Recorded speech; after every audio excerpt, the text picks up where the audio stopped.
me much. But now I feel like I'm It's on the contract now. higher than they are. So they listen to me properly. Do they miss you as player, you think? I don't know, I actually asked them, but they looks like don't care. Our host, Slava, he was missed me. Okay. And how do you compare playing versus coaching? I mean, it's still recent, but do you feel the same level of stress? No, of course no. You're more relaxed? Yes, at least I don't need to play pubs. Okay, yeah. I miss it until I really want. No, at all, because pubs are so it's so bad to play ranked. But what happens when something in the game doesn't go the way you planned it or the way you think? Like, how do you feel about that? I feel like, what the fuck you're doing, noobs? Like, it's obviously don't do this. There is many other options except this. Like, don't run at 4 versus 5. Just wait your 5th hero, for example. But you stay cool? You stay calm? Usually calm, yeah. Okay. But of course I feel something sad, like a bit nervous, like while I'm watching game. Yeah. It's a new feeling right now, to be honest. So it's cool. How about you guys? Like, how does it compare? Playing, I mean, for some it's been a longer time than for others, but I'm sure it's still very vivid. How does it compare, like playing versus coaching, in terms of like emotional attachment? I'm more emotional watching. That's because when you're playing, you're focused on playing and you zone into the screen. I just have to balance like watching as coach and watching as a fan. So yeah. What's the difference there? Like, I mean, when it's like trying to be more technical and not too excited. Like, I get pretty nervous sometimes. It's been pretty fun though overall. I'm still learning a lot. And a lot of it depends who you're working with too, I feel like.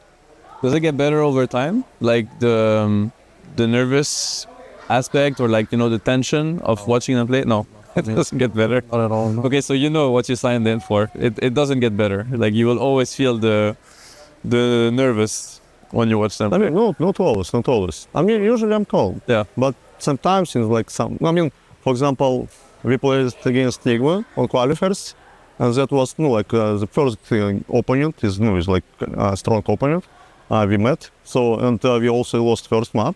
So I felt something like, okay, now need to like put more focus or something like that. And the second game, I remember it was not an easy game like we played before. So I really felt nervous and some stressful, and I was really watching and felt like what I can do, what I cannot help. Yeah. Anyhow. No. Yeah. Once they're playing, they're playing. Yeah. But for example, if it's first game, I still thinking like how I can help, like what I should focus, what I can say before a second game will start, and like how we can maybe change our focus on what things we need to fix. Yeah. So yeah, but it's just a new feeling. Yeah. How about you guys? How does it feel? Like, I mean, for you it's been a longer time. Do you still remember what it feels like playing these games? I'm sure you do. Yeah, I think coaching for me, I get like more nervous as well. More than thing. I think so. I think it's about the lack of control, and just like when you're a coach in between games, you have to be like emotionally centered or like regulated for the players, and you have to decide what you want to show to the players in between games. Whereas when you're playing, I think you're able to be more open with what you're actually feeling. And for me, that translates into like more nerves or like feeling like I don't have control over what's happening when watching. I'll get back to that thought because I wanna pick your guys' brain on. Yeah, I'll get back to that. I think it's very interesting. What about you? Well, I think for starters, I agree with Kura and Howie that when you're playing, you actually don't think too much. You're just playing. You're like in the zone. You don't like, if the enemy's smoking, you don't know, maybe you know, but like when it happens, you're just like, oh shit, okay, we just keep playing. But if I'm watching, I see both perspectives. One team is smoking, one team is not. Then that shit gets me nervous, you know, like you're like, oh shit, what's gonna happen? But when you're playing, you're like, it just happens, you know? Like, so that for me is like the main thing, like the ability to see both perspectives. Do you enjoy that shit? Like, is it a positive feeling, this tension, or would you be happier without it? I mean, it's good and bad, I'd say. Like, it's hard to say. Like, obviously, if it turns out good for us, then it's like, oh yeah, this is fucking hype, you know. Like, but if we like get team wiped and they get Roshan, obviously, like I feel like shit. But Aspiration. you know, so. But overall, I think it is a very interesting, and I'd say it's like pretty fun, yeah, for me. That's it for us. Thank you for watching, and obviously best of luck to each and every one of them in the tournament. They're all doing really well, but there's only going to be one winner, so we'll have to see. Thank you. Bye bye. Hello everyone.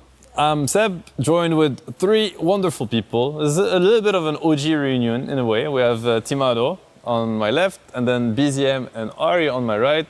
Good to have you boys. How's everybody doing actually so far? Doing good, excited for a reunion. Yeah, it's going to be looking interesting. forward to this. All right, nice. How's DOTA treating you guys these days? Same old, sometimes happy, sometimes sad, you know, Yeah. it's Dota. How about you guys? Kind of the same. Been a good year. Happy Kinda to. the same. You're I- talking I- the I world, mean- what do you mean? Well, we did lose I yesterday. mean, I would but- say it's like more like extreme, like more highs and more lows. Yeah. Like, You guys gave us a nice map, so thank you for that. You knocked us out, so you know, Sorry. tough love. It is what it is. I mean, yeah. What can we talk about? How long has it been actually? I don't. Is it? Are we talking 2 years? Yeah. Is it more than that? It's 2 years. a little bit flies. less. It will be A 2 little bit years. less. Yeah, 2 years. 2 years. Yeah. Yeah. Because last EWC, you guys were. I was Shopify. You were Shopify. You were... What did you play last year? You were Tundra. Wasn't 2 years ago, OG? Yeah, it was Tundra. 2 years ago, yeah. It was. You guys it were was- on Tundra, both wasn't, of you? No, last year? no, I wasn't. No, it was only last year. I mean, I think 2 years ago was OG EWC. Yeah. It wasn't last year for sure, because last year I was 2 casting. years ago, yeah, 2 years ago. Okay. Okay, I have a question, an important question. Why were we bad? You can say no. I mean, I just wanted to make you laugh with this one. But you can say it can be because of me, huh? Free bullet. But let me put it more serious. Any hot takes now, looking back and reflecting on things we were not doing well enough? I guess that's a nicer way to put it. Yeah. And I would say we had a little bit of stubbornness in the team, and like we had only like one way to play the game, and if it didn't work out, it was like we were kind of lost, I would say. So that's not optimal. Okay. And I would start by saying we weren't always bad. There were points in the year where I feel like we were very good. Yeah. Like Birmingham and in preparation for Riyadh were two like high points, I would say. I actually felt like we were a tier 1 team at these moments. But when we weren't good, I think we lacked structure maybe, like In the game. like a really strong outside the game. foundation of like what is our identity and how do we want to achieve it. At least I can say now compared to my experience in Tundra in one way, and I feel like the structure is more solid and it's more clear like what everyone's role is and how we're contributing to the team in this way.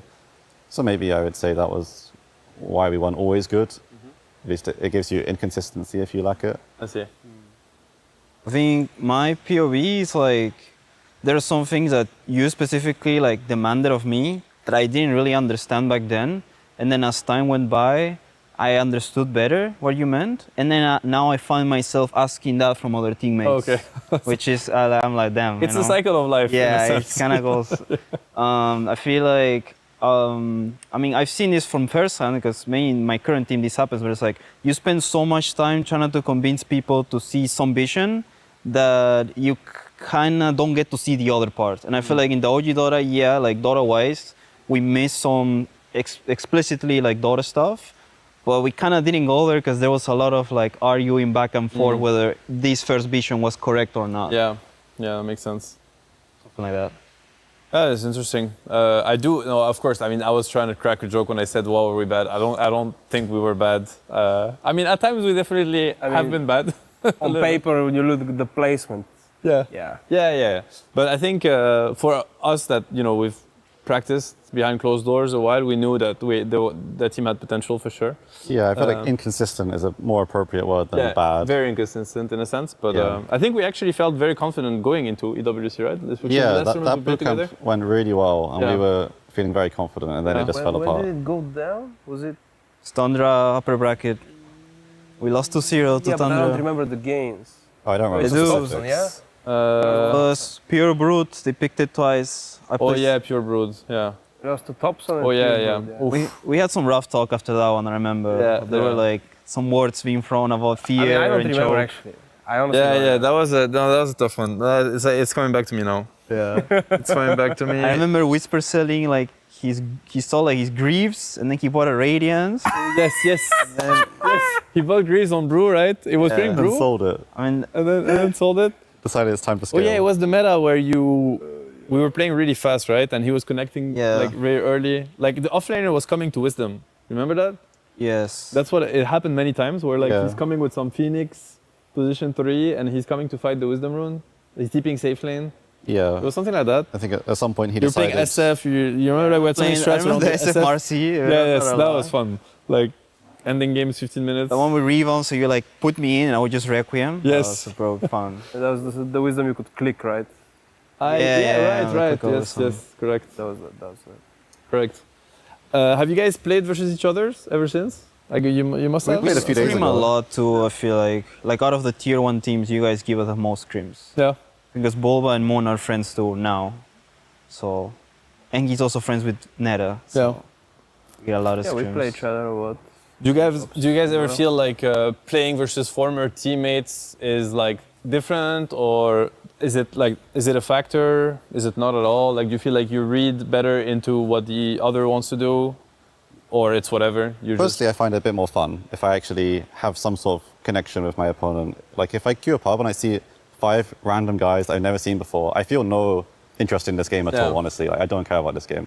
But if I see people I'm friends with on the other team, I'm enjoying the game now. I want to win. I want to kill them. The Brit likes banter. Yeah. He likes some banter. He liked to take his teammates MMR on the team. Yes. He was like, I remember Actually, now. I you just know, unblocked he the does, memory. yeah. Like, that's He's always been a always- topic in teams when like 2 teammates meet in a pub before the scrim starts, and then one loses horribly, or like back in the era of double downs. You had some weird starts We to the did day. have an experience about that quite recently, actually. Yeah. When we had Parker stand-in, we were about to play an official. We were playing a warm-up game before the game.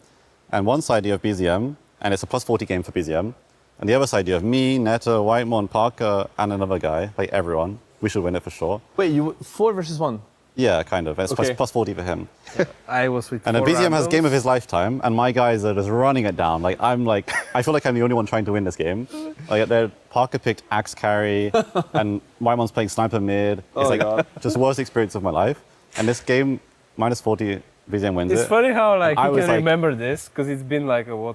I was genuinely mad, Yeah. and I think I played worse than the Couple official months. because of it. Oh, no. Oh, it was an official. It wasn't even a scrim. It was a pub before the official. Okay. Oh, boy. made a rule, don't you? In TSM, it was like you cannot play with 2 more of your teammates. It was because we had something happen too. I remember this always happens. Like Yeah, the yeah, pubs and teammates. It's like such a Yeah, and then headache. sometimes there's like some funny banter, high fives, tipping, and at some point it can stop being funny, and then like Yeah, Dota the kicks pub- in. It's like In the pubs, it's all about the points, you know. yes. To be honest, usually we have fun with it, but that one was rough. Yeah. He thinks he can come in here and play my game. He knows nothing. Let's go! Tyler 1, you're done. Raw energy. Half and blow the house down.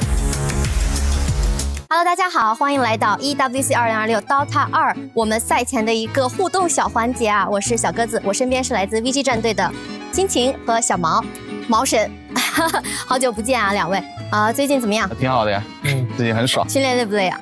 训练挺累的，但是就是打的也比较，就是一直在打的话嘛，也玩这个游戏也玩的蛮爽。毛神呢？就感觉还可以吧，因为来了时间也算有一段时间。今天呢，我们在这里就是为了犒劳二位，奖励二位，因为我们总是会看到有国外的选手来中国的时候呢，我们会请他们吃一些国内的小零食。今天我们来吃一些法国当地的小零食，这些你们吃过吗？有认识的吗？没有。这个蝴蝶酥还是比这啊，这个蝴蝶酥对呀、然后这个马卡龙在国内也是有差不多的。是的，毛神有没有比较感兴趣的？这4个我都挺感兴趣的。我每次早餐比较饿，所以感觉挺想吃的。比较饿是吧？那你请把它们全部吃掉，好吧？不许拒绝啊！来，我们这样吧，从外观来看，请给我一个你认为最好吃的。那肯定是这个最好看啊。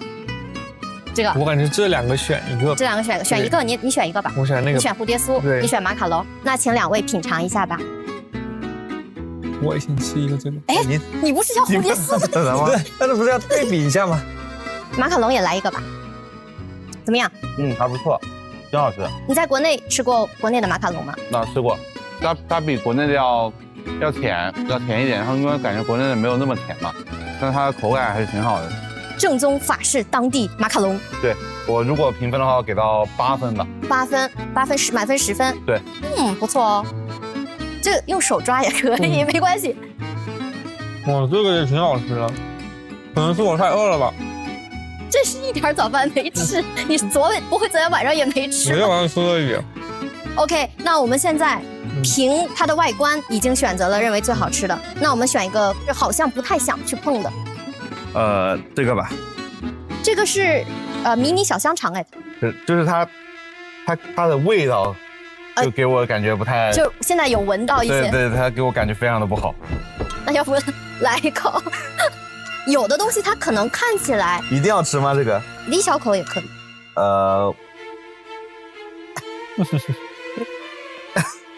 它真的闻着不是很棒的样子。一小口，没有毒，放心。怎么样？还可以。哎，就是它虽然闻着有点臭臭的，但是它吃起来就是那种比较正常那种有带盐的那种香肠，有点像广式腊肠那种吗？对，但是比那个要硬一点。哦。然后它的肉是这样的，就是比较大块颗粒啊。对，不错。这个你给到几分？心情？这个就给到5分吧。5分吗？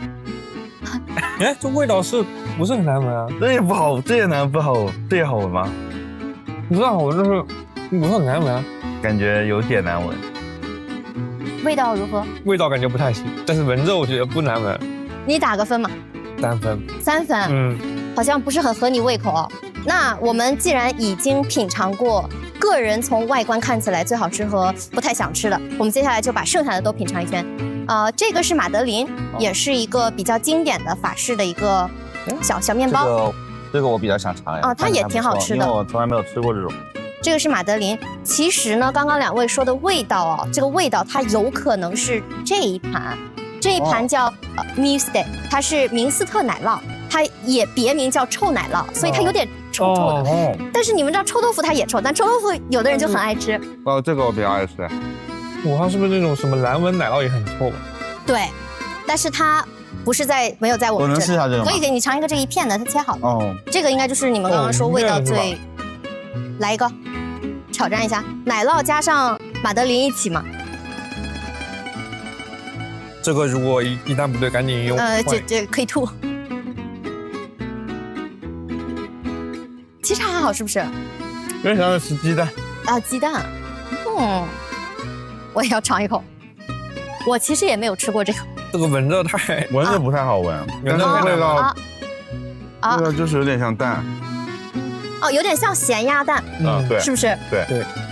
剩下的呢，就是一些，像这个是硬质奶酪，然后旁边那个是软质的奶酪，也是白莓软奶酪。这个我很想看一下，我看着这个奶酪配合着水果吃特别好吃，它有一点像是奶酪奶油。对，我还以为是蛋糕呢，这应该是。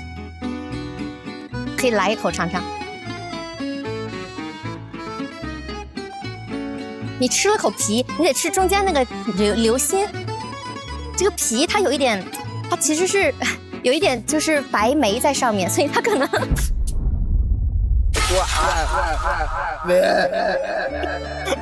我这样不会得罪法国人吗？不会，没关系，这个就是个人喜好嘛，对不对？我也不太喜欢吃奶酪，这个不行。那要不硬感觉还没有这个好吃。这个明斯特更好吃。那个硬质的应该味道也比较轻一点，可能会比较好。这个是这样吃的吗？比较好接受，对。也不太行也倒也不是，就是吃了等于没吃感觉。啊。对，它味道很轻嘛，对，很清爽。但是这个热量应该比较高吧？你吃这一口肯定没事儿。现在在控制体重啊？不是，我的意思是，它竟然就是味道也不是很好吃，然后它热量比较高，我应该是在平时不会选择吃。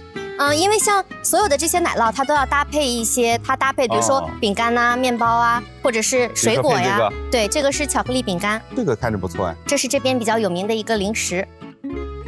这个也是这边的零食。这个可以，这个好吃。这几个看着就比较好吃。这几个看着就像是见过的样子。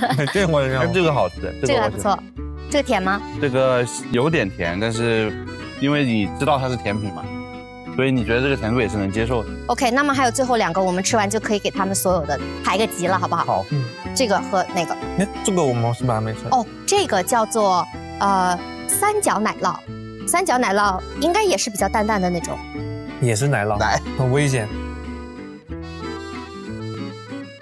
还可以吧，就是有一点淡淡的有黄油味，然后有一点盐味。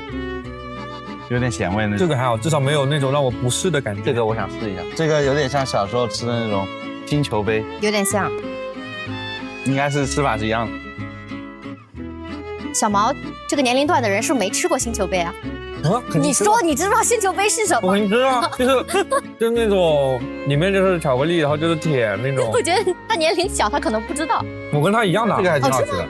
我比他小1岁，这个就小1岁，对，你在我们当中是年龄最小的呀。这个应该跟这个我觉得是味道是一样的，应该差不多。哦，但口感不太一样。你怎么吃这么快？我们这吃一半已经开始下一个了。你也没吃早饭？这个有没有可能是就是体型的问题呢？你看我盘子里都还没吃完，你开始吃下一个了，我要打包回去吃，带走，这些都是你的。好的，那么现在2位都已经品尝完了，可不可以给我们排一个序，排一个名次吧？啊，这个我还没有吃，好像我吃一个蝴蝶酥吧。马卡龙我也没吃，一个也不放过。没有这个，我要给它排序嘛，所以我必须严谨。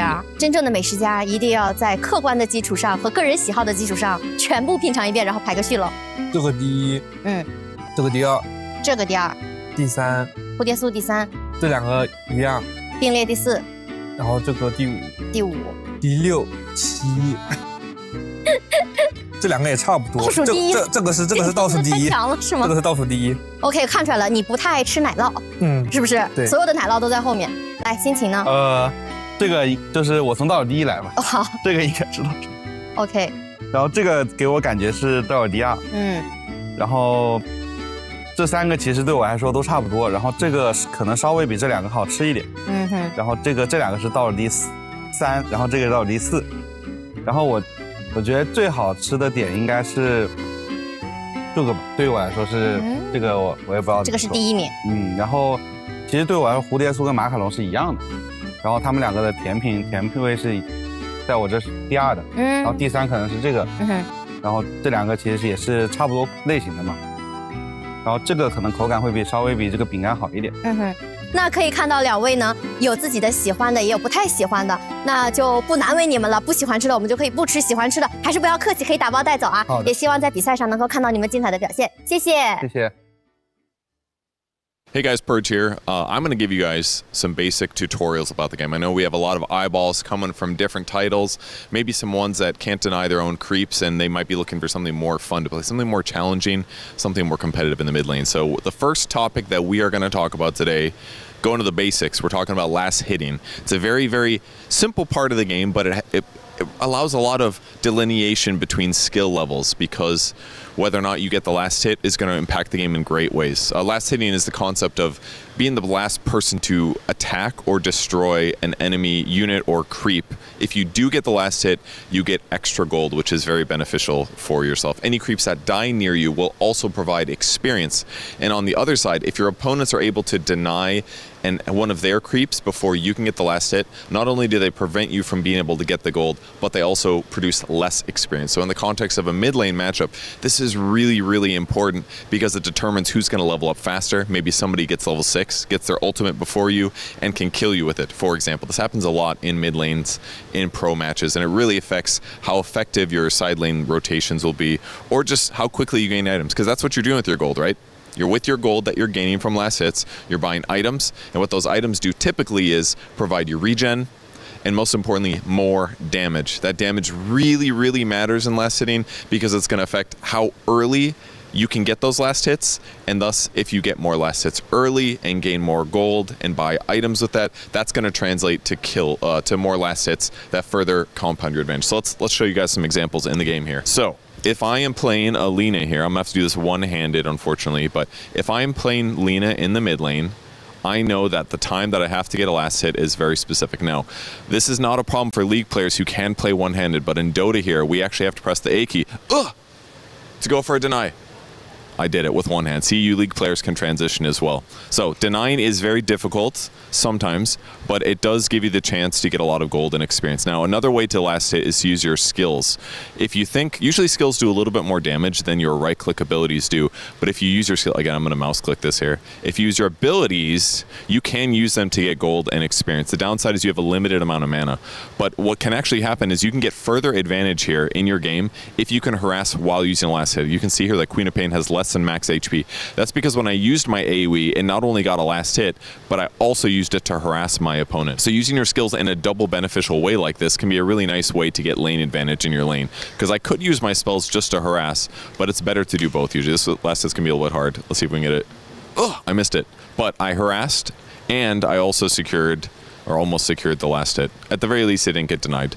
Denying is super, super important. If you play against better players, what's going to end up happening is you're going to be bullied very effectively by good last hitters. But some kind of mix and prioritization there is very important. If you take a look at my base damage here, it's sitting at about 64 average right now. So some common items that you'll sometimes buy is these generic stat items. Null Talisman is a great early game item for heroes to buy. It's going to increase my damage by 5 basically, which might sound like a small amount, but if Queen of Pain here has only 57 damage, it's going to make a big difference in terms of her ability to contest me in last hits. So if I have 5 more damage, really good players are going to abuse this in an effective way. I'm going to buy an Observer Ward as well. That's going to help me spot where my opponents are across the river from me. Since I destroyed my creep spawning after redoing it manually. The last hitting really matters. As the game continues, you're going to hit more levels. Let's level me up a little bit. As my abilities become better, it's going to increase the damage that I do with my skills. That's going to mean that nuking my opponents is easier and is more effective. So I want to make sure that my last hitting cascades me effectively. It's going to give me more damage, it's going to give me more items, and it's going to eventually make it easier for me to kill my opponents, especially if they aren't real people. That's why you should always play against bots, because winning is the most important thing in Dota 2. So that's the basics of last hitting. Make sure that you guys practice this in your games and learn all the nice tips and tricks that you can to use it against the best players. And who knows, maybe we'll see you at EWC 2035. If you're a League player. Okay, thanks for watching, guys. We'll be back with more of these basic tutorials soon, and we'll cover a lot of different concepts, bringing you guys some new info and to allowing you guys to play the greatest game that we have here. All right, thanks, bye. Play is in our DNA. Whenever we let it out, it becomes our superpower. Now imagine an entire city being built to supercharge it. Kadir City, powered by Play.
We book Esports World Cup up.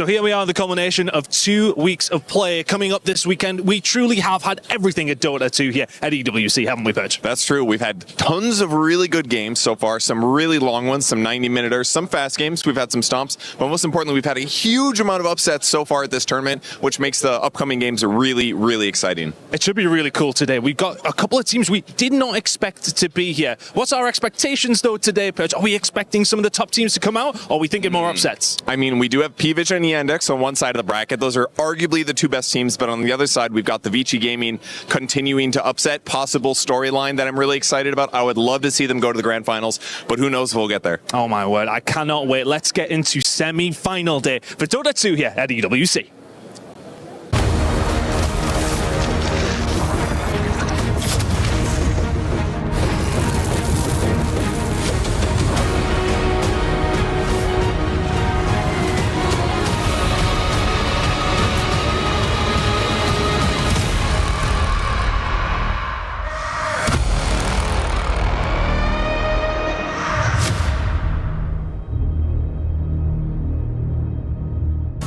It is semi-finals day here for Dota 2 at the Esports World Cup, and we're live from Paris with the 4 teams that remain here in the tournament. At the end of the day, everybody will move to tomorrow, I know, but 2 will be in the grand finals and 2 will be in the 3rd place decider. Here to talk all about it is Seb and VSJ. Good morning, VSJ. How are you doing?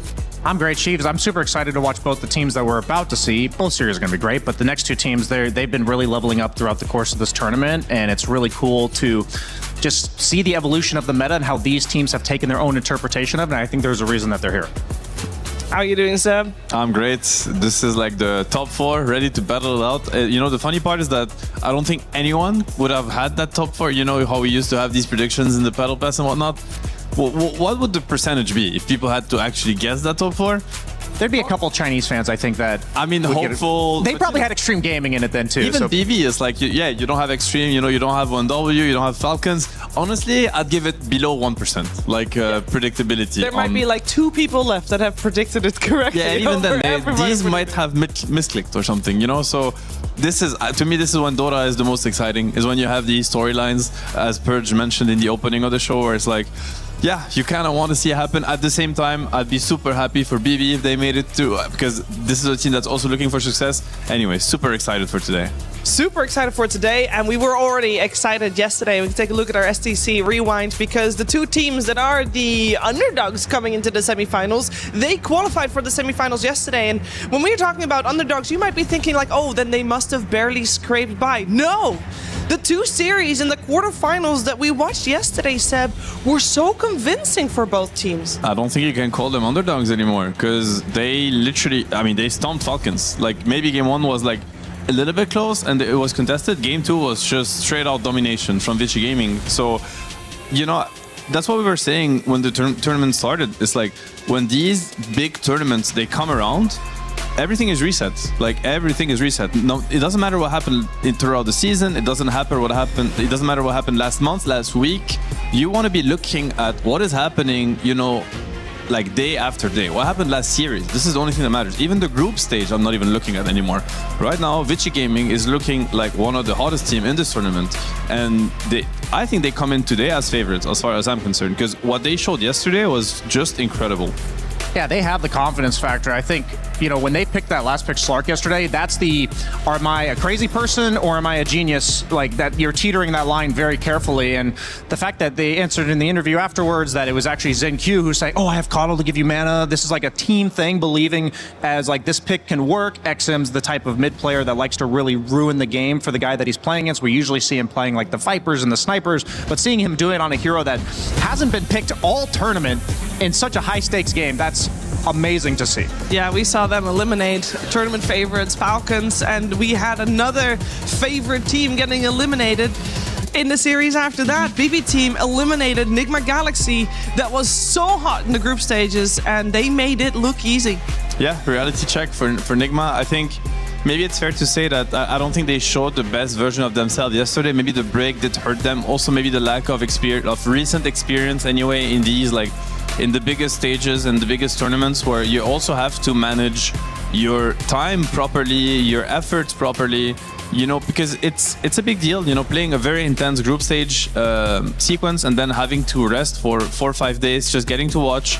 You know, yesterday Vici Gaming, they said our hands are red hot, where their hands are cold, so they don't stand a chance. I mean, there's a lot of truth to it, and I think yesterday BB, they came more prepared. They just played harder. Basically, I think they might got a little bit off guard, and you don't have that. You know, like that luxury here. Everything is single elim, so if you're starting a little bit slow, all of a sudden you lose first map, you get pressured heavily because your tournament life is on the line, and next thing you know, you're going home. I felt like strategically, BB team, yeah, you said they were what better prepared. I think they were just a step ahead strategically with like picking Shadow Shaman, a very uncommon 4 position right now, as a preemptive pick to the puck that's been very popular in the mid lane. It just feels like these teams like BB, when they come prepared with these niche picks, they're like, Save, he's a Grandmaster tier Shadow Shaman. They're kind of like pulling it out of deep pockets, deep in the bag, reaching in there and saying, how, you know, what form or metas can we use to address the current meta? And they're just enabling their players, and then their execution. We've seen Naga Siren be picked in 2 perfect games already this event and not 1, but Kiritich had over 1,000 GPM. That was just beautiful execution from the team. The whole draft is not only counter picks, but cohesive with like the Mirana and the net setup from Naga, just everything firing on all cylinders. Yeah, and basically all our quarterfinals were all 2-0. So all these 4 teams that you'll see in the semifinals, well deserved and definitely proved that they were the better team in their quarterfinals. We're gonna look for some finalists today, though, as this is our schedule coming your way. Any series in particular, Brian? I mean, they're both bangers in their own right. I think they are both bangers, and I think for very different reasons. We talked about these 2 teams, BB Team and Vici, leveling up at the right time, while on the other hand, Yandex and P-Vision have just looked like the best teams, at least in my opinion, from the very get-go. And some of the teams that look like that are not here anymore. So these guys have been the most consistent of all and most dominant as well. Yeah, and if you guys at home think you know who is going to win in today's semi-finals, make sure you head over to esportsworldcup.com/play to get your pick'ems in. And there's tons more action on the site as well, quests, for example, that you can complete there as well. It's gonna be a little bit of a gamble, though, because anything can happen here on stage today. We have 2 beautiful series, and I know that the second series of the day with Yandex and P-Vision, those are and have been the tournament favorites coming into the whole event. But for our Sony story of the day, we went for the other one. We went for BB Team versus Vici Gaming. Both of those teams, except they're late bloomers. Yes, they are. And again, this is what matters. Like, you have to peak at the right time. I know I sound like a broken record, but this is what I had to tell my teams when I was competing, what I had to remind myself every day. It's like, it doesn't matter. Like, you don't start, you know, we have this, the rabbit and the turtle is like a famous French fable or whatever, where it's like, it doesn't, at the end of the day, the turtle finishes the race, and this is what matters, because if you start too quick and you're too speedy, you burn out, you get exhausted, you get tired, and what matters is, did you cross the finish line? And at this point, yeah, maybe, you know, Yandex, P-Vision, there must be some sort of fatigue perhaps, because they have been on top of the game for the entire season. And again, when you dominate the Dota scene, everybody's looking at you. You have to reinvent yourself constantly. You have to figure things out, get one step ahead, you know, and it takes a lot of effort. And on BB Team, Vici Gaming, a little bit more under the radar, less pressure, especially for Vici Gaming. So, and I'm just, you know, David versus Goliath. I'm always on the weaker side of things. I think the other side of the bracket. Everybody loves the underdog. Exactly, and there's some beef also between both sides of the brackets, because like every time we get an interview from, you know, the bottom side of it, they're like, yeah, I mean, whoever wins this year will just win the whole tournament. It's like the other teams aren't even here. So at some point, just show them who's the boss here. Yeah, going off of your fable, it's like when you fall behind early, there's a lot of different ways to respond to that. And Vici Gaming, when they played the group stage, they played against Team Spirit as well as P-Vision, and those games were not close. Like, they looked like completely out of their element. They were a team that I had high hopes for coming into the tournament. I did lose faith in after watching them in the group stage, but when they fell behind early, they did not give up. They had the mindset to come back, come up with creative ideas in the meantime, and so how you rally back, I think, says so much about that, because you can easily fall behind and just think, there's no way I'm catching this guy. He's way faster than me. Yeah, we're going to focus our attention on BB team first. This is a team that, even though late bloomers this tournament, they have been steadily doing well. Whole year round, took one title as well. A lot of top 4 placements, including last year, but they've never really been able to properly, dominantly reach that #1 stage when it really matters. And I know they're hungry for it, and I'm sure they're going to show some of that hunger in the upcoming series. And one of the man of the matches that we always look at when we look at BB team is Save, the best position 4 according to many. And I'm going to find out, and so are you, how he feels before this match. Hello, I'm here with Save from BB Team. You guys knocked out LGD, you knocked out Enigma. Both series looked pretty easy from your guys' perspective. Is that how it felt playing those matches? I wouldn't say so, actually. I think first map against LGD and second against Enigma were not easy. But yeah, I think we're feeling quite confident. Okay, is it like a preparation thing? You just knew what you're going to do going into the matches, or? I think maybe we just played better than those two teams. Okay, the second game you guys picked, it was your first game, you picked Naga. It looked like a perfect Naga game. Did that just come up organically and you thought of it, or was it something you kind of like led them into? I mean, we knew that it can be an answer for Lycan, and Karatic is playing very good Naga, so we just pick it. Yeah, it felt really good. Very easy game for him. What's your take on Vici Gaming this tournament? Obviously, you're watching your opponents, you're seeing their previous matches. Would you say that there's some kind of pattern that you guys have figured out, or? It feels like they're playing good from behind, so we'll see. I guess it's all about how we're gonna get early advantage and end the game, because they're kind of good at sitting, I guess, at the high ground or something like this. So we'll see. So what's your overall confidence level for the series? I mean, I'm very confident. That's good. Happy to hear that. All right, well, thank you for joining me, and good luck in your matches. Thank you. A very confident Save here for the upcoming semi-finals. How do you feel about that confidence, Brian? Is it well placed? I think it's well placed for both these teams to have confidence. I think for all the reasons we've been saying, they both have reason to believe that they're going to win this series. And I think for BB team, based on that interview as well as kind of Omi yesterday, it seems like they get straight to business. They know exactly what they need to do to prepare for each game. They don't take any opponent lightly. I don't think they're not going to disrespect. I mean, maybe GPK did in his interview yesterday, but that's just GPK. I think you have quite a balance of personalities within this team, and I think they have that nice leveling out of, okay, let's keep our cool. And I think that having these calm forces that they've added over the years with Miero and Karatic have really made them the team that no longer crumbles in the 3rd to 4th place area of the tournament. And I think when you hear these interviews and you hear also players being sometimes a little bit, I mean, it wasn't the case for Save here at all, but being a little bit they provoke, or just keep in mind that they know that the other team is watching and they're listening, because they're sitting backstage in the preparation room just waiting to be called on the stage and whatnot, and they're listening to the broadcast. They're listening to us, actually, especially before the game starts, because they have nothing else to do. We say such smart things. That's why they're listening, Seth. They pay much more attention to what the other team's players are saying. So if you can get in their heads a little bit, if you can tell them that you feel like you're pretty confident and it's going to be a pretty smooth thing, it kind of depends. What do you want them to hear? What do you want them to know before you have to play them? I think for both teams, it is well said, Brian, that you're saying they do not underestimate their opponents. They are very much, not necessarily too selfish, but they are very much both teams that focus mainly on themselves and how they come into a series rather than what they think the other team will do. Yeah, absolutely. I mean, I think what Save said, BB team's always been a team that relies on, or not relies, but reliably gets off to an early lead out of the laning stage, and he even gave respect to Vici Gaming and their ability to stall out a game, come back, and in other words, basically he knows the story that he thinks he's going to see. He has set expectations for himself that it's not going to be easy even if they have that favorable start, and I think at the end of the day, setting accurate expectations is a skill, and I think these top tier players are very good at it.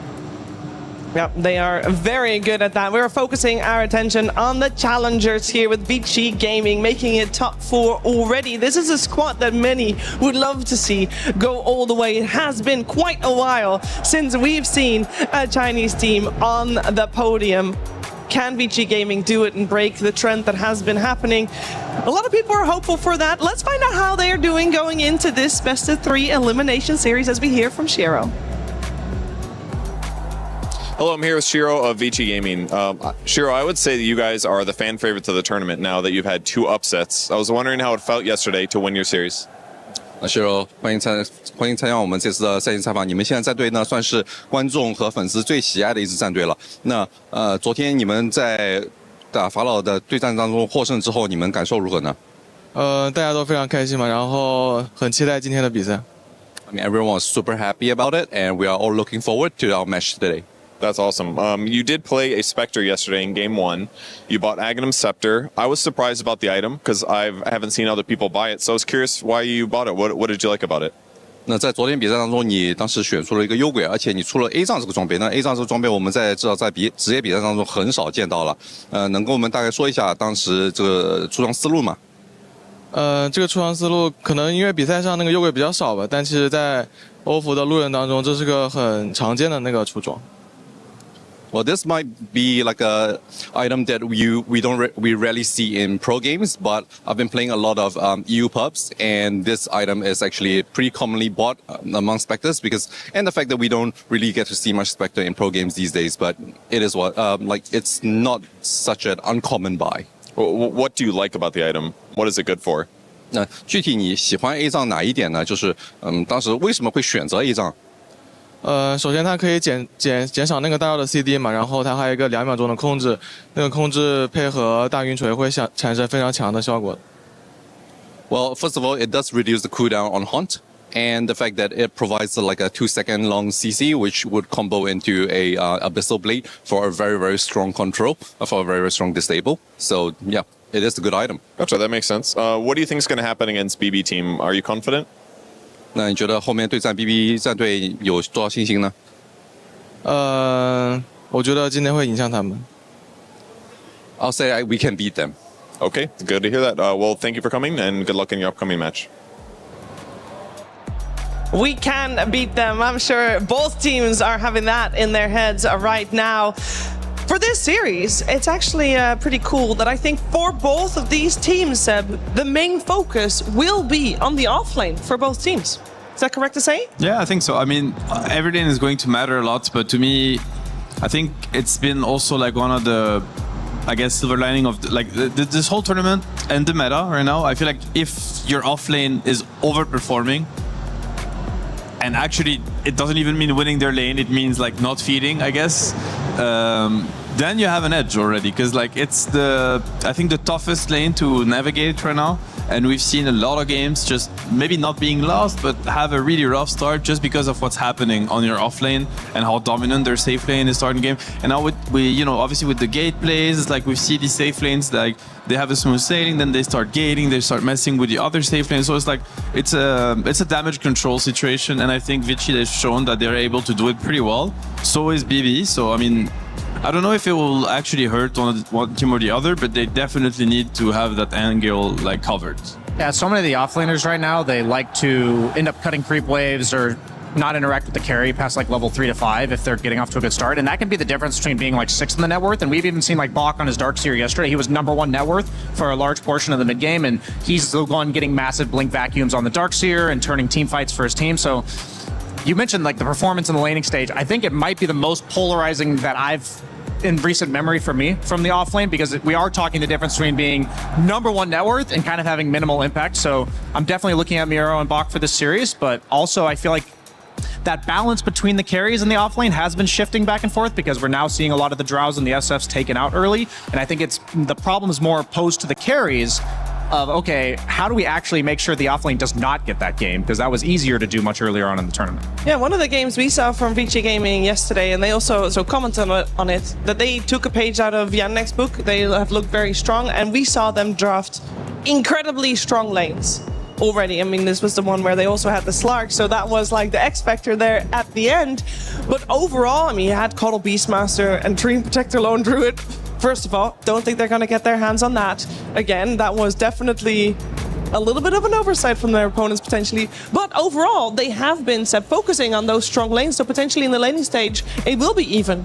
I mean, hopefully it will be. I'd still give BB team an edge just because of how good they are at executing that, part of the game. To me, the biggest difference would still remain in Vici Gaming's ability to strategize, because I think yesterday one of the big reasons for why they dominated Falcons the way they did is because they came up with like very solid drafts and synergetic drafts, like strategies essentially. And I don't think Falcon answered it properly. And I don't know if BB team is used to answer that either, so we'll have to see. We will have to see, and we are gonna see very soon, because the semi-finals are upon us. We have Vici Gaming and BB waiting to take the stage. So to get this match started, we're heading over to the stage.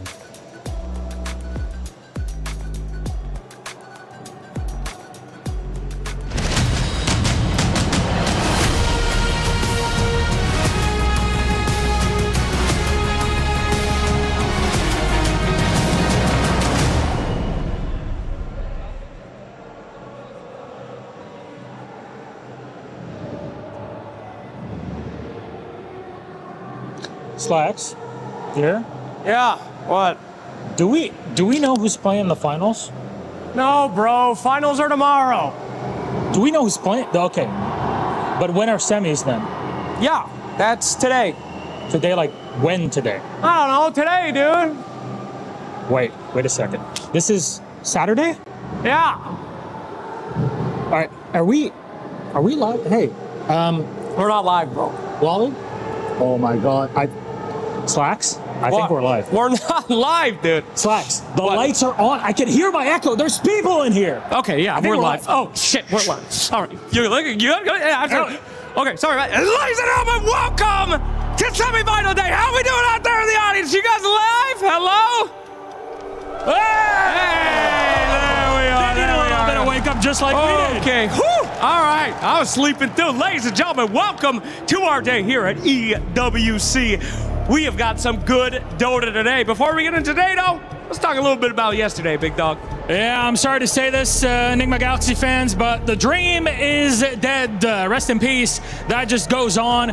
But you know what? That just means we continue with our games. We're in semifinals today. Quarters are done. You got to be happy with your performance so far. There's been a lot of dreams that have been crushed here alongside with the keys, and you've been very happy with that, Slacks. Absolutely. I love watching dreams crushed from the greatest teams out there, like Falcons to Enigma, who we all wanted to.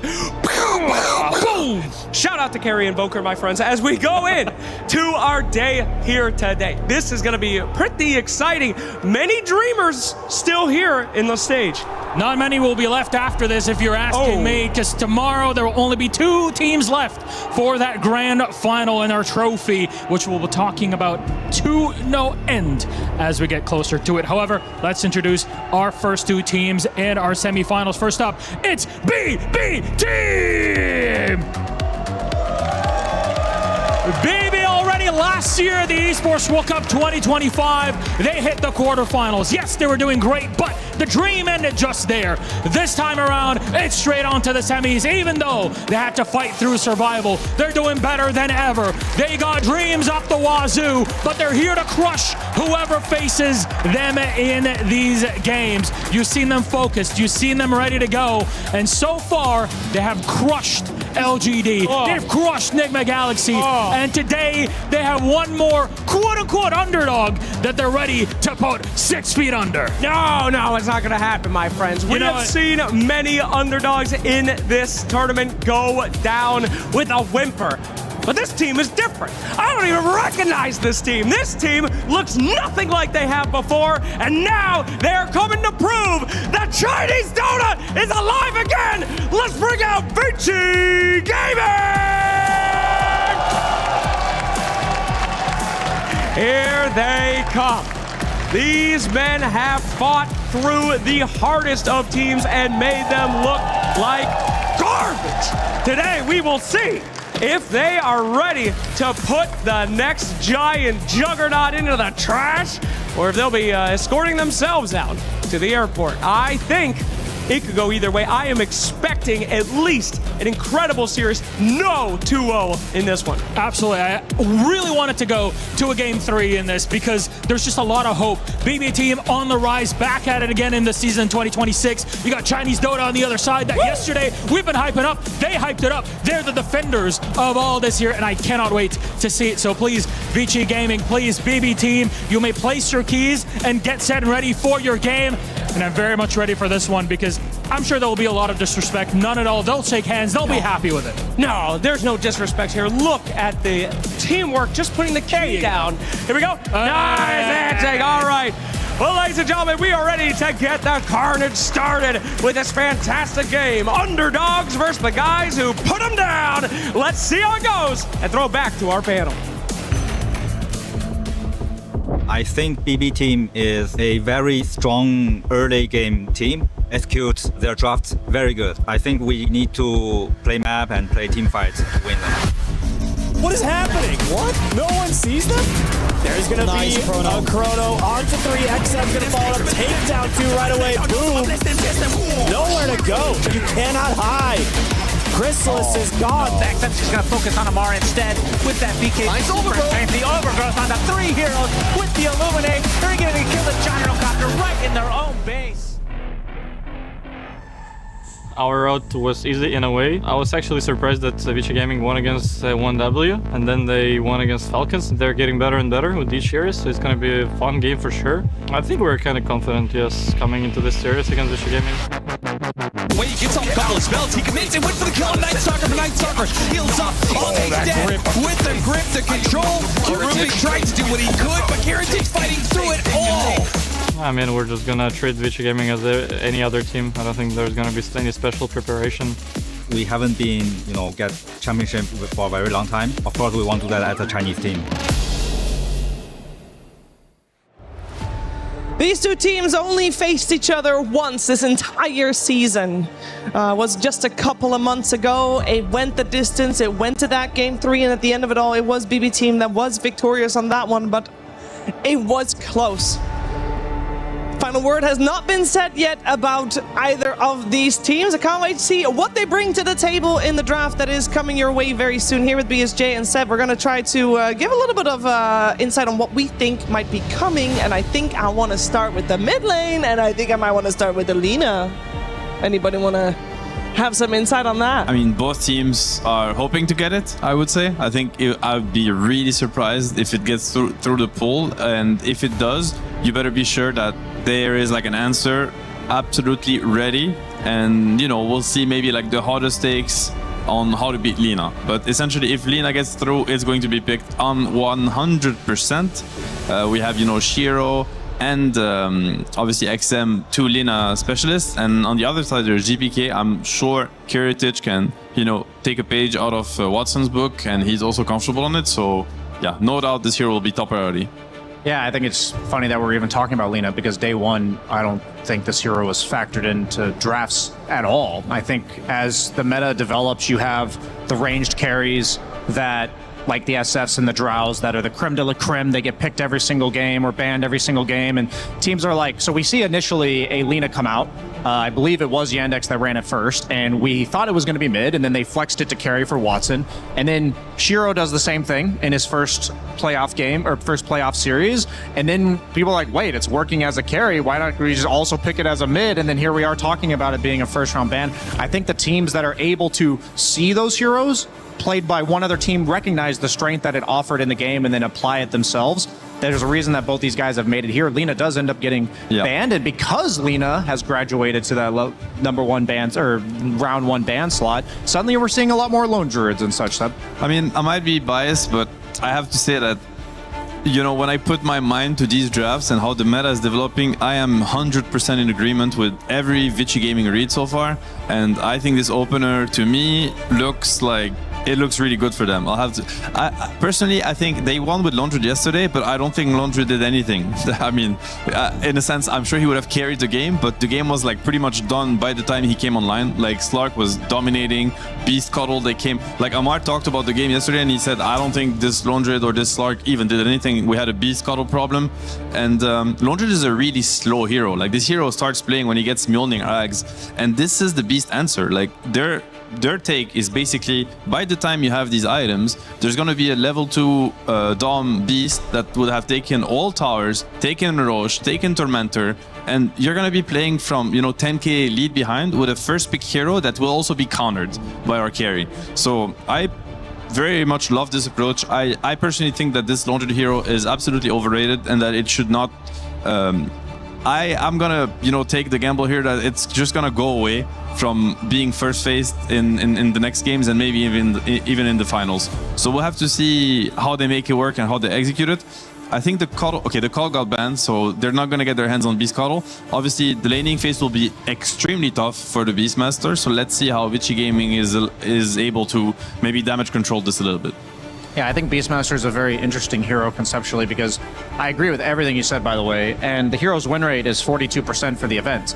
And I think that's because the hero is so polarizing in terms of, does it get shut down in lane and just have virtually no impact? Or does it literally consume the entire map, taking every single objective, as you mentioned? And the teams that have utilized it to the best, I think there's a reason why it's such a scary pick.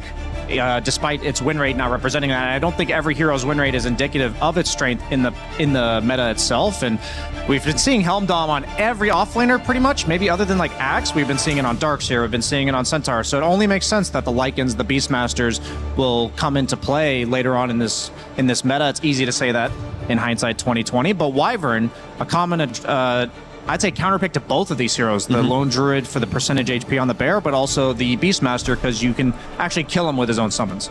It's I like the Wyvern pick. I think we've seen it work pretty well against Lone Druid, even though it's not as good as what it used to be. And it's very good in the early game, stops being, it's a little bit worse once Lone Druid plays with Ags, obviously, because there's no such thing as killing the main.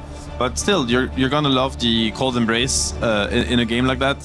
I also want to mention the Vici Gaming bans. I think they're very much on point. Like Centaur is finally getting the respect the hero deserves, in my opinion. I'm surprised we haven't seen it first phase banned by teams. Everyone is dominating. Like all the most successful teams are just crushing games with it. Like you think of DM, you think of Miero. Like they just pick this hero early and it's always doing its job. It has incredible early game, great late game. Lina's out, as we mentioned. Kez, Kiritouch, he even said in an interview, it's my absolute signature hero, so whenever I play it, I feel like I'm just going to win the game. So very well-targeted bans from both teams, in my opinion. So they're kind of forcing each other's into like the second plan, if that makes sense. Yeah, absolutely. I think I disagree with everything you said. Like the read from Vici has consistently impressed me during these playoff stages. They made such a significant adjustment going from the group stage. I just can't overstate that enough. I'll happily be a broken record on that one. For me, Wyvern is... I feel like she's kind of in the category of Witch Doctor, where she's meant to give you a little bit of sustain in lane. She's meant to provide you with some sort of damage output that helps you take down these really high HP heroes. And then on the other side of things, she's a little bit less aggressive, more on the counter initiation side of those things. But then people have been diving deep into the ranged carry hero pool. Klinx is a hero we've seen a few times throughout the course of this tournament. And what I like about this specific pick here is he's one of the few ranged heroes in the entire pool that have like a attack speed steroid that would help him kill the Tombstone. With Undying, you usually want to play like a non-heads-up game, right? You don't want to just fight into them straight on. You want to split them up. You want to flank them and burst them down, and Klinx is perfect for doing that because he's going to save the guy in front. Yeah, and we've seen these Undyings, right? Like they become a problem very early in the game. It's like they're just standing there and they have Blink Dagger, they have the Shard, they have BKB at times. So I really like this like overwhelming amount of physical damage approach, where it's like you just kill this hero. Like you don't let him basically break your formation by just being there and running at you, spamming DKs. I think you just have to burst the hero down. It's not that tanky, like it's deceptively tanky. Undying has a really bad strength gain actually, and even when they're like high level 15 or something, running around with Blink BKB, they're under 2k HP, which is very little for strength heroes. So good approach in my opinion. I like the Klinx pickup. They go for the GPK puck. It's a very strong pick. It didn't... Like, funny enough, it's kind of slow, right? We criticized Puck for being a slow hero and saying that, yep, we saw Lorinov yesterday, one of the best puck players also out there, and he was like struggling to really enter the game, and by the time he did, the game was kind of over.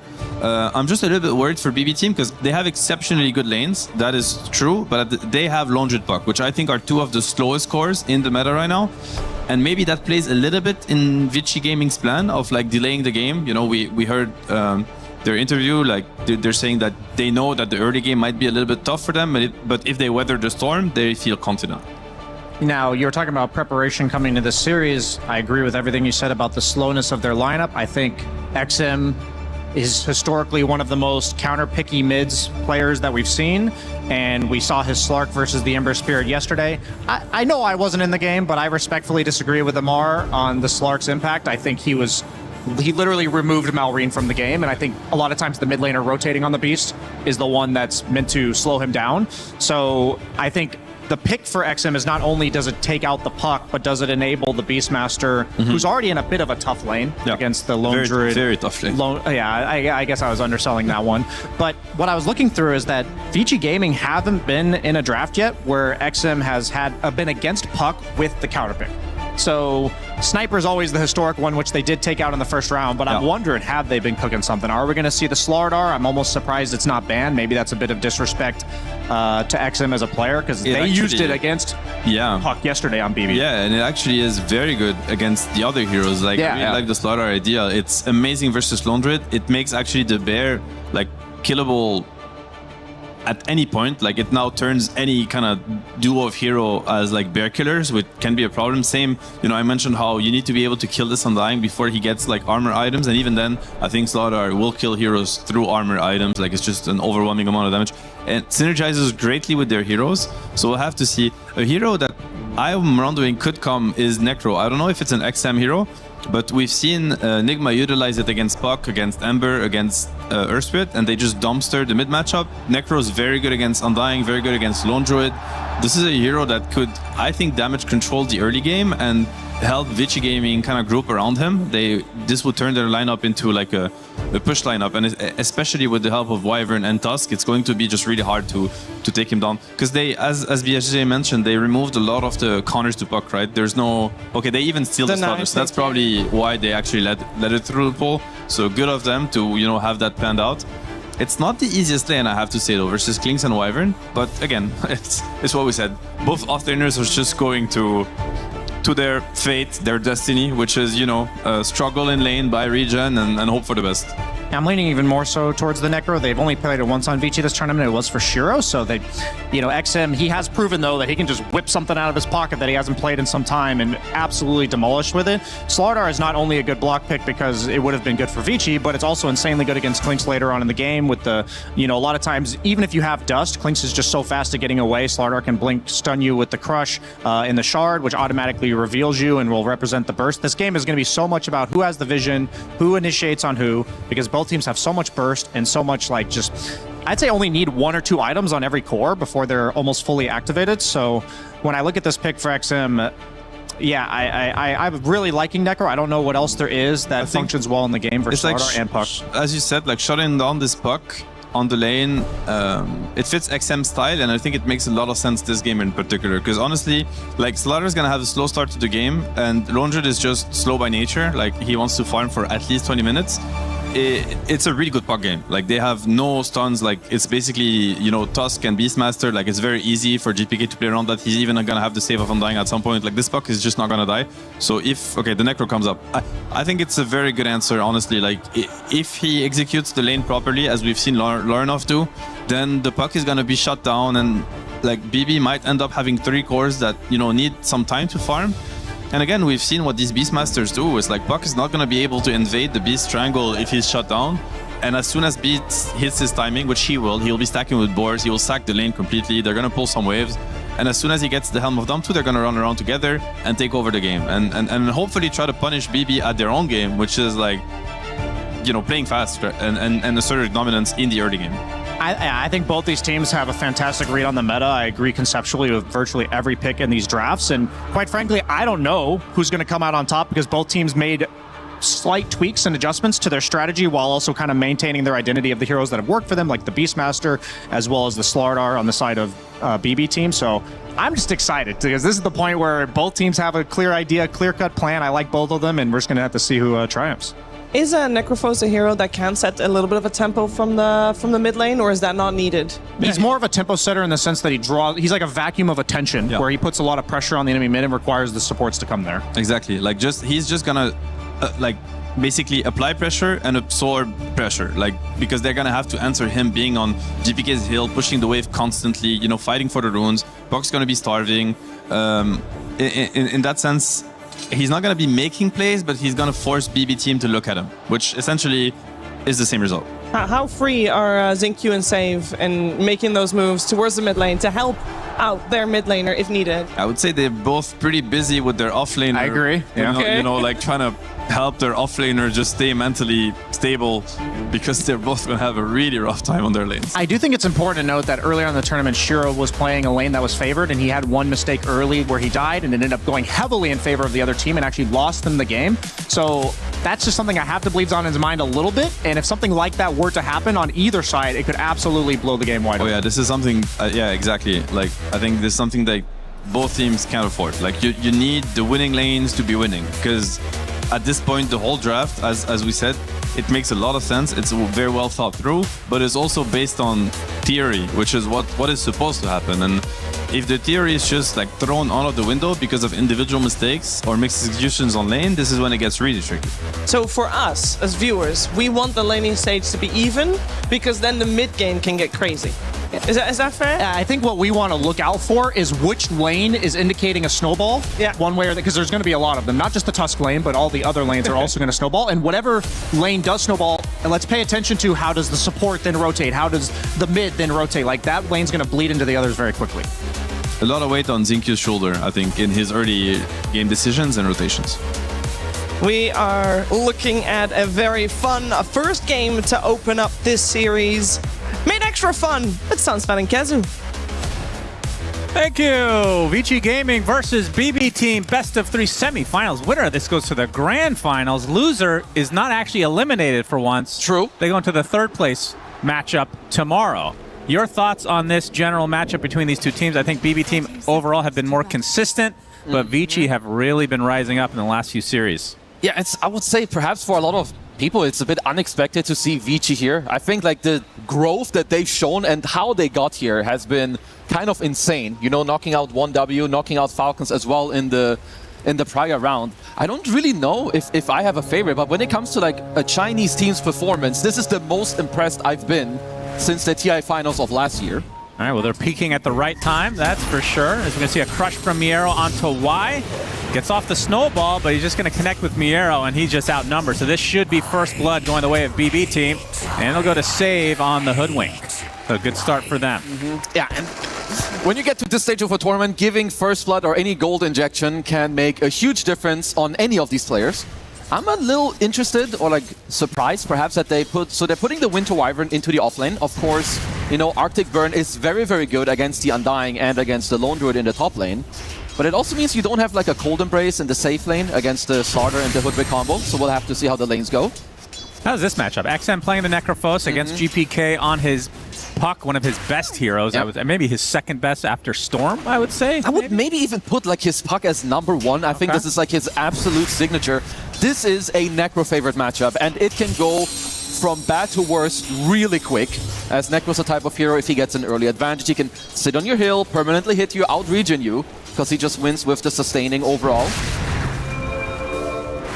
And looking at the rest of BB Team's lineup, Lone Druid, which has been a hit or a miss in basically every game until yesterday. Yeah. Actually, it's been mostly a miss until yesterday, where we saw the Bear kind of appear in the mid-game, while the rest of the cores actually carried him. Yeah, they were kind of winning without him, like in a way. But is that the requirement for this hero right now? I don't think your team needs to win. If they can stabilize and damage control, I think you're happy. If your team is winning, they're like giga overperforming. Yeah. We'll see how he ends up shaping the Lone Druid this game, as we see the Undying on Kataomi. We talked about the Hoodwink already, and then the offlane Miero on Slardar, which in combination with Lone Druid in the mid to late game, going to be pretty fearsome combo overall. No, it's very, very good. And they talked about it on the panel too, right? Puck, overall, while it is one of GPK's best heroes, the hero hasn't looked phenomenal. You know, it's one of the few tournaments where the win rate isn't that good. You're starting to run into damage problems. But they have a lot of damage amplification, right? You have the Boomerang later, you have the Flesh Golem damage amp, and also the Corrosive Haze. And you can see that, at least for now, GPK is doing a very good job at this early game. Yeah, basically an even start for the Puck v Necrophos matchup. It's going to be both sides getting the water runes as well. And in terms of rotations in the mid lane, which team do you think has the advantage with not only the supports that can come and potentially get a kill, but also being able to leave their offlaner or whatever other lane, even the safe laner alone? Honestly, it's maybe not that different for both sides. Like, I would say like both Tusk and Hoodwink really like leaving their lanes. I'm not sure if we'll see that much from both Jinkyu and Kateomi playing the Winter Wyvern and the Zombie, as they're a little bit more slow. But overall, like, the other annoying thing for the Necro, or for Puck against the Necro in this matchup, is that by the time you have Coil, usually Necro is like nearly full HP, he's got like a 20 wand ready, he's got maybe even a Raindrop, a Fluffy Hat, so it's very difficult to move to this lane. And we see a little bit of action here from Barbecue Brisket team, as you can see Bach getting pushed out just a bit, playing the Beastmaster, which has been an extremely consistent offlaner. It feels like any offlaner that buys Helm of the Dom becomes just that. Yeah, and he owned yesterday. Like, his Beast performance was crazy, and he was very, very pressured in that game as well. And honestly, while this early laning stage is not that easy for the Beast, I think Beast scales quite well throughout this lane. Like, once you get level 2 boars, maybe level 3, you deal a lot of damage to the bear. Also, Undying he likes playing against Beast early on, but not later. All the summons are very annoying. It's very hard to run into this hero. How good would you say Wyvern is against the bear later in the game, especially if you're linked up? Very good. I think Wyvern has to be like one of the worst support matchups. You're one of the supports, you have Cold Embrace, first of all. Obviously, that's a full nullification of any damage you have on Lone Druid. And the Curse as well is incredibly good, as is Arctic Burn. Like, the bear hates when there's random stuff that's slowing you, that's stunning you, that's making it difficult for you to walk in. So I'm expecting Jinkyu to have very good impact, which he always does. Yeah, no doubt about it. Whether it's killing couriers or heroes, he'll do something in the game usually. One of the more, it's weird to call him underrated, but he keeps finding himself on new teams. I mean, I guess that's just the Chinese scene in general. They're just swapping. No, but this guy is very good. Like, whatever team he joins, they play incredibly well, right? Like, Vici were fine, but then they get XM, they get Jinkyu, and I feel like they're finally starting to really flourish with like what they're showing us with the performance. Yeah, for sure, which begs the question, why are they free agents to begin with? Yep. Shout out to XG. Maybe he doesn't wash his face enough, I suppose. That's definitely a possibility. Hasn't learned his lesson from the great Zhao 8. And as Kiritich right now sitting on the pretty good CS, 28-4 versus the 22-3 of Shiro's Clinks, which we have yet to mention in this game. How good of a Clinks game is it? It's a good Clinks game. I wouldn't, like, it's not free by any means, as they should potentially get a kill on the Billy the Boar. No, it's gonna get denied. Very nicely done by Jinkyu. Clinks game, it's good. You're laning with a Tusk, so you're quite happy. The problem is, like, Slardar is very annoying for you. Like, later on in the game, of course, the Corrosive Haze is not something you love playing into. But other than that, you have quite good Roche capability. You have nice team fighting with the Beast. But I have to point out, GPK is overperforming in this mid lane. This is not the expected outcome. You have to definitely overperform. Yep, as Bach gets taken out, blocked in there as the rotation from BB team comes to fruition. A good kill again for them. 2-0 start, 1K lead. Yep.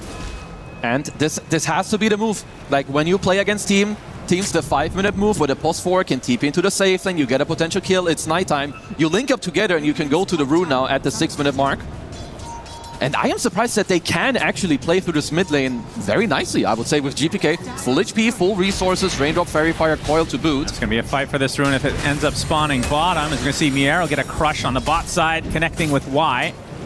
And he will back away as the rune is still top, I do believe. And it'll be a haste for GPK. So first power rune going the way of Backstreet Boys team. Let's see if the Boom Squad can make use of this haste rune, because while Necro is very good and he can be static, right, in the mid lane, he's not that good at like responding to side lanes. He's very slow early on until you have travels, and you don't really want to move like so much around on the map. And with a haste rune on Mr. GPK, of course, you can look for some openings. Still many members up here for BB team. And they might bring GPK over to this Wisdom Shrine, right? Minute 7, you've got the haste rune as well. As Miero gets gone on, gonna get off the crush. Onto Y as a TP. Nice shards blocking him in, but reinforcements have arrived as Jin-Q getting gone on now by GPK, and Miero is going to ensure the kill. Although has to be a bit careful, gets off the crush, and the inevitable kill onto Jin-Q comes to fruition. Katomi, we've seen this not too long ago. The Undying is very good in these engagements. Puts down that tombstone as the Reaper Sight will bring the Undying to his grave. The axe is coming out as XM getting extremely low. Snowball. Another death pulse, but the snowball is going to save him for the time being. Into the lone druid. Kiritich extremely low, will get the kill, gets the fear away, trying to go for the Wisdom Shrine, but he gets axed in the end. And after all of that, Bach retains. Yeah, they still have to kill these pesky zombies. No vision on the tombstone overall.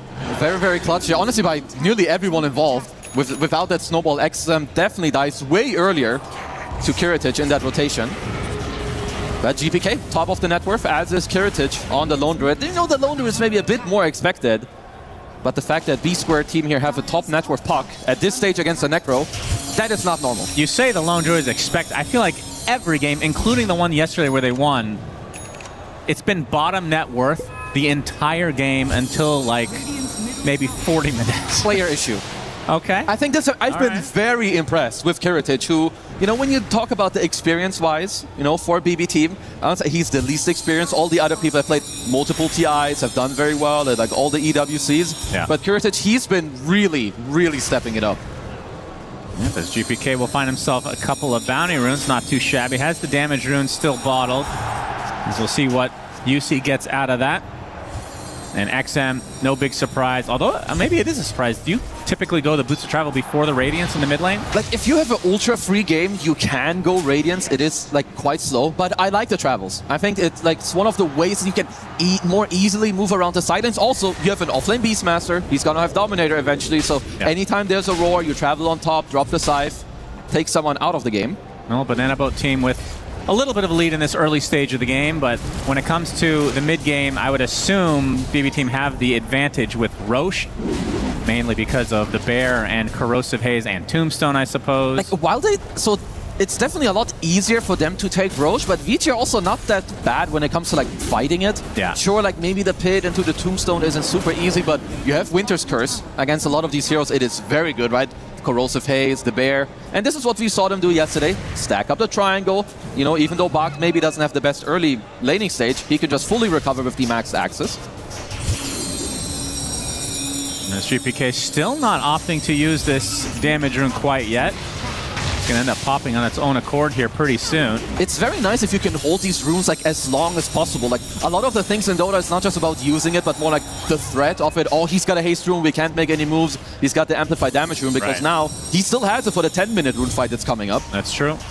They're pressuring this tier 1 tower now. And XM can only look on. We'll see where this next rune pops. It ends up being like an arcane and damage rune combined, which it'll end up being the bot side, just a regen for Miero. Nice cover from him. Can hold this for GPK.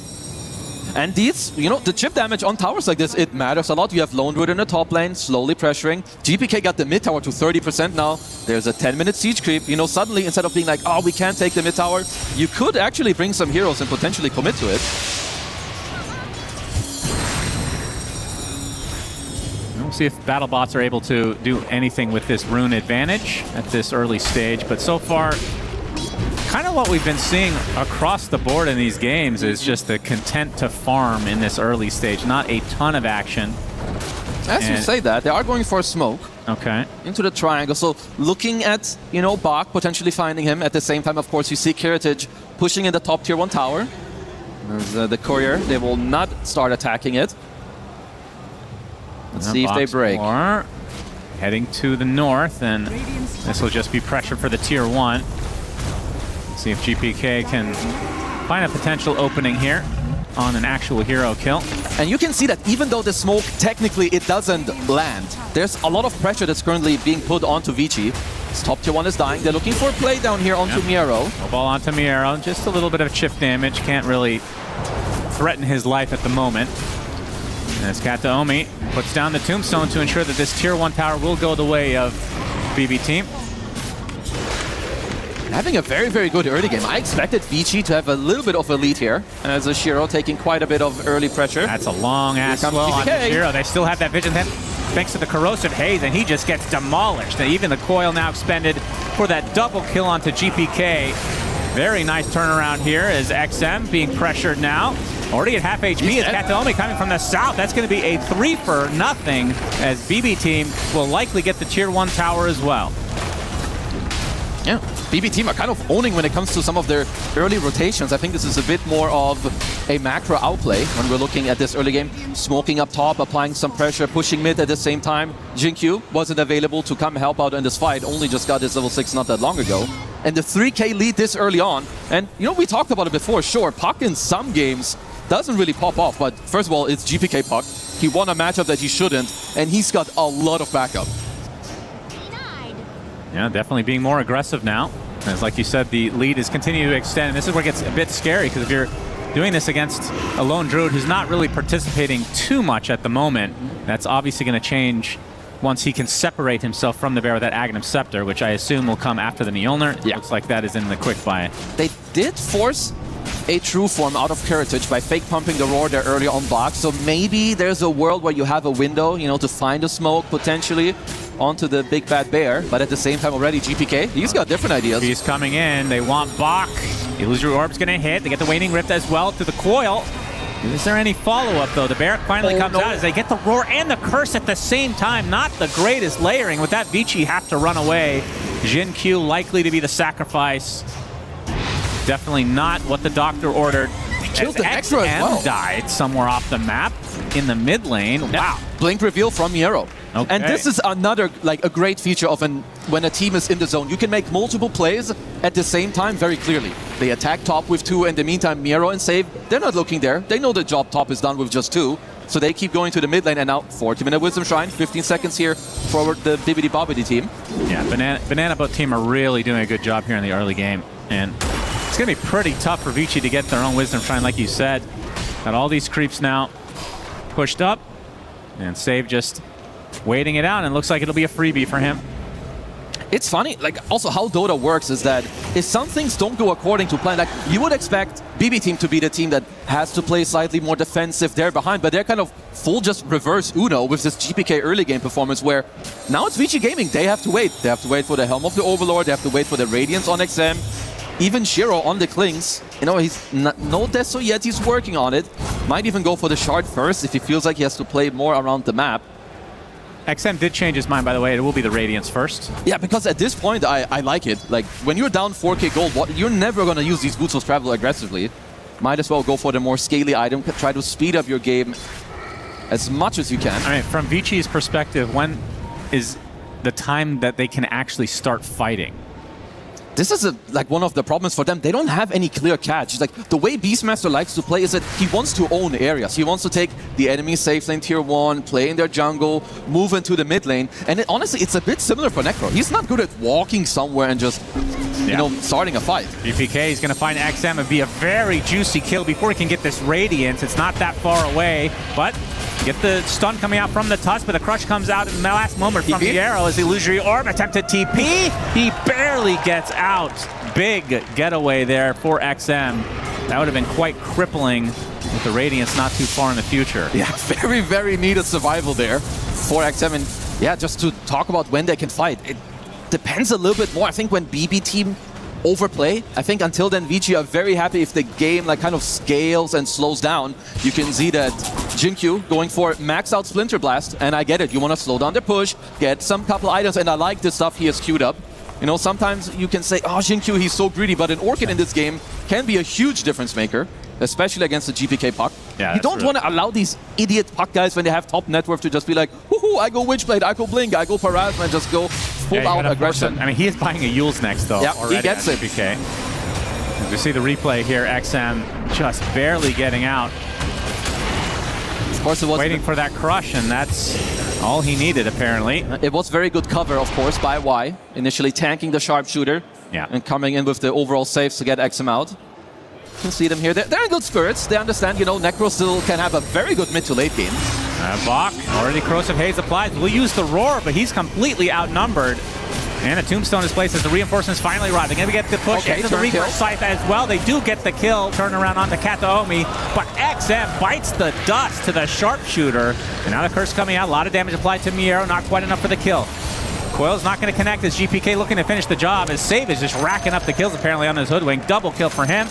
Ends up being a 3-for-0. Very close, Vici turning that around, but in the end, they lose everybody that came. Save has 8 Vessel charges at minute, I mean, that was minute 16, and it's a Vessel against Winter Wyvern and Necro, which absolutely hurts.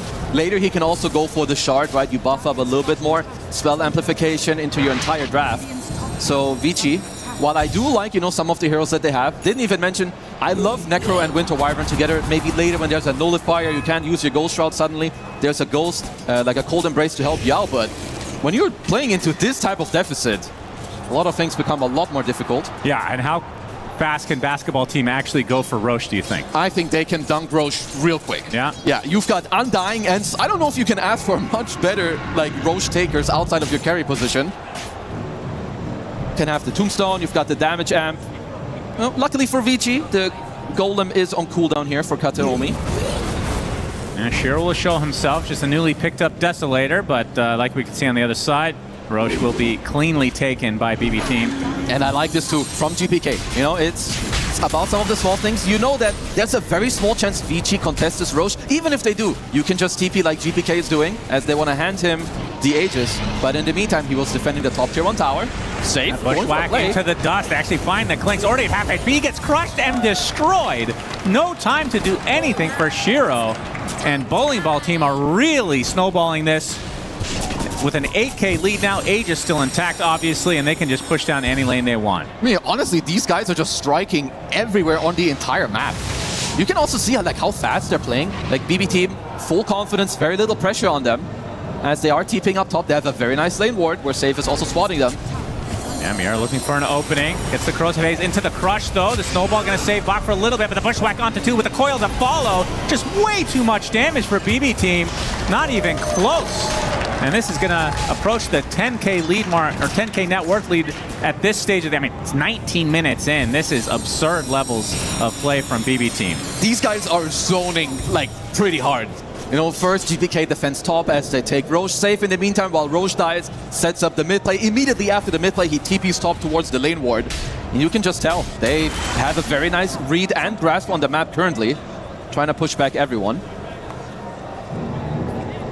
Not too long away, we're going to see that Tormentor taken out. Of course, with the Corrosive Haze, it's going to be easy pickings for BB Team. Slaughter just, it's another benefit of this hero. Like, you're not just, you own a lot of heroes because armor is, obviously you can buy Lotus Ores, but it takes a while. But you're so good at both Roche and Tormentor. Probably the best hero at amplifying it. It just feels like Shiro just finding scraps across the map. It feels like that's the case for every core on Vici's side, as the top 3 net worths in the game are all cores from BB Team. Yeah, and we've seen more and more shards on the Undying, especially Kateomi. I like it here. I love it, yeah. And he's been buying it in any game, but especially in this one. There's the Scythe, there's a Roar, Winter's Curse, everything. Like, they already have so many good things available. And with the 2 shards that they bought, you know, that means one of the cores could even get a shard for themselves. Or just the Boomerang, which it will be. They will be quite happy about that. You have physical damage amp, you have magic damage amp, you have overall damage amp from the Undying. Did lose their top tier 1 tower, but it is like, this is not how you want to play Necro. Necro, he wants to vacuum the entire wave with Radiance travels. Yeah. He doesn't even have boots of travel, as he had to deviate his item build. Kiritich has got his bear now. His baseball team ready to push even more. And Aegis online for another 2.5. No rush for BB Team. No, absolutely not. Because now, gonna wait for this Wisdom Shrine again. It's got the Ags available on the lone, so Kiritich can just take the bottom shrine. They actually find a connection onto XM. Just creating a little bit of space so they can steal this bad. Oh my god! The burst damage is absurd. The coil still expended onto the Beastmaster.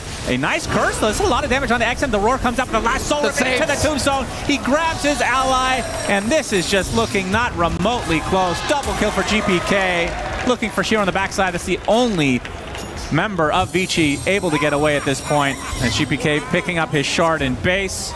He just picked up a 21-minute shard at the enemy fountain. This game, like, without throwing any shade, it looks like they're kind of smurfing on Vici Gaming. And this is not an easy thing to replicate by any means. BB Team, they're just owning everywhere. Like, look at this kill on XM. It's basically, it's save and coil. That's it. Sharpshooter into Crush. Boom. Or GPK actually getting that one. And it's like, this was a good connection though. The curse into the eventual roar. Great layering, but you see the soul rip, the tombstone, just too much. They need this Orchid on Jin-Q. It is one of the small ways you can potentially come back, right? You can maybe force out a defensive fuels and like snowball through, catch him on the way down, or maybe you can Orchid the Undying while the fight is going, because then actually you would get a kill. But yeah, Habibi squad, they are demolishing them in this game. Yeah, for sure. There's Kiritich. He's starting to wake up because he has Aghanim Scepter, so his bear can do his work. They're looking for a random Crush, not able to find a connection, but they do find the coil onto Y. As Kataomi is there, Bushwhack actually hits from save. He has been all over the place. My #1 support, by the way. Just saying. I'm with you. This guy's good. Well, you were disagreeing with me yesterday. I don't, on save? Yeah. He's 8-0. I love this guy. He's like one of the best players in the world. We had a literal argument on stream. No, you said best. I said it's like top 3. Yeah, I think he's the best. He's always there. Let's see. Let him talk today and tomorrow with his gameplay. 8-0 on Hoodwink. That is insane.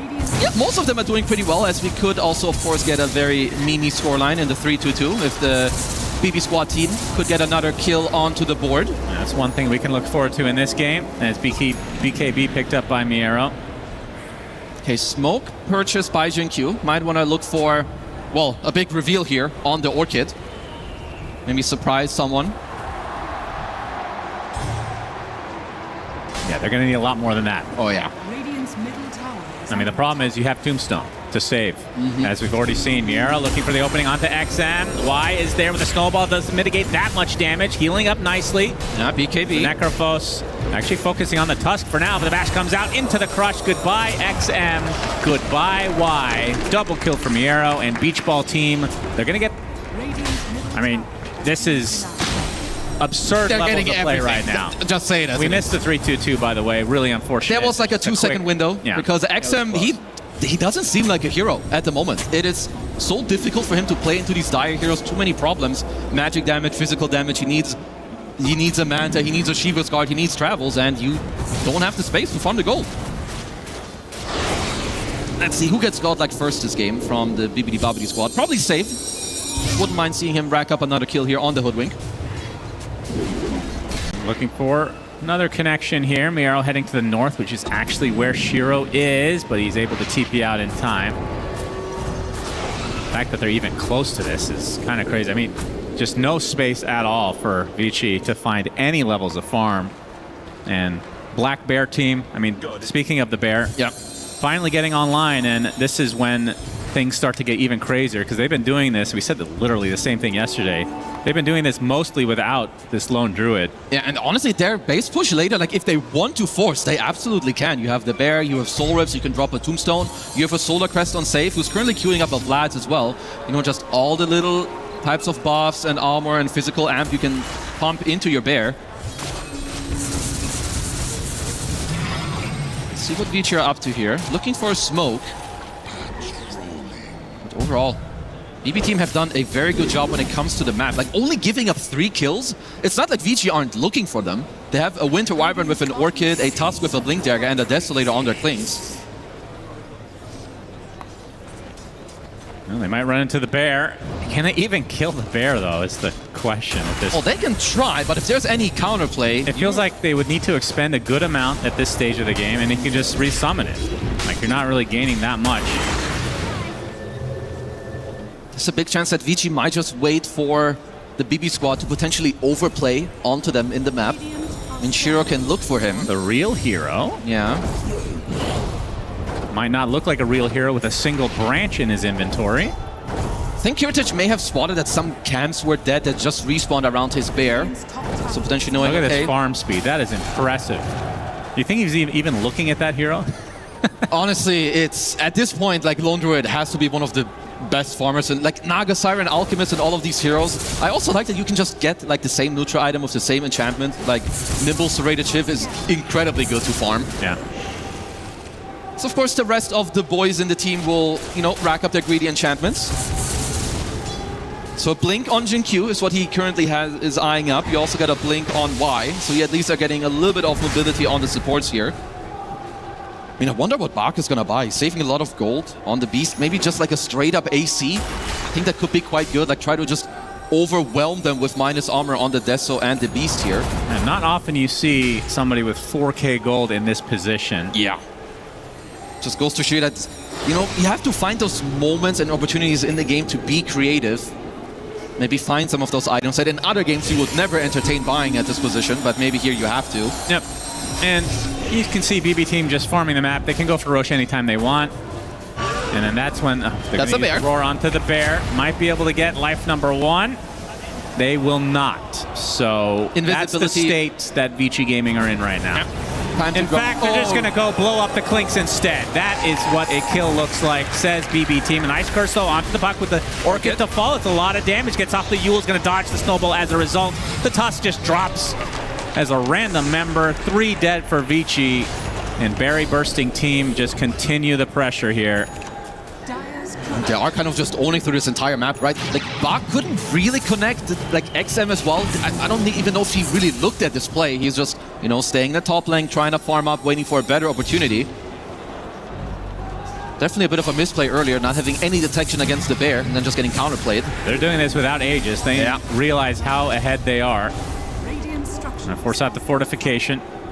Well, you can try to force them all to base and then still play. You can play for Roche anytime you want here. Yeah, they're gonna back away, play discipline, which has been the thing I've been most impressed with BB Team is they don't really throw leads all too often anymore. If you go back, I mean, I know the roster has slightly changed, but even just GPK alone, they had a propensity to do so like no other team, I feel like. No, these guys have all improved massively, not just individually, but I think as a team.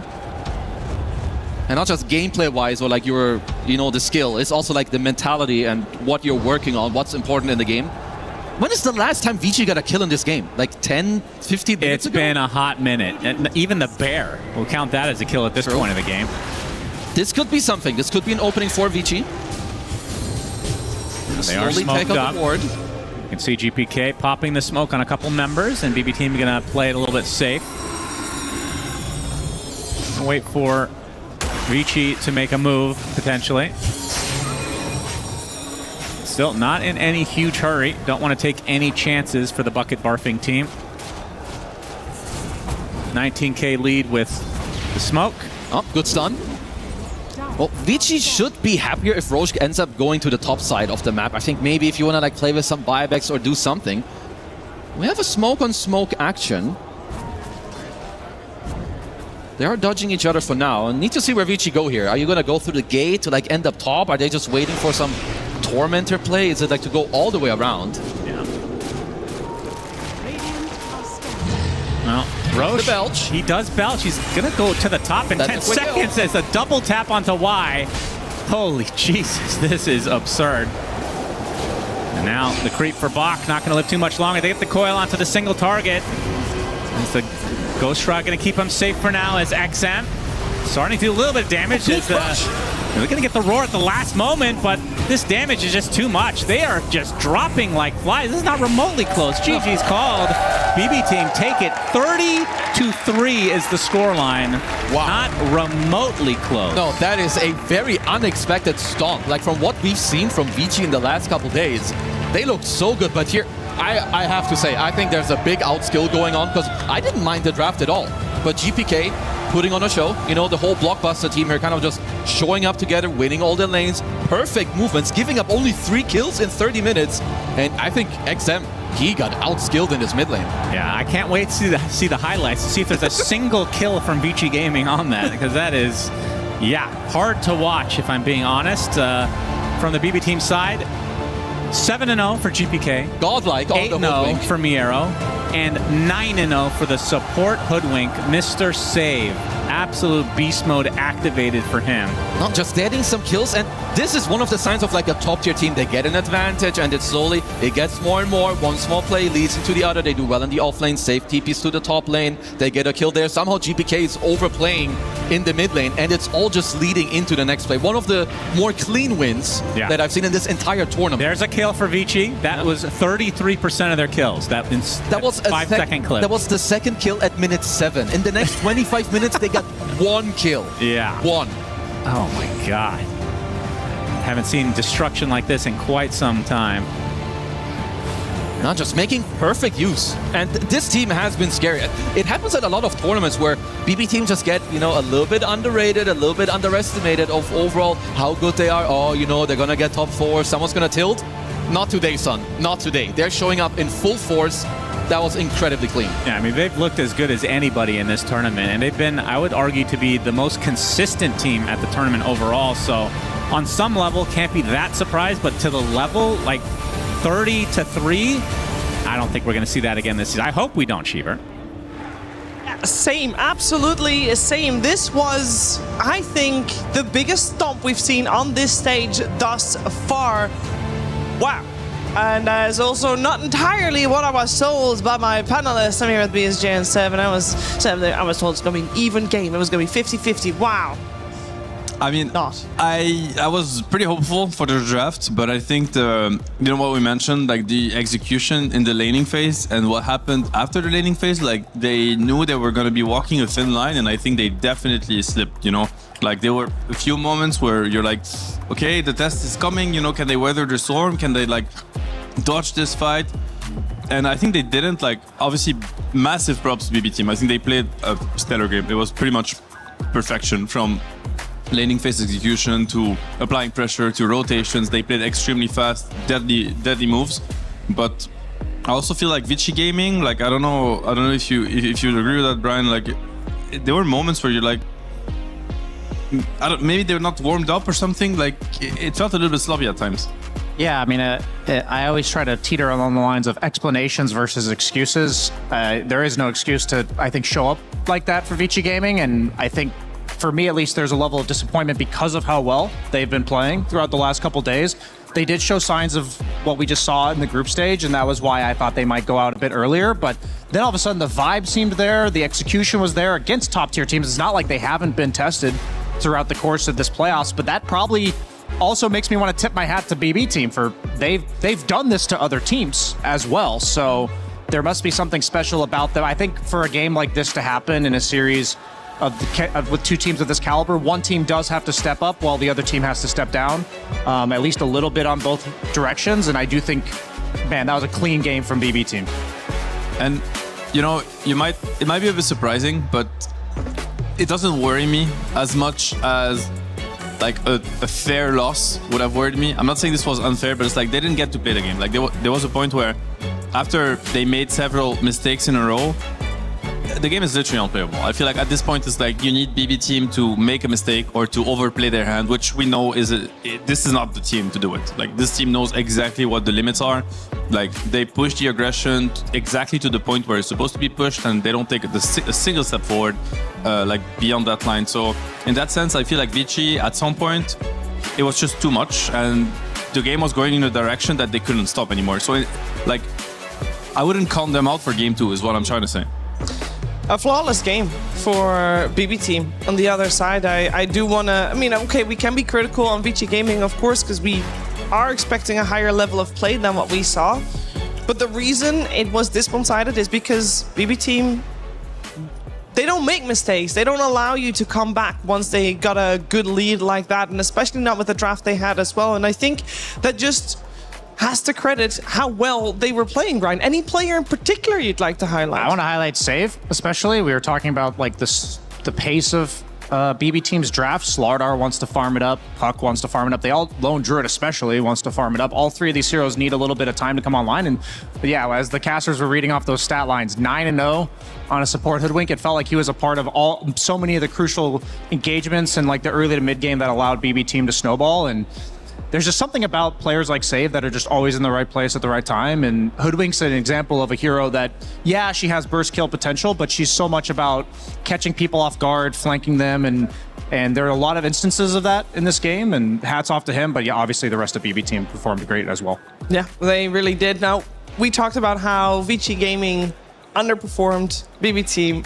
Incredibly strong. We've got examples of both of those situations, starting with the unfortunate underperformance for Vici Gaming, I believe. Yeah, so we were talking about it before the game started, but this is a clip of Vici Gaming basically making the type of mistakes that we can't afford to make in a series like this. So they get the curse off really nicely where the lone Druid Bear is going to be hitting GPK, but then right after, Bach roars, which then not only layers the stuns, but also knocked the bear back so that it wasn't attacking and killing GPK. This is only a 3k lead at 13 minutes. We've seen plenty of games stall out from this moment and the team can level it out, but that did not happen in this game because it plays like right, that. as you showed. I think like this was a kill on Puck. Like honestly, it would have been the biggest kill they got the entire game. Literally. Yeah, it would have been like step one to making this a much more even game. And then you mentioned like stepping it up for BB team. This is one of the coolest plays that I've seen throughout this entire tournament. So as we're going to get to the Roshan, I'm going to pause in just a second here because it takes a sec. Okay, so at this moment, every team in the world has like this idea of when the enemy kills Roshan, they're then going to be traveling across the map and looking to kill us afterwards. But BB team's going to do something really cool where they're going to pause, they're going to have Miero leave, and then Kiritich is going to wait to kill Roche. He's literally just AFKing, so you in their head, VG's like, oh, they haven't left the Roche pit yet. But no, Save has already left, Miero's already on his way, and Shiro then gets caught out of position. So for me, this was just such a small but like cool idea that I've never witnessed, the intentional stalling of killing Roshan, and those type of plays are them stepping it up where that creativity in that sort of situation is quite unmatched. Yeah, that's the team that's vibing. I think these are signs of like a team that is just like so like on, you know, synced with each other, where like it's really quick. It's like, hey, you know, like what, you know, second, wait, you know, we were not ready to catch, they stop, they pause the rush, they kill. Save is using chat wheels, you know, because he's also feeling, it's the kind of play that leaves you feeling really good. It's like, oh, we're really on top of our game right now. And yeah, you see the difference between them and Vici Gaming in that game one, where like things that usually should be executed properly and that they have executed better than average, like they have been, you know, stellar with their plays yesterday. Rough start to the day, you know, warm-up day, wash your face kind of situation. I don't know, but this is definitely it can happen, you know. They're gonna pay the price of now being put, you know, back against the wall, one game away from getting knocked out. But they kind of did this to themselves. Yeah, I wonder if it also changes in our perception when we see Vici Gaming. Overlapping stuns is like, it's a base level mistake, right? On one side, if you're gonna try to play better, it's the little things that you do right, meaning don't overlap stuns. You know, it's a basic concept. Whereas on the other side, the example that you gave, right, it's the little things not just done right, but done methodical and very promising.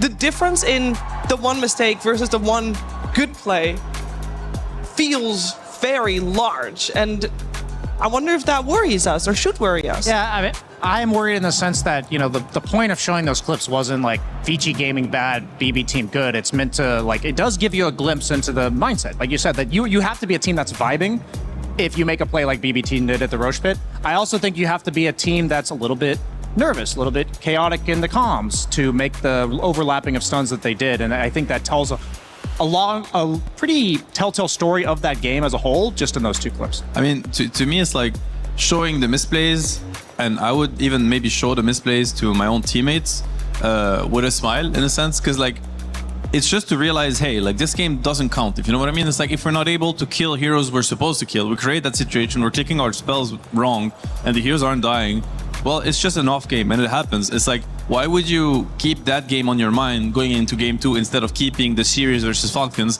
the series versus 1W? Because I can promise you that to knock out both these teams, they had to make not only just stable plays, they had to make exceptional plays. So in that sense, you know, an off game, it can happen. You know, it's behind you now. Just move on, reset. Remember how good you are, what brought you here in the first place, and, you know, get ready for game 2. Simple as that. Yeah, we're really hoping that it is indeed an off game, not an off day. And we'll see if Vici Gaming can strike back in game 2 of this best of 3 in the semi-finals. So it is incredibly important. And BB team, of course, one step closer to those grand finals tomorrow. Before we get to game 2, though, we are gonna check in with a couple of players who are doing the Remco Power Rankings.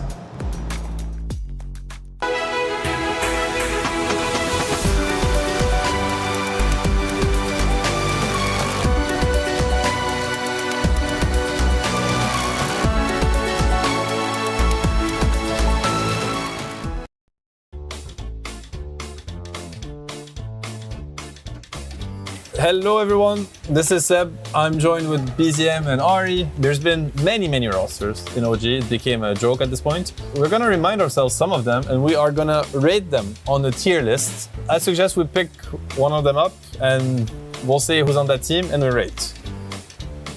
What is that? TI 2021 OG. I remember that. Okay. What rating would you give this one? I would give it an A. You would give it an A? High? They were closest to beating Team Spirit. We were 15k lead on them. And they had insane strats. B is fine, yeah. You agree Fine with for B? Let's agree on B. Yeah, B's fine. Another one. Are you choosing? EWC 2026 OG. Well, what do you guys think? I mean, they didn't make it out of the group, so it cannot be high. I do think the potential, if I had to rate the potential, I think it could be B, I think it could be A. Well, C or D? We can do C. Results matter. No result today. OG. Okay, OG. Too old for me, it's on you. Moon Meander, Miracle. Miracle, No Tail, Moon Meander, Crit, and Fly. This is like the Frankfurt major winners. At least A. It will be an A. Of course. Alright, one more. TI7 OG. I mean, I would put them lower only because they're competing against Miracle. So they go on A, one tier below. That's it. Wait, 2020 OG? What was that even? That was with Saxa? Mid one, Thompson, Sep, Saxa. Okay, that's the LA major. I'd give it a C. I'll pick 2024 or too early? That's ours. It's that one, yeah. Of course, we don't have any wins to our name, but I do think we're better than the ones below it. You know what? I'll put us above. It's the three of us. What are they gonna say anyway? They're retired. They're washed. Like, nobody cares. 2025. Name the roster. Oh, that's your choice. We have Shat, Stormstormer, Mixer, Dayskita. Next. Seb's not happy about that one. 2022. Wait, Yuragi BZM, Taiga. ATF Misha. ATF Misha, yeah, that's a good one. And you stood in for one of the wins. Yeah, I stood in. But it was that roster. You won 2 tournaments. We did. So you have to rate it quite highly for the 2 wins. I mean, okay. A. I think that's reasonable. You got two wins, that was a good team. We're missing 2. Just put it. So would you say this was the strongest OG roster, or it just got the best results when it counted? In TI8, no. In TI8, this roster was stronger, and this roster was stronger, but this roster was more fit for pressure, in a sense. And then but TI9 it was just the best roster. You guys just persevered the last one. 2023. Riyadh Masters specifically. Why is BZM laughing? So what were your results in Riyadh Masters that year? We lost in group. It's a D. Come on. You just put it. You guys describe it like very badly. Describe it like it was a really rough one. It was not good. The thing is, I don't remember. This is too harsh. I'll do this. This is quite balanced. I think this looks fine. Yeah. Well, great job, BZM. Thank you. A pleasure working with you, as usual. Great job, Ari. Pretty good. That was it from us. Hope you agree. And if you don't, well, I mean, not much I can do about it. Bye-bye. He thinks he can come in here and play my game. Let's go. He knows nothing. Let's go! Tyler Wine, you're done. Raw energy. Half from blow the house down.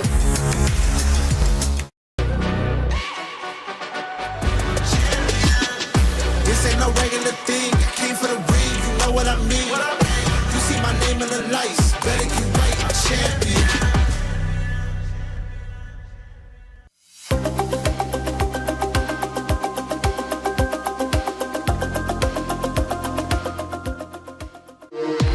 We were there for every click, every clutch, every respawn. We were there for the years of grind, and we're here. Now, the proud founding partner of EWC, powering the biggest event in gaming, shoulder to shoulder with the world's best, making history. Greatness deserves a stage. Lenovo Legion, reach your impossible.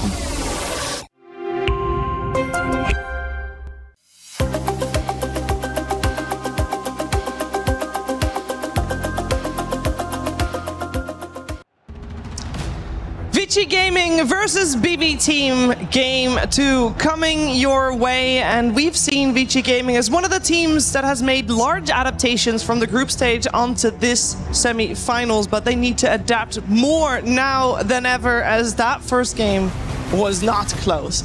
BB team ran away with that one, and we're about to get into the draft of game 2, and there's one elephant in the room that I must address, because both my panelists said, well, you know what, Lone Druid's overrated, and then he got paired up with an Undying. You can't let that happen, Seb, please. I mean, I deserve to be called out. I disrespected the hero, but I'll stand my ground, Shiver. You know what? I'll stand my ground. I still believe Lone Druid is, you know... Yes. This one is hard, huh? Maybe I should have backed off, actually. I'll reflect on that for tomorrow, but for today, I'll stand my ground. I do believe Lone Druid will not be the, you know, part of the first, you know, line of contested heroes for the grand finals, but we'll have to see. It looked absolutely dominant in game 1. Maybe I am completely wrong.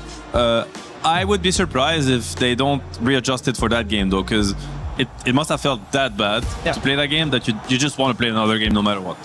Yeah, when I was looking at the draft, like obviously the Lone Druid Undying lane is about as scary as it gets, the Undyings and the SFs and all that kind of stuff, but the thing for me is I think that Slardar pick was relatively genius from BB team. When there's been times, I think it's really important to note that there's times where people block pick, and we saw that yesterday from Nigma Galaxy where they block picked BB team with a puck, because they didn't want GPK to get it on last pick, but they picked the puck into a shaman. So you're block picking you're making the sacrifice of basically picking a hero into counters in order to not get it picked against you.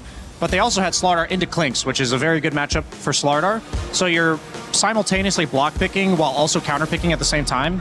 And I just think those sort of things will absolutely win you drafts on top of execution. I think the drafts were relatively even, but that was, for me, the highlight strategically from game 1. Did it feel to you that Necro was like comfort enough for Vici, or do you feel like they were, you know, maybe like going for it because it made sense, but didn't feel, you know, good playing the hero? It was really tough to say, because that one rotation at the 7-minute Wisdom Shrine where he dies, like, we talked about Necro being a vacuum of pressure in the mid lane, and literally one play like that can nullify that entire presence that you have. Suddenly GPK is like even with you on net worth. And so is that an individual mistake from XM? Is that a team misunderstanding of Necro? It's hard to say for sure. Like, if it's just an individual mistake to learn from, that's fine. But if it is like a team thing, then I think it did look a bit off, I guess would be my answer to your question. But I do think that one mistake says a lot about their understanding of the hero as well. Yeah.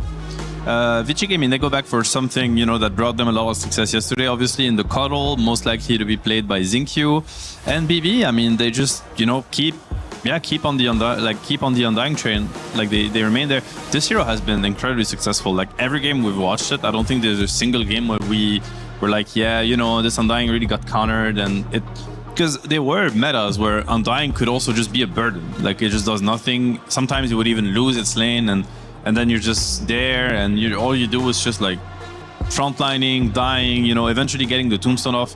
It feels like a completely different hero right now. It's just so hard to deal with. Like, it starts with the laning phase, the early game presence. We've seen, you know, wisdom fights with tombstone. Like, Malady is probably the specialist of this one.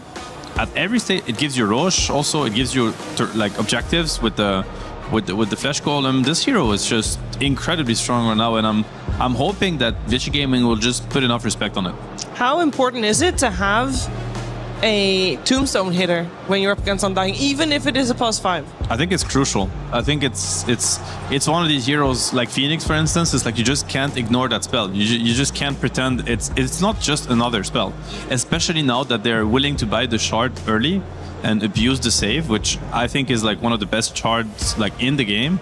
So in that sense, I think you always need to have a tombstone hitter. You also need to be able to take down this Undying.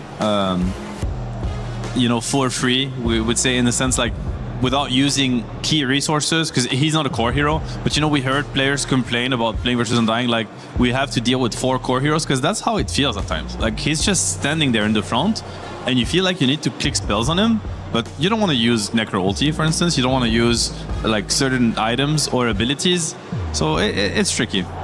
Yeah, there's usually 2 options, or I'd say 3 options for Undying. One is obviously be able to kill the tombstone. too, is be able to like force out defensive spells without committing. Like heroes like Hoodwink are a great example, where you represent a lot of long range bursts that might need to be saved from before they even go in.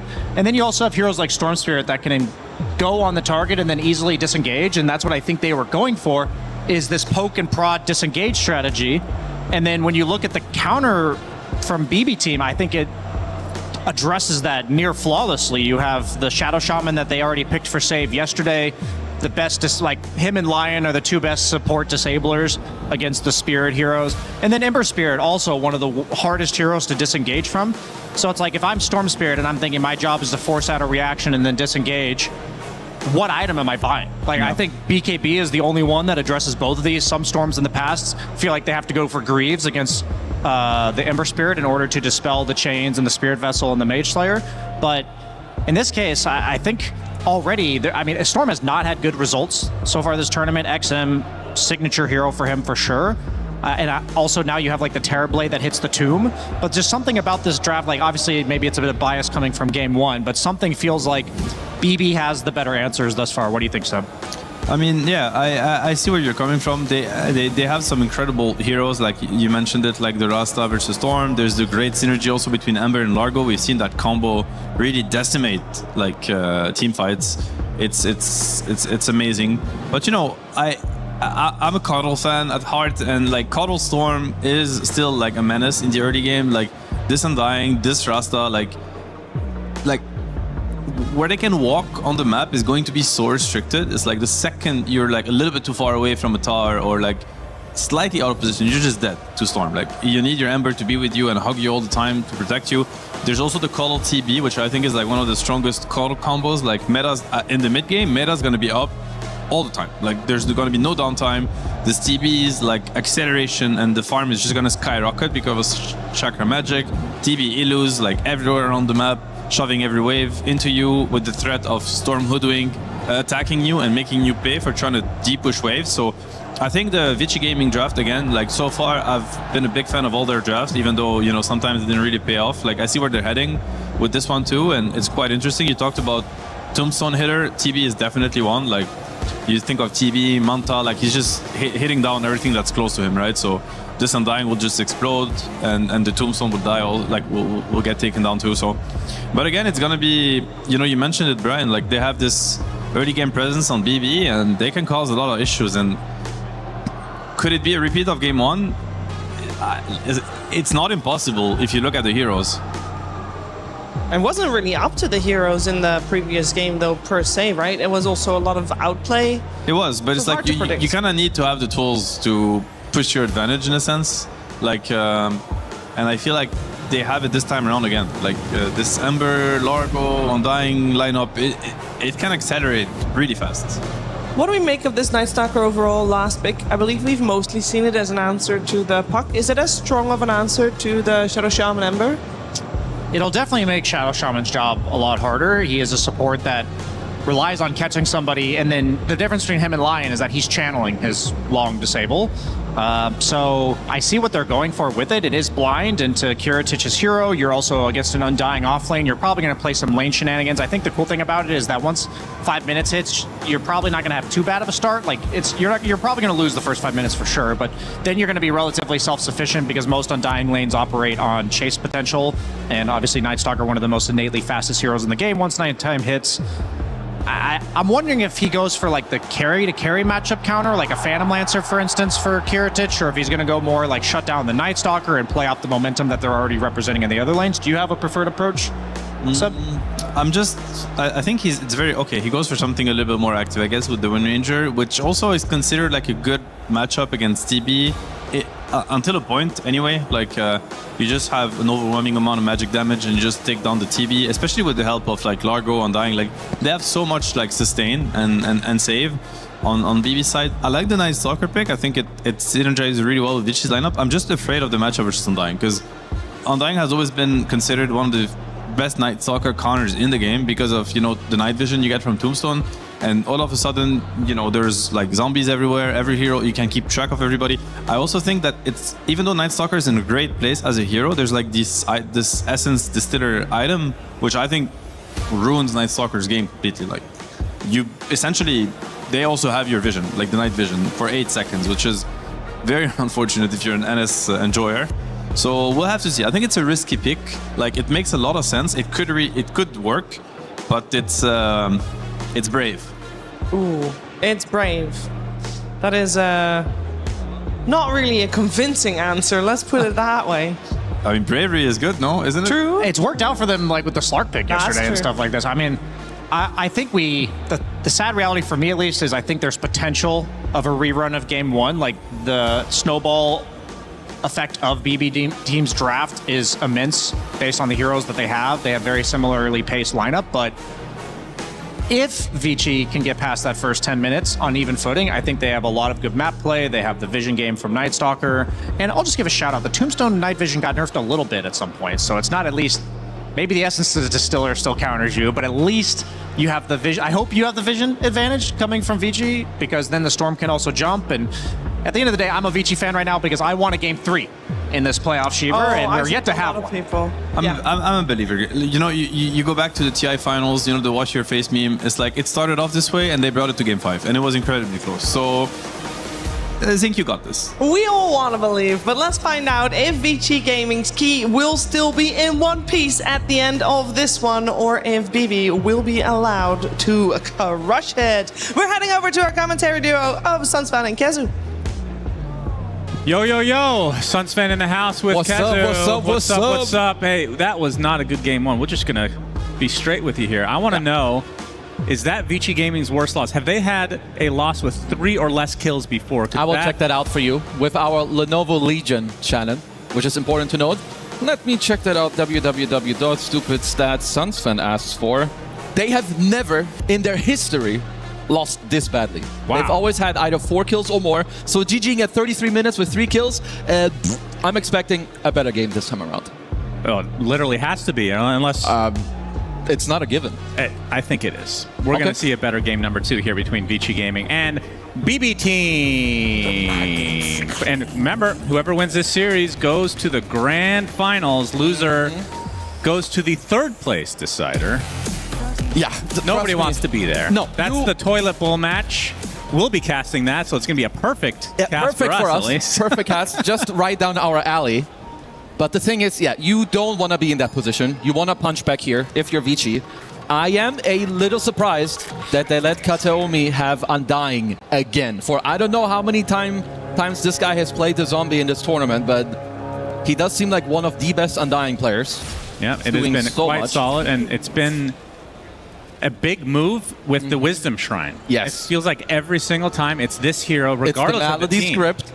Absolutely. Minute 7, execute, walk to the Wisdom Shrine. Malady started it, and, well, Kateomi trying to finish it here, at least for this series on the Undying. We're going to see some new picks, though. We see Miero picking up the Largo. He's been, I want to say, one of the most consistent Largos in, I mean, since the hero's been in Captain's mode. Yeah. I feel like I rarely see him have a poor game. GPK on the Ember Spirit, and Kiritich on the Windrunner as the carry. They both teams have a very good draft. I would assume that what Vici are going for this time around. So I like Caudle against Undying. You can kind of split the lane, right? You can always just push. Undying wants to run you down, your super high movement speed yourself with the Caudle. And Caudle drafts generally don't play on high commit, right? Like what Undying is very good against. He has very good teamfight with the Tombstone. If you commit, he saves. But Caudle has a lot of heals. He's very fast. You can like maybe bait the Tombstone, maybe go on someone, you know, back up your Storm with mana and keep going. So I like their approach here. Jinkyu though. Oh, he's taking a lot of decay damage and the right clicks from Kiritich. That's first blood already going the way of BB Team. Another good start for them, and they're against Bach on the Night Stalker, which is, for me, the topic of discussion. Yeah. Because, not to sound like a broken record, this hero is either setting the tempo and getting you off to a good mid-game, or it's just trash the whole game. Yeah. Which are we going to see? I hope that we're going to see a good game. The good thing for them is, though, like, and how Vici have won games in the past couple days is like early aggression and very good map play, right? When you have Night Stalker, you have crazy vision in the mid game. TB fixes your lanes, and Caudle deals with your cooldowns. And there's also a world, I think, where Night Stalker can build like a somewhat earlier shard in the mid game. If you get Chakra Magic, you have like double AoE on, you know, on your Void, which is quite good. But yes, definitely a hero that can be shut down early on. I mean, where would you rate the Caudle pick versus other games? Because usually we see it coupled with like a Beastmaster. You talked about the Void. It's okay. Storm Spirit obviously quite decent just to get the mana back, and then Metamorphosis, which is essentially his ultimate, but not an actual ultimate. I still think it's very good, right? You're playing with Storm and with TB, so you have two very good matchups there. You can see that XM is taking a lot of pressure. This time around, doing a lot better, though, when it comes to the CS. Currently having a slight lead here on the denies. Shiro. See the shackle onto Shiro, taking a ton of damage as Miero can't quite finish it. Nice bushwhack coming out from Y. Shiro obviously with, I mean, this hero picked because of the high armor gain that you're going to have throughout the entire game, but magic damage is a pretty damn good counter, and I'm looking at their lineup. Do you think that they have enough to burn through this guy? Wind Ranger has a lot of magic damage quite early on, right? Once you have like Maelstrom or later with some Mjolnir BKB. Also, Ember Largo is a crazy good combo. Also need to remember that Largo amplifies a lot of magic damage, which is very good against TB towards like, especially in the mid game.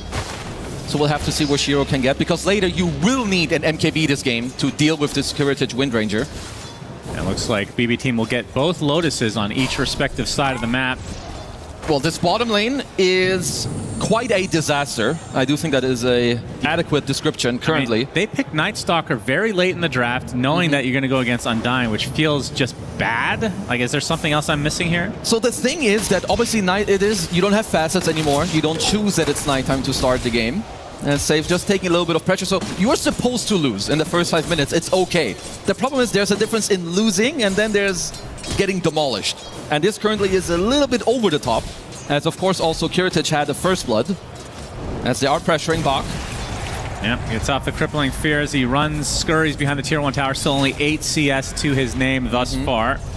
Which Jin Q, you can see, is almost the same. In this lane. We'll need to see how they go about it, because Night Stalker will always give you a lot in the mid game. If you have other cores that you can play around, you're still very useful, right? With the silence and the overall vision you're giving. This feels so bad for Faith Beyond, although creeps are going to be under his tier 1 soon. And they're going to be softened up by this Illuminate.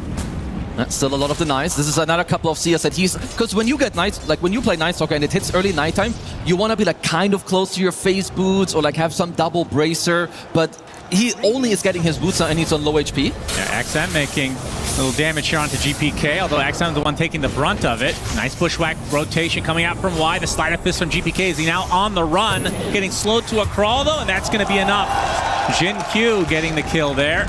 But that means Bach all alone, which... means that Kataomi can just go absolute ham on him. Another decay to his name, and should be able to finish it off with another. If he wants to actually dive here, yep, power shot from afar. Kiritich, beautiful aim. And that's just putting more pressure on Faith Beyond to try to get back in this game. It is nighttime now, so hopefully for his sake, he can try to stabilize his game, but this is an atrocious start. Yeah, they can look for a bit of counter pressure now potentially. Jin Q though, very aggressive to kill the courier. Yeah, he's just dead. Straight up dead. Tombstone plays from Kataomi, so Faith Beyond gonna get some solo XP, but we'll see how much he can do with this nighttime being on his side now. I actually wish that the facet, that it just starts? It just started with nighttime, yeah. Yeah, maybe like... Oh, that's big. He gets the tombstone. Yeah, definitely big recovery, but I have to say that the battle bots in the bottom lane are getting way too much. Like some of the kills they're getting.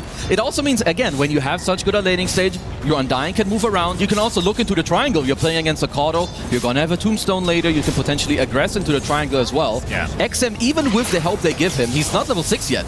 Right into the TP. They get the Hex into the Shackle. Is there enough damage with the Decay? Not quite. Searing Chains is there, and the Remnants actually are enough as XM still not level. He was literally 1 creep from 6. And that would have been enough for him to get away, surely, but instead, he has to make the walk back of shame.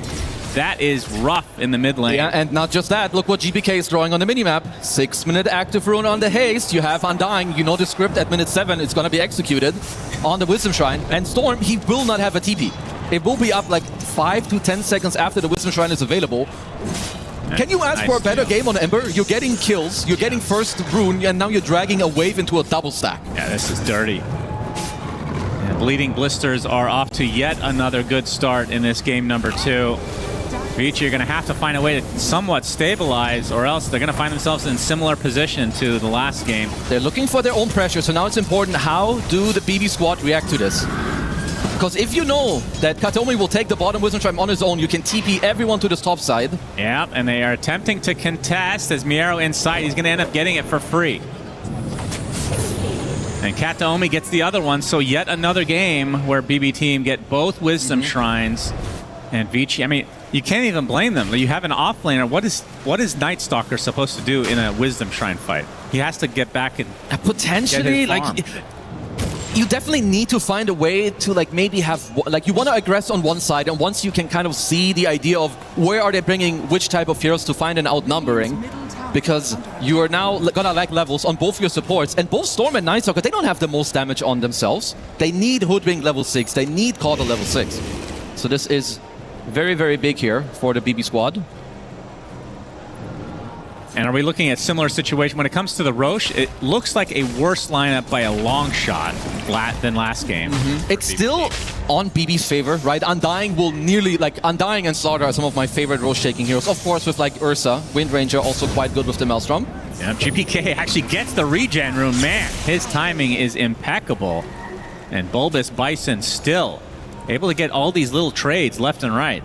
They are at least doing a very good job when it comes to Shiro's net worth. And honestly, the scaling for Vici is not weak at all. I can see TB, you know, be the big guy in this game. If later on you get to stand your ground with like an MKB and hit into the Wind Ranger, you will of course do very, very well. And you have a Caudal to back you up. You're going to have the vision from the Night Stalker.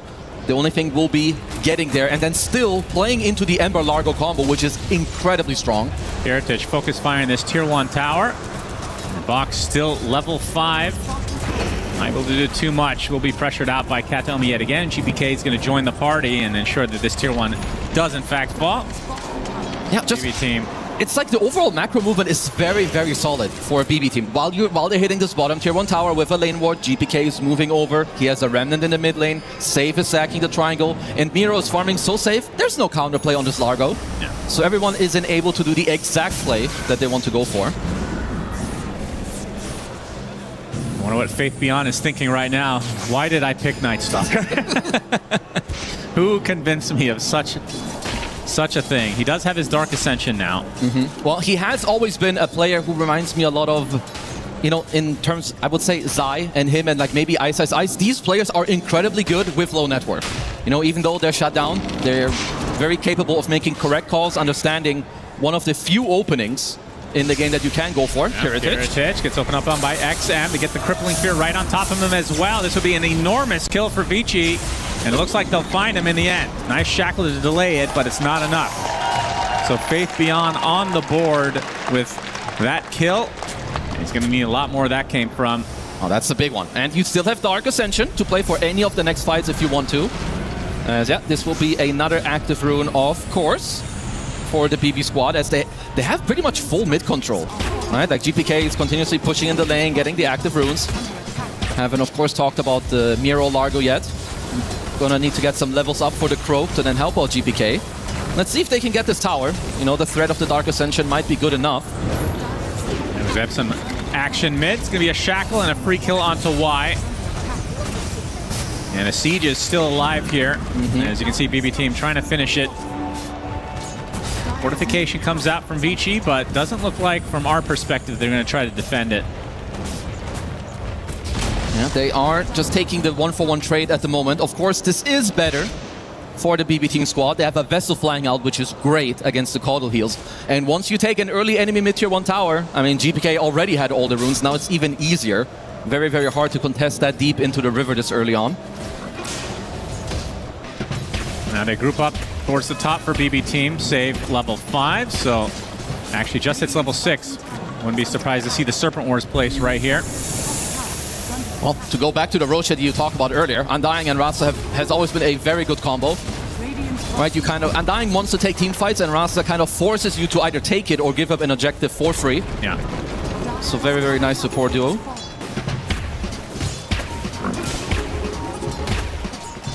And Miero going to be going for the Meteor Hammer build, as GPK forcing Y out. Has the Spirit Vessel applied. XM just slowing him up, though, so can't pursue any further.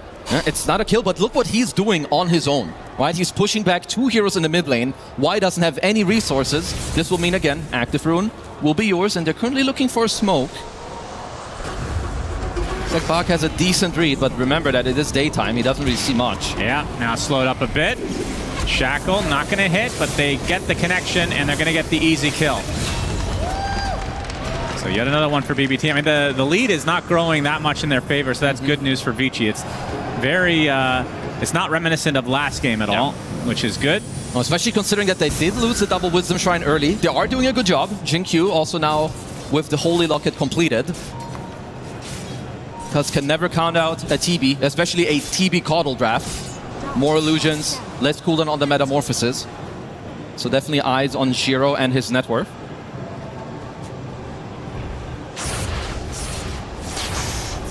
XM working on his Witchblade right now, and for Shiro, which we haven't really talked about too much, has his Yasha working towards the Manta style, so nothing too crazy.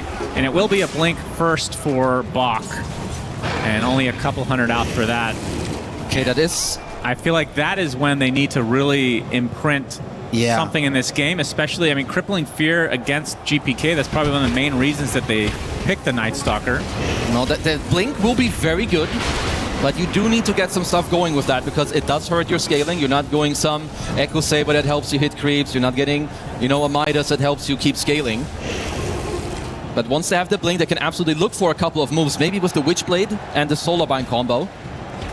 Now we're seeing a smoke from Big Brownie team, but you see the blink now picked up from Bach. See if he can put that to good work. It's GPK leading the way. It's the 40-minute timing again. If Vici are available, I don't think their team fighting is that weak, right? You have heals, you have Dark Ascension. Y is going to be spotted first. A Dark Ascension used as Bach comes in with a Crippling Fear, looking to finish off Y. They're going to be close as GPK looking to do that. Looks like you'll find it eventually, but they get the Hex, and now they get the Shackle and the Focus Fire. Bach is dead. Searing Chains now on to Shiro, already at half health. We have to play around a bit because of the Sunder potential. So in the end, the support actually did live, but again, Faith Beyond is the one suffering the consequences. It was good counterplay, right? BB team, they were around already. There's so many people you want to stay on top of here as the Night Stalker. If you're not staying on Miero, he keeps giving them heals or maybe move speed. If you're not staying on Kateomi, there's a Tombstone. You kind of have to follow save as well.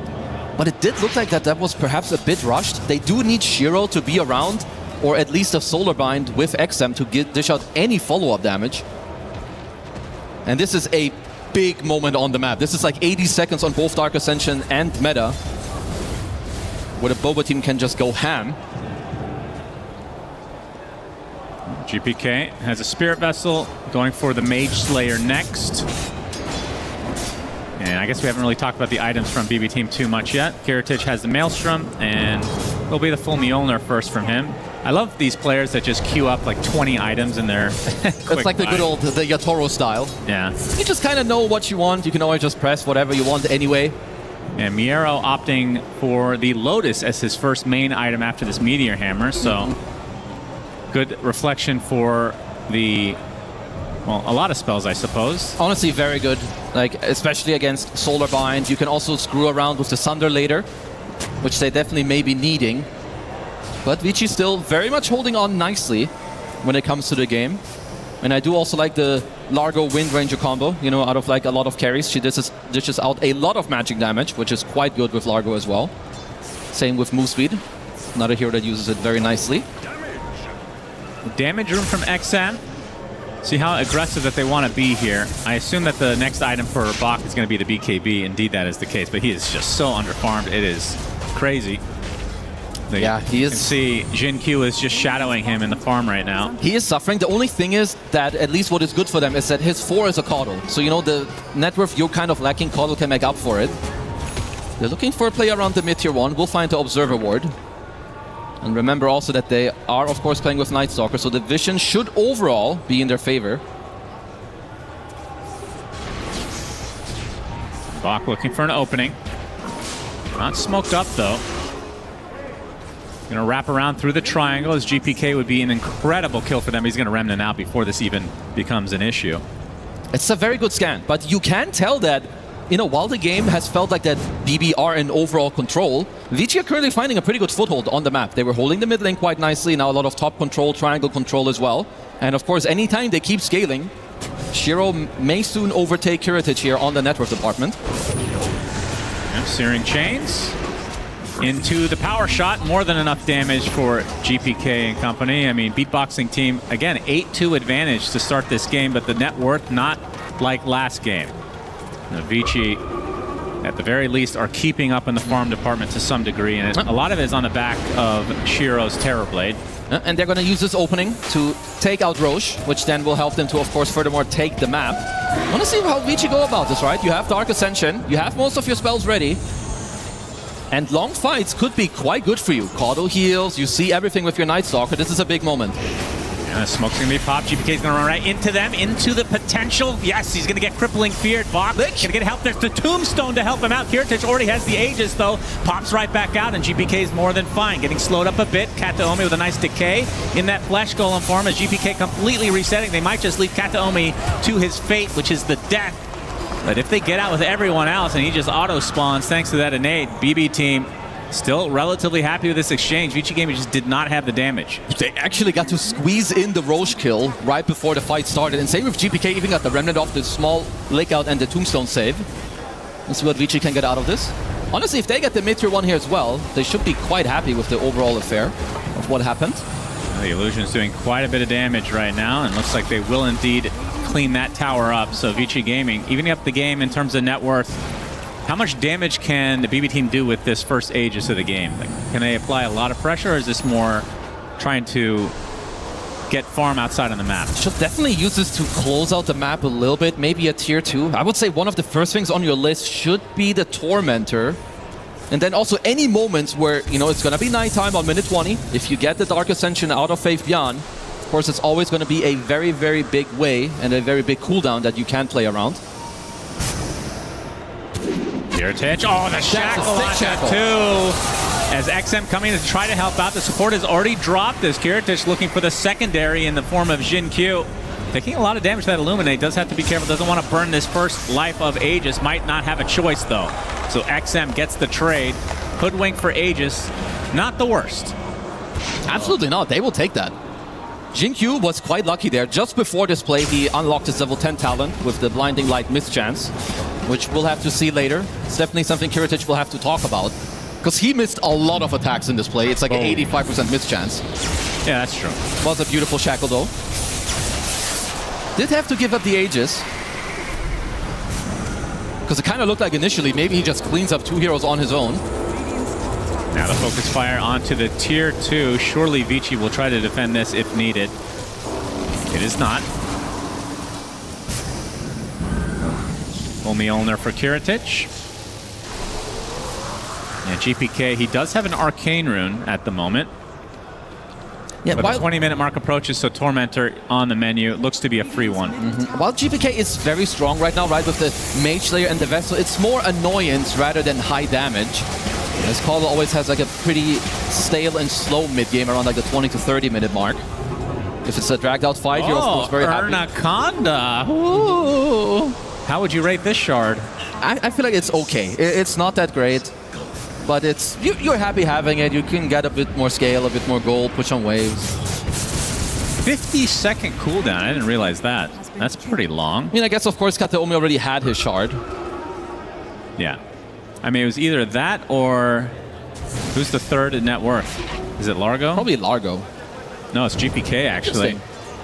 Yeah, honestly, the Ember Shard is nice, but even if you don't have the Aghanims yet, it's not that incredible. Okay, 21-minute Wisdom Shrine. Definitely the script that BB are looking for here. Tombstone already placed. They're ready to go. Kataomi already half HP. Bach is going to jump right on top of the Ember Spirit, but the Lick is there to save him, and now Bach just getting destroyed. And that is way too much damage. They trade the Undying for a Night Stalker. GPK, though, getting pressured by Shiro. Quite a bit of damage. And actually, Remnant's back in, and it's absolutely punished. As Vici Gaming, they get more than 3 kills in this game. Already good sign from them. No, incredible. Definitely a little bit of a mishap, right? Just going to the wrong Remnant. But also Kataomi, you know, walking in quite aggressively there, drops the Tombstone. But TV, he doesn't care. And I think this is why eventually this can be a very, very good TV game. If you can just hold your ground, like at this one, you're not only going to shred the Tombstone, but look how fast Kataomi dies here. Yeah, I feel like it was just a matter of time before. I mean, surely teams are watching the replays that BB team participate in, because they're doing the exact same thing every game at the 7, 14, and 21-minute mark, it feels like. and finally punished, and this was a rare mistake from GPK. And as a whole, Bikini Bottom team lose this fight. Well, very, very important here for Vici. They have a small lead now in the game. And I have quite high faith when it comes to their overall course, because Bach, this was a fight right before his BKB. You know, next time around, if that fight happens again, with half HP, he can get his BKB off. And it's not that easy for the BB squad to stand their ground. You know, if Bach goes in, gives vision to everyone, there's a storm zipping, suddenly 5 TB illusions and a meta is running at you. Maybe you save someone with the tomb, but then what? It's not like they committed anything. Yeah. Good signs from Vici.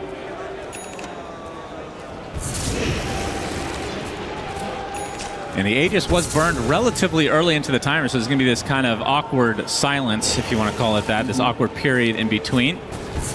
As BKB, who was that just picked it up? Should be Bach. Right, he's getting it. XM also just finished his, so... And it's, again, it's this type of game where in the mid-game it matters a lot when you think about it. Who's getting, like, more impactful items? You're getting a double BKB on Bach and XM, whereas if you look at like the BB squad, they're getting like way more defensive items. Like obviously Pi can help you. The next item on GPK is quite far away. Same for Miero. So while BKB can be seen as a defensive item for Night Stalker and Storm, it's what allows them to play so aggressively. There you have the Lotus now for Miero and the Shard. So crazy combination for him. I definitely need it. Right now you have multiple Lotuses. You can also croak up not yourself, but also one of your other cores. And you need this influx of magic damage, especially against the Shiro TV. Feels like the first time in quite a while that we've been casting Breaking Bad team where they have met some resistance, because it has been just snowball after snowball. And Vici definitely figuring something out in between game 1 and 2 here. Yeah, definitely intrigued to see how the BB squad want to kind of deal with the state of the game. Because while TB is very strong and he will outscale a Wind Ranger, absolutely for sure, we've seen what Alargo and Ember can do. When they have a dragged out fight with Proc of Genius and they're just floating around, there's some catalysts, there's an abundance of magic damage. Interesting. Radiance for Bach? Potentially, I guess he would use that for a little bit and then turn it into a nullifier, I assume. You definitely can. Evasion is quite good. I do feel like also there could be other items that are quite nice, maybe even like an AC, but I guess at this point you can kind of just buy whatever you feel like is necessary. Gonna threaten the tier 2 tower. Looks like BB team don't really want to do too much about this one. And again, it's a TB Kodo, so it's not like you're committing a hefty cooldown. Yeah. You'll just keep putting down the CD, maybe with like a 30 to 40 second downtime if you just keep pumping it in there.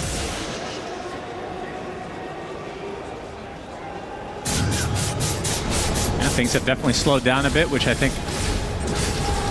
I actually don't know if that favors Vici, does it? Because this Night Stalker feels like he wants to be active all the time.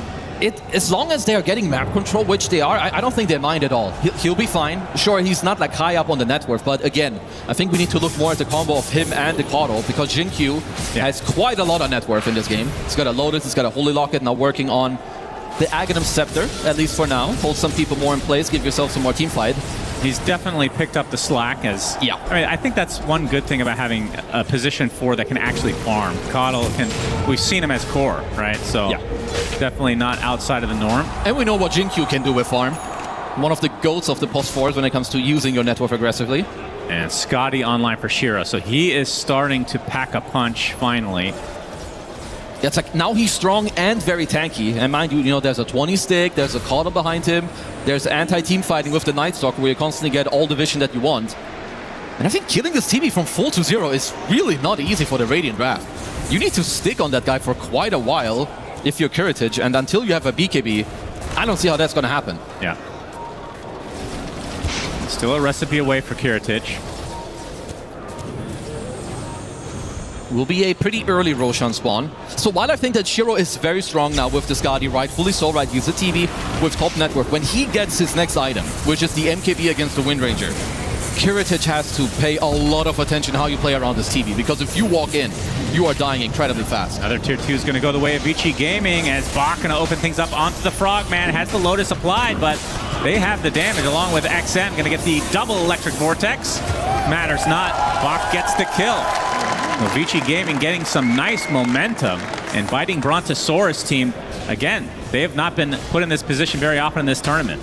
No, not really. And now, you know, they're bleeding a little bit on the gold lead. Down 3k gold. You can see also very nice wards overall from Vici on the map. One on the bottom gate, one mid lane ward, and this top lane ward that did spot up Miero on the start of this play. And when when the map turns into this, it is incredibly annoying to play against this draft, right? There's all the maps are pushed in. If there's one Night Stalker seeing you at nighttime, the storm zips over just like that. And more pressure with the illusions. Shiro, Demon Zeal. They're actually going to get another tower going their way, and this is without Roche on their side. Is that every tier 2? Yep, absolutely. Vici mounting a comeback after that game number 1 debacle. We can call it nothing less. 5k lead now. Looking quite good. I feel a lot more comfortable, and I think it is how they beat all the previous teams. 1W and Falcons, they found like a nice draft with vision, overall map play. You have Ghost Push, and then like you abuse it to find a pickup into a team fight. Honestly, all eyes are now on the secondary Roche in this draft. BKB completed on Curatage, so you have a huge item timing for the Bibbidi Bobbidi squad here. Whereas Vici, if they can delay perhaps until this MKB, I don't think they would mind at all. Of course, it is a little bit away, but you farm incredibly fast. Yeah, the Radiance is not too far off for Bach. Just the Talisman away. GPK going to run into the illusions of Shiro, remnanting to the high ground. Won't find a target, though. Not finding much, at least for now. And looking into the pit, so Bilbo Baggins' team will try to go for this Roche. I was going to use that one. I love that one. So they go for the Belch. I don't know if they're going to be around in time, because you definitely want to contest, right? You have Night Stalker, you've got the illusions to scout it out. Yeah, it's going to be close. Vici smoked Ascension. Up. Very close indeed. The zip it from XM, but Kiritich gets the Aegis. Pop the BKB as XM does the same. Trying to create some pressure here. The Shackle onto the Terrorblade. Can he get the Sunder up? No! The Hex is there, and Shiro takes a tumble. And with that, BB team going to try to chase out the rest of Vici. Although now they're actually resetting. Did they get everything? The Aegis and, yeah, they got the Roche banner as well. So everything going the way of BB team. Well, they needed that. But this is all, sometimes you have to go for somewhat of the higher risky plays. I think if you're Vici, you're going to be highly kicking yourself that you left the area with so much distance between you and BB team. Like, by the time you get close by, they didn't even have vision yet. So close. Look at the shackle that's coming up. That is so pretty from Curatage. And that's the scary part of having these illusions next to you. More targets to get a shackle that is potentially game-defining. So BB team punching back in this game number 2. The Hex into the shackle. Focus Fire will finish it. Ernaconda, yeah, that's a sexy snake right there. All right, it's Curatage definitely now, you know, with the Aegis, queuing up a Daedalus can definitely turn around and kind of change the one-to-one matchup that he has going against Shiro's TB. Man, they should be able to get Tormentor, so that's going to be Gale Force for Kiritich because everybody else has Shard. Yeah, honestly, they'll be pretty happy about that. It's just nice, especially against all like the illusions, maybe push some of the people away. So, Vici, this is you should know how you want to fight with a Night Stalker, right? You want to kind of go around, pop the Dark Ascension, and start the fight nicely yourself. You don't really want to be the ones that get pressured first. But I do have to commend BB team for finding such a moment. Still in the network, quite even. Vici Gaming. I mean, the top net worths in the game are basically interchangeable at this point between Kiritich and Shiro. And I assume he's going to have to go MKB at some point. Yeah, in fact, that is the case now. They will have to wait for it. It's the only way that you can deal with the Wind Ranger.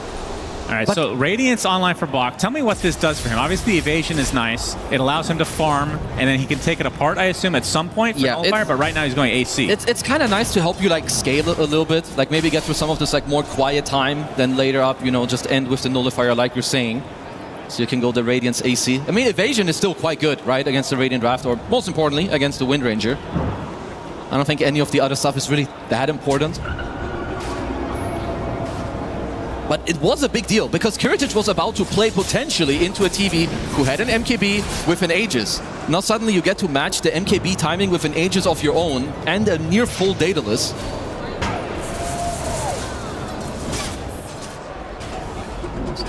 Trying to maybe poke at that tier 2 tower as we see a smoke coming out from Bearded Beaver team.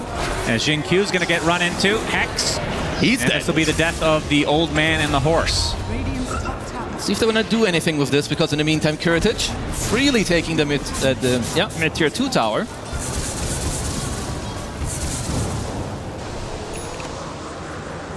Might just want to wait out this Aegis. There is the MKB completed for Shiro.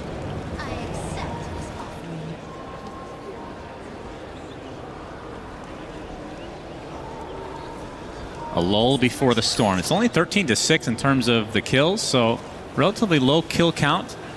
If you're from League of Legends, is like 5 times more kills than you're used to seeing, probably. I mean, both teams are just playing a lot. There's a lot of respect going on when it comes to how the map is being played. Where can they pick you off? Because Vici, even with this kill deficit, just a very, very even game. Why? With the Glimmer and TP. And he's out.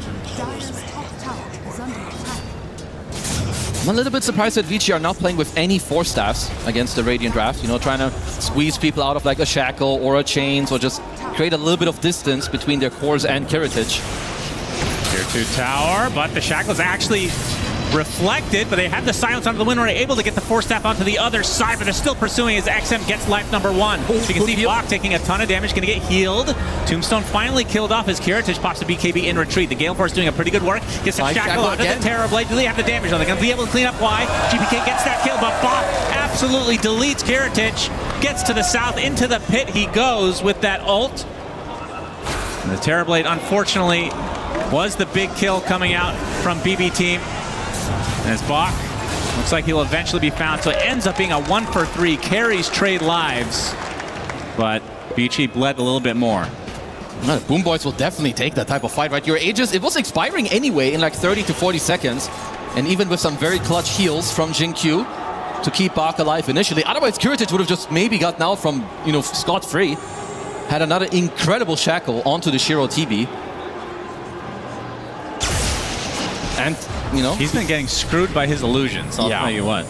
Now, BB team, they're finding good fights, and this is while TB is at one of his strongest moments in the game. Like, they're looking here. Of course, they kind of get Kiritich once nearly for free. But even so, he still has the BKB once he respawns. And you can see the damage from Shiro. Like, if Kiritich isn't, you know, careful here, or doesn't even land the Shackle on the main hero, he would have died way earlier in this fight. Yeah, both carries die simultaneously. Good job from Bach to create that extra pressure, but in the end, the fight did technically go the way of BB team. Aghanim Scepter there for Jin Q. I'm not sure if he had it in that last fight, but I don't think so. No, we definitely would have seen it. Yeah, Will-O-Wisp is insanely strong. Not the 7-minute script. Yeah, this one's not that important. The Lotus. Good Lotus. Onto the Storm, already taking heavy damage. They get the Frog, the Silence on top of him. GPK creating pressure on the high ground onto Y. Meanwhile, XM doing the same for Vici Gaming. A Tombstone save as XM has to use all his mana to retreat. So again, another Shrine likely to go the way Bach as well. Bach gets Focus fired into the grave. So 2 dead for Vici. And Bleeding Blisters team win another fight, and they're going to likely get this tier 2 in addition to that Shrine that Save ended up grabbing for himself. Even though you know this play is coming, like, they just get a correct play going. Shiro didn't have the meta or didn't feel comfortable using it. I think he really wants this BKB before he's fighting. I don't know if I really blame him, right? Like, if I'm looking at like the Radiant heroes overall, Ember now has an Aghanim Scepter. He's constantly Croak of Genius. You have an Aghanim Scepter on the Largo as well.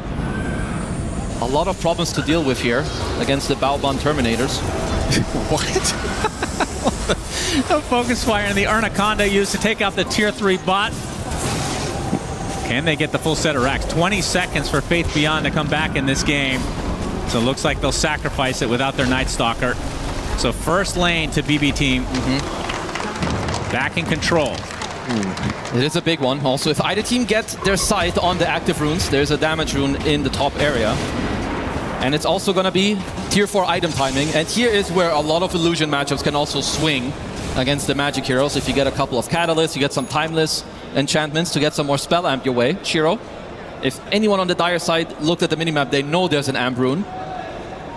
Yatoro would be quite disappointed if they will not go here to get it. Yeah, GPK is going to snag it instead. Yep. Are you surprised that Shiro went for BKB so late? No, I honestly think his item build was fine. There's a world where maybe you could skip Skadi and then you went for MKB, BKB straight up. I think where their game faltered a lot was the secondary Roche, where they had a 5k gold lead, they leave the area, and the BB squad just kind of got to fully attack them, win the fight, and steal the Aegis. Because I feel like this Aegis could have been his BKB until he completed it. There's the Timeless Conjurer's Catalyst for 1. That's Mr. Miero, who will be very happy about this one. Oh yeah. Yeah, this is, it's just the type of timing. 35 to 40 minute mark. Nice kite from GPK. Freebie. Yeah, and Brown Briefcase team have been in this position before, and we've seen them with these leads and again, we've said it many a time, they do not throw these leads very often. Vici were in the game for quite a while. They still are, but if this next Roche goes the way of BB team, it's going to be really hard to recover for Vici. Yeah, because you have a Satanic from Kiritich as well. GPK trying to get the Shrine as XM coming in right on top of the Undying. Uses his BKB already as a Will-O-Wisp onto the high ground, into the Gale Force. Jin-Q now on the run, but he can't go anywhere. Shiro popping the BKB along with the meta, trying to run away, gets focus fire, looking for the Sunder, but it's not to be. Down goes the carry for Vici Gaming as the rest retreat in shame. And that, if it's a fast Roach, which it is, 20 seconds away if they spot it. And this will be a freebie for BB team. It's still 1 minute where Shiro isn't even on the board. BB team, they're just finding the fights that they want. Miro has got the double lick talent, just getting Kataomi out of all the pressure, baiting them further in.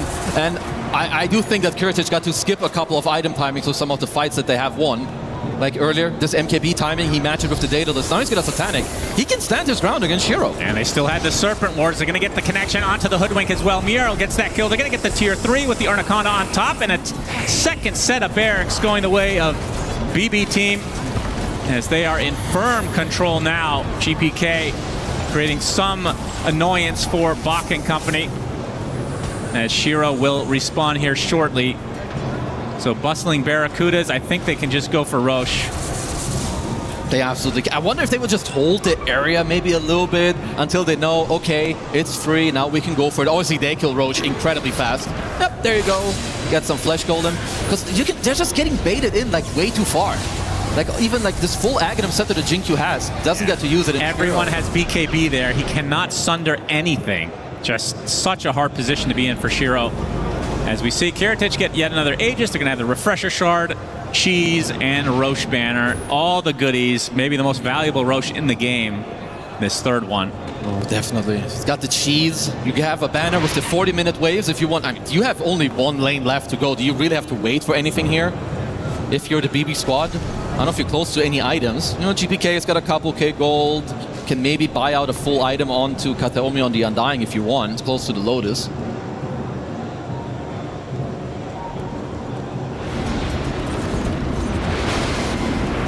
Octarine Core being built for Miero.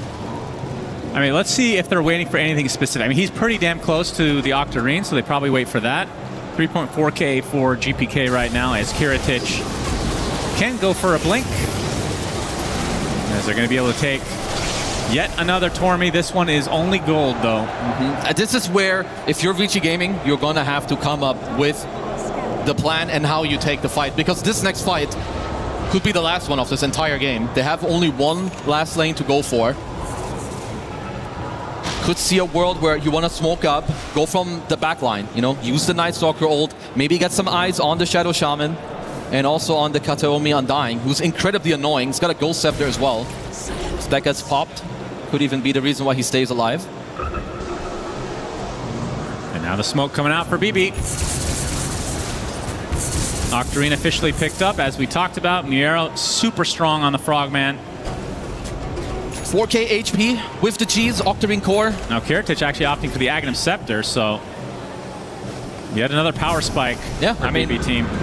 Why not? Put the Roche Banner down, and now the Focus Fire. This is where Vici have to stand their ground. Serpent Wards placed as well as the Illusions. Try to make quick work of it. Already the tier 3 tower is dead, though. Vici have to make something work. The Will-O-Wisp is just going to be cleaned up very easily. As Shiro just getting control from the back line. They're going to pop that fortification. Now a soft reset from BB team. Already Slight used the assist from glyph. GPK. And that's likely the last glyph they're going to have this entire game. If they don't try to defend here, they get the range barracks. The melee Rex is now being focused. There's the Night Stalker ult. As now Kiritich is focus firing. They're going to get mega creeps. Not even defended at all. Just indecisiveness. I think they were maybe hoping to wait for this Daedalus on Shiro, but yet now, well, you will have to play into Megas. There's no way around it. That is shocking that they did not try to defend that. Felt like they were going to go once Bach popped that ultimate. Just didn't really find a connection. And with that, BB team can just wait for the mega creeps to show up in their base, or they can just go for a snipe. Well, it's daytime without Night Stalker ult. This is very Force, easy. why? You're dead. Zip in. Not a whole lot of damage to work with. They don't have any backup. They're going to buy back onto the Hoodwink as XM now getting focused by Kiritich. Will have to zip away. Very little mana to work with as GPK was forced to use his BKB and retreats. Going to pop the cheese back to full HP. The Mega Creeps haven't quite made it to the base yet, as the Anaconda is going to be placed in between the tier 4 towers. Big zip to try to kill off the creeps to create some backdoor protection, but again, it's Mega Creeps coming. And this is a Largo stream. You just stay behind your carry, you buff him up, you allow Kiritich to just keep shooting away. And he has not been missing this game at all on the Wind Ranger, whether it's the power shots, right clicks, or the shackles. Looks like they're going to retreat for the time being. No mana on the Largo right now. I mean, they still have a minute on Aegis, so likely to just get some mana and get right back into the fray. Well, let's see if Vici can come up with a better plan than what they had in the last fight, because I don't really know if there was that much of a plan. Perhaps, you know, there's a lot of pressure going on. You're 18k down, now you're playing into Megas. But at some point, you will have to come up with something. I mean, they have gotten 10 total kills in this series. That's crazy. And they had quite, like, their kill score wasn't that bad, like, early on, right? Again, it's been a very quiet, like, 10 to 15 minutes here. As if you look at Bugs Bunny scorelines, 0-0-13 on save, hasn't even died a single time on the roster. Yeah. He hasn't died a single time in a series. Yeah, that's crazy. And that's against a Night Stalker Storm lineup. Yeah. That's a yikes. As Vici, their last defense, but the focus fire now applied. As Save with a BKB is going to get the full shackle onto Shiro. Controlled up and killed off. 80 seconds down and out. No way to get back in with a buyback, as they're just going to call it. GG's come out as BB team absolutely destroy and dismantle Vici Gaming as they head to the grand finals. These guys are looking very good, right? You see them in game 1, kind of stomping, not giving up anything. Then this game, quite different. Vici look good. They look good throughout the entire tournament. Today, maybe not as much, but even in this game, they had a good lead. It was all about that second Roche, and I think this is the important and good things from BB team. It doesn't matter if they're ahead or behind. They kind of know how to just execute their game plan. Yeah, it was a lot closer, at least through the mid-game this time for Vici Gaming. But Burger Belchers, they just came out swinging so hard after that mid-game. GPK ends the game 9-3. Kiritich, I mean, I love this Windrunner pick. Usually I'm kind of iffy with it, but against the Terrorblade, it looks really, really good. I mean, Shiro ends the game 0-4. That's crazy. He's so farmed this game, too. Honestly, they had some timings that they just didn't get to execute together. And sometimes it's hard to tell from, like, you know, it's easy for us. We have, like, the full vision. But what is it exactly that BB team is doing that is making it so hard to execute? Like, when on the second Roche, they get to squeeze in this early fight, and you just see that Vici are a little bit late. I do really think that's where they dropped this game. But yeah, Kiritich on his Wind Ranger, insane performance, and kind of all around, everyone just playing their heart out. Yeah, and Save, again, just to reiterate, in a two games played, he died 0 times on a support. That is absurd. Actually absurd. At the end, he even gets like a game-winning full duration shackle on the enemy hard carry. It was a BKB letting him channel that, and when you get to that point with Rasta, it is very hard to deal with. Still, overall, I think Vici should be quite happy with the overall performance, right? It's leading up to TI, you're doing very good, you're getting top 4 at a major tournament, maybe even 3rd place, potentially tomorrow. So definitely nothing to be too unhappy about with the overall performance. Yeah, these shackles, though, they were using crazy. the illusions against Shiro, that felt like 2 or 3 deaths, like pivotal deaths as well throughout the game for him. As we see the last shackle coming out from Save is BB team absolutely destroying. Let's go to the stage for an interview.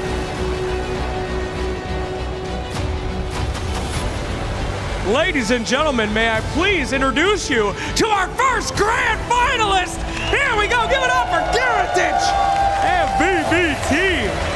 What an absolute honor and pleasure to see you guys just have a clinic that series. Extremely impressive. Did you know, fun fact, you have only lost games this tournament on Rangers.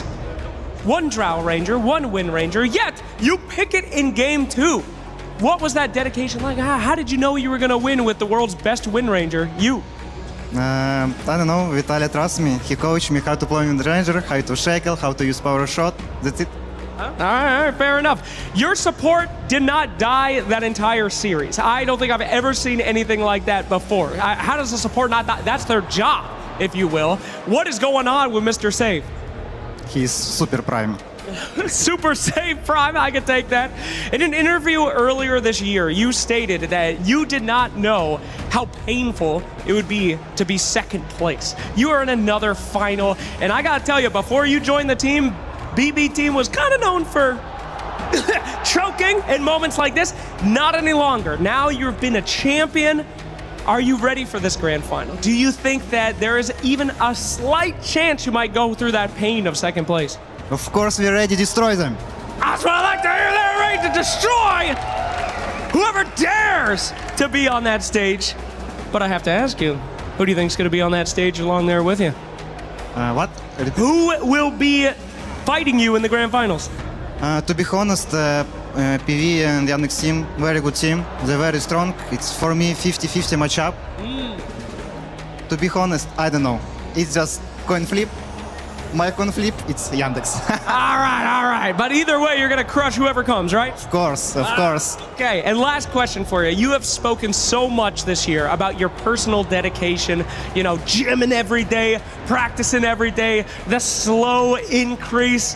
Do you have too much left to prove? Do you have to win this one? Or is it just another way down your path? It's another way, just casual day of my life. Damn, all right, a casual winner, fantastic. Well, let's get some casual teammates up here. Gentlemen, please join us. You do know what time it is here at EWC. You don't just beat your opponents, you crush them, baby. And one of you has to crush. Let's get that crusher ready. Open those doors. And who is gonna be my crusher here today? I need one of you to elect. Okay, Miero wants it. Gentlemen, to the key crusher, my friends. Not only do you crush a key, you crush an entire region here today. They are going down. Say goodnight to Chinese DOTA. Not as back as we thought. Goodbye, brothers. Here we go. Oh, yeah, baby. Oh, that was a blow. Oh, my God. That one blowed the hell up. That's what I like to see. All right, my friend, excellent crush. Let us take a look at the key and see if it lives up to your standards. I gotta be real, I don't think we could crush that key to represent how much you crushed them in that series. Take a look, sir, examine. Is it crushed enough? Fine, yes. That is fine, but they're ready to crush whoever goes to that grand finals coming up tomorrow. Let's head to the panel and see what they think about that series. A fine crushing was done by BB Team against Vici Gaming.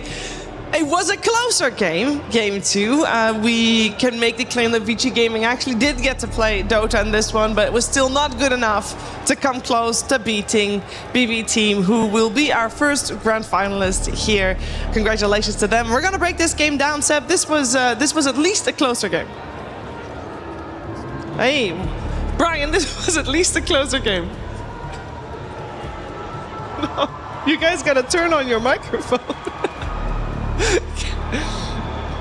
This is great. I'll just hold a monologue. It was a closer game. That is for sure. How Am I working now? Oh, yes. Perfect. Yes. I mean, this was a series for me where, you know, when we heard Kiritich's interview afterwards, he says it's just another day. I know, like, to some degree, we want the players to be heavily emotionally invested in this, but I also have such deep respect for the fact that it doesn't matter what day it is, it doesn't matter what the situation is, if it's practice day, if it's off time, if it's championship day, that they have the same mindset and they're able to put the same amount of effort and conviction to their craft. And I feel like for Kiritich, when he talked about every day just being a slow grind in the right direction, it's displayed in his gameplay throughout the entire course of this year. And for a player like him, I think this is truly his moment. So, you know, he's going to have quite the formidable opponent tomorrow, regardless of who wins. But I believe in him personally.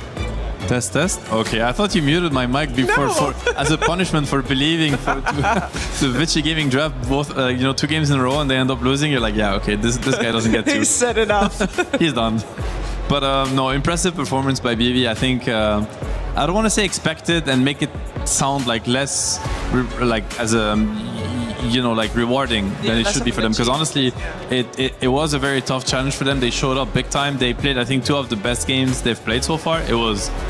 Everything was just executed to perfection. Like the team fights especially, I think, is the most impressive part. Like how they position themselves, how they're able to how well they understand fight conditions, because sometimes you see the fight like it's starting to settle in and they're taking positions, and all of a sudden they just rush into Vici, like they understand that there's an angle to kill TB, and it's like a 1 second. We're talking 1 second angle, and they find the opening. It's really impressive, like how well they execute team fights together and how in sync they are with each other. It's really. Yeah, I mean, for me, when I'm watching Vici, they looked much better in game 2 than they did in game 1, so I'm happy to see that they put on a bit more of a showing, but it was kind of like they got past the hurdle of the 10 to 15 minute mark. They didn't have the little bit of sloppy mistakes there, and we got to see that side of them, the better side. But then, like you said, it's just BB team. Oh man, I feel like you're throwing a punch at them and you're vulnerable for that split second, and they just gut punch you the second that you do it. And yeah, for me, it's a combination of fight execution that's made teams like BB make it this far, and it's also that creativity in the drafting and the strategies and the next level of that. I feel like they have such a deep understanding of the picks going in, but then also how that plays out in the game. I feel like they're almost able to visualize it from minute 0 and then have it manifest itself later on, and it is like a painter, on their canvas. Yeah, and we're not done yet breaking down this game. We are going to take a slight break because right now we are going to check in at the Alliance Vault with Chris and Rose. Thank you very much, Sheaves. We are down here once again at the Alliance Vault, and I am here with Rose, just discussing kind of what's going on down here, Rose. MLBB, we've had the Women's Invitational here. How's it been for you guys? It's great. We are currently in the Grand Finals where we have Navi going up against Team Vitality. And for a little bit of context, Navi won it all in 2024 MWI. And on the side of Team Vitality, they won it all in 2025. So 2024, 2025, and right now they're battling it out for 2026. And for these guys as well, club championship points on the line, all that kind of thing. I have to make sure I get that bit in. That's my job. It's all right, though. But yeah, for these guys, big, important moments for them to go well in the club championship. But we've got you guys actually coming over to stage 3 next week as well. Correct. Next week, you guys will be seeing me on the main stage because I will be hosting instead of reporting. I know. So we've got MLBB, we've got the mid-season invitational kind of coming up for them, mid-season cup, I should say, coming up for those guys next week. What are we going to expect from that when we do get there, though? Ooh, that one's going to be exciting. We're going to have the best teams in the world coming down to Paris, battling it out for a lot of money, a lot of club championship points, and of course, the pride of their nations. Yes. It's going to be amazing. Yeah, and that's the most important thing. Thank you very much, Rose, for the chat. We'll be checking in with you next week. Back to you guys in the studio. Thank you very much, Chris and Rose. And yeah, next week, this stage will be in the hands of MLBB. But for now, it is still old Dota 2. And we do still want to break down the game 2 we just witnessed just a little bit more, Seb. What you got for us? What do I have? I mean, I have 2 sequences that kind of show the difference of execution and like the end result of a team fight when it's, I guess, well executed and when it isn't. So we'll see here. One of the first like aggressive move, I'll play it on half speed, that BB team is doing and trying to contest Vici Gaming with them. And you have to look at the position. You might think this is a great tombstone placement. Kataomi, he's kind of baiting. And what I want you to focus on is look at the fight entry for Vici Gaming. So you have TB very well positioned, as we could see there, like on their high ground, basically killing heroes, and Storm enters the fight as TB is ready to kill the targets that are being stunned, right? And on the other side of the fight, you have the Night Stalker that is like creating chaos in the backline, forcing them to look at him and basically giving free reins to his TB. Like Wind Ranger is not allowed to focus the TB because she has to deal with Night Stalker. His support, like Heritage supports, are probably making the call, or Ember in that case, that hey, Night Stalker is jumping me, I need some help. So everything just happens together for Vici Gaming. It's very well rounded, and this is like a draft that is really hard to deal with because you can't really get through the TB because Coddle's positioning is also kept very safe because they are, you know, offense is the best defense. It is true in Dota. Coddle has been, if you look at the Coddle, he's been untouched the entire team fight. Like if you pay close attention to the Coddle, he spent all the fight hitting his allies, you know, replenishing their mana, reducing the cooldown spells, and this fight did not look even close. And these heroes are late game heroes. Like Night Stalker suffered a really poor laning phase. TB, obviously, everybody understands why TB needs items, and the same can be said about Storm. Now, a different situation is the Roche contest, where Vici Gaming, you know, you could blame them for maybe being a little bit late and not understanding that Roche is being taken by BB. This will lead into like a Roche team fight, which they will have to pay a very high price for. Because if you look at the difference between the fight I just showed you and this one, now, NS doesn't give vision in the Roche pit anymore, so that is obviously a big factor. Storm jumped in, started the fight, and you know, you kind of wonder, where is TB? Like, TB is not there yet. TB has just entered the fight a little bit above, so this allowed for, like, essentially BB team to completely ignore the Storm, completely ignore the NS that are not creating any issues. They get to turn their attention to the TB fully and focusing down. And to also mess with the Coddle, forcing him to reposition. So it comes down to very little like aspects of the fight. This is why you have to enter the fight together as a unit. It has to be structured. And we've seen like the best teams in the tournament, they don't rush these sequences.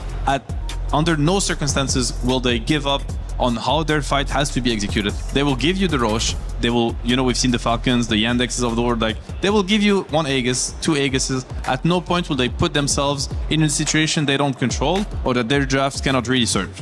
So in that sense, I think it really showed the difference between both teams, where on one side you have like very crisp execution and discipline, and on the other side you have Vici Gaming with like very creative concepts and honestly like great showing, but just they're missing, you know, the surgical aspect of the highest level of Dota. Yeah, and of course we will see them again tomorrow in the 3rd, 4th place decider, so hopefully they will be having some time to get that in order, and otherwise later down the line they will have another shot in China with TI. But for now, they are not making it to the grand finals. It is BB team that is just one step ahead, and they look very good, but we had to give the MVP to one person, and it's not the first time we give it to this person, Brian. It's Kiritich once again. I'll just say, with Save's performance in that series, this means so much for how well Kiritich also played during the series, because there were so many pop-off plays on the side of BB team as a whole unit, and Kiritich, I think I've probably said this 10 times this tournament, but he's one of my favorite carry players ever since seeing his interview earlier this year where he had just joined BB team, and he was just excited talking about the opportunity to get to play with such amazing players, and that was such a different vibe from the player that he replaced. And this guy, at first, you could tell that he was a bit nervous and uncomfortable with this team, not because of like problems within them, but he's put in an environment he's unfamiliar with. But over the course of this year, this guy has leveled up non-stop, and we even saw him like 1v3 killing people with an Aegis. We see him like, oh, it's right here, where he's literally by himself and gets the 2-man shackle, a little bonus on the Coddle there, taking the clutch Roche plays where like there's been countless Aegis snatches throughout the course of this tournament. This guy performs well in the early game in the laning stage, fitting in well with BB team, and then also has that clutch factor where he's just reliable, and I think that's the most important thing a carry can be.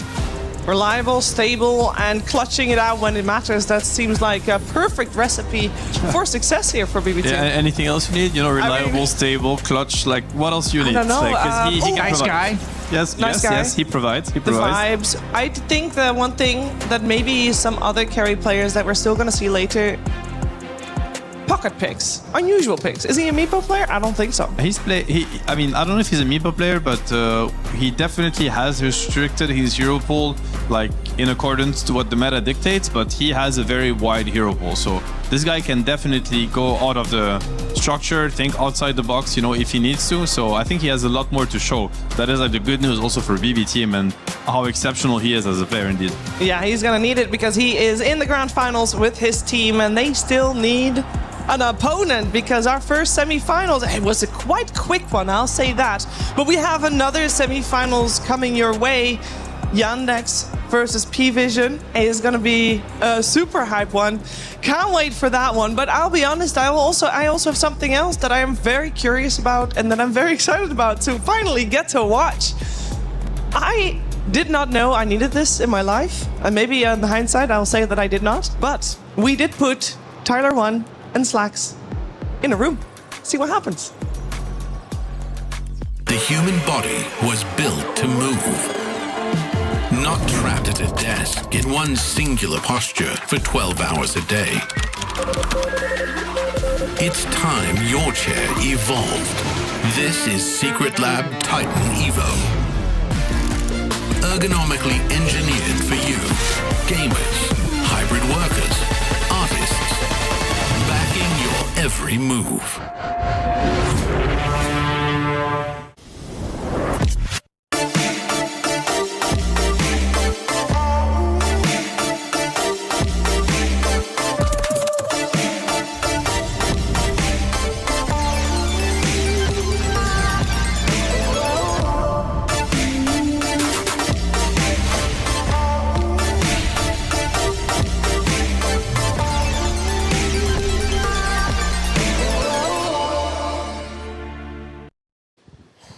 We are here to solve the debate once and for all. What is better, League or Dota? I'm here with Tyler1. How you doing, Tyler? I'm absolutely awesome as always. Wow, that is fantastic. All right, great. Well, I guess we should just get things started here. I could probably start so you can steal all of my ideas and claim that they're yours. League of Legends. Oh, no, I mean, it's all good. It's all good. League of Legends obviously exists, but Dota is a superior game. You guys took everything about Dota, copied it, did it worse. Okay, I'm not trying to cut him off. I'm not. All right, go ahead. I cannot bear to see this guy talk. Please, go. He's lanky, pale, bald, unlike me. True. Terrible at games, I can tell. Brother, Dota has built-in lag. Built-in lag. Turn rate is built-in lag. Wow, that is actually impressive. It is a clown game. That's You know why they have built-in lag? Why is People that? always like, oh, it's to balance the range and the melee characters. It's just you guys don't have hands. You have no micro. You have no mechanics. Oh, that's really turn fast. You get click fast. That makes a lot of sense that you don't like turning. I mean, your traps are so big you can barely turn your goddamn head. Is that an insult? That's not an I'm a insult. freak. I'm What do a you big want? fan. I think you look great. Listen, turn rate is a big deal. It's called skill, my friend. You got to be planning stuff. Being able to follow stuff, look at stuff, it's a big deal. You know? Okay. Yo, and then he didn't even turn. This guy has no Okay, he idea how threw to a turn at shoe. all. Oh, this guy. I'm not turning. Okay, bro. Your ability to follow action is not good because you're a league player. You don't get it, and that's okay. Okay, that's turn rate. Terrible. Horrible, by the way. Turn rate's terrible. There's no argument. It's why Wait. I played let me Dota. stop you. Let me I'm stop. not done yet. All right, go ahead. I played Dota. Yeah. And I got almost to gold. Wait. As a Pudge player. Why are you defending League? Didn't you get banned from that game? Yes, but I'm grown. I've matured, and my actions were unreasonable. You played Dota when you got banned from League, am I right? Yeah, it's the only way I'd play that game. There was nothing else. Why did you stop playing Dota? I forget. Can you tell that There story? was nothing else because Write and contact you and say stop playing this game? That is not what happened. I just got bored of it because it's a terrible game. Okay, I'm sure you would get bored of it. No. Not as interesting for you. Not enough He's rage scantily baiting. clad He's female characters with. that's okay. That I'm not saying League. Hey, I'm not saying that either. I'm not saying League Legends is perfect, but listen, I will say this: Yeah. Dota has a mechanic where you can buy back as well. You can. It's called spending money. Yeah, it's called you made a misplay. Here's a get out of jail free card. Well, no. In Dota, our players spend money in the game instead of out of the game to buy a $500 autograph that they never wanted. Yeah. Now, I get it. Turn rate is a big deal, but I heard League has turn. Turn what? Oh, sorry. It's not turn rate. It's turnover rate of their talent. Okay, this guy has rehearsed it. Okay, he has rehearsed it, by the way. It's okay. Yes, maybe the staff, but people play the game well. Which one? League of Legends. It's one of the most popular games in the world for years. Yeah, until You cannot Mobile say the same Legends thing Bang about Bang Dota. came out, The it was great. only people, that's not true. That's not true. The only people that play Dota are like European players. That is true. I mean, Dota does not have a lot of players, and you guys are so much bigger than us. I completely agree. There's a lot of people that eat fast food instead of going to a 3-star Michelin restaurant. I'm sure it's better. Wait, now you're insulting America as a whole. I'm not insulting America. These aren't even league players. No. Okay, how about the league players in like Korea? Where? Korea. Probably played. Oh my God, well. that's where Maybe. where Faker is from, right? Yes. Faker. Oh my God. What other pros do you guys have? Okay, do you know what? I don't know a namesake pro Dota player. Huh? Who's a shelf Dota player? We don't want you to know. Everyone's always like, Dota doesn't have enough players. Because nobody watches the game. Good. Dude, if a lot of people advertise Dota 2, then we'd have a bunch of goddamn League players. You think I want to play with those guys? Yeah, you need some players in your game to even queue up. You're probably scraping the bottom of the barrel right now. I mean, you do have me. Your queue time's probably 25, 30 minutes. Yes. All right, you got me there. You got me there. You know, here I would probably surrender, but unlike a League player, I'm not a so I'll keep going. I'm surprised. You are so good at debating for a guy that has no ability to talk in his game. I can talk in my game. No, you can't. They're gonna have voice. Yeah, but they said it's coming. Oh, is that coming? It's coming soon. Oh, like the replay system? Is that coming? Hell yeah. It's coming soon. Soon. Guys, just spend a little bit more money unlocking heroes. When they're done with the fighting called game, champions. When they're done with the card game. They're called champions. They'll get to that. They'll get to that. Because League of Legends is like their owners like they can take over the industry in different fields other than just. That's really interesting. That's a claim. Industry. Yeah, wait a minute. Let me retract that because I forgot who made that. Okay, let's retract that. Never mind. No, it's fine. Never mind. Yo, if it goes bad, you could just re-release Jinx for the 40th time. I'm sure that would not even back. now you're just lying for camera. Now put him back in. Put him back in the card game. How about Arcade? Arcade did well. Arcade. Where's Dota's show? That is nobody knows where Dota is. You got us there? I mean, our anime was not as good. It is so surprising how much League players love League when they don't have to play that game. It was huge, dude. Okay, that's all right. Fair. Hey, you know what? You got some great points. I got some great points. I got to say, though, at least we can agree we both hate FPS. This guy drives me crazy. We hate FPS, am I right? Lucky there's camera crew and people here else. We might be in a physical. All right, we are fine. We are fine. We both hate FPSs, though. True. Absolute garbage. We're meta class, baby. We're mobile players. All right. Thank you very much. It's solved. Bro, you rehearsed these fucking. I didn't rehearse anything. Okay, 1, 2, 3, 4, and a 5. Okay, if I get stalled. Not bad. Et nous allons gagner.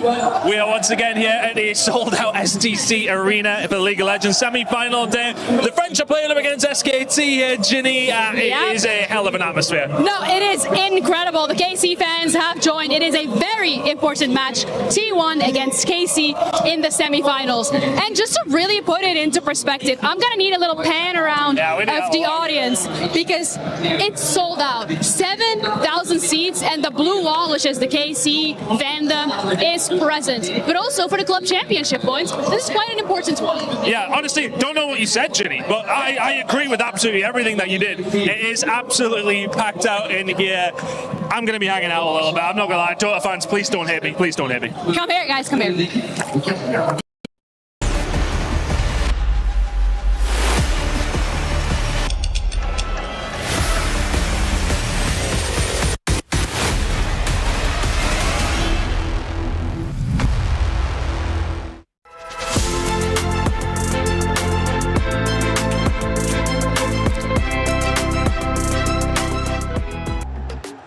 It is time for our second semi-finals here on stage. You're watching Dota 2 at Esports World Cup, and we got ourselves Yandex versus P-Vision coming your way. A lot of people would have expected to see these two teams already both in the grand finals, but there will be only space for the one.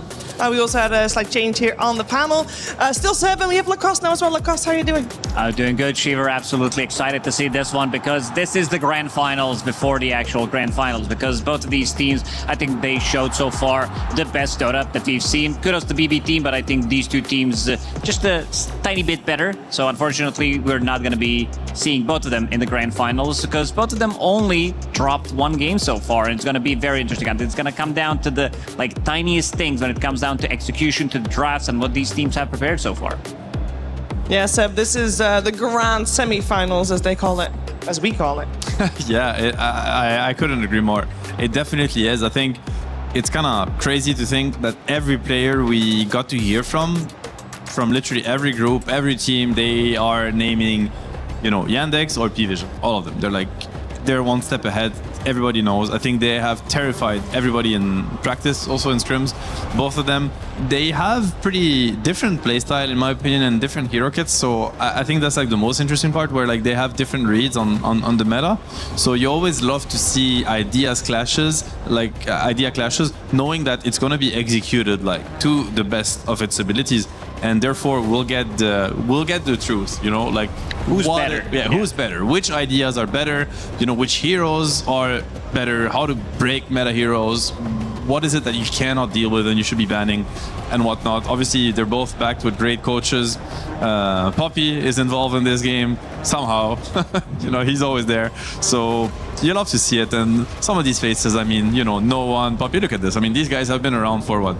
10 years, 15 Longer years. than that, yeah. And they're here, you know, on their way to the grand finals, and we talk about them as being absolute favorites. You have to put some respect on that. Oh, absolutely. I think one interesting thing is both of the offlaners, they played for other teams as well, so they kind of swapped, and this is also going to give them, I would say both of them will have the upper hand in terms of like understanding how the other team wants to play, because they have also been very successful. They have been on the top with the different rosters as well. So it's going to be very interesting, especially like the duo from the offlane, how they're going to approach this, because I feel like having inside info from some of these teams definitely going to benefit them, but we rarely see where both of the players kind of played for the team. So it's going to be very cool.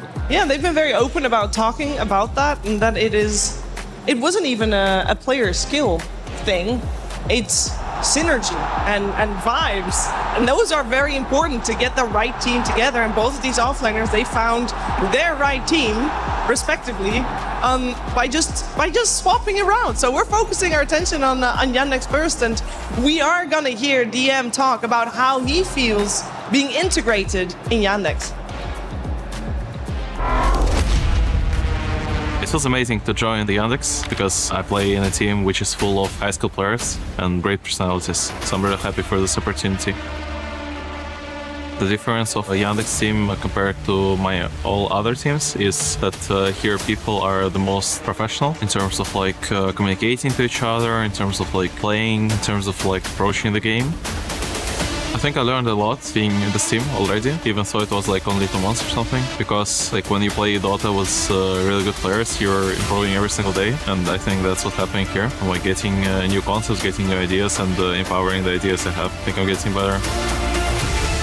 Backstab. That state up in 3 seconds. Big crush comes out with the Luna Blade. Lone Druid dead right off the bat. 3 dead, in fact, for 1W with no recovery in sight. For me, it feels better to not think about any team. Like, I don't care the nickname who it's gonna be, like Kitor or like Nightfall playing the Terrorblade, or like, you know. It's just better play against heroes and don't give a damn about which we're gonna play against. We did not win this type of event yet. It's too early to think about winning the event. Like, for now, we need to be focused on playing the playoffs. I'm just like focused on doing my best, and if it's gonna be enough, well, that's great. Yeah, they have not faced an event like this before, but they have been in the grand finals. They took 3 titles this year, so no stranger to being in that best of 5 and coming out on top as well. This is a team that hasn't been around for that long. This is the first season they're together, and especially, of course, with DM joining only towards the second half of the season. These 5 players, because how far they've come is quite incredible. Oh, absolutely. I mean, if you look at the players that are on the squad, like, for example, DM, he has been on multiple teams, but didn't really find much success. I think for me, personally, he was the most improved player of the previous season. Like, he was just the shining star of the team. And also Watson, like, he has been grinding for a really long time, but was unable to find a really cool spot for him. He was unable to win the tournaments, and like, you could definitely feel that he was there always, but like just needed that extra bit of oomph. And I think ever since this team has been formed him, like, this is his new home. This is where he gets to shine. I like the synergy a lot with this team. Like, in terms of playstyle, to me, like, I know DM really well. He's been on OG. I've actually been a teammate of his for a while, and he's the kind of person that, actually the same with Saxa. Like, I realize I have a lot of inside information because I've played with most of these players. But like, DM, basically, he has a clear understanding of what he wants to see happen for his own game. And it's not like he's taking space, he's actually making space, but he's very clear-headed. And I think it gives a lot of freedom to support, and especially you give that freedom to someone like Saxa, which really excels at understanding, hey, how do I impact the map as much as possible? Like, he's always going to be doing the right thing, whether it's, because that's support life in Dota now. You could be stacking, you could be playing for your lane, you could be gating, you could be checking runes, you could be doing a million different things. So understanding, you know, having this clear and high level of understanding of Dota of like, hey, this is how I utilize my time the best. And I think DM really enables that. So there's like a lot of synergy in that team in really putting these players in the best conditions to kind of express their potential. Yeah, I think also for all the players involved on Yandex, some of them know peaking at the right time is important, and they have done so in the past. And I also feel like they are peaking right now. At the same time, because I feel like they have an incredibly high baseline. Oh, absolutely. I mean, this is the team that, like Saksa, he brings a lot experience to the team. He won TIs, you know. This is the guy that also just, I think, stabilizes most of the lineups every single time that he joins. Like when he first joined at the last, like, at the end of 2025, he was just a stand-in for the team, but you can definitely feel like the magic already happening within the team. And, you know, they're like, you know what, Saksa, pretty good. We're going to decide to pick him up. He's kind of okay. He's kind of good, you know, okay player. So, yeah, I can't really blame them for that because, like, he just has success. Like, he's definitely, when we talk about the position 4 with the, you know, GOAT status, he is definitely up there. Yeah, we got P-Vision on the other side. And speaking of success, this team is having some success this year as well. Now, they only took 1 title, but they are also very much peaking at the right time. And of course, we heard from one offlaner before. We're hearing from the other one now. Let's listen to Noticed. In this team, I feel really good because, you know, a lot of good players in this team, and I know these guys, and I'm really happy to join in the end of this season. This is not my first tournament and first season in Pro Scene. We wanna play better every day, and for win this tournament, we need to play better because we know our mistakes and we need to fix it. This Satanic gonna get help with the nice back wall from Notice on the 3 here. Every day we learn something new. We play scrims, we play official games, we play pubs, and we watch games. And sometimes, yeah, we have something new because everything in Dota like changed. You try hard for this, you win this, and it's really big tournament like TI now, you know. I will be just happy. We can beat every team can beat us, you know, and everything decided in your gameplay, individual gameplay decisions, and, you know, hard moments. You know, prepare to every team like our last chance.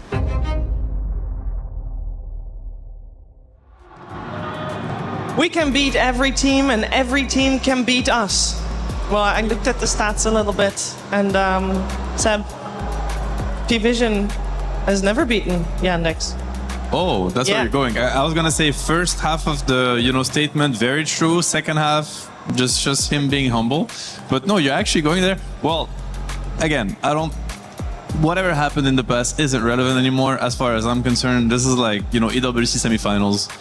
Everything can happen. To me, the big difference between these two teams, if I had to pinpoint it, is I think on P-Vision side, it's a little bit more like star roster, like the raw power of what they can bring to a game. I think the ceiling is a little bit higher. That is my take. You know, I think of players like No One or Satanic, 9 Class. I mean, all of them really, but so I feel like sometimes they can like perform above expectations. You can get these moments where you're like, what the hell just happened? Like, this is just crazy. Like, they're not supposed to get out of the chokehold, but they will.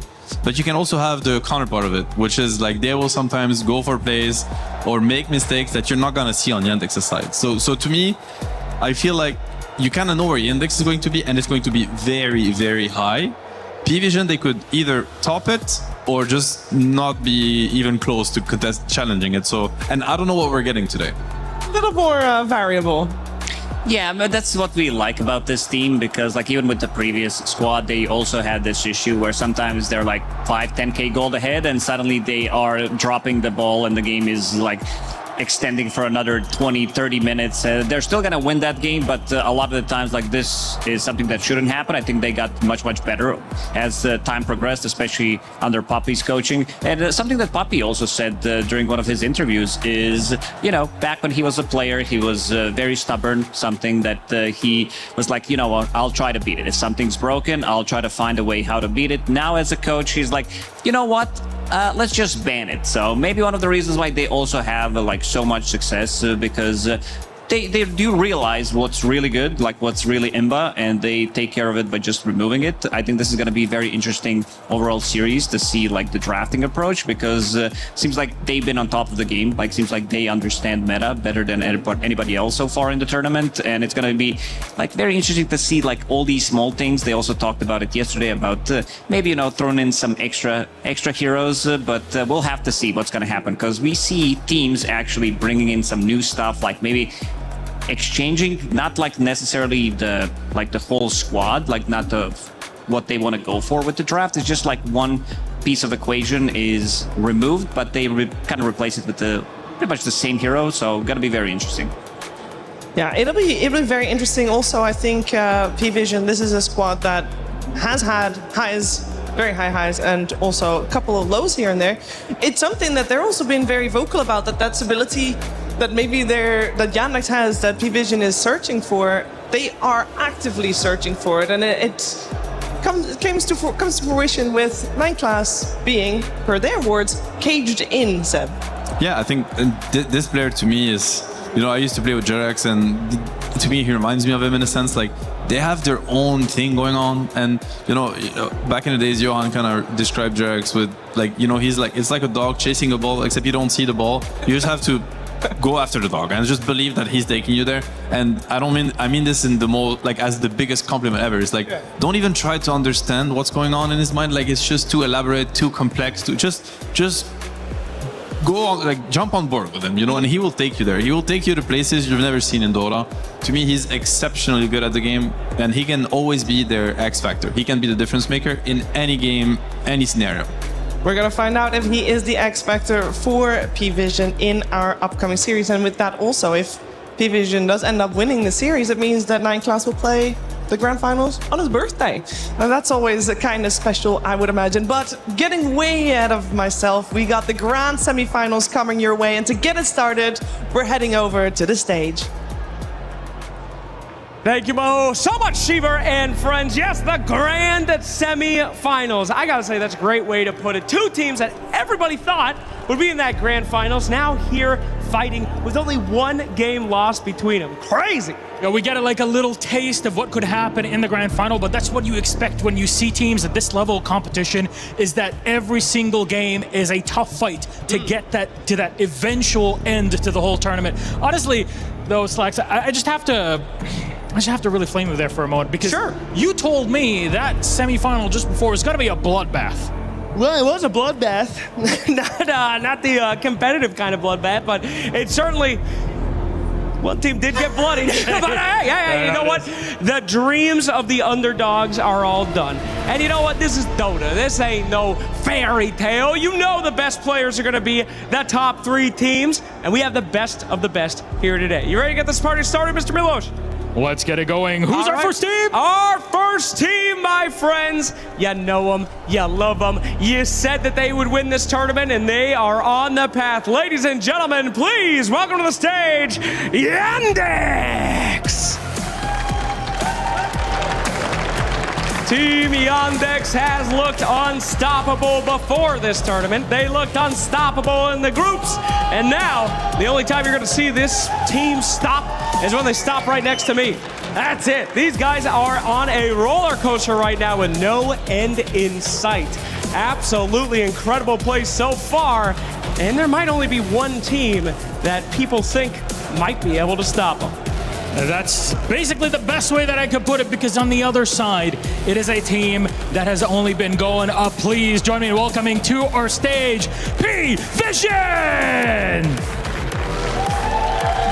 Well, last year, the Esports World Cup, you saw these guys bow out at 3rd place. Yes, they were knocked out, but eventually in the semis by the winners of the entire tournament. Team Spirit, though, they are done. They're dusted. They're goodbye. Not even a word about them. And look who survives here on our stage. Ever since that 3rd place, they have hungered for more. And look at that, a year later, they're back in on the main stage, and this time only 1 little hurdle away from the grand final. Absolutely. Very cute. They did lose to Team Spirit last year, but who beat Team Spirit this year, I must say? Almost like it meant nothing to them. Yes, indeed. So this will be quite a battle between 2 very tested teams.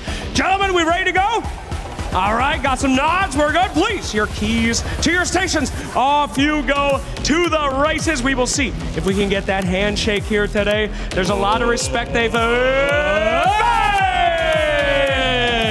Looks like the teams are set, my friend. All I can tell you is we're going to go all 3 games, 95 minutes per game. And that's what I'm expecting out of this, because these 2 are going to go blow for blow. That is it from us. Let's get this party started. Back to the panel.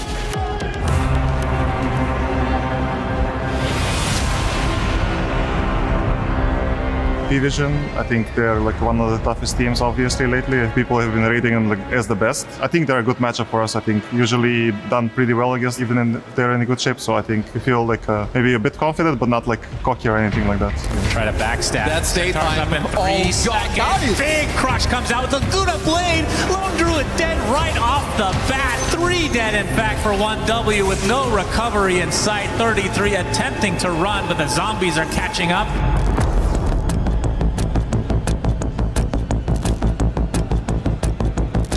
I think we can always play better, but I mean, we didn't face a real opponent kinda this tournament, to be true. We didn't meet some like real team. Maybe we just good, I don't know. No one infested. There's a big backfall up to 4 heroes with the global silence to follow, and no one is destroying everyone. I think if we talk about this event and our chances, it's all about the match against Team Yandex. I think we are the 2 strongest teams of the tournament, so I guess it's like the match for the grand final winner. Looks like they're fully committing. There goes inside the pit is Chira Jr.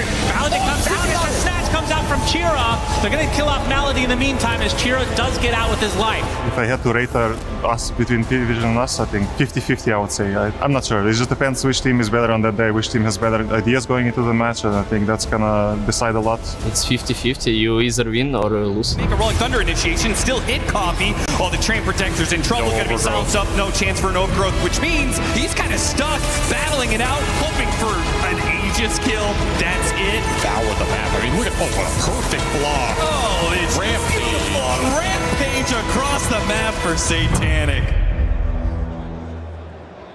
It is 50-50 apparently, as our players said it themselves, and as Saxa says, confident, not cocky going into this one. And I think also both teams would say the same. For this upcoming best of 3, we're also got an extra voice to the mix. Hello, Effie. Welcome to the grand semifinals. Hey Sheeves, I'm super excited. I mean, watching these players and how they talk about each other and how much they respect each other, we're in for a treat here. Oh, absolutely. I mean, you can definitely feel the respect. But I also want to go back something that DM said in an interview. He said that he doesn't see the players, he sees kind of heroes, which I can definitely like see what he meant by it, because like in every single game, you don't really care like whether this is some like guy named X, whether that's like whatever his name is. You're like, how do we counter certain heroes? Maybe you need to, you know, it's pretty basic, but definitely something to like make yourself easier when you're playing on the stage, to relieve yourself off the pressure. Is also gonna be kind of cool to see, because they seem to be putting quite a lot of respect onto each other, and they say like, yeah, anybody who has a better draft, maybe just a better Dota day that day, is gonna be winning this one. Yeah, I would say these two teams are pretty evenly matched in terms of individual skill, in terms of them being timing-based teams who understand when they're strong and when they need to sit back and farm. And I would say Yandex have been a little bit faster in terms of tempo than P-Vision and any other team in this tournament. But like Saxa said, it's just who comes in with the better ideas this draft. Well, let's find out. We are in the draft for game 1 of this best of 3 of these semifinals. We got Undying already banned right out the gate, so Malady cannot get his hands on that one. It's first pick going the way of Yandex, and they have banned out the Kez, the Largo, and the Lone Druid. With the second pick going then Paravision. And we have Undying, Treants, and Centaur removed there. Yeah, Centaur is probably going to be removed by whoever doesn't have the first pick, because both of the offlaners, they kind of shine. The DM maybe slightly more, because he just loves the hero. Like, ever since he entered the pro scene, this was his go-to hero. If things didn't go too well, like especially now in this current meta with this new build with the heart, it just feels like the hero provides you with so much. It's a bit of a global save, but also very farm-oriented hero that a lot of the times DM, he tends to do really well on. Like, I think Enigma also is going to be in a conversation for both of these teams. Yeah, I think that's a big one for him that has been consistently banned out against DM. And typically that's because teams want to get that Lone Druid start if they can, but it's just become a respect fan even without the Lone Druid. He looks really solid on it. Any kind of summons hero that can take the tower early and pressure the lane. Yeah, a little surprised that he didn't play Lycan so far, because this is also, I would say, one of his better heroes. Like, we talk about these heroes that have quite a lot of momentum with the Helm of the Dominator, Beastmaster, Enigma, something that can take over the certain area of the map, but we haven't really seen him play it. Yeah, and Darkseer picked up here explains the Largo ban. I was wondering why they prioritized it so heavily in that first phase, but they let the SF through and they just preemptively took the Darkseer. So now they're saying, P-Vision, are you taking this SF or not? Because we're comfortable to play against it. Also, by having the Darkseer, they break half of the Earth Spirit plus Darkseer combination that P-Vision are so good at. Yeah, a lot of the teams don't really respect Darkseer when it comes down to picking SF straight away. It is not a counter in lane, it is countered throughout the whole game because you are creating a strong illusion, you are, you know, we've also seen different builds from Shadowfiend going for Yasha Kaya, try to counter this so you can like blow up the illusions. Your right click is not as strong, playing off of your ulti slightly more. But Tiny is a good response because Tiny is a hero that you can't really kill. You can't really threaten in the lane to be killed with the Darkseer +1. He's way too tanky. His strength gain is 4 per level, which is pretty insane. And also the illusion that you make out of Tiny is very, very bad. Yeah, he can defend himself as well, like just in terms of lane CS.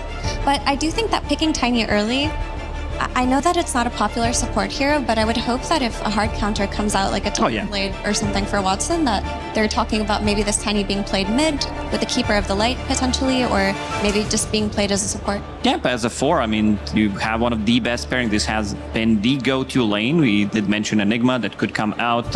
With the Tiny 4, it's still doable. This is not a strong position 4 by any means, but you've also seen, as you mentioned, good amount of Tinies played from the mid lane. Maybe not so much here. I'd say quite a lot more in TI qualifiers where people were picking up a Blink Dagger into Aghanim Scepter build and then like casual Crystallis into BKB, try to scale off of that tree volley. Yeah, and the Coddle ban pretty solid here because that would have been the hero to enable this Tiny being played on different lanes. Yeah, overall not a lot of supports left in that are very popular other than the Hoodwink, of course, which is still one of the most picked heroes here, as she is very good, just not good enough to be banned that often. I think she's still very solid. Like, if we're talking about lane enablers, Hoodwink and Dark Willow are the best in this tournament in terms of we're just going to secure it without really seeing what we're up against. And 9 Class has looked really good on his Dark Willow in particular, outside of Earth Spirit being his standout hero. Is there any particular hero you would want to pair up with the Darkseer that you'd want to ban out? Because P-Vision has the chance to ban out the Earth Spirit if they don't want to pick it, which is of course a combo with the Darkseer. Is that a strong enough combo to ban if you're not planning on picking it?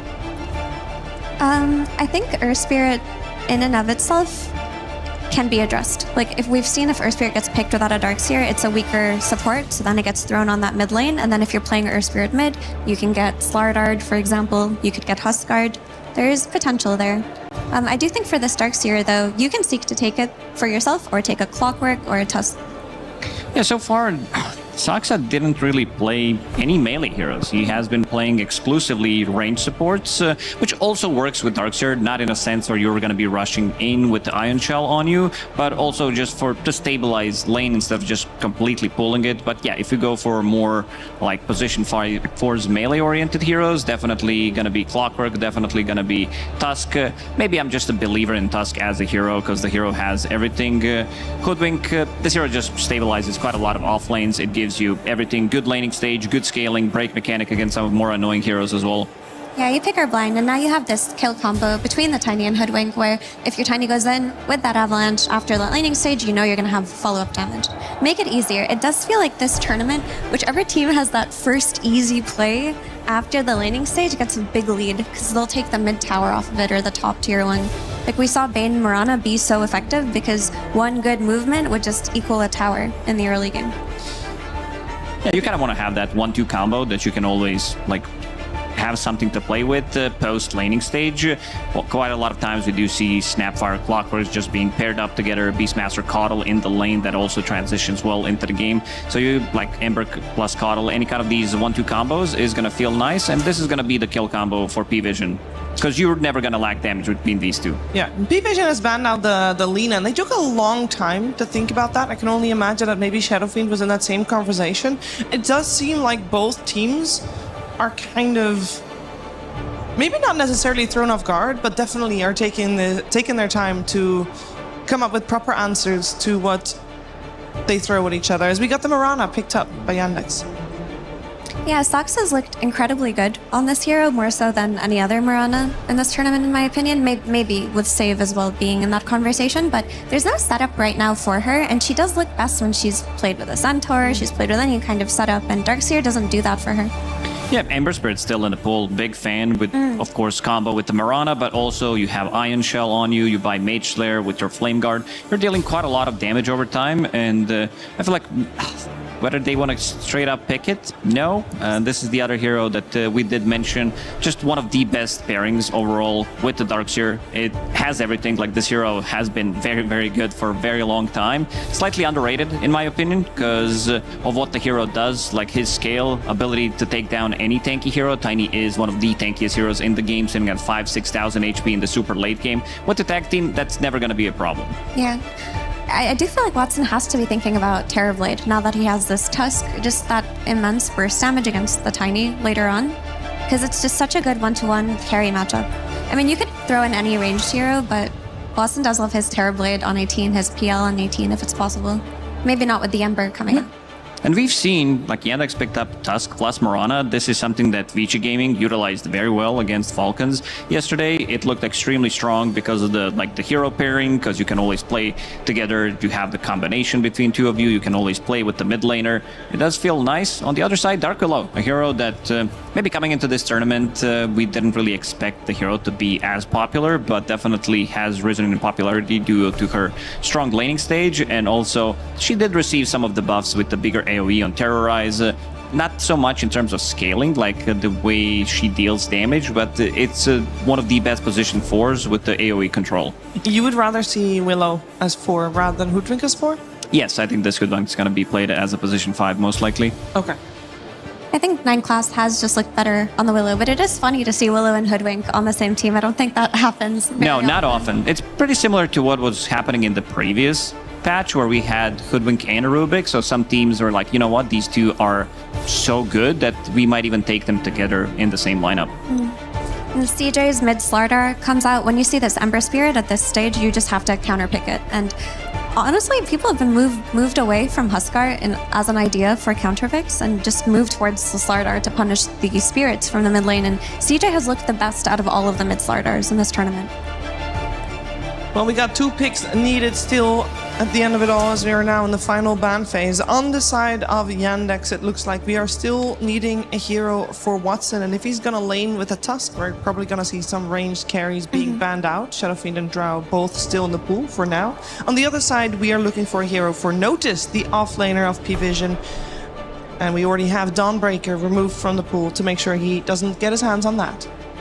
Yeah, Dawnbreaker would have been a great hero for him because it counters a lot of the ranged heroes on lane, like the SFs and the Drows.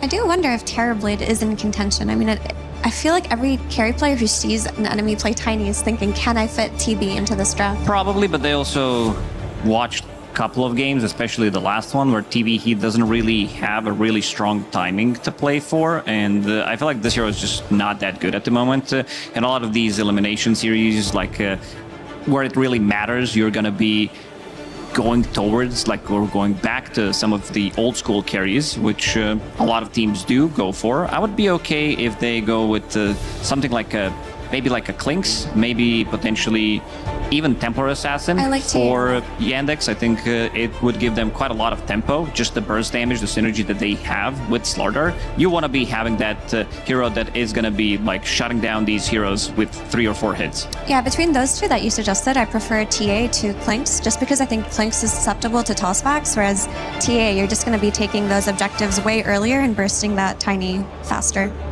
with Slardar. But looking at Yandex's draft, they have this first pick Darkseer, and there's no punish really from the side of P-Vision outside of picking a strong laner in Tiny. Like, there are no dispels for the Ion Shell plus Surge combination, and now that they have the Slardar, we know that they're going to be running it. Then the second Darkseer gets 1 or 2 items. This Slardar is just in with that Ion Shell, and it's just going to be go, go, go, and I don't think P-Vision have enough to defend against that right now. A lot of damage. This is Deso, TA, Slardar. Heroes are gonna melt. At least supports have extra bit of like evasion coming out from this one, the Shadow Realm, so you have some protection. For the offlane, noticed he has been the shining star pretty much of the tournament. He is the guy that is sitting at 1.3 average deaths per game. So it's going to be Underlord for him.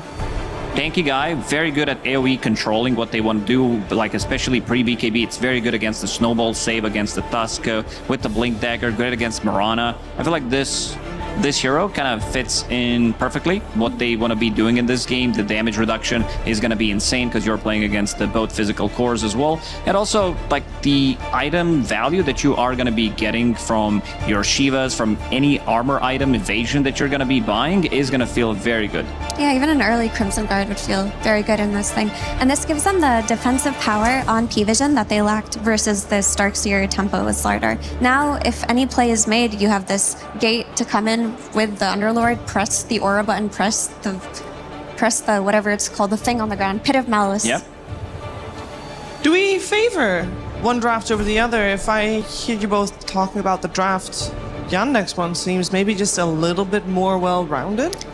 No, I think P-Vision rounded it out very nicely with the Underlord. It fits in very well. Both drafts look very strong, and it feels like for me, Yandex's is more tempo-based, so they need to kind of get the ball rolling and take every single objective, whereas P-Vision are content to, you know, sit back and maybe pick their fights more carefully, respond to things.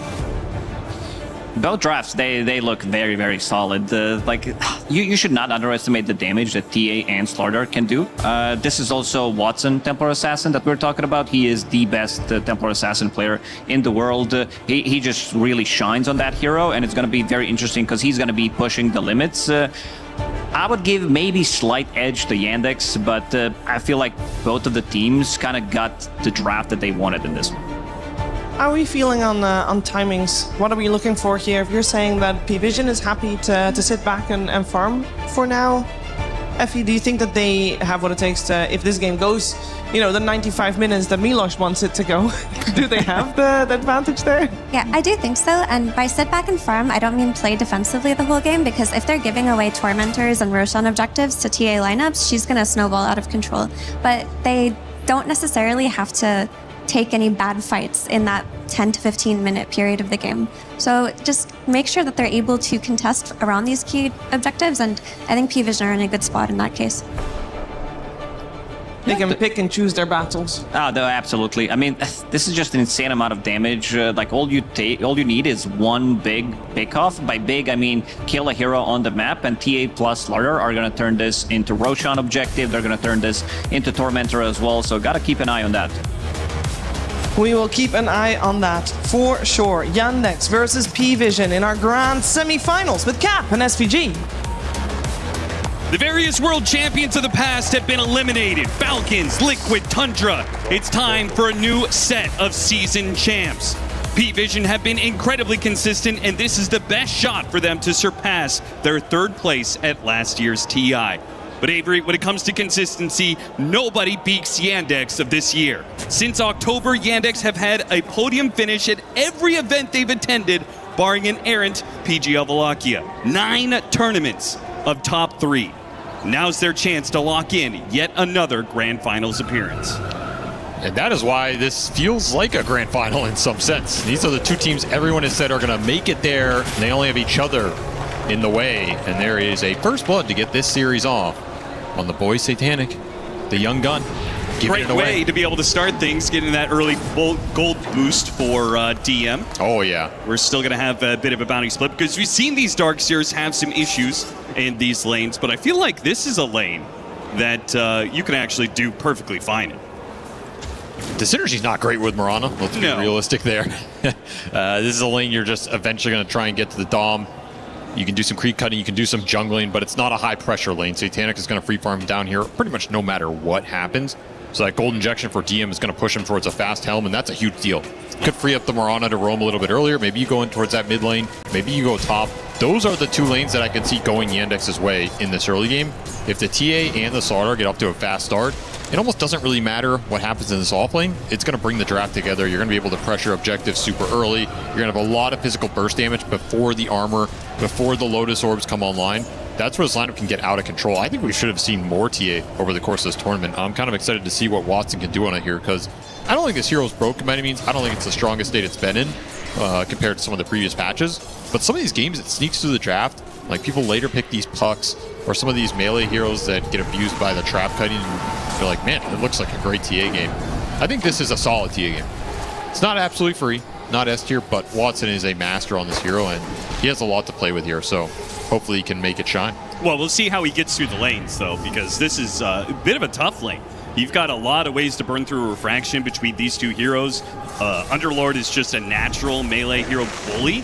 And Tusk, I don't think, is going to be a lane-dominant 5 position up against these two heroes. There's not much he can really do, I feel like. And if P-Vision punished one hero in this game, I feel it's this Tusk. Like, this is going to be a rough one for Malady. If they're snowballing this game, yeah, it'll look good. But otherwise, you're going to have to play into the pits, AoE Avalanche, a Chains, a Bramble, a Terrorize.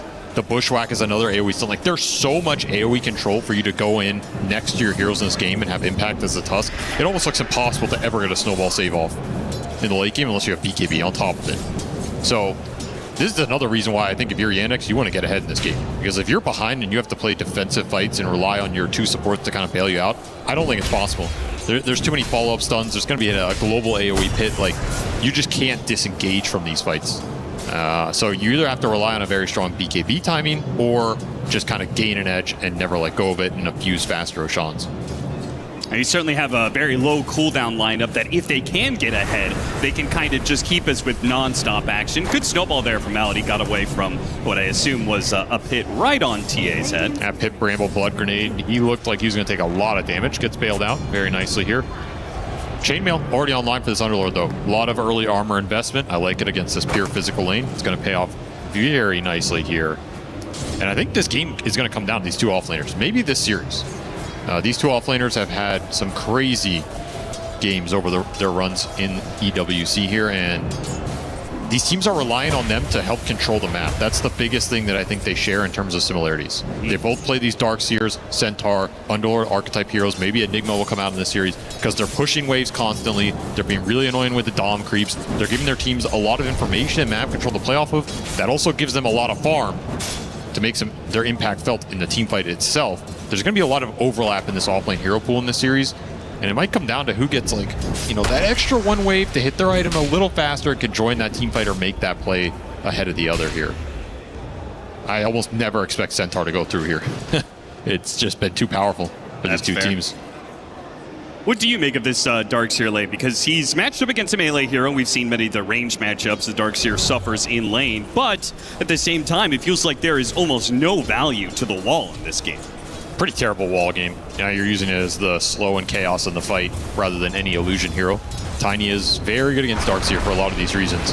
Hard hero to burn out with shells. The wall's not really effective against his right click. Surge is not that great against Avalanche Toss. So you do have a lot going for you. You do get a nice courier snipe with some boots on it. That's some value. And start pulling the waves, which Hoodwink not going to be the best at being able to stop that. DM does lose the aggro there for a second. And this is going to be soon the time where Soxa is going to be freed up to make rotation where he wants. His arrows have not been finding the mark in that bottom lane so far. Maybe a bit of a warm-up for him. He's just trying to secure this helm for DM before he leaves entirely. Thought he might have left earlier, just because you got that early first blood injection. Like, maybe DM dies if you leave him, but if you can make something happen on the other lanes, it probably feels a bit better.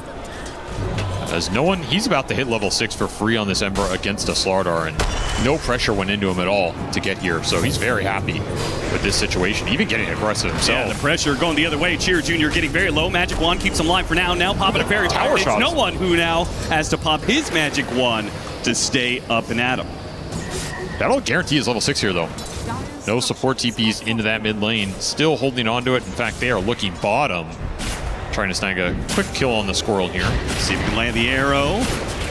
Ducalis just going to die to the right clicks here, but the Mirana maybe similarly. In fact, Ducalis is not dead yet. DM, the snowball, it'll finish him off. And now the DM is joined in. The Ion Shell is going to force P-Vision away as much as they can.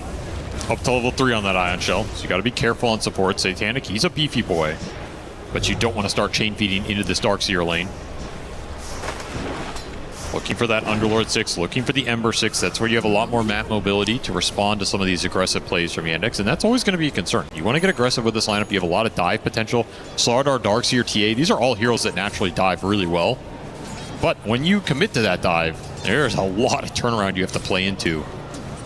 It's a very strong defensive lineup across the map. Underlord can always pose you problems when you're trying to get aggressive into one of the other lanes. So you really have to keep the mobility in mind, you have to keep the resource management in mind and pick your opportunities well here if you're a Yandex.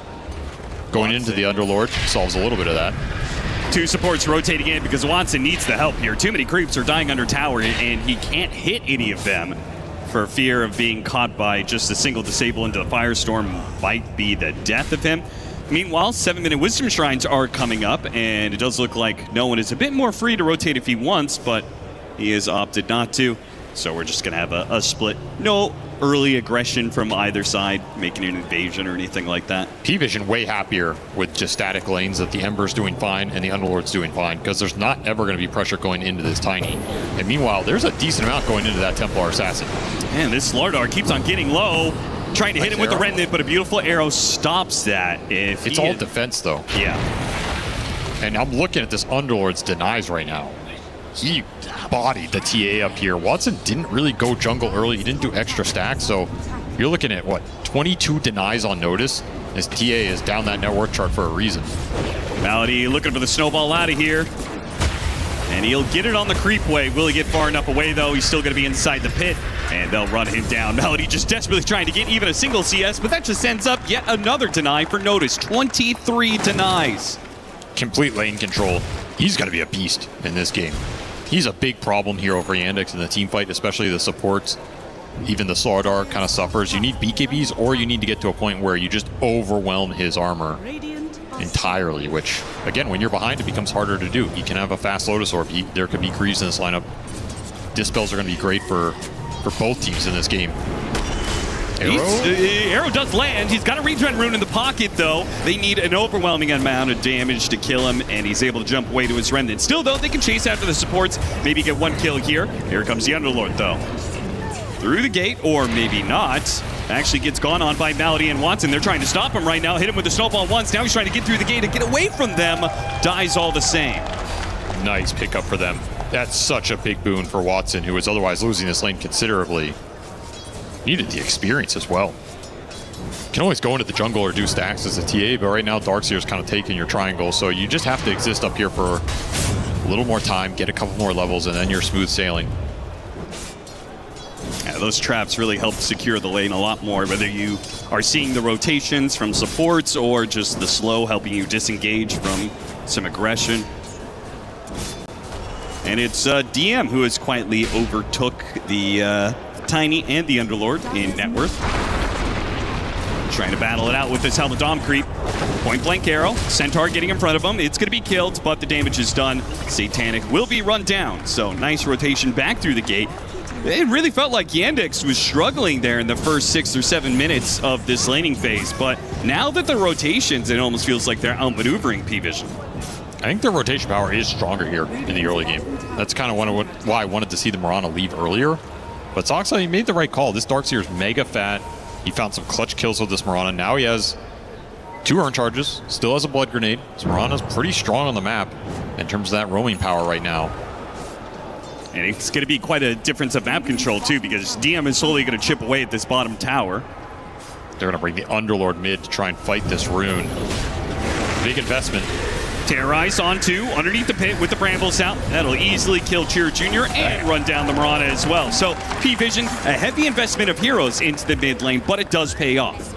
Absolutely. The second you get caught in any of these little routes, you're going to get chain stunned forever. There's just no way to take advantage of mobility in this game as Yandex until you have, I want to say, either BKB or like multiple dispels, like maybe Greaves plus Lotus Darkseer or something can bail you out of that kind of situation if you're a Slardar, but this is a lot of gold to get to. So in the early game, you have to be wary of just getting caught. Trying to get aggressive with another Bedlam, low cooldown. It's going to end up in the Bramble, pulled in by the Bushwhack. No one's not going to keep it up, though. Yeah, the same reason it's a terrible Tusk game, it also makes it a pretty rough Slardar game, right? Two heroes that are very dependent on their mobility, hate the lockdowns that P-Vision is going to be throwing their way. So it's going to be a rough ride for those two until BKB, or at least BKB from Slardar. We'll see if Malady ever gets a BKB of its own. Radiant's bottom tower is under I like P-Vision's odds in a lot of the fights until those big items come out. Then this game will change a lot. But until then, they have spell advantage. The more they can force some skirmishes, particularly through this Ember, the more pain they're going to inflict on some of these heroes that just can't get out of the chain stun. Dire's middle tower is under I do think that's because they have a Templar Assassin and a Slardar. Obviously, Roshan is a big advantage for Yandex when they hit that BKB timing and feel confident about their team fights. I do wonder if P-Vision will have the chance to take a Rosh themselves before the BKBs come online. Maybe their lineup is not very good at doing. No, this is not a Roshan priority lineup. It kind of requires everybody in that pit to bring it down at an efficient rate, and that's kind of Satanic's call if he wants to do something like that with his like time. Chains, vacuum, but DM nice pickoff. Surrounded, and the gate makes things a lot more efficient. Straight back into mid. Yeah, mid lane they're going to run down Malady. Moonlight Shadow, do they have detection for it? Yeah, they got him. It takes a while to die. Can you get anything in return here? Slardar wants to take this fight, but he's still outnumbered. Yeah, nobody's around. Arrow is coming through, but as soon as that's dodged, then there goes your entire support. Cheer Jr. managed to weave his way through the brambles, but another round of slight chains. And finally, damage ticks in. Underlord, TP away. Oh, that was a close call, but Notice makes it out and completes his Rod of Atos in the process. So now the catch is really beginning to amp up for P-Vision. This Slardar is so far away from being able to survive or have impact in these situations. The Vessel is done here for no one. Him getting the last hits on those kills, that is exactly who you want powering up to the first fighting item here. And Yandex in a little trouble across the map. Too much mobility for them to deal with right now and not enough counter thread. This TA is just not powered up yet. You're still looking for that Deso. You're still looking for the blink on the Slardar. Then this threat will come together. You can kind of play through Moonlight Shadow and try and pick someone off, or, you know, threaten Satanic down here. He can die once those armor items are online. But he has sat down here forever. You want to deny the tower? No, he wants to leave it up. Bait someone in for it. We saw the power of these tier 1s in our series yesterday. No doubt. It is a really nice objective to play around for as long as you can keep it up, though. 9 HP, I mean, surely. Well, there's a limit, right? At the same time, yeah, okay, he's finally going to deny it. DM just keeps on kind of throwing Helmadam creeps down the lane, thinking eventually he's going to get that tower. So maybe he's not baiting on hero kills, but he is baiting in some valuable stuff anyway. Look at that. They double scan down here and both hit. As P-Vision making their way for this Wisdom Shrine from multiple angles. And it does mean it's going to be double Wisdom for P-Vision. Just ahead on the little timings here. And again, their spell power is stronger right now, so even if the item timings are the same, you're still advantaged in these fights. You just can't get impact out of your Tusk Marana here. Yeah. Yandex say they clearly knew that was coming. They made the read, they made the scans.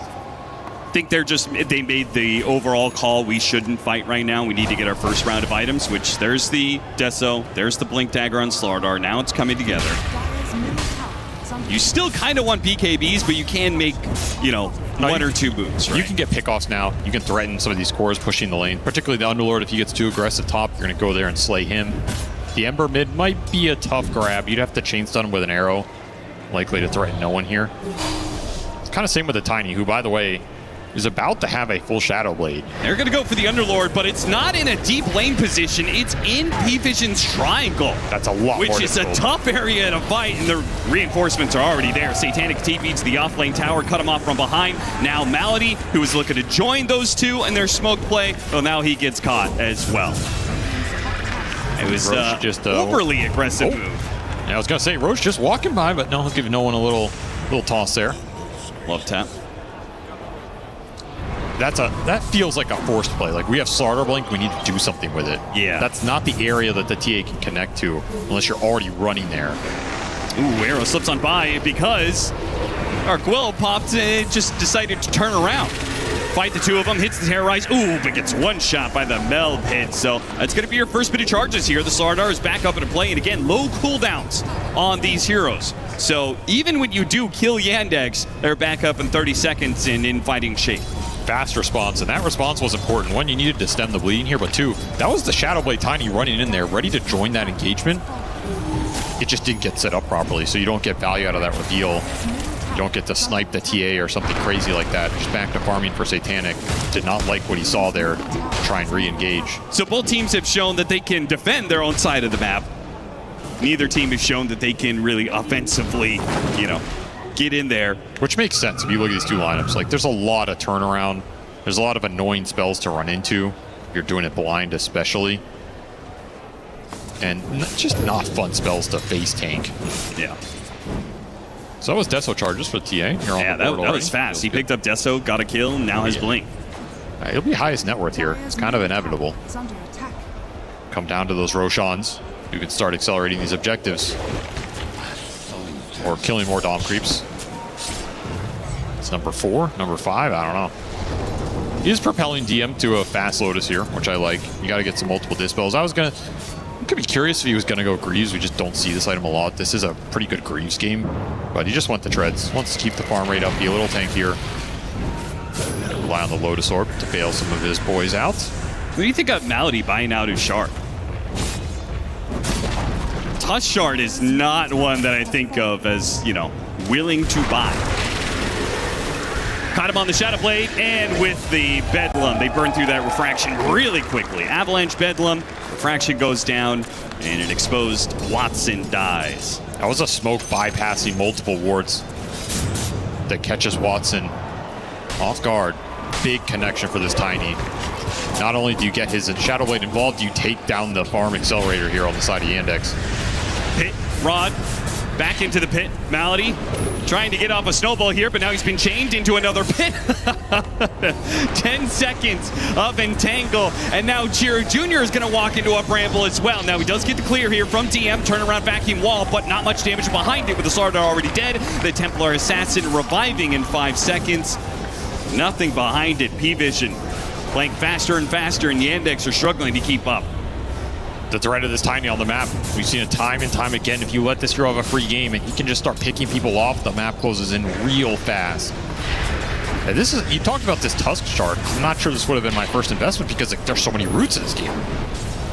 And you're just getting pitted, chained, brambled. You don't have an opportunity to do anything with this Shard. You have to kind of preemptively use it and start the fights on your terms, but so far it's all aggression for P-Vision. Yeah, Lotus Orbs are going to be very helpful. DM, he does not go the full helm of Overlord, but picks up a faster Lotus. I guess another thought would be that him buying a Shard also means that, you know, maybe one of his cores gets the Shard for sure. If they take the Tormentor. He talked about that in an interview. Right. Where he likes buying it to essentially contribute net worth to one of his other bigger heroes. That makes sense, I feel like, if you know that you're winning the game at 20 minutes. But that is certainly not the case. In this setup, it feels like P-Vision are far more likely to be taking this Torment. We'll see who gets it. Might pay off if they can secure the objective. This is a lineup that wants to take it, for sure. They might just smoke down there and prioritize it, even from the Dire side. Another pick off to the Tiny. The map is shrinking right now. And Satanic's getting more and more aggro. The Shadowblade Harpoon, now a Silver Edge to be finished. Another Dom creep as well. You just have to get BKBs at some point in this game. That's what it's starting to feel like. It's just too much spell power. The Ags is already done for Notice. Dude, look at Jiro Jr.'s net worth. He's 3,000 behind the Ember Spirit. Like, when is he going to get a BKB? He is lucky to get out alive here as the gate comes in a little bit late. You have to win team fights and big objectives for him to eventually get there. There's just not enough space for the Slardar to farm anything right now. You have to start looking for some kills. Well, if they wanted to, they could make a play for that Tormentor right now.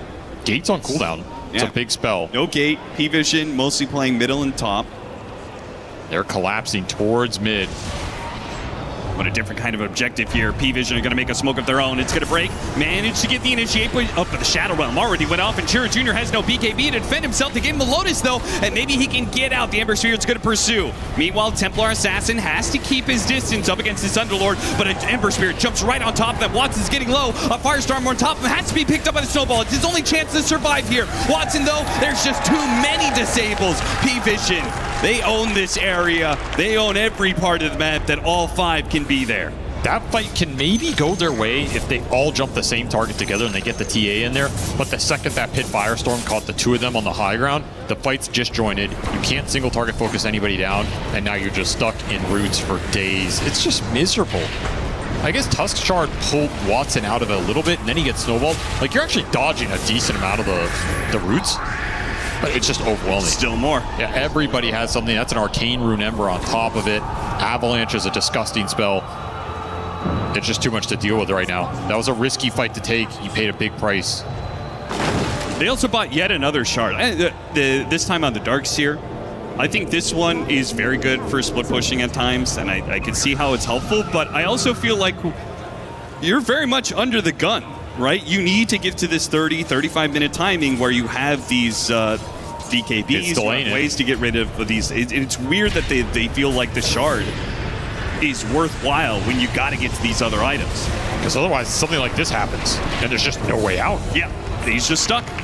Nobody has any Force Staffs. Nobody has a Lotus Orb in that situation, as DM is bottom lane right now, trying to get to Blink.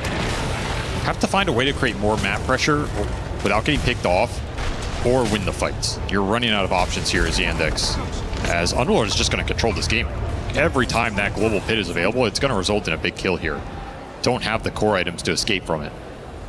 Unfortunately, the Darkseer can put pressure on the map without showing his hero, thanks to the Helmadom creep. That is the one way you can combat this Underlord. He's doing a decent job. He's constantly forcing somebody back bottom. Fortunately for P-Vision, they have very mobile heroes. Like, you can run the Ember down here, chase him out a little bit, and still connect to some play top if you really play it well. Right. It's not as if you have to fully respond to the Darkseer pressure in this game, and there he goes, right? He chases him out bottom, instantly back top. You still have your threat up here. Yandex gonna try and take advantage of that. Gotta get a kill for Chira Jr., but they run into a Sentry that was gonna hang out here pretty soon. Did you even have the damage on that play? It's gonna be close. Sentry also spotted both Satanic and Malady in their confrontation.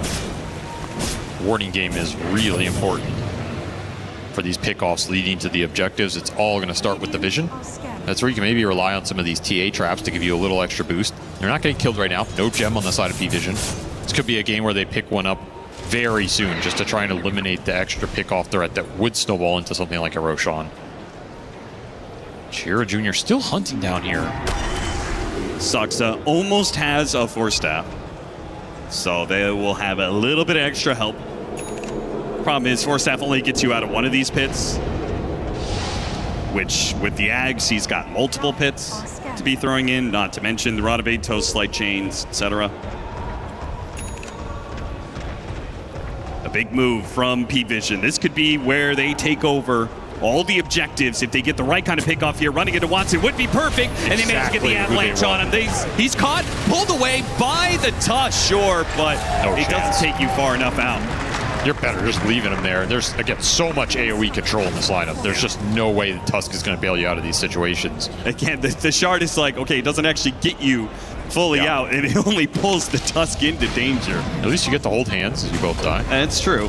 And Satanic playing a carry Tiny. When you've got this kind of control, he's going to be banging down objectives. The top tier 2 is almost dead. He takes down the bottom tier 1. I also love the 9 class Blink here, because I think Dark Willow is a hero that, like, early items don't really mean as much as you being able to have presence around the map, get that extra wave and not die. And we talked about how important it is to have unkillable supports in this meta right now. Your support duo that scales in a way where it's so obnoxious to kill them as a core, it almost becomes futile.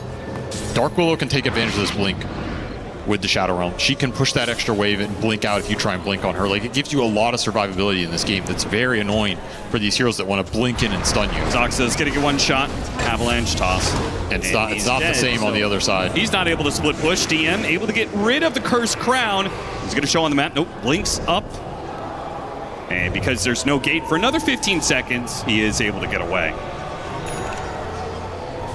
And I think we've also seen this development on supports over the course of this event, and maybe like the previous one or two just meta-wise. We're seeing a lot more earlier blinks, not as an initiation tool, but as a, I'm going to rat the map or set myself up somewhere that's really annoying and have that escape mechanism.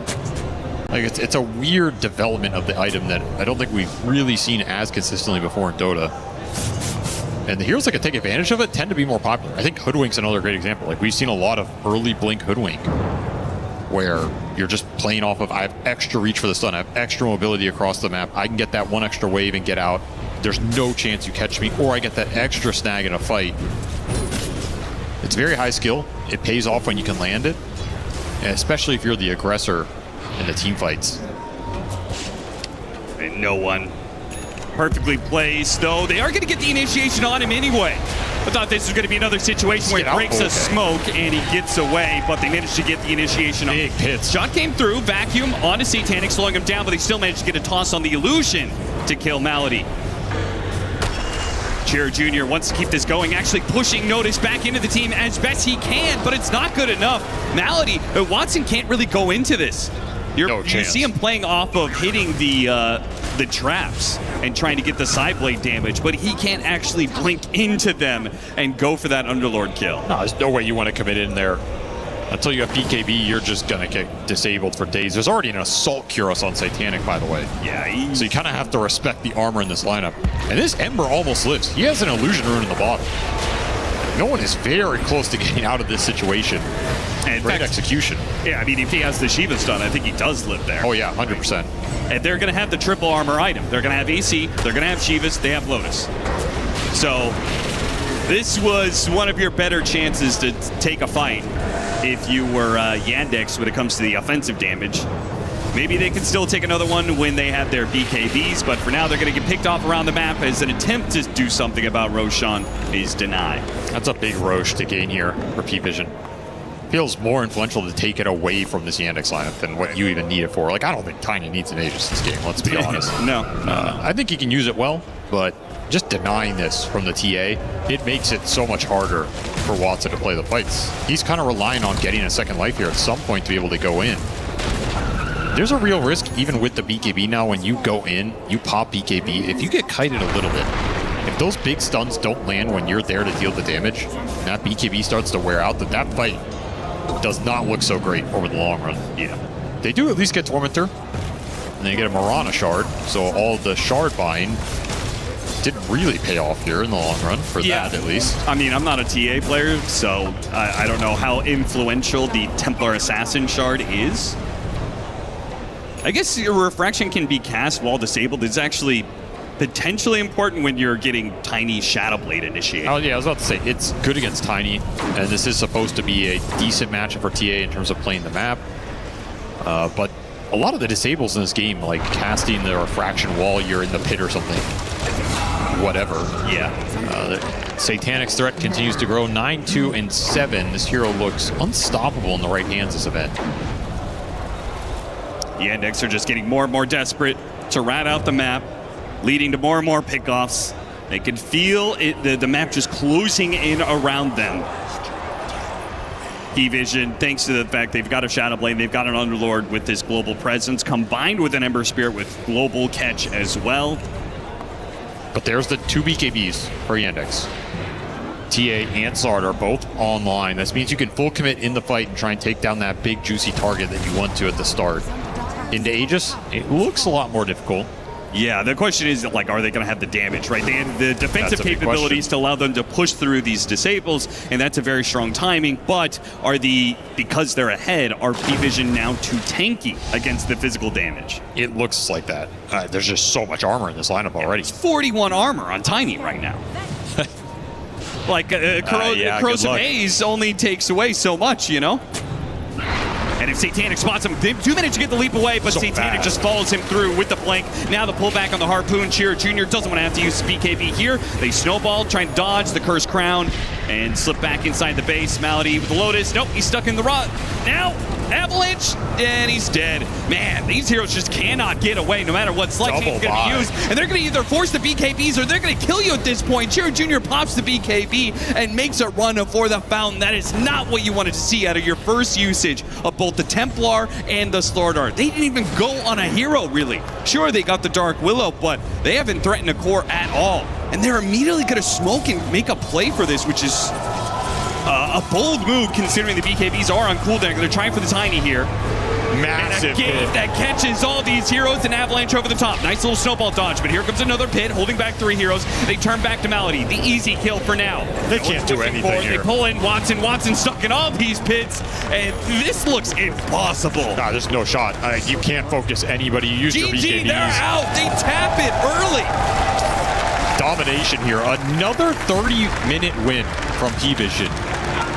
It can't even last longer than 40 against this team. It doesn't feel like it. They just run you over. The second they start to gain a little map control, they just never look back. The lanes get pushed in really aggressively. Someone gets picked off. They get an objective. It becomes even more difficult to fight.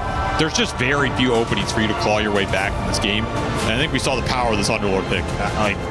If you do not get the Dispels up fast enough, if you do not get the BKBs up fast enough and take that one important fight to give you a chance to dominate the map, it becomes impossible to play the game. There's just no hope. I think this pick was just too debilitating for the entire squad. Like, you're forcing them to buy an early Lotus Orb, early 4 stabs, shards, whatever it is. Everything is, I need to deal with these pits, I need to deal with these pits, and then you just don't have damage. You don't have a way to kill these heroes who are all just itemizing to deal with your actual threat, TA, early Shivas, early AC, early Lotus, armor across the board. I think all 3 of their cores had 30 plus armor by like 25 minutes in that game. Yeah. I mean, what are you doing as Watson here? Like, there's not enough Deso charges in the world to cut through all this HP, so man, they really punished the Slardar pick. On paper, I think this is going to be a really hard Slardar game. They made it an impossible Slardar game. Too many bad matchups. I think you have to maybe just chain gank mid in hindsight with this Mirana. Like, I don't know, does the Darkseer net worth really count for anything in this game? I think the Slardar has to snowball for you to have a shot of taking fights, and you got very little priority. It's not a hero that can do stacks, and no one played the mid lane really well and got some help. So P-Vision, they alleviated a lot of their potential difficulties where I think Yandex did not snowball their threats hard enough. And that'll be something to address going into game 2 because they got dominated here.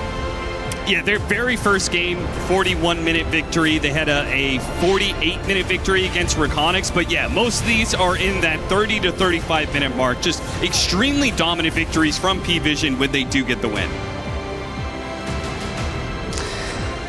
P-Vision take game 1 of the semi-finals and in quite the fashion as well. I was expecting maybe a little bit more back and forth to come out, but it was not meant to be like that for Yandex. They did not get off to the greatest start that they were probably hoping for, Lacoste.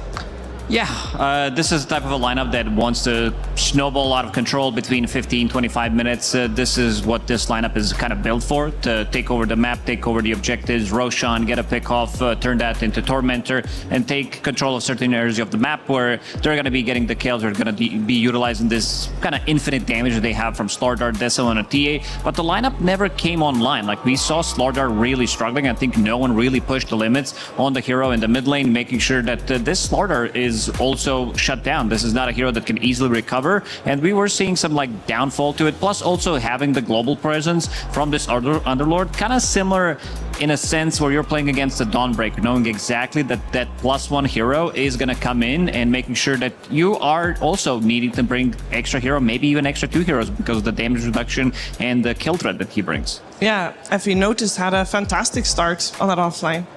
Yeah, he really did. I mean, his CS was unbelievable, and they did manage to trade a few kills on him when the rest of P-Vision were making a move mid, but for the most part, what that Underlord gave that game was just so valuable. And watching that play, it just felt like there was so much shit on the ground that it was so hard for Yandex to play into it. Like, every time any kind of fight was attempted by Yandex, all of a sudden there's this Pit of Malice with the Bramble Maze, with the Terrorize, with the Tiny Avalanche coming in. There was so much AoE control, and when you're working with heroes like Tusk and Slardar and TA that need that maneuverability in the fight, this just debilitates them way too much. Yeah, it gets pretty difficult. I also mentioned the itemization coming out from P-Vision, that it's going to be pretty straightforward when it comes down to picking up the items that's going to give you the value. So you see 9 class having this Distiller, getting extra bit of armor from that, relatively early Shiva's Guard as well from no one, and also Satanic completely skipping the BKB. This is one of the few times where you see Tiny not needing the BKB because he's playing against many BKB piercing abilities. He's playing against this Deso, overwhelming physical damage, so he also tanks up and also gets early AC, which does benefit the whole team. And also you see noticed him getting the Lotus Orb, which does give him armor, so kind of double dipping on the value on top of that, and also picking up a Ghost Scepter, making sure that he is not going to be dying. And this is one of those games where if you're playing from behind, you don't really have enough money to buy a Nullifier, so you can't really just burst him from 100 to 0. Yeah, I felt like this game, it got out of control at some point for Yandex, and it made me wonder, like, is there in their draft not a plan B built in where they can make a comeback? Not really. It's a very one-note kind of draft, like blink in, burst somebody, use your overwhelming amount of damage, and just snowball off of that. So if you don't get that pace starting for you on Yandex, there's really not that much you can do. And I do feel that maybe the Slardar was actually not that good within this game. Like, Slardar has been introduced as this really big counterpick to the Spirits, especially Earth Spirit in particular, and the Puck that we see very often, but versus Ember Spirit, it looked kind of underwhelming, actually. That hero, while he does trade with him decently, he has no means to remove the Flame Guard, and he doesn't punish it enough, Lacoste.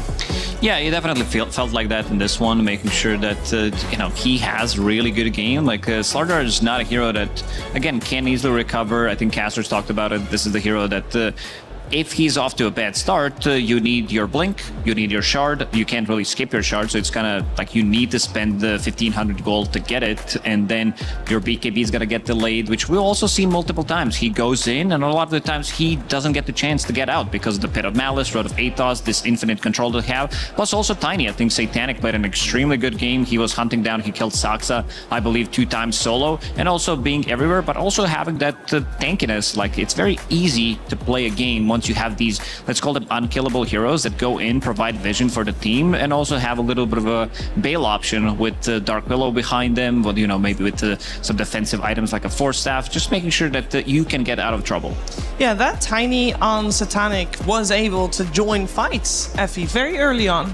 Yeah, I mean, that was the big key factor in this game for me, from what took it from being even, where both teams were making trades, to actually being swung in P-Vision's favor. So here in this clip, we're going to see this is Satanic's first big move with 9 classes Willow, and they smoke and they find the perfect target here in Watson's TA. Like, this is just the dream scenario if you are this Tiny. And then if we go on to this next clip here, just a few seconds afterwards, because of this pickoff on TA, they were able to apply pressure to this mid lane, to this mid tower, and that Atos from Underlord comes in clutch here. You just have this like big pit. It's not easy to take, and CJ unfortunately tries to help here, just gets Avatossed and maybe can manage to sprint away, but you can't really run away from this draft if you're not the one setting the tempo.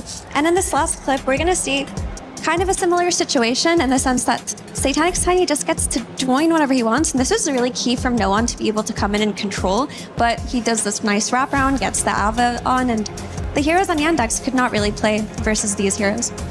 No, they really could not. It also feels like oftentimes when we talk about any team, really, and a lot of the teams that we're talking about today, we frequently focus on the support duos, with good reason, because they're the ones making a lot of the moves.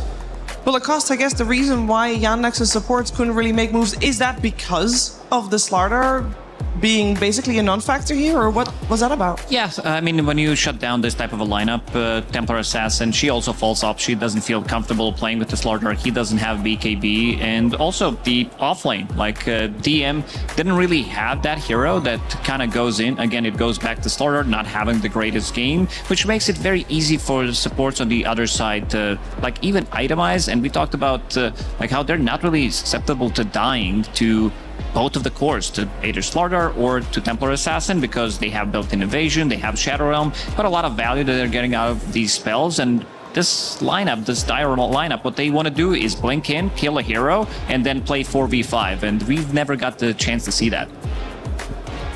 Yeah, this game, does it feel, it feels to me like it was a strategic win, and with the one big difference maker being that mid lane, Effie, where no one, of course, did very well against Sierra Junior's Slardar. Is this series going to come down to that, you think? Because these teams are both so good and both so close in skill? Yeah, I mean, we heard Saksa in his interview say that he thinks whoever came with the better ideas will win today, and I feel like P-Vision had an excellent idea versus CJ Slardar in particular. Like picking that Ember early and bringing it in, and also dual taking Hoodwink and Dark Willow, a support duo we don't see too often because one is usually banned or taken from the enemy team. It made it so that the Mirana plus Tusk support duo on the other side couldn't really play that effectively either. So moving into this game too, I think Yandex have to go in a completely different direction. Yeah, also last pick Underlord. This was kind of like I'd say if we could see this Templar Assassin potentially coming in for Yandex, they could also potentially see it coming most definitely. And they prepared a really good answer. They picked this Underlord who had a global presence, reduces the damage, physical damage from both of the cores as well, and also just he's the body. Like a lot of times you see this guy running in and not getting focused because you can't really kill him. And really like a bit of a switcheroo. We've seen good amounts of Underlord just straight up going for Aghanim Scepter. He did squeeze in Road of Athos, making sure that they have that extra bit of a control, extra bit of a catch, because they didn't really have like the reliable catch. They had Ember, but it also speeds up the tempo. And we see, I would say, P-Vision team being like the scariest between 25 and 40 minutes, where they tend to close out most of their games. So where do you want to see them take game 2? I wouldn't necessarily say that this is anything wrong with their draft. I actually favor their draft by like a slight margin, I would say, but it's gonna come down to that because both of these teams are gonna exploit every single mistake that you make. I think they're gonna be going for something different. I think they're gonna be looking into potentially get maybe Invoker for CJ relatively early on, maybe not in the first phase, but also to see the slightly bigger picture, maybe have like a draft that also doesn't fall off, especially if they're getting run at 30 minutes in. Yeah, I think also maybe they thought a lot within their draft on Yandex about Earth Spirit, how they want to break the combo and how they want to address it, but they didn't, I think, expect them to take that Dark Willow there, which made Tusk's game really difficult, and I would be surprised if we see the Dark Willow make it through for that game 2 for 9 Class. We're going to find out how things will change in game 2. Of course, yesterday we had quarterfinals happen and things were heating up already with 2 teams making it through there. And we're going to have a little bit of a flashback of that with the Saudi radio comms.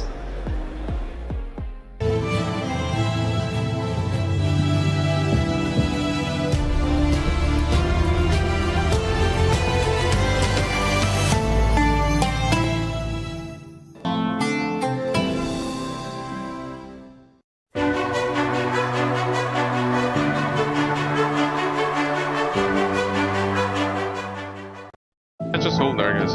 You don't see anyone top, guys. You don't see anyone. You can go, You take it? Yeah. I'll lean up bottom. I'm ulting. Stand.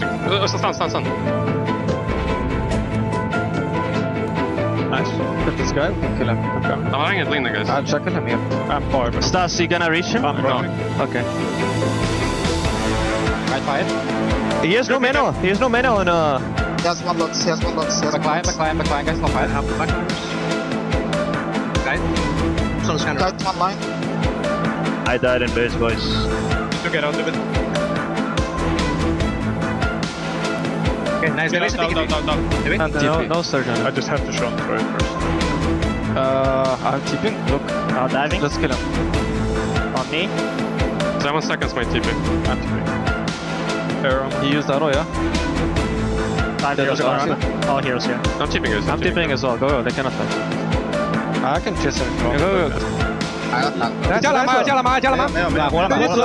我到了，小鱼回来跟我打自锤。好打。小鱼，别急，平够难，你平够。没事，我们能打。别走，别去了，别回头。我能打。我还买活了，杀了。男子排山。没加速，可以追，别急，可以追，看一下，看火力，火牛，这边，死了，牛逼，猫哥，妈，我想开个塔防，怎么？要把这塔先盖线，该点或者说，我想没有这个塔真的想打，可以打，下没 BB 的， thinks he can come in here and play my game. He knows nothing. Let's go! Tyler Wine, you're done. Raw energy. Awesome, blow the house down. We're getting ready to cast Yandex versus P-Vision. Avery, this is a pretty tense matchup. Pretty much both these teams are the favorites. Whoever goes on to the grand finals is going to be the favorite for that grand finals. So, simple question, who's walking away the victor here? Well, I would not count BB team out. I think as we talked about this series, if both these teams view it as the finals, what happens after one of these teams wins, right? Do you put too much energy, too much of your emotional momentum in this series and then get caught off guard by BB in that grand final? That's a real possibility. So you need to win this series in the right way. Oh, yeah. What's the right way? You can't overdo it.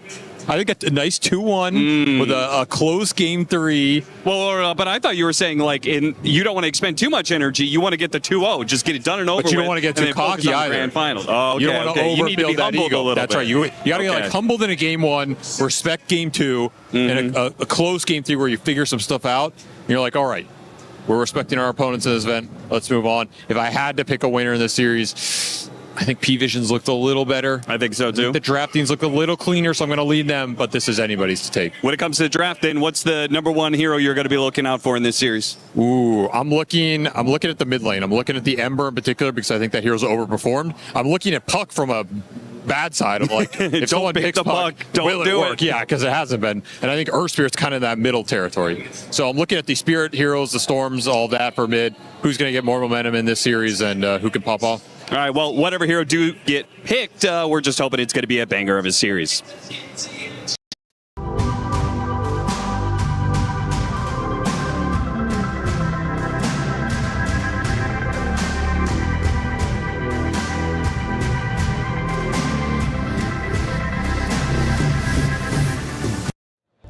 Game 2 of Team Yandex versus P-Vision coming your way here from Dota 2 at the Esports World Cup. One of these two teams will be meeting BB Team in the grand finals here in Paris. And so far, it's P-Vision that takes game 1 of this best of 3 semifinals. And it wasn't that close, but it was little strategic wins that allowed them to take the victory. And that's the downside, I think, with a series like this, from a viewer perspective. Absolutely, because these are the top-tier teams. These are the two teams that everybody pretty much gave respect, that they're going to be potentially being the toughest opponents and winning this EWC because of the reason that if you make a mistake, they're going to punish it, and that small mistake is going to transition into another big mistake, and it's not going to be close game because these are the type of teams that are not going to be giving you that second chance.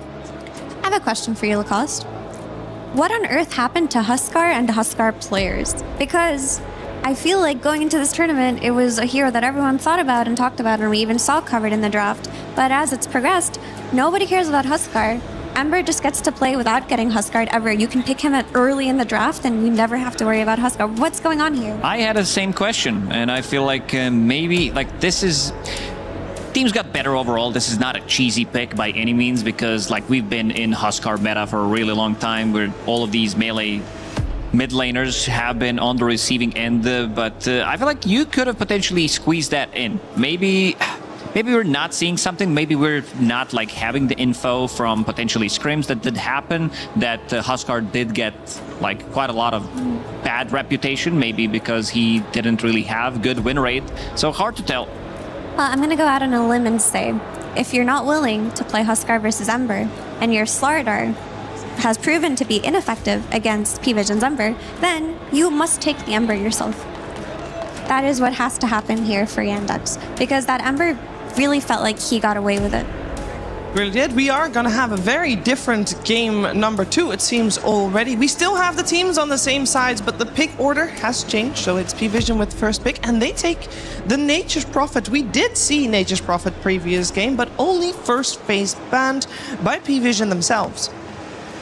And this hero has just proven to be a really effective flex to mid, carry, and support. And within the ranged hero meta, he's always going to be comfortable to throw in there. And if teams overreact to him, which tends to happen if you pick him early, you can just, do a gotcha and make him less important. Because we've seen teams do like Spirit Breaker against him and get cooked. Yeah, we've seen Nature's Prophet being a relatively good response to Shadowfiend in a sense where you can't out-CS this guy in the lane, never gonna happen. So the way that people have been playing against Shadowfiend is try to bring extra bit of a heat because of this global presence that you have from Nature's Prophet, and then TP to his lane, maybe twin gate rotate with the other support and try to outnumber him. And so far from what I've seen, it did look pretty successful. Nature's Prophet on P-Vision side, we haven't really seen it from any other role than position 1. You did mention the flex, Yandex, they did flex it to the position 4. You said the mid lane, which can potentially happen, but of course, P-Vision, they're definitely using this as a bait because 9 class, he will definitely play it if it's a good game for it, if they want to give their carry slightly more priority.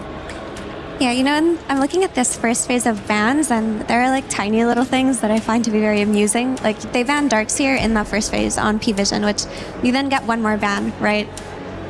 You're kind of telegraphing that you want the SF, but you take Nature's Prophet instead, and Yandex are just like, no, we're more scared of Dawnbreaker than we are of getting SF'd ourselves, and that doesn't even enter their mind. Like, I just think little things like this are really cool because another team would have overreacted potentially and included SF within their first phase of bans. Strong composure here. Another hero that made it through compared to previous game is that Undying that we've seen on Maladies. Never mind. Second phase. Took a little bit of time to get there, though. I mean, I still think Hoodwink is very solid. She's proven to be a support that you can blind pick and comfortably build around.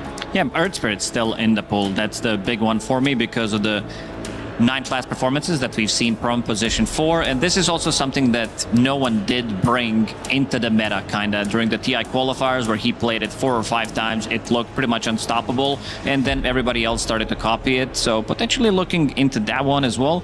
There's also Keeper of the Light available. I think this opens up so many combos in the game from the off lane where we're talking about the Beastmaster, from the mid lane with the Pango, with the Ember Spirits. And it's also one of the heroes that 9 class really enjoys to play, but also I assume they don't want to be picking this on their side straight out of the face because they still want to be using this NP potentially as a flex. A lot of the times they use this as a flex, but it kind of never happens on P-Vision. I've got 3 heroes to throw into the mix. I just got 2 because Bane got removed, but Lina and Keeper of the Light are both still in compared to previous game. Yeah, the Keeper is the big one that you have to have something prepared for, and the Hoodwink's taken up. I understand that this hero just gives you damage and she wins you lanes and it doesn't reveal too much, but if you're giving away Coddle to P-Vision, you have to be ready to play against Ember Spirit again, which is kind of where my concern is for Yandex, because if their Ember Spirit response is Slardar, they have to move away from that. It just didn't work out. I would imagine that they will have a plan against it. If we see it coming, they will too. So Keeper of the Light already picked up. We'll see what combination they'll take with it. You can only imagine that if you don't pick Ember here, maybe you will get your Ember Spirit stolen. They have the other options as well. They have Pango, they have Earth Spirit. I think, like if they pick Earth Spirit, it's kind of locked in to a mid lane. Because Keeper of the Light, they don't really play it from position 5 like we've seen certain teams do, but I like this pairing. This has been one of my favorite off lanes, because you just spam out whoever comes to that lane, and it's also very good, again, if this is going to be position 5 Hoodwink. For this reason, you are going to be kind of removing all the trees, and then Hoodwink can't really find the angle, and it gets very difficult for enemy position 5 to approach and trade with Keeper of the Light, trade with Beastmaster. You can just do Clockwork. Let Hoodwink play 4. Yeah, clock is always fine. Even a broken clock is correct twice a day, they say. But I do like the Beastmaster being shown here because it's still very ambiguous in where it goes, and had they gone for the Earth Spirit mid right off the bat, then you just get the Slardar for Yandex, which they've looked really good on, just not against Ember Spirit. Yeah. Taking their time here. This is the time where they get to pick 2 heroes. They'll go for the Enchantress, not a very popular hero. We have seen some people pick it up.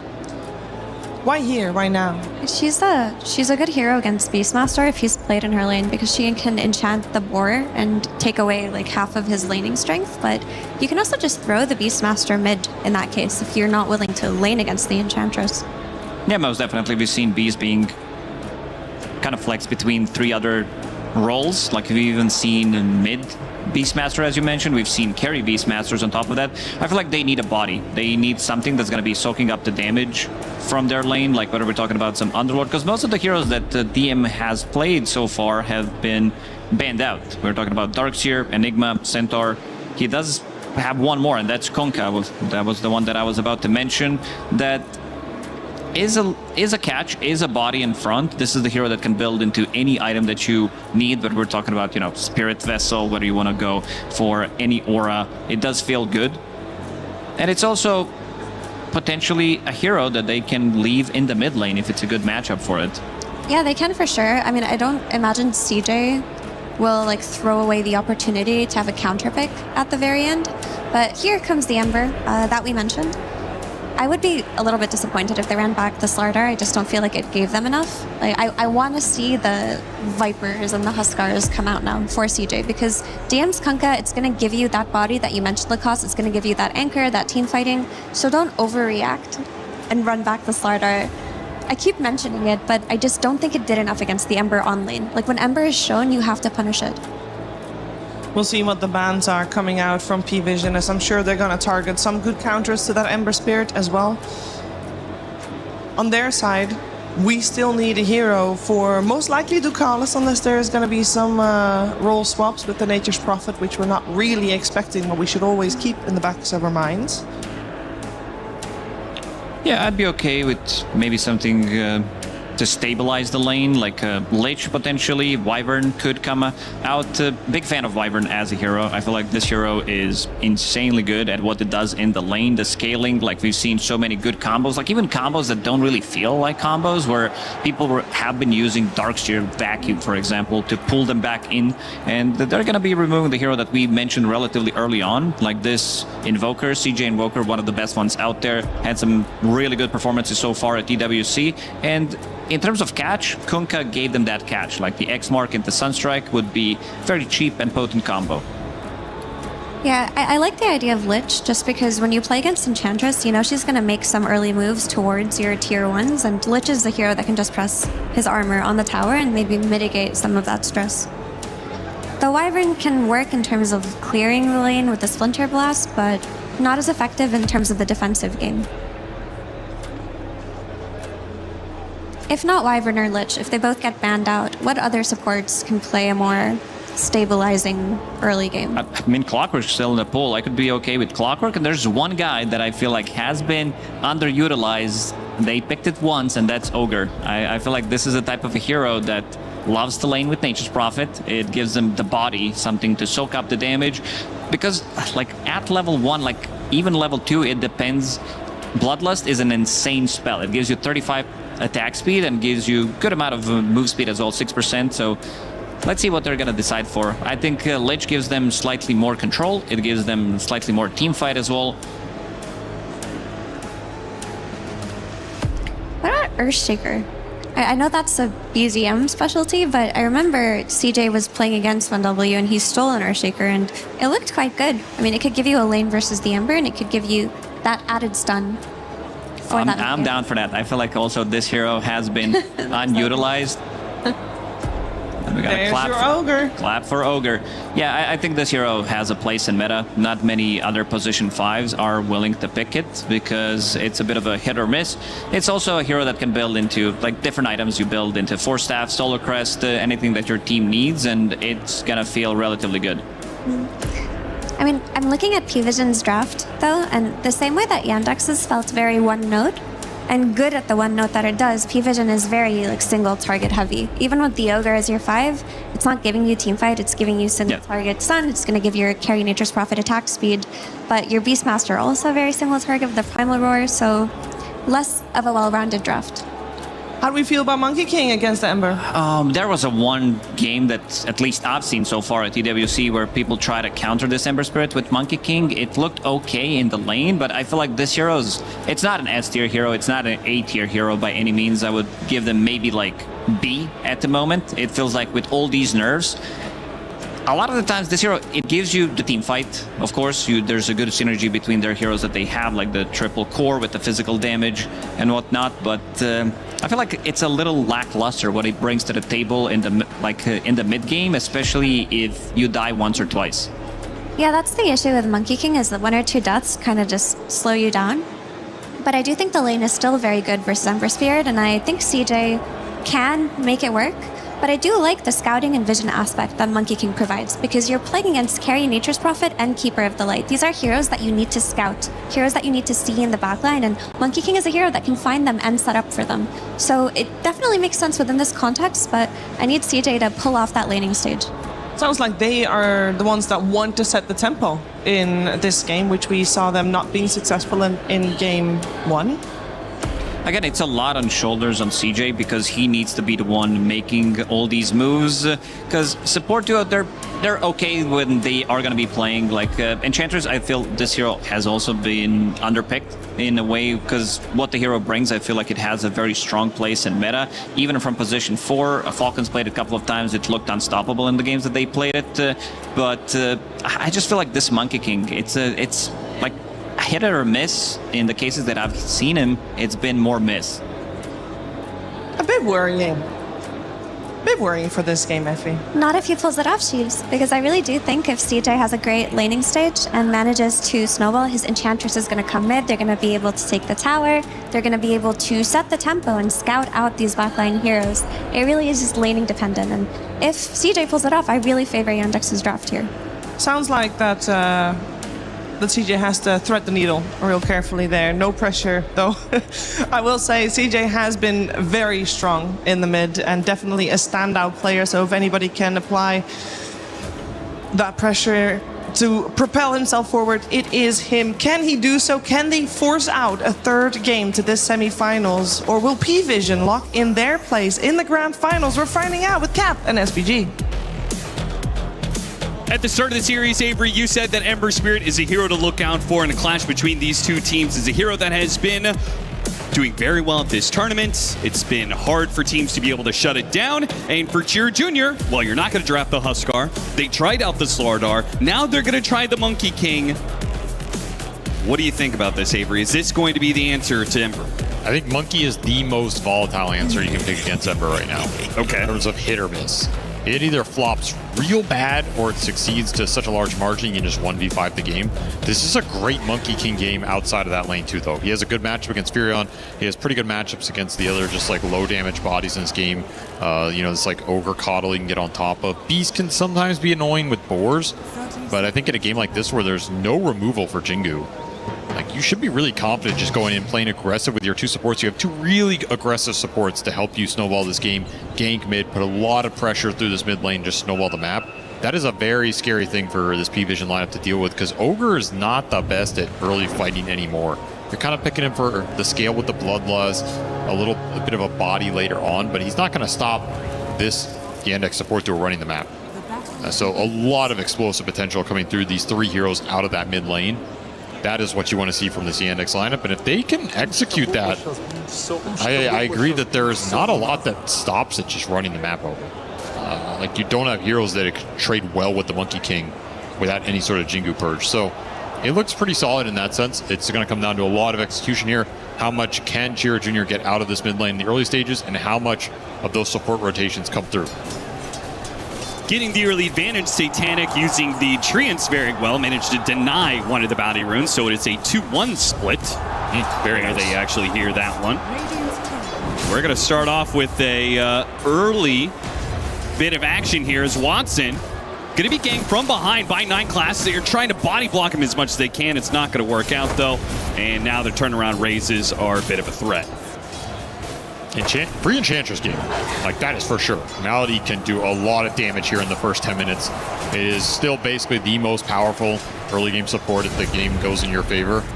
And you can get to some fast level 3 and 5. You're just an absolute beast on the map.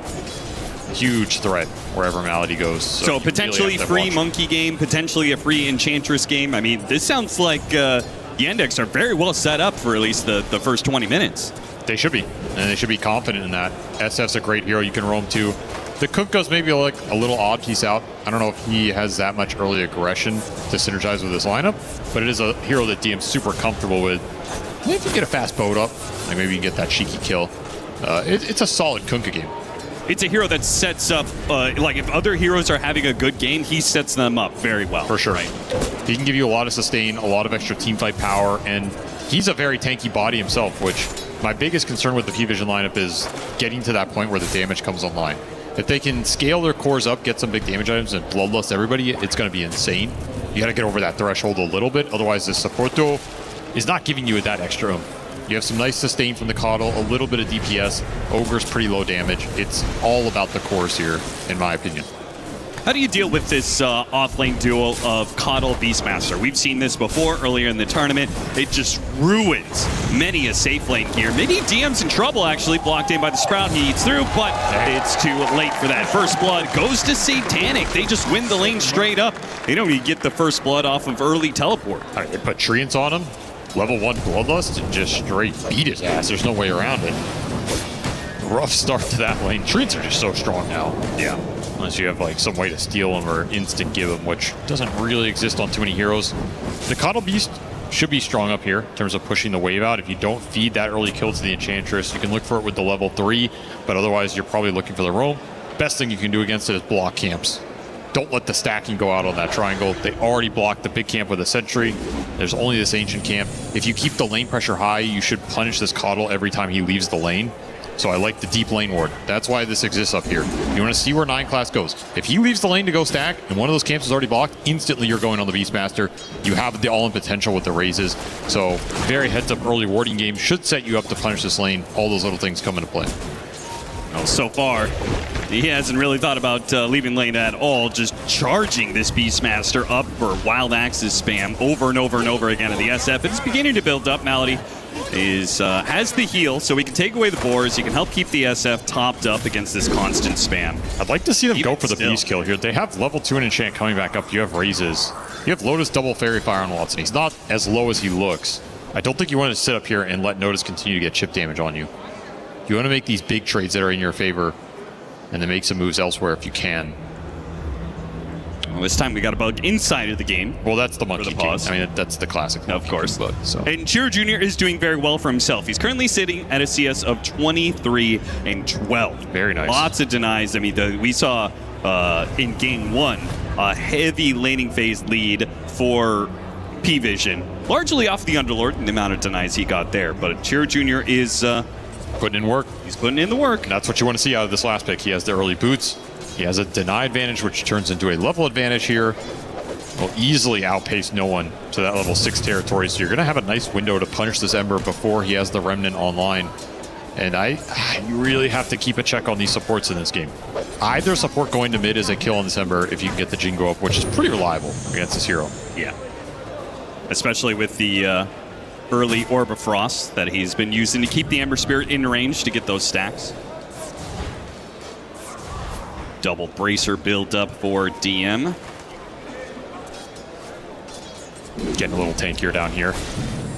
Need to get these side laners as independent as fast as possible if you are Yandex. That is the MO here. The sooner that Watson and DM can stand on their own, then you can get that roam going, play through the monkey, happy you're going to be. Alternative is you bring monkey to one of these side lanes, but I just think giving Ember that kind of freedom when you counterpick this matchup, it's not as efficient. It doesn't feel as good. It's a viable option, for sure. But I guarantee you every monkey king in this matchup is like, I want to kill this guy. I want to smack his face. I want to force enemy supports to try and bail out this Ember Spirit and join a bad engagement. Right. That is ideal if you can line it up. Chiro Jr., I'm watching him. When it comes to the CS, he's prioritizing denies. He really wants to keep no one down in experience, first and foremost. He's a full level ahead. It's working out right now. Doesn't need the water runes either, so don't really care about rotating for those. It's all about the kill attempt. Catapults online. This is an option to look for. Yeah, where's the Enchantress move to take advantage of this this catapult? Where's the hoodwink to try and go for the kill? Prioritizing side laner morale right now. That's fair enough. This Beastmaster is so annoying for SF to deal with. They're actually going to rotate Soxa in. He's going to wrap around. Soxa is going to be spotted here by 9 class. Could still hit the bushwhack. Lands it on notice. One raise lands, but Tikal is coming in from back. And now they've got the 4th hero coming in. It's Satanic with the teleport. Watson's going to die. Gets as much damage out there as possible before he goes down. But his death was inevitable as soon as the Ogre came in. I'm not sure I like going to this lane as the Index. To me, this is not the point you want to attack. The Furion is going to counterplay that every time. Heads up rotation from Ducalis, though. He's just already there. Yeah, he read it really early. Now, that was a big difference maker.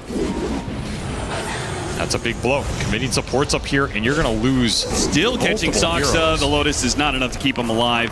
And Malady nor Watson can go for the punish either. Now, we do have the 7-minute Wisdom Shrine with the experience advantage the Monkey King has. He's rotating over. We've talked about this before, where you could just kind of set up early on this Wisdom. This is not... I think he can fight all three here, to be honest. Yeah, I think so, too. In fact, it's more of a question of how many heroes are P-Vision going to lose thinking they can take this. Nice ward to place down, too. This is really cool. P-Vision could get baited in here. They don't know the Monkey's already behind this play. Well, no one is definitely saying Monkey's missing, guys. For Monkey sure. hasn't been here for a while, but do they know he's already behind them right now? And he's setting up. Maladie's going to bait it a little bit. Now the jump in. Chiro Jr. trying to get out the Wukong's command. Gets slowed up by the Fire Blast. Let's see if they can get this one kill at least. And they do. The Wisdom Shrine also goes the way of Yandex. So double Wisdoms plus a kill. I think Chiro Jr. was hoping that was going to be a bigger splash than it was. He wanted a little more out of that. That's okay, though. You got what you came for. You got some Jingu to play with. Give another Boundless in 5. You can maybe look for some cheeky kill top. Soxa cleaning up the experience mid. It's going to linger up here. Gets the slow one to notice. Whoa. Actually stops his Boundless Strike for a second there. Finally gets it off. Gets the heal required. And he needs that heal. Wukong's command is going to be thrown out. Satanic trying to go for the kill on Watson. Watson and the Monkey King.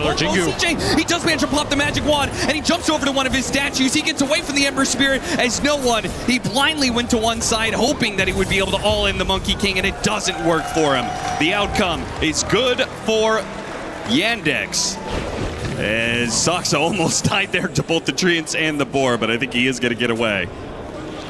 Big hit from this Wrath of Nature coming through. You have 6 on the Furion, the SF still 5. You have a little carry advantage, and Satanic makes it work, does pay with his price. Yandex very happy to see this Furion go down. I feel like every time you can kill Satanic, it buys you like 5 minutes in the game. Power of the Monkey King. Even getting disabled here, he didn't get the perfect strike off, but it's just so much big chunk damage coming out from these two, and then Wukong is going to be a problem. I feel like there was a split of damage, right? No one wants to kill the Monkey while Satanic is hitting the SF. It feels like they could have gotten, maybe a little bit. A better situation out of that. It's just awkward with this change in the guard. Like, it makes him a lot harder to bring down in the Wukong in general. So if you overcommit, he gets it off. The fight becomes really weird really quickly. Right. I think P-Vision are honestly doing pretty well in these fights, though. Again, I don't think these early skirmishes necessarily favor them until you have a lot more support levels here. We also haven't seen the Kunkka really join anything yet. DM just quietly farming bottom. He's going for potentially first item Lotus. Nice read of situation. Satanic backs out from defending his safe lane tower. Leaves some Treants behind to keep the tower up a bit longer while he farms some neutrals farther away. It's a wasted move. Is going to be wasted. And this is the risk of moving the Monkey to the side lanes instead of having the game flow through mid. Is every time this happens, the Ember gets time to catch up in this game. Whether it's just through jungle and his mid lane is getting absorbed by support, or he gets to farm that out. Will result in a nice little tower down here with the Enchantress Roam. And now this means your next move is to mid, like for sure in this game. You have to, both teams are going to think about it a lot. Right. That Enchantress backstab is a very natural sequitur to this bottom lane falling. And DM has all the levels that he is kind of scaring these fights now. It's maxed out Tidebringer and the Ghost Ship ready to go. If they get the Kunkka in the middle of the fight, then they're favored for sure. Yeah. That's not an easy thing to do sometimes, though, in these pro games. It's just such a clunky hero early on. Especially when you only have 1 point in the X. TPing into these fights with 1 point in X against some of these mobile heroes like Furion, Ember, we're going to kind of choose when they commit. You're just sitting there thinking like, man, if I TP and I don't get anything here. He opted to teleport to their own safe lane here. He'll take control of that. The SF wants no business playing that side of the map where he's likely to be interfered with by the Ember Spirit. No one has already shown that that's his game plan. Got his courier. No Jingu though. Catch Ducalis. Got to take these heroes out of your own jungle area as best you can. Gonna trade Malady on the other side though. And Ducalis is probably fine with that exchange. Like, you're taking Enchantress off the map early for an Ogre? Be my guess. Yeah. You're way more useful than me right now. What do you make of this very early Lotusaur for Kunkka? That's why I was debating. It's a good Lotusaur game. There's no doubt about that. But is it a first item, kind of? It's definitely not going to accelerate your farm or your like presence on the map. Yeah. Will be really nice for the Monkey King though. And if you're going to put all of your eggs in the Monkey King basket, you better make sure he has the backup to stick in the fights. Right. In that sense, I kind of like it. If you feel like it's going to help Chira Jr. a lot, it will pay off here. No deny there. Notice managed to get the last hit off of the boar. And they lost their mid tower. That's just not what I would expect between these two drafts. Yeah, with an Enchantress lineup, yeah. Power of the Beastmaster. Seeing this hero be played kind of old school Beast style. Like just going for this Helm build up into early tower pressure with some nice rotations. Even when you nerf this hero, he has another style. There's always a way out for Beastmaster, it seems nowadays. Ducalis gonna be chased down on his own side of the map this time. Just cannot get that level 6 easy, and it's pushing Chira Jr. to a faster and faster Deso. This area of the map should be very difficult for P-Vision to access. Against Enchantress Monkey, they can very quickly connect in these areas. If you can ever deward some of the P-Vision obs in here, it becomes kind of a death zone. Very scary place to be. But you defended your mid-tier 1, it's full HP. So that is a big tower to play around in this game for the Ember. You can always bring reinforcements into a dive situation. Kind of limits where this monkey can go. Oh, I was going to say, Yandex, I feel like they've been waiting. They've been trying to find a big core kill this entire time. All they've gotten is supports, but killing Satanic, it's going to do a lot for them. But they have to be able to fight their way out, and they got the roar off before the Wukong's command. Really fast rotation from the P-Vision cores of Noticed and No One. Instant TP. With the amp damage on No One, you have enough firepower to turn that around before any sort of Wukong shenanigans come out. Is that worth it? Not really. You're giving so much space to this Ember. He has a full vessel right now. Yeah, you got Satanic again. That's always going to feel nice. But you're losing your big accelerator in this monkey. His Desolator is getting delayed. The Ember's accelerated. This Ember's about to be higher net worth than your Monkey King in the counter pick situation. This is not what you wanted in terms of that overall game plan. P-Vision just playing a little faster in this series. We're not seeing that same sort of momentum build up for Yandex that we saw earlier on, where they were just kind of turning one move into another, gaining momentum. Watson has absolute free farm. There's been pressure kind of going into all of them at different points. Maybe DM has had the most freedom, but he's also on the hero that kind of needs the most levels to get activated here and is probably the most difficult to get involved. Yeah, he does have the higher levels of X now, so it is a bit easier for him. Smoke on smoke, but it is P-Vision once again outnumbering Yandex. And they are just going to head for the hills here. Leave DM behind, keep the two supports alive. When you have Vessel online. Ooh, spots a courier. That's a helm of the Overlord that's going to be taken away. Ooh. Nice pickup there by Soxa. Definitely worth showing on the map. And you got Wisdom Shrines. Yeah, very honestly not a bad exchange for Yandex overall. Pretty good, pretty good. As Kunkka died in the corner of the map, so you're not really translating it into anything big. Even better if, like, Malady, not the right creeps for it, but if he can maybe, like, cut some waves in this top lane with the creep. That'd be super value, yeah. And he finished up the Deso on the monkey. So both these mid laners have their big damage item. Now it's about who gets to use it better. But this is where the Coddle can keep the Ember out on the map and power up that Vessel with the Solar Bind. It becomes pretty nasty in terms of that DPS output. I guess the early Lotus on the Kunkka definitely will help with that too. Yeah, both lineups feature some interesting damage amp, right? Solar Bind and Axes amplifying versus the minus armor duo of SF and this Deso Monkey King. Oh, I thought you were talking about Rabble Rouser. I wasn't thinking about Rabble Rouser. We're thinking about the Rabble Rouser. DM. Defensive Torrent keeps him up. And he's just about to complete that Lotus. So now we can deal with that Solar Bind better. Maybe bounce back a Roar on the Beastmaster. That is the one problem, right? They don't have a hard save if Beastmaster gets a good Roar on. Monkey jumping away into the trees. Did they spot him? Oh, I don't think they saw him. They knocked him down. Chira Jr. has to Wukong's command now to try and defend himself. Jumps to one of the statues, but he doesn't really have a way out here. Slight Chains is taking him down. He jumps to another statue, but the area is surrounded. They spot him on the fire blast and a blood grenade, and finally 9 class with the blast right on through. He almost got out of there. Yeah, it was a close call for sure. Shows you how strong this monkey is, but just completely isolated in a bad part of the map for the rest of the team to get to. I feel like that's been the MO of the series. We just haven't really seen Yandex kind of rally around the core they want to at the right time and make something happen. Sure. DM gonna push out this mid. He's not close enough to get caught. And P-Vision starting to group up. They have that helm back completed on the Beastmaster off of the Courier Death. You have 3 points in the Bloodlust. You have 4 points in the Chakra Magic. The enabling is here.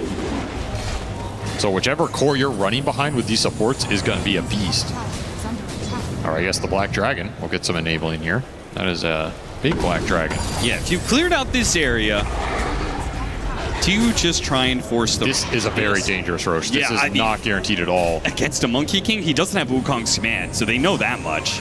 Enchantress also with 4 points heal can just run in front line. Right. And it's not an easy target to bring out quickly. You have to commit a Vessel Charge plus Solar Bind, and likely some other spells. Do you think P-Vision never intended to do Roshan? They were just trying to pull Yandex into a potential fight? Probably yes. It's very scary to commit for that Roche without knowing where Yandex are. So Yandex are playing very defensively. They're not giving that fight just yet, but you know P-Vision is going to try and force it anyway. Slight Chains opening on Malady. Not the guy you want to see. Certainly not. They don't commit. Maybe they can take this off lane tier 1 tower though with the Siege Wagon and the Beastmaster creeps tanking for it. Yandex are going to play more of the map.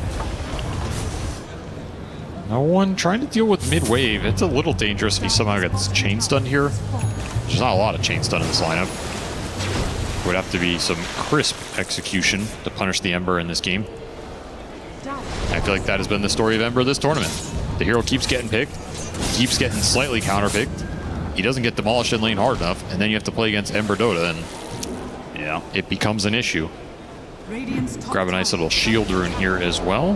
This game is becoming a little bit of a stalemate. What do you make of DM's going to opt for Consecrated Wrap's second item after the Lotus? That signals it's go time to me. Like you're just saying 20 to 30 minutes, we have to get a lot done in team fights. And I think that is what this lineup wants to do. I think that is the correct approach. Okay. You have to get Roshans in that period. You have to force fights. You don't want to let this turn into some split push game where Fury on Ember are ratting your waves and somebody eventually gets picked off by Roar. Somebody needs to frontline. Consecrated Wraps make you a lot tankier to make that happen.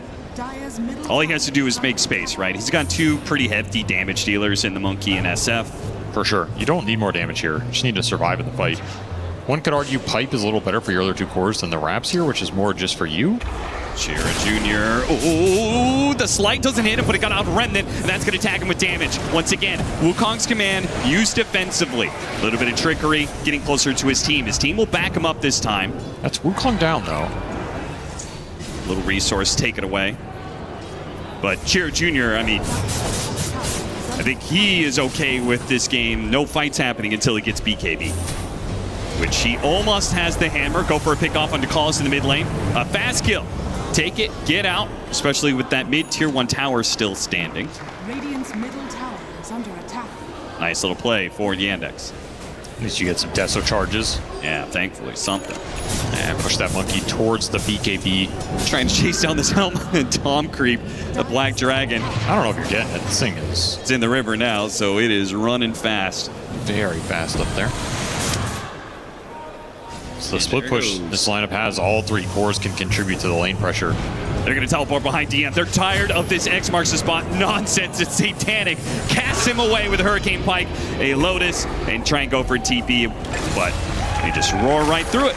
And maybe that's the pick off that P-Vision feel good enough to do Roche. This is the style of game P-Vision won. Lane's going in, someone's trying to kill a Black Dragon top. Someone's dealing with the wave, they got pushed to tier 2 bottom. You find a Roar pick off, that's going to translate into an objective. Yandex cannot group up and find the team fights they want right now. The map gameplay is just too crisp. That is where Furion shines. He loves this kind of you know, you have to react to me, you have to split up, and then I just get to pick my moment. And I make those moments count for a lot more because I can always clean the waves up with Wrath of Nature.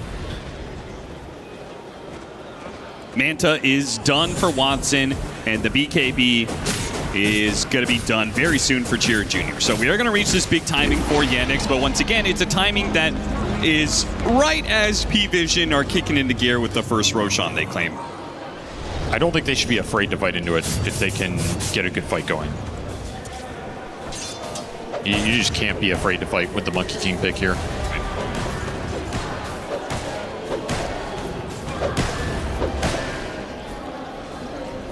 Satanic straight into top. He's going to try and put some pressure on this tier 2. And this is the type of situation where you can take this engagement, and you should want to take this engagement as long as you can get everybody here. This is where the Kunkka can get an actual team fight. And he invested in Lotus plus the Wraps. So if I'm DM, I'm hell yeah, this guy's hit my tower. Let's take this fight. He has no BKB. He popped the glyph, but Satanic doesn't care. It has almost brought down this tier 2 already. They're going to place some X marks the spot. Tidebringer hit. Yandex is extremely cautious. They came up here, but they didn't take the smoke is going to run into him. They hit a Boundless Strike onto 2 to start things off. No immediate follow-up. The Bushwhack only catching the Ogre. Maybe they can pick off Ducalis, and they will get that much for it. Too defensive for my taste. I think they were way stronger there than it showed. If anything, I think that was a little bit of a risky push for P-Vision. If that fight goes wrong or they get some good angles with the Monkey Kunkka. Yeah, they've got 2 different cores that an extra life is not that good against, right? You die and you come back, you're surrounded by Wukong's command, or maybe you're getting point-blank Requiemed because you don't have a BKB yet on Satanic. That's where I think that opening existed. He will have BKB for the next fight. You might even have the Beastmaster one. The Ember's coming as well. It'll be a triple BKB lineup. The control goes out the window. You have nothing for the BKBs in this game if you are Yandex. You're also going Enchantress Ags for the Little Friends lockdown. It's a very obnoxious spell for the Ember. Yes. Will he have a window to use it before Ember has a BKB? That'll be the question. I mean, even if it means you just force him to use BKB, isn't that still kind of a... It is still good. And it could potentially do some serious damage with the beast creeps are around a target. There's treants in this game too. Usaksa is going to be slide chain, stop at the TP. Another pickoff for P-Vision. Yandex, like, do you think they see this as, well, like, we just have better late game, so we're not going to force any moves and potentially take bad fights when it's up to P-Vision to you know, end the game? Like, I would say it feels more that they think that way than not. Whether that's true. Still to be determined. Malady, is he going to be able to sprink away out of this with the heals? And he's surrounded by treants. He's not really getting away, but he's not dying either. And now Satanic, well, they're going to jump on a Satanic. Satanic doesn't have everybody here. No, he's dead twice. He's dead. I mean, Wukong's command plus Requiem, they're going to boat on top of him. They jump triple core ultimates to kill Satanic. Can they get anything now else? The pullback on the Night Class as well. The supports, they didn't want to leave their SF to die like this, but now they've just added even more to Yandex, a double for Watson. And that's the teamfight strength I'm talking about. Yeah, they don't have the beast there. That's a huge component. The Ember was split pushing waves. But if you get on top of this Furion before he has BKB, he's just going to get melted twice. And that's the monkey matchup. Like, you drop the Wukong on him, he gets stuck in the middle, he's absolutely done. There's no way to win that matchup as Furion. It's almost like Yandex lulled Satanic into this false sense of security where, like, oh, they're not going to make any plays. I can be as aggressive as I want. You got to respect when all 5 of these heroes get to hit the same target. Like, it's an insane amount of firepower. You have that boat back up. They're going to be very tanky. Enchantress is going to cause you some issues this game. You don't have an easy way to bring Malady down on the front line. And he's going to continue to scale pretty nicely. It's an annoying game when you play all these right-clickers against the Untouchable, the max heal. He already has Shard. He already has Ags done. This Ags is really annoying. The very passive play from Yandex works out as they turn on the offense at just the right time. Get a good punish.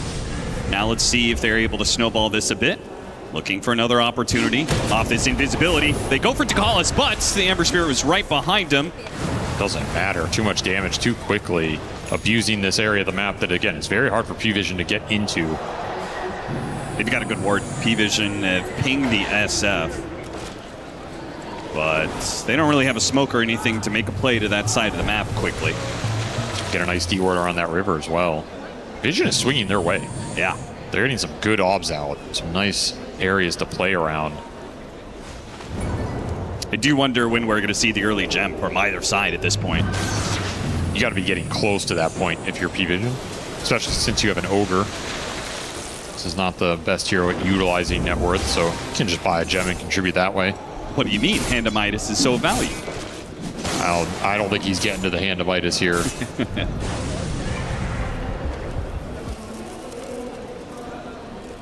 Well, the rat of the helm of the Overlord creep, it's getting worse as these heroes like SF and Monkey King are able to hunt it down and kill it rather quickly. So you're going to lose some of that element if you're P-Vision. What elements are you going to gain soon, though? We got some item pickups. Looks like Satanic wants to get a Butterfly as his next item, which is fair enough. You have the AC and soon to be a BKB to be completed for Noticed. And no one just got his own BKB. So they've hit a timing of their own. Not enough that I feel confident taking a 5-on-5, but that's not really this lineup's forte in the first place, right? They want to split you up. Satanic, whoops. I think Cheer Jr. accidentally dropped down from the trees there, but hops away. They're going to catch Malady on the other side. Watson pops out with a Requiem, though. Oh, almost burst down Notice. Notice staying alive off some of these heals, and now gets the turnaround roar. Watson's in trouble. No one. He's going to finish him off. Jumps right on top of him. Catches Malady as well. They're coming through the gate, but it's going to be 1-by-1 for Yandex, and I think they're already making the read of the situation. Maybe this is something. Got stunned. Got blasted down. Chera Jr. He was trying to get off a big Wukong's command. But the speed with which P-Vision brought this fight to Yandex completely surprises them. DM will manage to make the TP out. He's good, but he is the only survivor of that fight. It started out so well with the little friends on the Beastmaster that did so much damage, but they can't connect everybody there. They're too split on the map. The Kunkka's in the upper jungle. There's two heroes going through the gate. P-Vision get here faster. Read the situation a little better than Yandex and able to take advantage of it, and you get nothing off from the Monkey King. No BKB pop. He gets punched down from the tree with a blinding light straight into an Ogre stun. And you're looking at an even game, or maybe even slightly Yandex favor, and all of a sudden, P-Vision, they're looking at a lane of Barracks here potentially. Now, the Kunkka is a problem as the heroes are coming back up. His catch is much to ignore, and the range Barracks does manage to stay alive. All right, it's something to salvage the situation. Early Shivas on DM does make him pretty strong, gives you some extra AoE clear. You just can't get the team fight going. I still think they're stronger in a straight 5-on-5, but of course, can you get that? Exactly. P-Vision are a very intelligent team. They're not just going to give you that fight straight up. It's always going to be some rat action happening, some summons making your life annoying. Once again, they're trying to hunt down the Furion, and they caught him with a BKB on cooldown for a couple of seconds. They do so much magic damage that now that the BKB is up, it doesn't matter. That's a big find. He's very high level in this game, so he's going to be dead for a long time every time you take him off the map. That gives you a minute to work with here. You know, it's funny, it's that exact play that failed earlier that left the opening for P-Vision to get the fight at top, right? The Monkey King, Hoodwink trying to hunt down the Furion. They kind of botch the attempted gank, and then Furion's able to go top and take that big team fight. Well, this time, they just run it back, and it works. And I think this is the area of the map that all of their good opportunities have come in. Sure, yeah. Like, you really have to respect this lower jungle area against the Enchantress, against the Monkey King, how fast they can get in there, the vision advantage they're going to have. That is just not an area I want to farm with anybody outside of maybe Ember pushing out bottom or using some summons to do it. Kind of surprised Satanic was that deep in there with his hero. Instant roar on Chera Jr. under an obs on the cliff. Knocking him down. All they have to do is keep him there with his BKB on cooldown from the earlier usage. Everybody's just dying in this lower jungle. Yeah, it is not a safe place to be, and no one is keeping tabs on Watson here. They are both making a move to top lane. It's going to be Eul Scepter set up into the Bushwhack. BKB does go off in time from no one. And now that they force that, they make a run away. And they've got to run fast, too, because P-Vision is on their way. They're going to catch Malady. And Yandex are thinking, well, can we actually save him here? The Sprint goes off with the Torrent into Bushwhack. It's enough disables that Malady has a chance here. And if they push too far forward, look what Watson is sitting, ready to go with the Requiem and pop out with his freshly minted Daedalus. He hits hard. You got a Shiv on top of that. Mask of Madness gives you the attack speed. You have that level 20 talent. Some extra souls. P-Vision do not stumble into that, and now Satanic is trying to set up a play for Roshan. Push in this bottom lane and go for that top lane Rosh. They're missing the Ember BKB. This is an opening. You can root him with little friends. Land a bushwhack on him. No one can potentially die with that item on cooldown. So again, they're going to start the Rosh, but not commit for it. That's not a fight you want to take with some cooldowns missing. And very easy for Yandex to keep tabs of that area. Just torrent inside the pit or throw an enchanted creep in there. Certainly no way to be able to sneak this. Shiva's for DM, and he's going to go an Aghanim Scepter next. So really just full tank and tank spellcaster from good here. Will be nice over the long run in the fight. Not that good in the initial BKB exchange. Right. So you just got to think about when you're throwing these spells out and how you're getting some value out of them. Protect your other two cores, create some space. And Rosh getting stalled up for now as the Ember BKB back online. They'll scout it back out, but P-Vision ready to fight. If the fight never comes, the Furion's cleaning up the map. So you're not in a rush here. You're not forced to make some sort of bad smoke. The onus is on Yandex a little bit more. I mean, I would say the onus is on Yandex, but also, like, Watson also saying it kind of seems comfortable if this stalls out a bit. If he gets a BKB, like, he'll be big. How do they even interact with him on that first BKB team fight? He can get roared. That is the biggest spell to potentially connect onto him with, and it's mainly Furion right click. So he gets roared, Satanic TV's on top, just starts right clicking him down. Bloodlust gives you a lot of extra amp in this lineup. There's an AC already online. You have an Inner Beast Aura as well. A lot of extra attack speed going to a lot of units that can just kind of swarm you, overwhelm you. That's where this SF can die. And now we're back to a game of a single pickoff, maybe leading to that Roshan for either side, right? You've got the Ember Spirit sweeping through the map. The Monkey King is doing something similar. The Aghanim Scepter done for 9 class, which is a very big pickup in these set areas like the Roshan pit.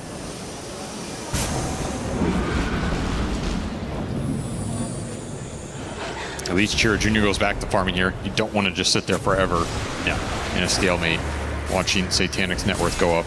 Yeah, again, that's largely going to be DM and Malady's post to hold. Ooh, actually teleported right onto CJ there. CJ, not certain he could take that fight. Oh, there's your SF BKB. He's got his BKB, soon to be a basher on the Monkey King, while Satanic is working on a damage item here. Wants Daedalus next. He could potentially also hold buyback on the Furion. You force the Rosh fight with 2 lives, even if you get caught by some Ember Spirit. He sees the Monkey King going through the gate, but he didn't actually complete the gate. CJ baiting it a little bit. Now he's going to back off. Again, if no damage done, the Monkey or the Ember Spirit make a wrong move here in their attempt to find a pickoff, get picked off instead. The Yandex actually going to be the ones to try and force the Rosh here a little bit.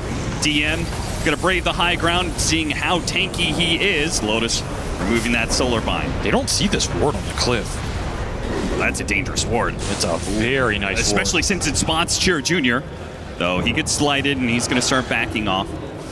You know, you could potentially slight cut his tree. Yeah, you really have to be careful on these deep obs. It's going to time out now. Yeah, that is very good timing for Yandex. That it naturally expires. Spots him, gets the Quelling Blade. That's what we're talking about here. Now the Will-O-Wisp trying to force that BKB, but they give him Lotus, give him a Force Staff, and he's perfectly fine. Another slight change on a bunch of heroes. Put the Enchantress in first. Try and gain some information. How far is too far? Malady. Oh, he's tanky. Yeah, he really is. They cover him nicely. And this entire time, Furion is just biding his time. If nothing really shows here. Ooh, trying to sneak it? Trying to sneak it here, but again, there's too much vision that Yandex has. Hey, he's stuck there, though. You got a mana for it now. It's kind of awkward. Now the Bushwhack grabs him. Watson challenging, no one on the side, able to hit the Sharpshooter onto Satanic, and Roshan's out of here. Ember Spear jumping right in the middle. They do manage to get the roar onto Watson. No immediate follow-up, though. It's going to be Watson fine here, thinking about the Requiem, but the entirety of P-Vision have backed away. This is no longer a Roshan fight, as it's gone to the other side. You can man up and do it here if you're Yandex. P-Vision are missing a lot more than you are right now. No BKB Furion, no roar available. Ember out of Remnant. And it's so low as well. You can just Wukong for this. They do have Blink. Notice, he's looking for his timing. He goes in, pops the BKB. No, it's Watson to grab the Aegis. And now the Wukong's command, notice, will not make it out alive. And once they're in the pit, there's no way out. They're going to lose Gem on top of a bad team fight and Roshan. Even no one sticking around a bit. Still gets... Oh, they're going to hit him on the turret. What a They've snipe. up. They've got the Bushwhack and the Sharpshooter to knock him down. A double for the Slim Reaper. They were so patient on that Roshan. And I jumped first there was going to end up losing the exchange. It was a battle of patience. Satanic kind of took the bait. He went in that pit, but he doesn't kill Roche fast enough before it starts to change sides. He almost had the BKB, the Bushwhack, to try and commit there, and there's no way you make that call. Then you're left in a very bad situation with no Roar. I don't think you can take this fight. You almost get the Aegis snipe. But even if you snipe Aegis, yeah, you're not winning this exchange. There's nothing for Satanic to TP into here. Yeah. Like, power of the Monkey and the SF around this pit. Their lineup is really scary when they can just set up on that objective and force you into them. That's kind of what they've been looking for all game. Yeah, the fact that they got that +1 on the Ember kill. Like, Ember and Furion, they don't join that fight and they just push out waves, right? It's a big streak, too. Someone got a lot of gold off of it as Soxa gets an extra 800 for the AX streak. Yes, sir. He is very farmed now. Aghanims. We've got Wind Waker build up for Soxa. He's got a level 3 Sharpshooter. This game is scary for P-Vision right now. Spotted on a ward. Satanic gets him, but of course Soxa has Scurry. There's no way you're confident in your Furion scaling against Monkey and SF in a vacuum. Yeah. Yeah, he has a little bit of help from Aurora. You have a couple buffs. This Ember is going to become a late game menace. But in terms of the physical man-fighting power, Monkey SF reigns supreme right now. So if you can keep them alive and just play around the Wukong, there isn't really going to be an opening for this Furion to take that fight. You have to kite around these ultimates. You have to pick a really smart angle. Satanic and Aegis, and he's halfway there to 25. These are massive upgrades for the SF. Oh, yeah. Like, before you said, okay, you could still kind of all in the SF, Roar, and Satanic just hits him down. Well, there goes that. There's no way they can operate off of that game plan now. It's up to P-Vision to outmaneuver Yandex, dodge the straight 5-on-5. DeCallis is going to be spotted by the Monkey. See ya. Not getting out of that one. Don't forget, these are still more Deso charges. He's ramping up at 18 now. You get some Necromastery, you get some Jingu, you get some Deso. Got to deal with the top lane. It's going to be Range Barracks finally dying. Creep pressure adding up. They'll send the Monkey back. Wow. And this will signal vacating bottom. You already have a Hex on the Kunkka too. That's a lot of extra control in here. Hex on the Beast, so Hex for both offlaners. Definitely helps your single target initiation. I just think you only have this Furion to get in there and deal the damage. There's so much pressure on Satanic to basically have perfect team fights in order for P-Vision to win it. Do you feel like 25s could solve some of these issues for P-Vision? Say the 25 on Ember Spirit, right, where he's just spamming out remnants. It helps. Like, you have to find ways to pick up scale on your other two cores in this game if you're P-Vision. More consistent disable, more ability to assassinate the backline. This is just a difficult backline to assassinate. Yeah. That's why Enchantress has a great matchup against Ember. I think it's one of the supports that Ember just never really threatens. Like, you doing this Remnant dash spam, he's just sitting there with heal. So what? Come at me. The Hoodwink, maybe you can assassinate this Hoodwink, but even then, he already has Yules. He has Psychic Headband. And the Wind Waker is such a cool choice, such an early item. Oh yeah, it's great in this game. For a support to grab. One of the best items against the Beast Roar. Yeah. That you can manage to get here. And again, you're just about protecting your SF, protecting your Monkey King. If these two heroes are alive and hitting people, you're winning the fight. Okay, but what about the Ogre scale? What about the Ogre scale? Is there some secret hidden Ogre scale I'm not aware of? We are in the Ogre Midas, scale. Man, we need the Midas. No, there's no way you could have gotten at this game. But think about it, for the 60-minute items, you can get those Mad Stones so quickly. I don't want to think about it.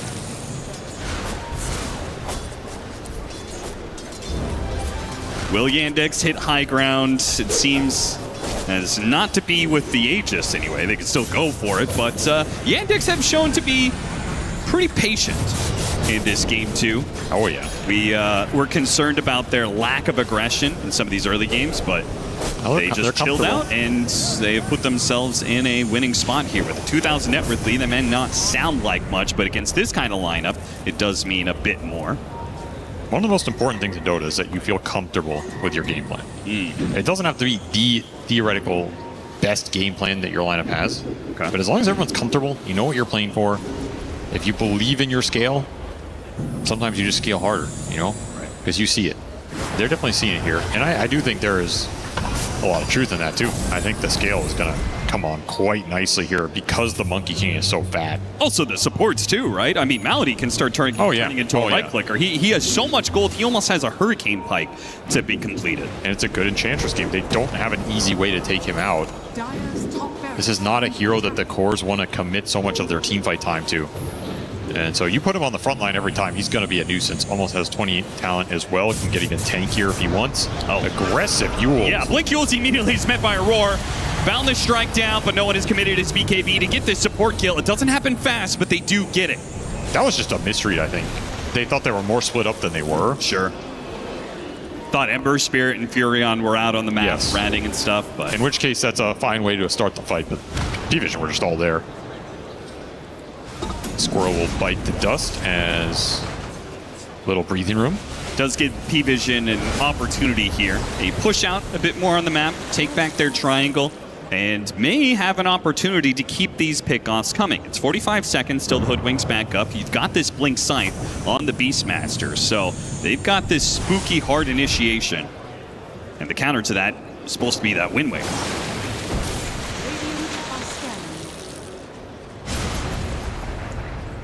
Satanic took Bauble, huh? Interesting. Okay. Might show you some long-term plans here. Well, certainly not going to need the cooldown reduction. He's almost 25. That's what I was saying. Like, what are you looking to bauble with here on a Furion? It's not the best bauble target. I guess you can infinitely bauble Audacious or something. Is that even a thing? Oh, I feel like bauble possibilities are relatively unexplored. That's true. Take a quick Tormentor. So P-Vision do a pretty good job. One support pickoff. Feels like they got a decent amount of gold off the map. Swept through large areas, took an objective. It's a 1k gold difference in this game. Very even. But there's a large level advantage for Yandex and just the feel of the game. Feels like their cores are hitting a little harder right now. They got to that SF25. They're going to get to the Monkey 25. Two big talents in this game. Maybe the biggest. Yeah. They'll be able to leverage that for another Roshan. This Wukong ring is just... I don't know, you go in Roche. You park down this Wukong. Who goes into that? yeah. Who is going to run into that thing and do anything in this game? It looks impossible. Nullifier for DM's Kunkka.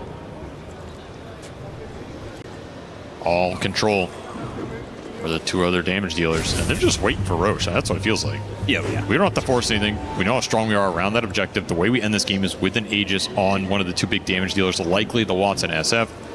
And then we can go high ground. So the onus is on you right now, P-Vision, to make something happen in this game, disrupt the status quo. One of the ways they might be able to do that around the Roche pit I talked about earlier is just spamming buybacks into that objective. Okay, yeah. You throw one Furion life away on a Wukong, he buys, he comes back in the fight and wipes you. That is a way around some of these big ultimates a lot of times. Right. And Satanic should definitely have the gold for it. I mean, that is one of the things you play for with the late game Furion, because you just run out of item slots. Did tank the Treant damage and HP, by the way, so the split push from the Treants is going to be a little stronger with the 25 talent, which is nice. Again, if you can ever split Yandex up, that is another way to take a team fight. I just think that is the less likely approach because we're at the point in the game where even if you rat that top racks, the Yandex are not going to respond to it in the middle of a Roche fight. Right. They'll give up some buildings to get the bigger objective here. But those are some big tomatoes. Ooh. Look at them go. MKB for the Monkey King with level 25. So the butterfly from Satanic is a lot less effective, and they're going to hit him with the Boundless Strike. Follow up the Abyssal Blade. That's enough. They don't need many stuns. They missed the Bushwhack, too, so that was really important you had the full Abyssal there with the chain stunning, and there's the overwhelming physical damage. And the pickoff they need to very, very confidently take that Roche. He effectively solo killed him. Yeah, that's like even really scarier.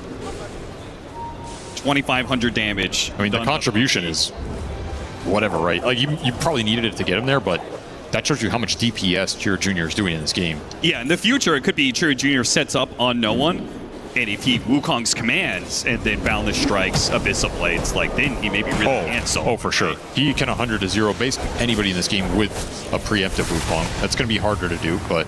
And that's a really big problem because it affects how much you're able to play the map, right? Like every single time the Ember pushes out, he knows he's taking his life into his own hands. And here's a free Roshan off of that snipe. Yes, and sir. Damage in the river. It's going to make it super fast. No ability to react to this. There goes your potential to try and make something happen around that objective. As you see the map position from P-Vision, it's very defensive, and it's been defensive for some time. I mean, you haven't noticed literally like backpacking his AC just to try and hide the aura to get some sort of opening in this game. Oh, yeah, that's a cool play. You got to do all the little things to try and salvage something here, but you do have 5 buybacks available right now. So there's a lot of extra gold sitting on these heroes. That's a pro and a con, right? Sure. Not as strong in the team fight, but if it's a high ground situation, you can abuse the extra lives. Could come in handy. Yep. Or it means we're going to have a fresh round of items, which there's one of them, Scythe of Ice for 9 class. They are going to have a lot of Scythe of Ices because Notice is trying to double up on his with a refresher. Well, double up on the Roar. Roar, Scythe, Roar. That's a long time to be stunned. Get an Ogre Scythe in this game. You multicast it, anything's possible. Yeah, he also wants the Scythe, but... his is going to be the slowest build up here for sure. Ducalis is he's really on the don't Ogre grind. That it's worth. You have level 3 multicast. You don't think the Midas pays for itself It's worth it, yeah. I think he probably should have gone in when you recognize this game is going to go really, really long. He probably regrets it now, you know, but... Well, no, I'm just saying, is it worth buying right now? Because level 3 multicast can pay it back so quickly. Honestly, it probably is.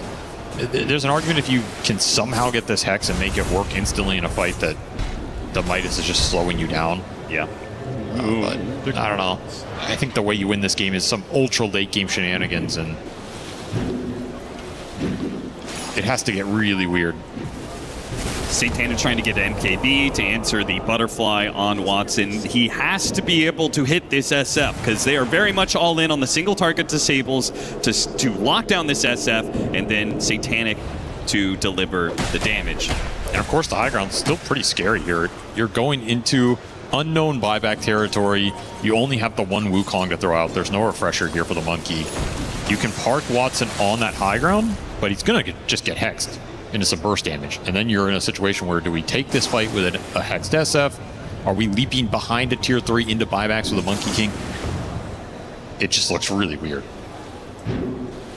At the same time, I think you'd want to force that fight. Like, you're not getting too much stronger on your 2 cores here. Yeah. So this is the time to make something happen. If either make some crazy smoke play, try and find a pick off into the high ground like we saw the Ember die earlier. Try and bait P-Vision out of their base. If you can manage that somehow. You can just drop a banner and like mega slow siege it. That is another option for sure. Watson hitting the tier 3 makes this a very fast siege. Yeah, he's got the bonus attack range off alert. That definitely helps the high ground siege here. That plus the Hurricane Pike, you can sit mega far back. Throw the potato up there. Trying to catch the Ember. There's the potato Revenge Aura. There it is, One of the best spells in Dota. And it's gone. Banner almost dead, but not quite. Continuing the assault now onto the barracks. This is where it's dangerous. Watson braving that high ground. And they're going to aggressively force that into the site. And they try and get him out, but the nullifier is placed onto him. He's already dead already. He does manage to get away. Keep the Aegis intact for now. Does not use the Satanic. Still has his BKB in his backpack. So nothing lost there, but that was an interesting damage test. It really showed that P-Vision can kill him quickly. That's why it's so scary. There's just so much chain hex potential, and then you have to make a call if you're jumping deep or not. They bail him out. No harm done, but you don't get that Rax. There will never be a save, right, that is actually can be used against Scythe of Ice Nullifier, right? They get him. He's not BKB'd. You can't win Waker, can't Force Staff. You have to just commit to the fight. They do have a refresher shard from that Roche, and they did give it to Chira Jr., so you technically have double Wukong here. Again, this is kind of your timing to end the game right now. You have a minute on this Aegis. The high ground doesn't get easier when this Aegis expires.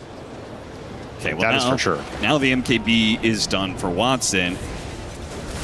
They get to this high ground fast enough to force P-Vision to fight into the Aegis. Will P-Vision get a quick execution on him, or will they just give up the lane of barracks in exchange for Aegis expiring?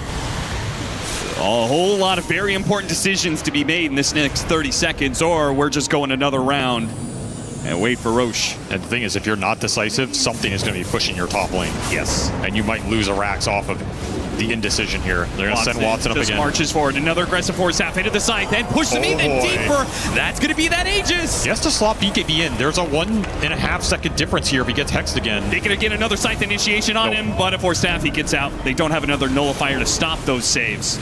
So better to wait for the nullifier to be back up. But what do you do now? You committed another banner. You do have catapults here. I mean, maybe it's time to drop the Wukongs. Maybe it's time to force Satanic into you. Give them a taste of their own medicine. You got to do something to break the formation here. It's really difficult for the Monkey King to get close to this fight against the Ember Spirit. It's just too dangerous. Oh, and look at this. The creeps went tops. They immediately smoke off of this play, trying to catch some stragglers. That play is really hard to make work. You have to be very preemptive with it.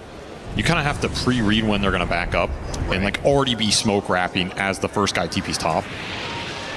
Yeah, you do it too early, you run into 5 heroes. That's not what you wanted. Yes. You do it too late, well, that's maybe a smoke potentially wasted, as in this case, Yandex do manage to retreat fast enough and make a smoke play of their own now behind the tier 2. 9 class is going to break. Will-O-Wisp breaking the trees. That's the danger of this Monkey King versus these heroes. Can't commit a lot of good ways to break out the trees, and it just allows them to retreat. All space for the Ogre Magi farming out bottom. That's right, getting closer and closer to that site. You imagine he gets a multicast Force Staff, multicast Scythe of Ice? All right, you're getting ahead of yourself. That's a real Ogre pipe dream. Oh, got him on the Boundless Bash and Abyssal Blade. He's done. He's dead. Nice snipe from Chira Jr. My God. Another huge find in this game. He does have buyback available, but you're going to get a lot of map control off this, which might be more valuable. Yeah, Notice is pushed out the bottom lane enough. Somebody's going to have to deal with it, but the death timers are so long, it's easy to deal with the pressure of the lanes. Do you force the high ground? I mean, you got it, right? It's either you do it during Roshan or you do it during heroes being dead and force buybacks. Man, what a bash. That's just... From the hand of Gabe himself. Yeah. Delivered. They have bots 2 on the Kunkka, so cut he's down the dealing tree. with waves. He can join. Trying to get a aggressive Force Staff into the base here with the Will-O-Wisp turning him around, but they do manage to turn back and he's just dead. What? And their Requiem doesn't cover him. They do manage to force out Satanic here. Satanic pops his BKB, and now it's a man fight between Watson and Satanic, and they're not winning it easy with the numbers advantage that P-Vision have. They got to feel comfortable with this. They've got still a Satanic to be used on Watson. He just used now, but he needs to use his BKB, otherwise his Scythe of Ice, he might just die. Wind Waker's going to be popped. His Satanic is almost gone, and even as he pops the BKB, can't get any life steal down. P-Vision pick off one after another, a third to die. And just like that, P-Vision back in the driver's seat. If you go high ground again, at this point, you have to just jump them. You can't slow siege this. There's too many hexes, too much control. This Monkey King got obliterated at long range from Satanic. Just laying in with the right clicks. He has so much attack range himself. His hexes, these Force Staffs, they're deadly on the high ground siege. An early buy. Malady is going to be the first to pop the buybacks here, but there's certainly more to come as all of these lanes, all 3 of them are being pushed in. You're going to need some cores up to defend, otherwise... He got to the Ogre Hex. He got it. I cannot believe he got here. You need some Treants are hitting tier 3s. Beastmaster creeps are hitting the melee barracks top. Another 14 seconds till the Monkey King's back up. DM. His X will pull him out of range here, but it's still the building down. The first lane of Rax going to P-Vision here off some sick high ground defense execution. The Monkey's back up, but they will not retreat. And now it's 20 seconds till the SF. Trying to hold off. Another tier 3 is going to fall here. Soxa taking advantage of the slight retreat there from P-Vision. Tries to grab Satanic before they can get away. They're out. They're just using items better right now. Like, they're getting more value out of this 4-staff Hex itemization than Yandex have gotten out of all of their overwhelming firepower. It feels as if they need more Lincoln's Lotuses something to just prevent that initial goal, or you just jump and start the fight on your terms. Like, you just yeet yourself in, drop a Wukong stun, instant BKB, and don't allow these Hexes to have that advantage that they're having right now. But you got to have some sort of game plan. Because look at the committal. No one's even committed in this fight. Like, they're poking you. You're getting sprouted. You're getting changed. You're getting solar bound. There's a Will-O-Wisp pulling you back in. Now all of a sudden, the second you're Hex, Satanic commits the long-range right clicks. There isn't a clear turnaround opening in these fights. Well, let's see what Yandex learned from that. Is it never go high ground, or is it going to be the better item usage? We do have the Lincolns being built by Malady. He recognizes the problem that they have. He also has just hit level 25 off another round of Wisdom, so he's got extra impetus damage. Same goes with Saksa with the Sharpshooter, so they certainly have their own burst damage. The problem's just been finding the initiation, which is hard to get when you're the one sitting on the low ground. I like the Lincolns. Again, recognizing the situation. I think it will come down to, can you start a fight on your terms? Can you get this Wukong placed down on top of some heroes, stun some people up, and pop BKBs and get the job done? I don't think you can afford to let P-Vision continue to play the poke game here. Their long-range poke is really causing you issues. You don't have a good response to it.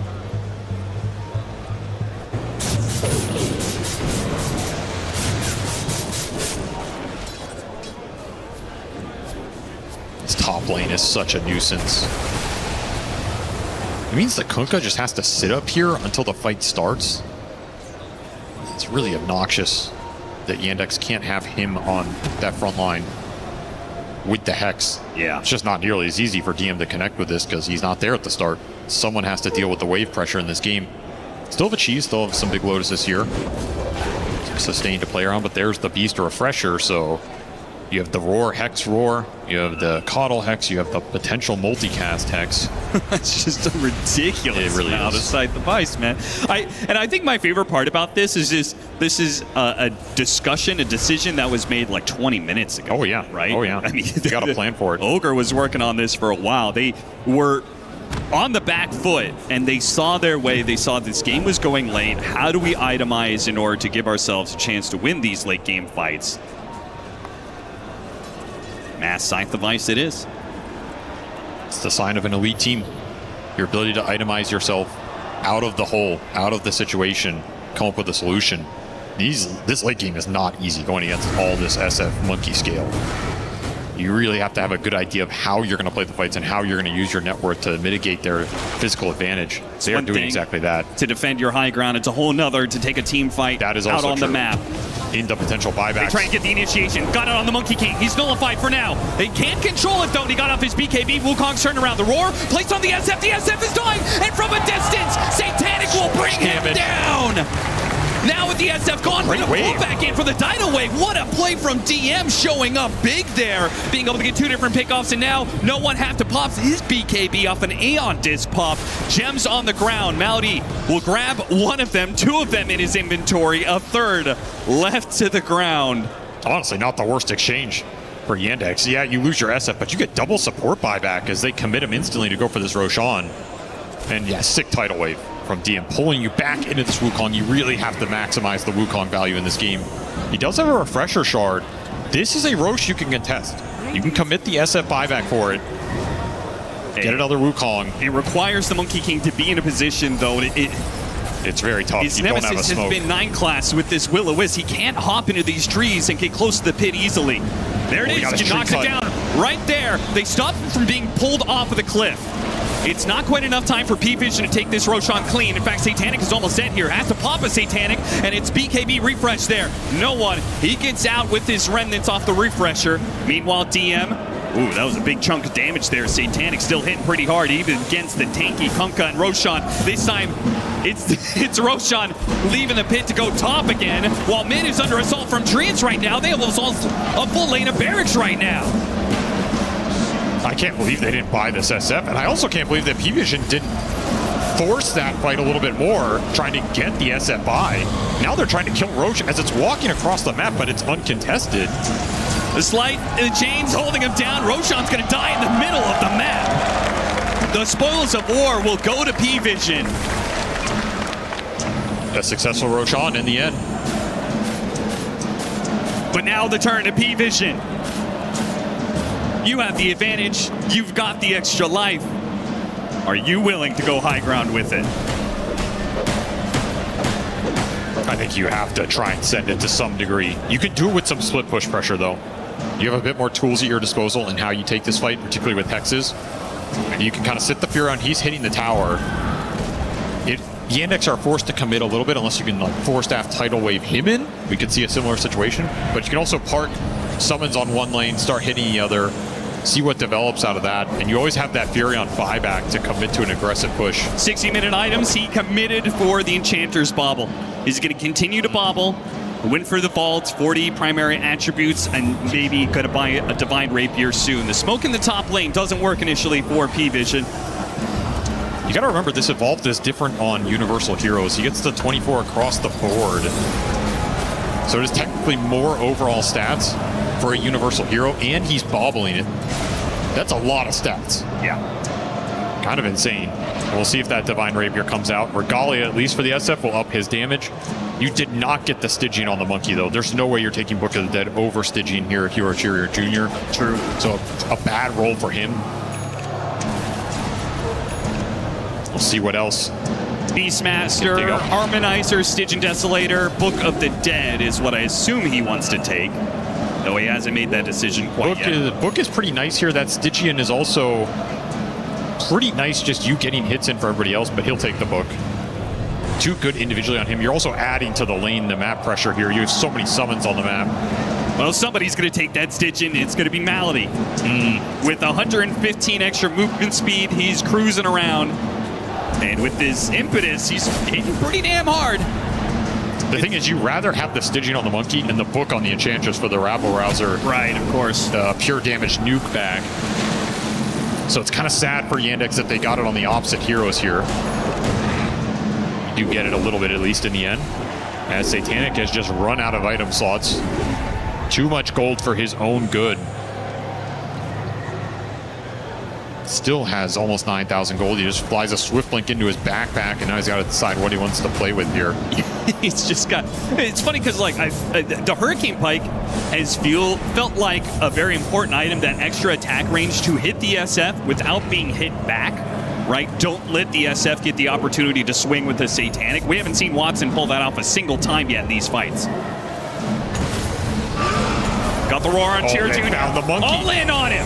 Everything that they have to kill this Monkey King, and down he goes. And now the extra heroes, they push out. Watson has to turn around, start swinging at the Ember Spear. But they go for Soxa with the Nullifier. They're going to take him down easy. A refresh. No one keeps it going. Requiem's going to hit him, but the Aeon Disc is going to protect him, and he gets off a BKB, jumps over them, and away he goes. There's a very clean couple of kills there with the Monkey King. And Satanic actually went for Watson to hit him with the Sight Device, stopping Watson during his Satanic time. He still has BKB to be able to work with. Wukong's command, aim for the side, went for the Beastmaster, got him inside the Wukong's command. Inside with the Abyssal Blade, he's gonna fall. 2 dead, now another. A Sight Device, push back on the Ember. Did he have the damage to finish him off before he jumped away to his remnants? He doesn't have anything up, he's gonna die. Satanic's so fast as well. A massive pickup for Yandex, as that was a must-win play. With buybacks being utilized, they had to get a team fight victory in, but they are a long ways away from victory, because now they're the ones who have to force the buybacks out of P-Vision. And you still lost a lane of racks. There's just no way to keep your base alive in any sort of engagement when there's so many creeps going for the rat action. However, you have a window here. You have a window to potentially win this game if you can win one more team fight, and you still have the Refresher Shard for Chira Jr. here. He never ended up using it because he never got that initial Wukong off. Some Courier Snipes going out as well. You could full send it here. You have an SF buy to play with. Tier 3s, straight to the Tier 4s. Is that going to be the idea here for Yandex? Not quite. They're going to play it a little bit slower here. Leading off Nullifier, pulling back in the Ogre Magi. There goes one of those Sight Devices. That's down for 2 minutes. As these single target disables start getting picked off one after another, Watson's game is made easier and easier. Malady on the front lines, seemingly untouchable at this point, and no one does that much work. But there goes the Wukong's command. The Ember Spirit's got to get out of this AoE, and he does manage to do so, but that leaves the tier 4s exposed. He has another one. A glyph is going to be popped, a refresh used, and another round. Trying to go for the roar. Doesn't manage to get through the Lincolns. Placed onto Watson. Tier 4s are dropping fast. Malady's going to drop low here. No one, nullifier placed onto him. Requiem goes out. Still though, Malady gets burned through. One tier 4 down. You gotta go. go. To fall. It's time for some sort of defense to be put up. They gotta go in now with no clip. There's something to stop Watson. He pops his BKB, goes all in. They get the game 3. Yandex. They were struggling to be able to close out this game 2, and for a moment, it looked like it slipped through their fingers. But in the end, they put the pieces together and managed to close out game 2. We're gonna see a 3rd game series in this playoffs. They clutch it up. That game was a 50-50 going down the stretch. Less than a 1,000 gold difference at the 65-minute mark.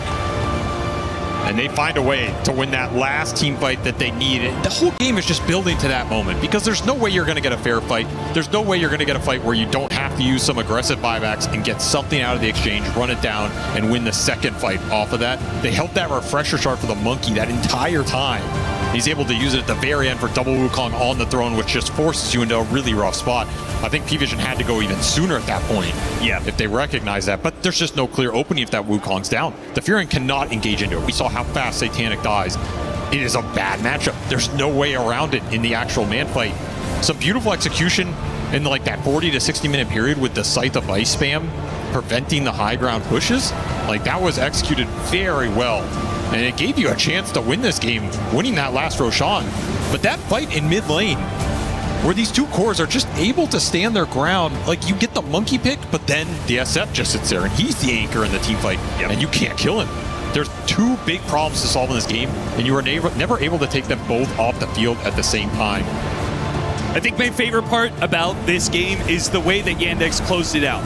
You know, we were talking about, okay, maybe they're being a little bit too passive. It still works for them. The game almost slipped through their fingers. It could have been time to play scared, right? It could have been going, oh, guys, maybe we can't actually take this. Well, last time we went high ground, it didn't work for us, but they sent it. They went all in on that play. They get the pickoffs on the initial heroes. They make the call to just commit to the throne, and they pull it off in a big, big way. We're going to a game 3. You could see the happiness there as well on Team Yandex as they push this series to a game 3. This series is so close that all the advantages that we see coming out for the teams, they're so small, but they mean so much, Effie.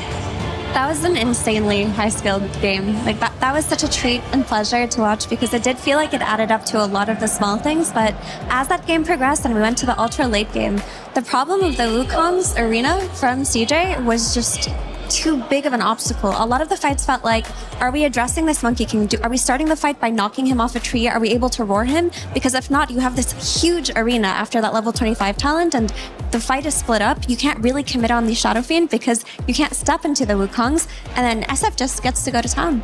Yeah, on top of that, you have both. You have Hex, you have the control that DM did bring to the table. Really loved his itemization in this one. Like, opted to go for more, like, kind of control build where he is like first item Lotus, picked up the wraps. I don't think he got too much value out of that one, but later on picking up the Shivas, picking up the Hex as well, which was the big pickup, kind of on the both sides actually. And we did expect this series to be very even, and it definitely was. Like, you really didn't know who's gonna win up until the last seconds pretty much. And I love the killer instinct that did kind of kick in for the other team, because like they were losing, they were about to be, you know, not knocked out. They would still play for that third place, but not a chance to play in the grand finals tomorrow. And definitely showed up. They're like, yeah, we gotta do this. The Wukong's command, the double Wukong's command, making sure that Shadowfin is gonna be getting the right clicks in.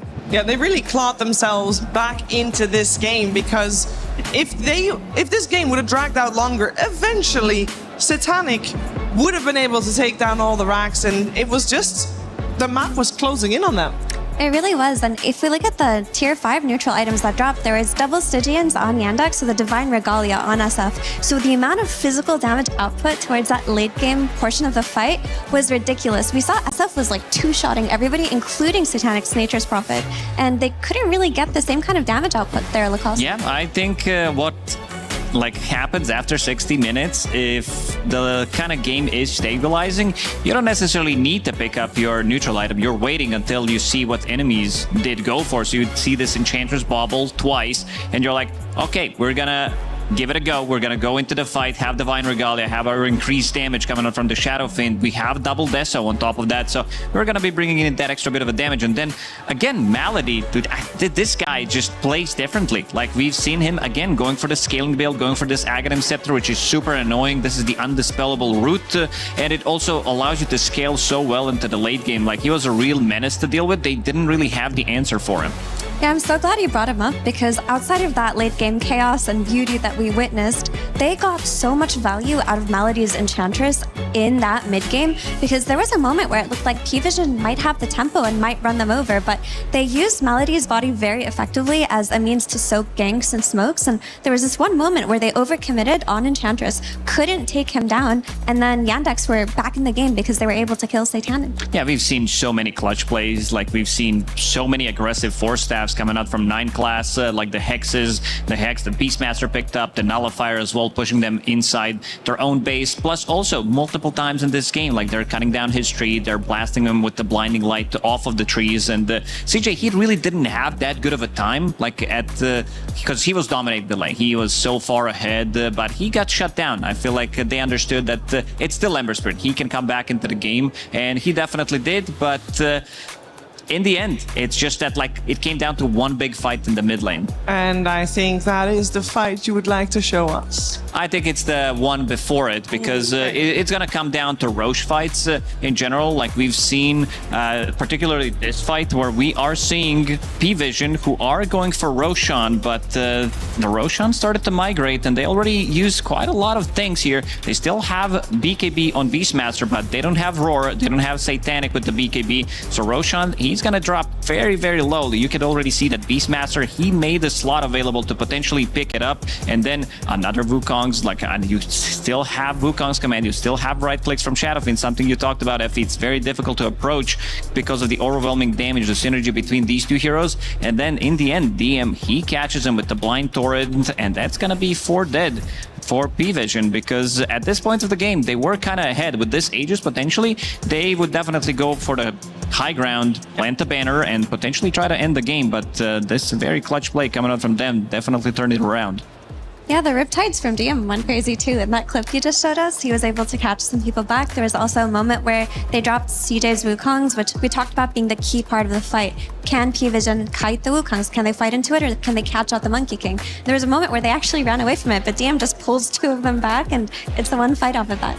Now, we know that this series is close and that both teams are very good, and that's why it is close. But my question is, why did this game last so long? Like, was it also that close in the draft, or was there one portion in particular that, for example, you guys would like to see addressed from either team going into game number 3? Because I'm enjoying this, but I'm sure the teams would like to have games end a little sooner and like to be a little bit more dominant with it.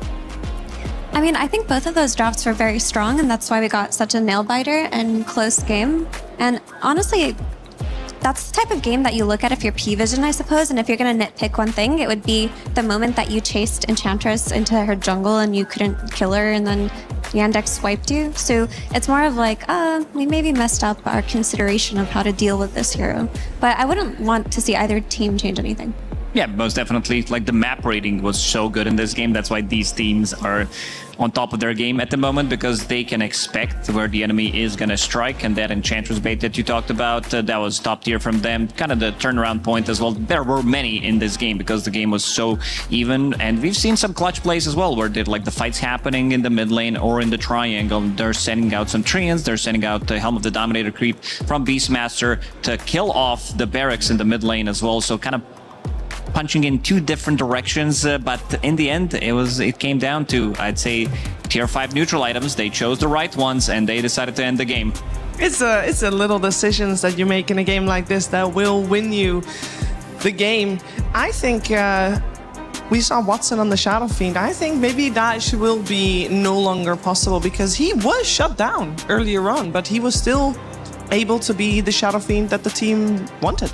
Yeah, it was a more quiet game, like one of the quieter ones we've seen from a Shadowfin, especially the winning ones, where most of the time you see Shadowfin go like 15-0, they're all over the place.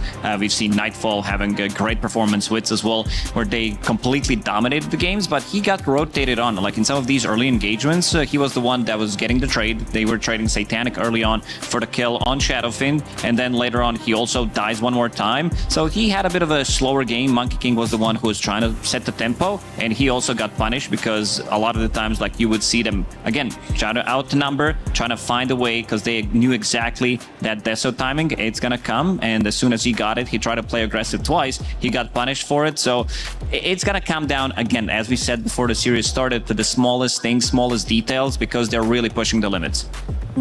But I've much enjoyed CJ's Monkey King versus the Slardar in game 1. Oh yeah. As a response to the Ember, because the response to the Ember in that game 1 felt too weak, whereas in this game 2, you know, you go deeper into your pockets, bust out heroes that maybe other teams aren't playing, and I think they should stick to that approach if we're going to see Ember let through in game 3. You feel that this is enough to now remove the Ember from the series, or do you think that Yandex is like, okay, you know, we countered it, or at least we won versus it, you can have it again? Not necessarily. I mean, I think no one's very happy to keep playing Ember Spirit if they keep giving it to him, and if there's like no Huskar or something scary that you have to think about. I think every single game that I've seen Ember Spirit where he's playing into losing matchup, whether that's going to be Huskar, Necrophos, anything that's going to ruin him in the first 5 to 10 minutes, the hero still recovers pretty decently, where we are seeing him pulling the creep waves to the other camps, getting something done on the map. So one of the reasons why this hero is such a powerhouse so far at EWC, and I feel like if they leave it in the pool, there's a high chance that no one wants to play it again, because he's definitely feeling it. Like, he's definitely feeling himself on this Ember Spirit, and he's done quite a lot of work. How big of a difference did first pick, second pick make to this series? Do we feel this second game, it was Yandex that won, and they had second pick in this game, did they?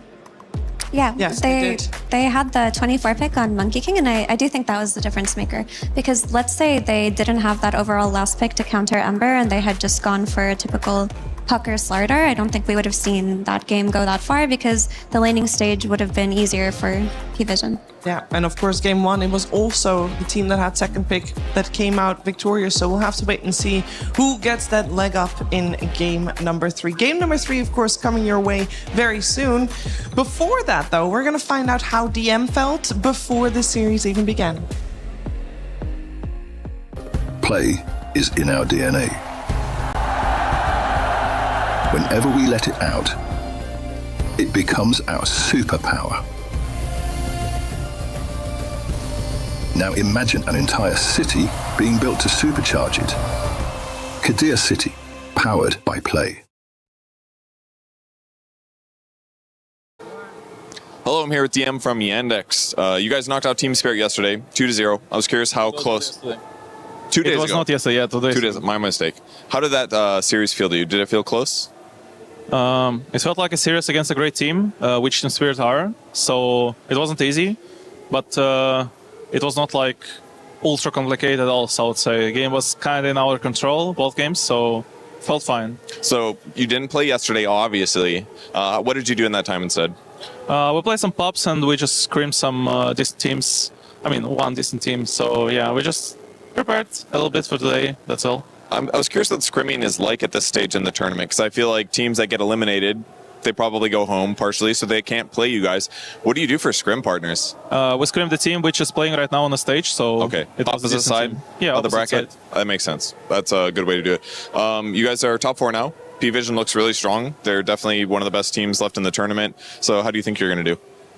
I mean, we're just going to do our best, and we'll see how it goes. There's nothing to, like, predict. We're just going to try to draft well, just play well, do our basics, and see how it goes. It's obviously a great team, so ain't going to be hard. Ain't going to be easy, I mean, yeah. Do you think that there's any draft advantages that you have, like strategy advantages, better hero pool for you versus them, or anything like that? To be honest, I have no idea because I'm not like main drafter of the team. So, I mean, I just hope we're gonna do a decent one. So, yeah. Yeah, I hope the games will be fun to watch. Thank you for joining me, and good luck in your matches. Thank you. Have a great day. Hello, ladies and gentlemen. I am here with Team Yandex, the future champions of EWC. Is that correct? Maybe. Maybe? Yes. Are you more confident in the Uno game than your Dota? Yes, it's easy. It's easy. Who is your biggest nemesis in Dota 2 right now? I don't know. I don't have this team. You're just a nice guy? Yeah. You just want to beat everybody equally? Yeah. Is this true for you? Yes. We are very good. You are also a nice guy? Yes. Is everybody on your team a nice guy? Of course. That's never true. I've been on teams. I know this isn't true. Name a name. Trust. Everyone is good. Maybe he's a bit evil. Is this true? Maybe. Are you afraid of Saksa because he's so tall? Afraid is not the correct word. I would say we respect Saksa. You respect him? Why do you respect him? He helped us improve, and he is experienced. Do you think you could defeat Saksa in a one-on-one physical altercation? Yeah, probably. If he will be without limbs, maybe I have a chance. Could you defeat him in 1v1 combat? With weapons? I'll give you a weapon and him none. Sure. If I have spear, then... He's a really tall guy, though. But spear is like very long. Is it difficult to play with Saksa? Because when you guys are all talking to each other, he's like up here, and he can't hear what you're saying? Yes.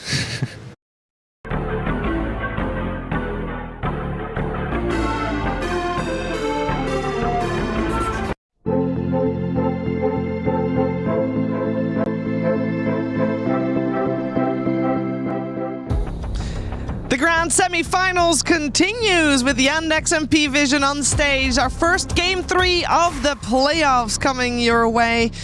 It's 1-1, and this series is incredibly close. The tiniest of things could be the difference maker in making it to the grand finals or having to play in a third, fourth place decider, which, to be honest, for both teams, being top 4, being top 3 would be a disappointment, Effie. These teams are here to win the whole thing. Yeah, I mean, it's wild to think one of them will probably end up winning that third, fourth place decider. I mean, I can't see them losing, to be honest, but this to me feels like a grand finals in and of itself. That second game really showed us what it looks like when two evenly matched teams go up against each other, and they shouldn't, think ahead. Just focus on now. Who cares about that third, fourth place tomorrow? Well, let's focus on now because the draft is upon us. We got P-Vision on the Radiant side, Yandex on the Dire side. That seems to be the way they prefer things because that's been the same the whole series.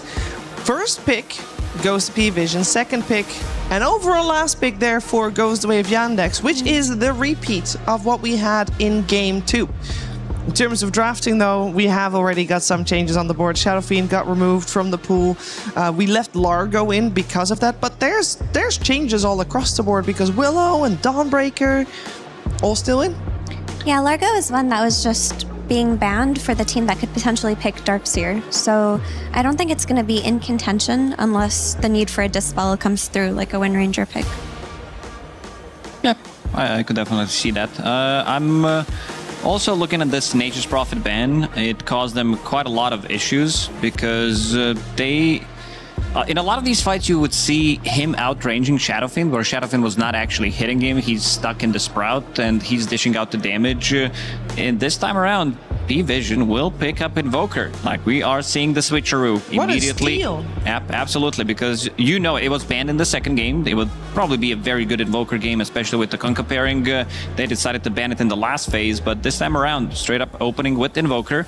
So some of the heroes, I would say, from the position 4/5 are going to be getting slightly more priority. I would like Bane. I think Bane definitely has to go from Team Yandex because it is Bane plus Invoker setup. It's also Bane against Pango, which could be a very difficult matchup for him. This is really different out of P-Vision. To me, this says that they're thinking about how Yandex can enable CJ and how different the game looked when he had a lane.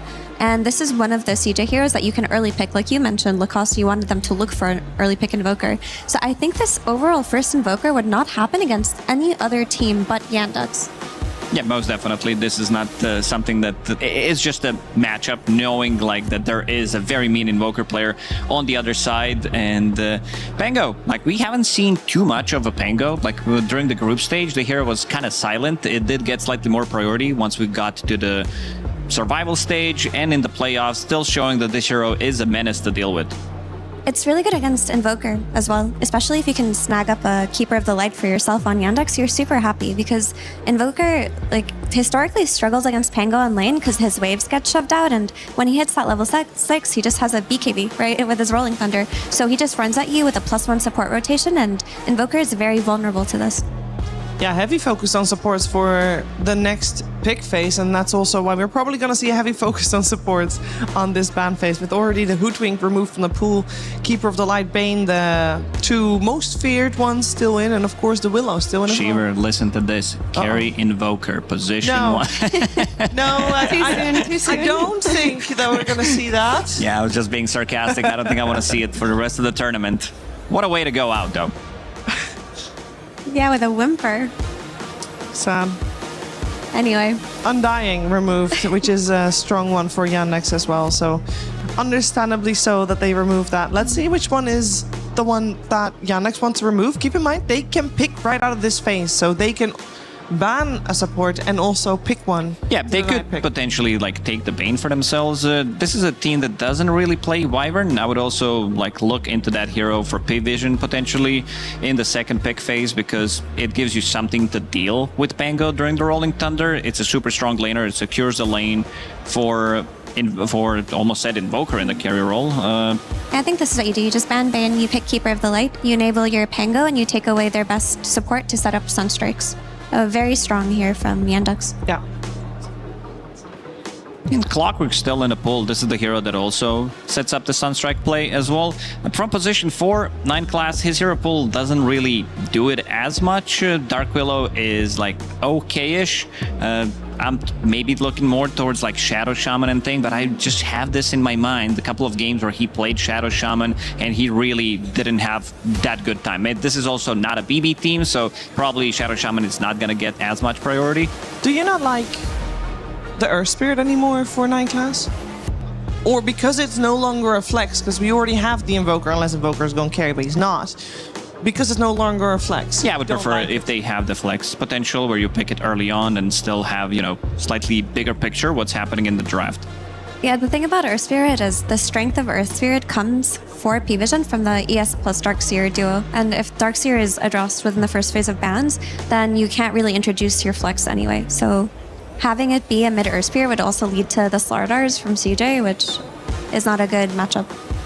They'll get the Winter Wyvern for now instead. Yeah, the hero that we mentioned for a good reason. This hero just gives you pretty much everything. Gives you team fight, gives you setup for another round of spells later on, gives you fight reset. Very good against Pango because all his spells are physical damage, and then you can just split the fight. You can save whoever gets initiated on.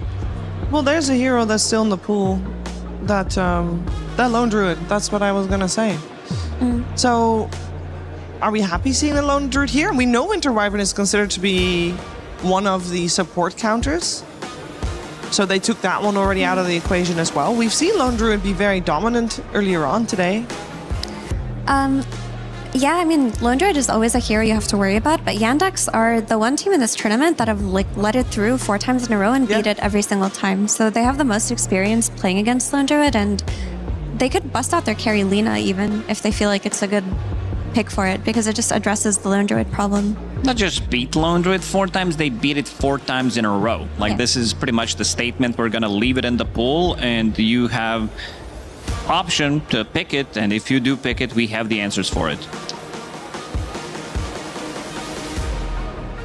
Let's see if that Lina will come out. 2 picks coming our way. I'd like to see maybe Enigma coming out for Yandex. It's a very good hero in the lane, because you're not winning the lane in straight up trading against Lone Druid, especially if there's Winter Wyvern. It just feels like it's very, very difficult to play any type of a lane. Like some of the other heroes that they have used against it was... Beastmaster as well is a good... Yeah, Beast, like Centaur, but these Centaurs gone already. I'm leaning towards Enigma. Yeah, they get the Jakiro for now. Jakiro has made a big splash towards the end of the group stages, but it's been a little while since we've seen him here on the main stage. It's very good. Like when you think about some old school counters to, let's say, Shadow Demon when he's meta with the defensive disruptions, defensive Winter Vibrant abilities.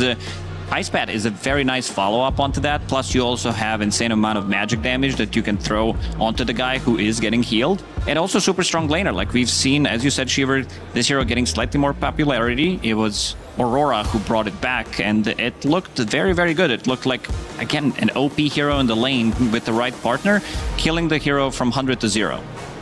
Yeah, I think this looks like a really good Jakiro game for the reasons you mentioned, but if Pango is getting countered by the physical damage counter of Wyvern, then you just secure it with easy magical damage, and Jakiro provides that. DM's Enigma does come out, and we know we already have the carry, we already have the mid, there's not going to be a lane counter for this. Yeah, we'll see where P-Vision wants to go with their pick. This is also the time where they should be thinking about what Watson will play as the overall last pick that Yandex will get. And that Lina is still looking pretty nice, so I would imagine maybe that will be worthy of a ban. We got the Axe pick up for now. Are we liking the Axe coming out here? Yeah, this is preemptive Axe, something like it's a Sunstrike setup, so you can always go for a play. I think they needed a hero that's going to be frontlining for them, somebody to start a fight, because other heroes want to keep the distance. So big fan of this. You don't see the matchup, but Axe can always get something out of the lane, so definitely feels good on 18. Yeah, I think it's also kind of a pick that discourages from heroes like Kez. Because if you look at Yandex's draft, they've got a lot of ranged heroes. They've got the Jakiro, the Coddle, the Enigma, and they would have needed a melee carry to play with the hero into lane, and Axe is very much an anti-melee carry type of hero. So it removes the potential of Kez. And sure, you can pick something like a Lina carry now to play into the Axe, but then you've just got one Pango starting the fights for you every single time. For now, they remove the Tiny. We see the Rubik being removed on the side of Yandex. We are still looking for a hero for 9 class on the side of P-Vision, unless there's some strange shenanigans going on, but not expecting that for the moment. And we got the Necrophos also removed from the pool by P-Vision, so Watson can't play that one either.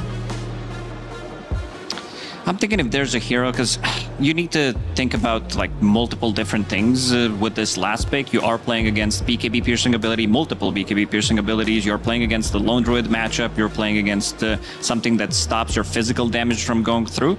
So not the easiest way to find a hero. I would be okay maybe with like Phantom Lancer that could come out for them, but it's also not a 24 PL, so it doesn't feel as strong because you are giving them ways to counter it. So I mean, it is 24 for them. Yeah, I mean, he tries to play PL wherever he can, and I think it would still be a very strong PL game. The only issue is if the snowball starts from P-Vision and your PL isn't ready, you're just gonna get run at nonstop. But Watson has picked PL in situations where there was an enemy snowball available, and it still worked out for him. We'll see what he goes for. There's still half a minute left for them to think about it. The Wind Ranger came out near instantly for P-Vision, so that will be their position 4. Unless they want to run an Invoker in 4? Nah, crazy. Yeah, just a nice range support, something to play with the Axe. You're going to have that added bit of disable from the Shackle, and it'll make your lane much easier. I mean, Wind Ranger plus Axe is a rough lane, even if you have Jakiro. Yep. Let's see what it will lane against. Still the Phantom Lancer comes out. I mean, it's that's why I mentioned it. I see these heroes. It looks very good. It's very good in the lane against Axe because of the battle hunger. You're not really getting affected by it by any means. And, you know, this is a game where it really matters. So you're going to be diving in deep. I already talked about like 4 other counters that they have, something that needs to be done about the last pick, which is not an easy pick. And this is where the teams, like the more experienced teams, are going to be digging deeper into the hero pool and finding something that can work out for them. They have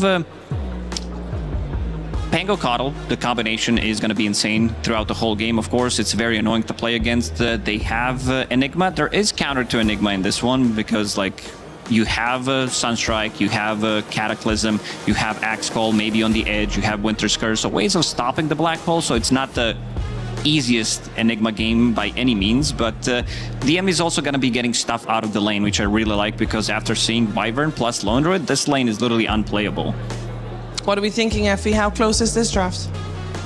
To me, it seems quite even again in terms of the power of each draft. I do think that if P-Vision win their lanes, then Yandex are in a tough situation, but I do like this Pango versus Invoker, so that lane should be fine. I think PL's lane should be okay as well, and if they can come out of the lanes decently, dodge a few bad fights, then it is PL's game to win here. It is overall scaling in favor of the PL here. If this game goes late, Yandex has an edge. And we have seen this game go late. Game 2 was an example of that. It was very back and forth, very close. This time around, very different drafts coming our way, Lacoste. Yeah, this is what kind of expected. This is Pup we were talking about as well, so you are going to be getting different heroes. This is the guy that has been in Dota scene for 25 years, so he's seen everything, like every possible matchup, everything that has been changed. He has been through this. He has been winning the tournaments. He has been through pretty much everything possible that could happen in Dota, did happen to him. So having that experience behind him, seeing the potential draft that could have worked out for them in this game where it really matters. So not really surprised that we've seen teams go for completely different matchups, like completely different heroes. With that being said, there is an overall first pick Invoker, which is unusual and a little bit spicy, so that is the big question here. Will no one be able to shine on his Invoker? Will P-Vision claim their spot in the grand finals, or will it be Yandex? We're finding out. Cap and SVG, over to you. Going into this series, neither team had truly been tested. Both of them had only lost a single game, and the group stage easily washed away by their quite superior scores coming out of it. Going into playoffs, they managed to get easy 2-0s, but finally, in one of the highest skill games we've seen all year, this game 2, we did see both teams truly get pushed to the brink there. Yandex came out the better for it, but it only gets them to this game 3. And it'll all be settled here. Who will make it to the grand finals? Yandex versus P-Vision. Already starting off with a bit of early action here as Zoxa found right next to the tier 1 tower and a Sunstrike that could have delivered the kill over to the mid laner of no one, but instead goes to the carry, Satanic. He will always take the gold if it's available. Can't outlast hit this kid. Nice little start for the Lone Druid.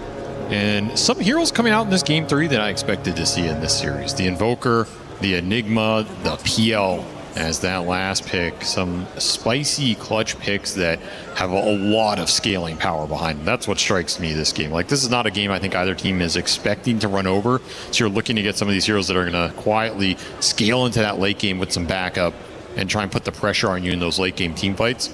The PL could be a big problem in this game, but I do think between Invoker and Axe, plus 2 stunning supports, you have ways to kind of catch him and just all in him. And I think the Bear can cause some heroes issues that forces the PL to respond, and you can maybe play around that around the map. Like, there's a lot of global pickoff potential if this Axe Call or Shackle lands into Sunstrike, into a Bear that pops out from Invis. It can just surprise you and kill anybody in this game. That is something the Yandex are going to have to think about. But if it does go ultra late, I mean, there's just so much chaos in the team fight. Between Eidolons, Caudal Blasts, Jakiro spells, there's a Pango rolling in that you have to deal with, and then there's Phantom Lancer illusions running amok. Incredibly toxic lineup, honestly. Like, I would not want to play against this Yandex line. This is like one of those lineups you see in a pub and you're like, come on, dude. Really? Like, this is what you guys are playing? You know, why are you so try-hard? This is such a try-hard draft. And we'll see if it works out for him. This is a hero they've gone back to. This Phantom Lancer that I feel, it's not a crutch, but it's like, how do we get out of this weird draft position? We'll last pick PL and just put it all on the line. Hope Watson can carry us on one of his signature heroes, and time again, he's proven that he can. So we'll see if it gets him into the grand finals here. 2 of the highest win rate heroes here at EWC, the Phantom Lancer especially, having 5 wins and only the single loss at this tournament. Definitely a little bit more of a cheesy pickup. I mean, Lone Druid is also a very cheesy hero. Oh, for this sure. is a hero that everybody knows is incredibly good right now. Do you think that it was worth giving this Lone Druid opportunity to P-Vision? Do you feel like they answered it appropriately enough? Who's on a timer here? I assume Phantom Lancer is fine to go late game against Lone Druid, but I don't really know. I don't think late game is favored for either team. I think it'll come down to execution. They both have a lot of scale in the tank. I think the PL is one big factor. Like, in theory, he scales super hard here. But at a certain point, I can also see him falling off like ultra late against this Tricore if they get really big. And I think the black hole is always an X factor, right? You have a Wyvern Curse cancel. Yep. You have a Call cancel, because that AoE gets kind of big now. Sure. But the black hole's always late game threat. I do think they have good answers to the Lone Druid. Like, this is not a game where they gave it away and he's going to have a free game. The Solar Bind's annoying. The Jakiro spells are annoying. And they got their big lane counter for DM in this Enigma. This has been the matchup that they favored the most. They're going to give away the Lone Druid. They want the Enigma on this lane with the Eidolon pressure going in. The Entangle on him. That's going to be some bonus damage here, especially with the Sunstrike. Does a lot, and the final hit. Not enough. Fairy Fire will save the day. Getting pressured out early, though. This is what you want from the Lone Druid, and some extra sustain from the Wyvern definitely helps the bear fight through some of the summons. This Enigma gets to level 3 and 5 uncontested. He's going to kick you out of lane. He's going to win this lane. And he's going to dominate your tower. Very strong start for Satanic in a matchup that Yandex felt was going to go a lot better for them. Like, we have 4 last hits on this Enigma. He just got forced into the jungle to try and get to the level 3. So you have a First Blood Lone Druid with free farm down here, kicking out the counter matchup. Got to win it elsewhere. With this other side lane, a trade-off of supports perhaps. 9 Class is going to get low. Watson off the call, couldn't finish the job. Both Notice and 9 Class will be low off of that, but he can't really keep it going. Strong start for the Axe, too. Quad gauntlet into a straight ring of health. You have these Sunstrikes to play with off of every early call. He's mega tanky up here. He's mega fat already, and this is a lane that Axe wins. Like, you can't really win this lane as PL. There's just no way around it. You try and limit the damage, you get your own farm. It's not the worst matchup in the game anymore, but Notice should be having a very good time in the first 15-20 minutes here. Well, the upside of this early laning phase for Yandex will be the mid lane matchup, because Chiro Jr. is really taking it to no one here. 11 denies, 22 CS, has done very well for himself, and even harassing no one quite a bit, keeping him farther back. But of course, that can all be kind of undone if no one keeps getting funneled Sunstrike kills, which, well, he hasn't gotten one yet. He has assisted. Still a good matchup in the game, too. I've been impressed by how much this Pango's been able to put pressure on Invoker in the mid game. You just commit the early roll, just start running at him. Early glyph use, trying to kick him out here from being able to get the last hit on these range creep. TP the Wyvern in. Wyvern. He's got a swashbuckle, should be able to get away from a lot of damage, especially with no one getting so low. Cold Embrace to help, but it also means he's going to miss some CS while that happens. Meanwhile, top lane, Notice, he does manage to get that kill. Watson is able to get the return, though. Nice experience for the Phantom Lancer up here. Not too sad with that exchange. You can bring out some items on the Jakiro. Watson's so low, though. Between a power shot and a Sunstrike, you got to bring him something. Yeah. Salve. Yep. Salve drop. Bring it back. Will end up being fine. Pretty low on mana, but as long as PL's farming, you don't really care about anything else. Be curious to see what 9 Class goes on that Wind Ranger, because this pick was like, I think you could have picked 9 Class any hero there. Your draft kind of had everything it needed to function. So it was what spicy pick does he want to play there? And they busted out the Wind Ranger, maybe for some more long-range poke off of some of these stuns. Maybe they just wanted another stun in general. But it's not a hero I'm used to seeing him play or bust out when he has his choice. Soxa sneaking around behind the Invoker. Could not get in a position to get a Blinding Light push into Chiro Jr. A lot of pressure right now, though, with this Catapult Wave mid. The Invoker's only level 5, and you have this Chakra Magic behind the Pango. Such a deadly combination. Oh, yeah. Get very low cooldown Swashbuckle, very low cooldown Shield Crash, combined with him having the opportunity for a Rolling Thunder. He hasn't leveled it up yet. Gotta bring both supports here to defend this push. And what if DM cuts over, too? Could be nice. He's kind of in the area, farming up with Eidolons right now. The rune spawn bottom, though. That means Chiro Jr. is going to have to spend a lot of time getting this. They're going to lose their wave under tower. No, they get the power rune, but that push moment with the catapult will be defended here. DM just trying to cut the lane. I mean, this tells you how poorly that LD lane went. Yeah. This is not a lane you want to go cutting with the Enigma on. This is a lane you want to be pressuring the bear. Well, it does put him in a position to always be able to farm up neutrals as well, if he can hold to it, but it also means he's also in a position to get gank tiers. Dakalis has slowed him down, Satanic has run over, but Chiro Jr. is the better of the 2 mid heroes right now, so his presence kind of scary. Sunstrike lands on a Malady, who's taking the man fight against 9 Class, and will lose that fight. P-Vision coming out strong in this game 3. 2 side lanes are absolutely cooking here. It's only this mid that Yandex have to play around. Chiro Jr. is so strong right now. Can Is he going to level up Rolling Thunder to take this Wisdom Shrine? No, I don't think you can go in there on your own. That's fair. Get some Forge Spirit action, though. Meanwhile, you got to deal with the bear. Very fun game. Almost killing it. Cold Embrace will spare it from ticking out. Call Sunstrike, top lane, Watson gets dunked. What a combo.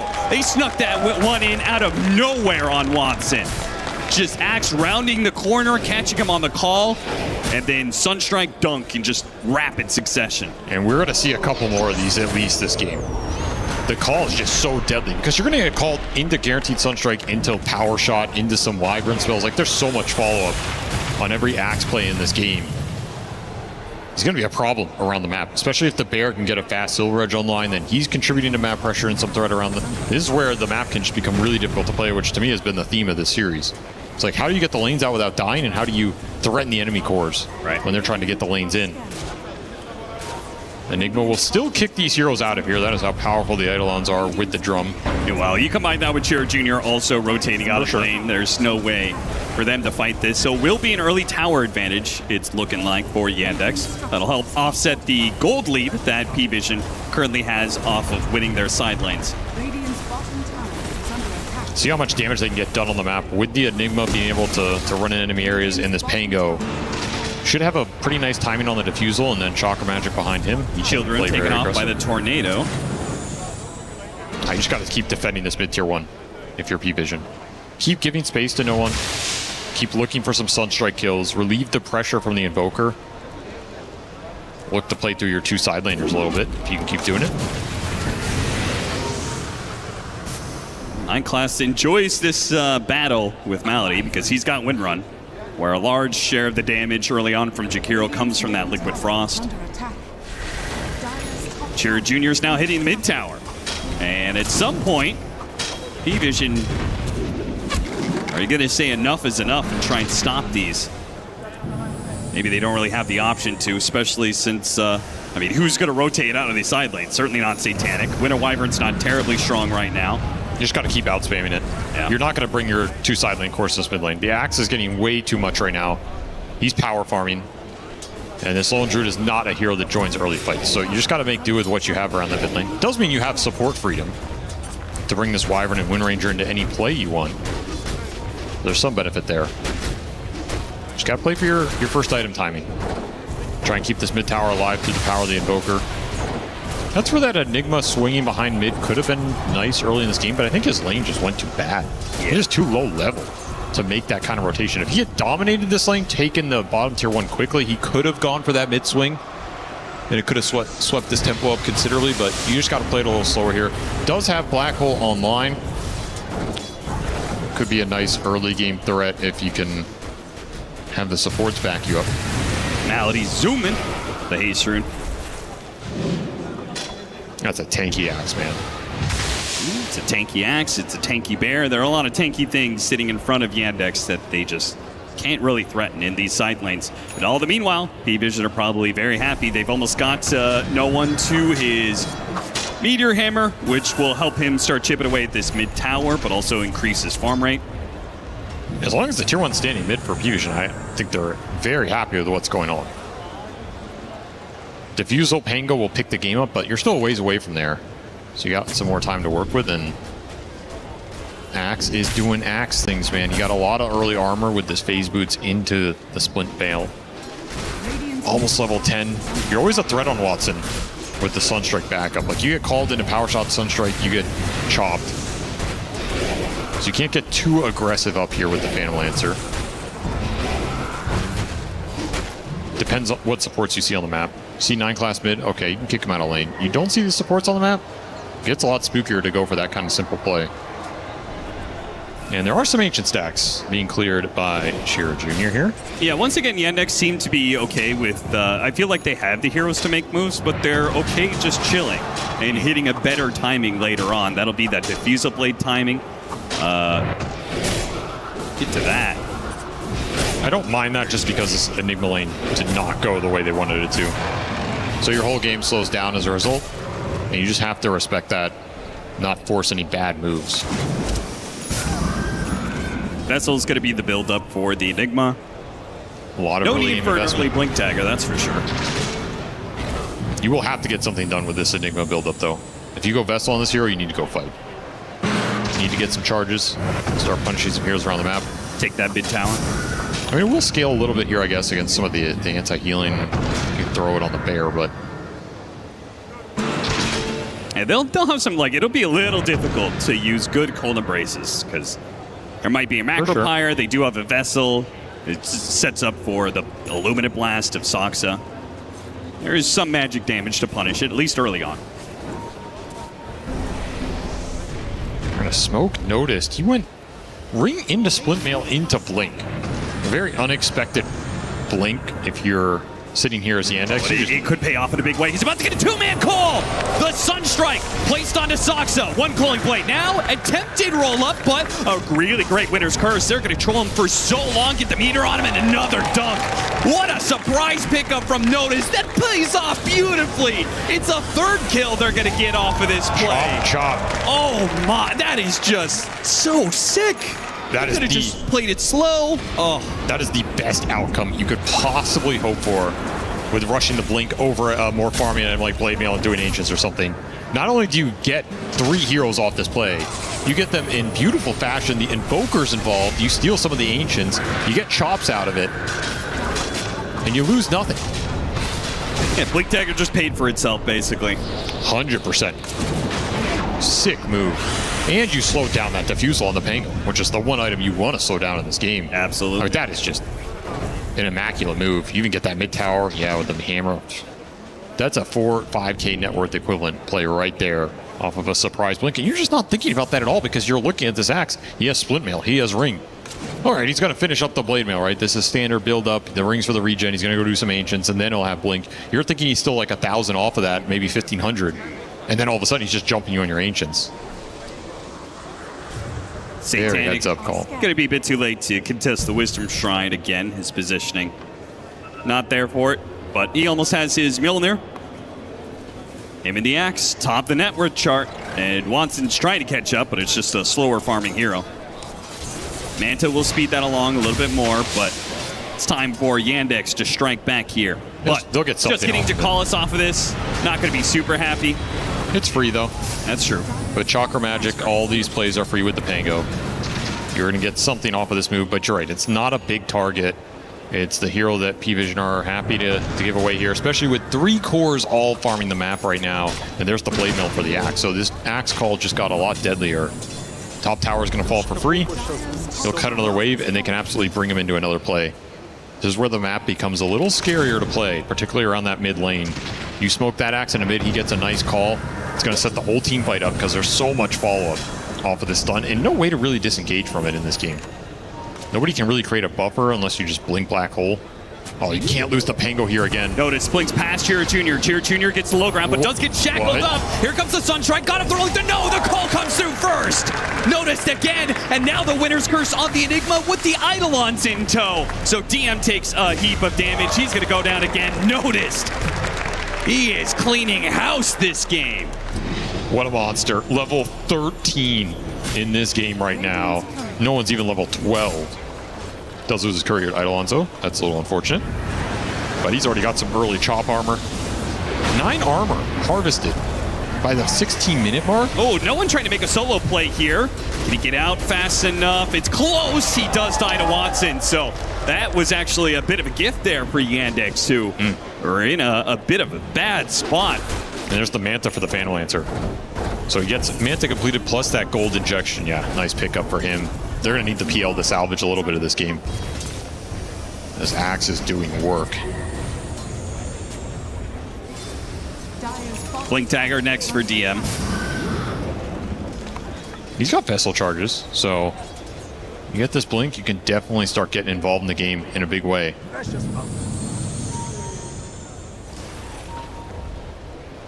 This is the Mjolnir Bear. Not attacking, still pushing. That's so silly. Dekalis is hoping to go blink for blink. He's just going to be the answer to the Enigma the entire game. Slowed down, Sunstrike a little off the mark, but somebody will get the kill, and that somebody is Satanic, who was halfway to his Aghanim Scepter, and that's when the bear really starts ramping up the pressure. between his global presence and the Invoker. And then the active Axe. You're gonna be feeling it if you're Yandex. That's where this game can become uncarryable for the Phantom Lancer if you start just bleeding out heroes across the map, even if the PL is finding farm. This isn't a hero that 1v5s in a true sense. He still needs somebody else to make some space in the fight and help him contribute some damage, at least a little control. Noticed on the hunt. He's got the Sunstrike, he's got the power shot. Every call is deadly right now on the map, so if you can occupy some enemy territory, it feels real good to take away the farm from Watson here. See Yandex just playing full defense here. Double offensive wards and double defensive wards, basically placed in the same spots here. Both Yandex and P-Vision. Trying to defend or attack the PL's farming rotation. Not a hero that's going to go do Ancients. So you kind of know where Watson wants to stay. They almost got to him there.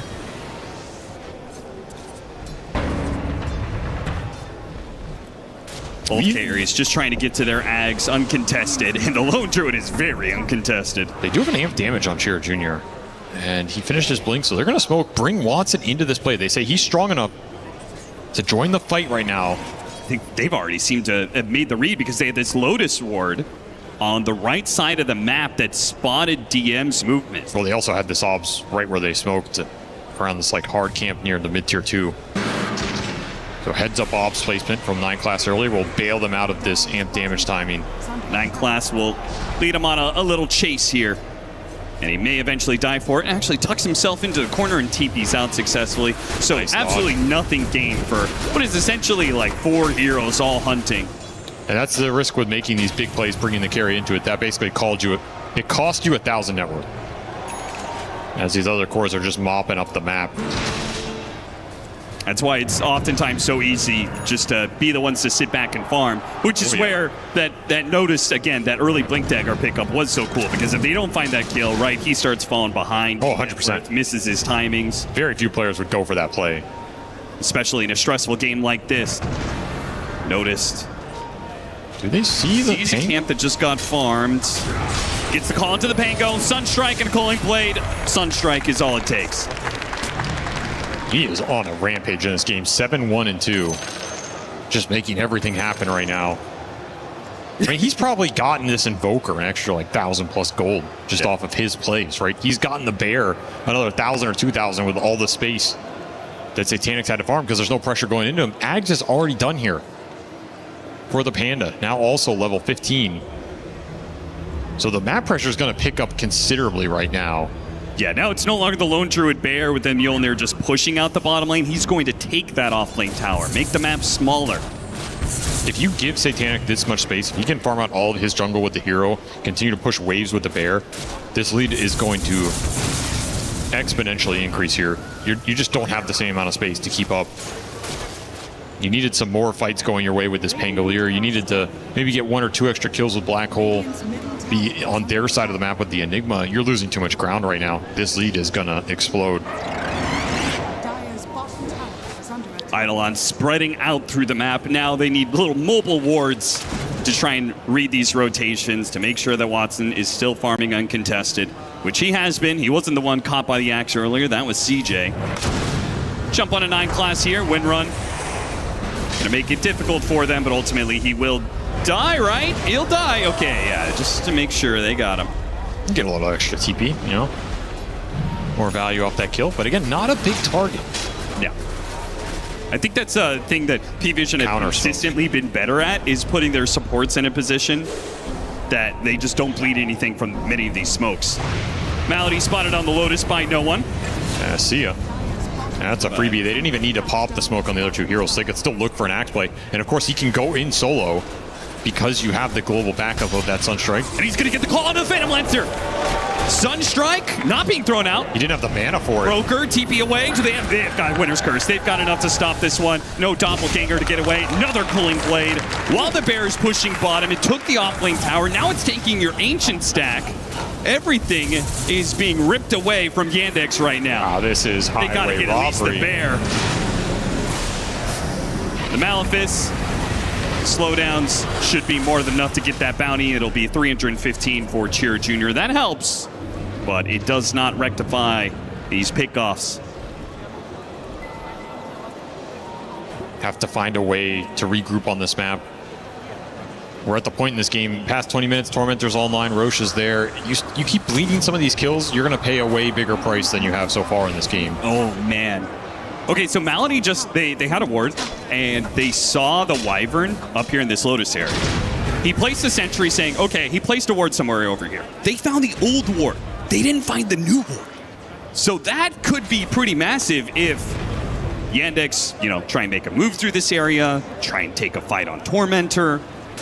Let's see if it pays off here. Feels like their Tormentor to take right now. There's no way you're doing it if you're Yandex. Right.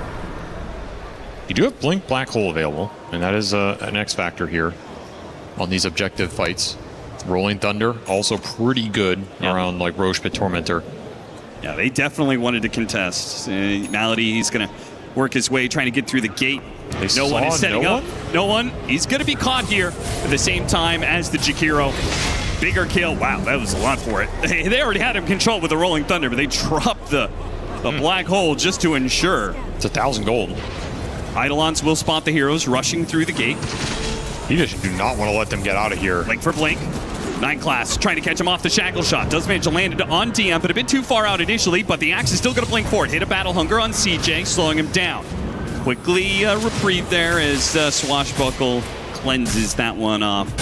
Kind of surprised that P-Vision chased through that gate instead of just like going through Tormentor with Bear or something. Right, yeah. Like Black Hole gets dropped for your Invoker. Okay, whatever. We'll do an objective.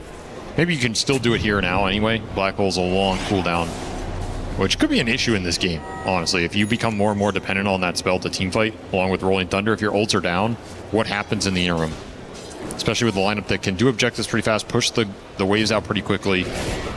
Look at this Axe just farming in your face. Already BKB done, what are you going to do to him? Absolutely nothing. Not a damn thing. Tornado. Attempted, CJ blinking ahead of it, and he is so close to his Aghanim Scepter. I'm just watching this Bear vacuum up the entire bottom half of this map. He is so massive. This is the issue. If you can't control this area, he outfarms everybody in the game. 5,500 up on the Phantom Lancer. He has 700 GPM right now. Saksa is going to be spotted by the Vessel, 9 class. Lands that on him, and we'll get a charge back. Chop. Some more armor. He's up to 13.5, by the way. This is a significant amount of bonus armor this early on. And a Roshan that is free for the taking with no Black Hole, no Cuddle. No way to fight. And this is the issue. Yeah, maybe you have better late game. Maybe you have some clutch PL pick. You're not going to get there because this is classic P-Vision. Control the waves, find the pickoff, translate it into an objective. They don't need the 5-on-5. Like, they're not even looking for the 5-on-5. They're looking for the one kill that leads them into a net worth advantage. This is how you scale in Dota. This is how you gain a net worth lead. And that net worth lead will translate to that classic, like, 35-minute high ground. Oh, they've done this time and time again. Yeah. This game, the Roche was done a little later, so maybe that timing gets delayed a little bit. We'll see how strong Satanic thinks he is. I mean, this is a Bear that is extremely farmed, and you always have Alacrity to throw on top of him. That is a lot of damage. And I always feel like the sooner you can pressure high ground against a Phantom Lancer, doesn't mean you have to commit for that push. But the sooner you force him to join fights wherever that happens, the happier you are. Sure. Last thing you want to let him do is just be completely uncontested AFK farm to this like really tanky point where he's currently working towards Scotty. So you take these tier 2s, and then all of a sudden when you get that pick off, you can go high ground with it. That's what you're looking to achieve right now, because full Silver Edge done on the Panda as it's running across. This thing's just sprinting. It's like some death machine. And it might just find some death. There's some heroes swirling out this side of the map. Malady just dropping macro pyres. They're throwing Eidolons down lane. Anything they can. But the hunt is on. P-Vision will find pickoffs. Goodbye. It's just full rat mode. You look at where these dire dots are on the minimap, it's all on the edge of the map. Someone's farming the top edge Soxa's on the left, the Jakiro's on the bottom, Enigma's farming out the right. Like, nobody wants to go anywhere near the center here. You don't have the vision for it, you don't have heroes that can do it safely. Especially when Noticed is off the map. He is back on the hunt. Invis Rune Axe around this mid lane. Scan lands. Smoke is getting many opportunities here. Blink can't manage to get the call on DM. Don't have a way. Ooh, Sox actually pushing himself in. They actually have the black wall on No One. No One took so much damage, but the shackle shot managed to stop it. Cherry Jr. is still trying to finish off No One here. Rolls through. They've got to deal with the bear. Watson was in trouble. CJ heard the call, and it bumps the bear once. Shackle shot to slow him down, but ultimately it's just the death of DM. And No One lived. No One lived and keeps that Aegis intact. Almost dying to the pollen bag on top of some of the Enigma damage, but lives with 15 HP. Perfectly executed here. They fed him he got the Lotus HP as well, so some of that early Lotus saving paying off, and very timely shackle. Lotus are done for the Axe. Will help protect the bear. Get rid of the Malefice, stop the solar bind, get these heroes out of these Ice Path Macropyre situations easier. And look at them, just so fearless. They know they have nothing to worry about. Diving well past tier 2s, going in triangles. Rolling Thunder, Black Hole on cooldown, that's a green light. Do whatever you want in this game. Notice, is he going to find Cheer Jr.? There's a high ground ward, Cheer Jr. is going to blink out. It's because that ward, that sentry that was placed earlier, didn't find the high ground ward placed by Malady earlier. That saved CJ's life. Still another minute on this Aegis. Not a high ground Aegis, but gives you a lot of confidence to look for anything here. Trying to find another clutch pickoff.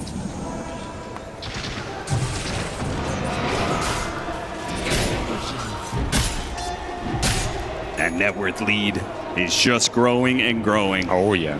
P-Vision will eventually be presented the opportunity to hit a high ground. It's like inevitable they will get a core pickoff. So far it's been those support kills. Last time they got a core, it's pretty easy Roshan for them. Play here from DM, leading off the Malphus. Quick kill onto Collis, but No One. It's a really good tornado that leads to the death of DM. He's gonna get burned out. Now No One is still low, but he has this Aegis.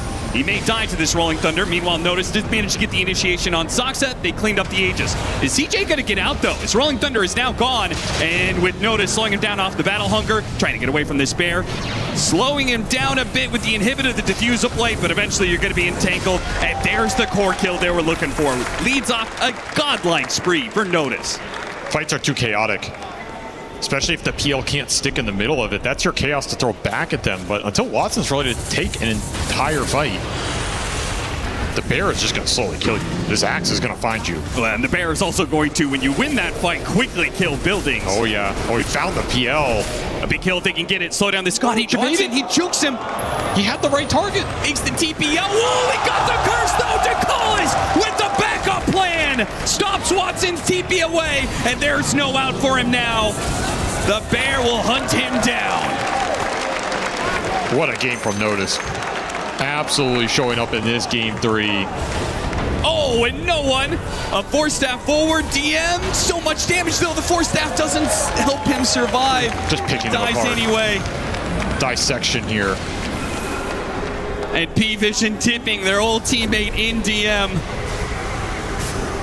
A bit of a mistake there, and it's going to lead to more openings. Noah's call on Soxa. Another kill. Just 1 by 1. Again, you're never going to get this 5 on 5. And the Bear's just into the tier 4. It's a team wipe. They're going to team wipe them without any of them being near the other hero. Cherry Jr.'s just going to die here as well. They've just bled out one hero after another, and all of a sudden the base is entirely open for the taking. This game just looks over. Satanic is going to take a mid lane of Barracks, go for top. There's still the tier 2 bottom, and there's probably not enough time to just go straight to tier 4. It's so much damage, though. Like, losing Raxes at this 30-minute mark against this team when there's so much map pressure just compounds that issue. How are you ever going to get out on the map again? How are you going to play any of the lanes and not get picked off? Yeah, Yandex better get real comfortable with their base. This is going to be their home for the future. They're just going to be locked inside here. And this is how you punish some of these really hard carries that just can't come online fast enough to exert their own presence in the game. Like, you just start picking people off, the map collapses, they don't have a lot of places to farm. You get that one clutch find, and the game just breaks open. And you never get to hit your timing on this Phantom Lancer as he tries to work towards the Scotty. And what carry is better for this, right? I mean, I'll be very excited about that. No doubt. Should be, because they are just one pick off, one fight away from closing out a series and going to the grand finals. They can chill out, wait for Aegis. Yandex will see whether desperation bites at them enough to go for a smoke out play into that Roshan, or if they're just gonna wager on a high ground hold. I think you have to go. You do have your item timing, like you have Axe Pango, BKB Enigma, and the Scotty is done on Watson. So that's another reason you kind of have to go, because you're not going to get close to another round of items before that base push comes in. This is as good as it gets. You're going to need some big ultimates to land. You're going to have to try and bait a clump out from P-Vision. The initial smoke isn't going to find anything here. It will get them into a position to take back some of this mid lane and bottom lane, get wards on their triangle.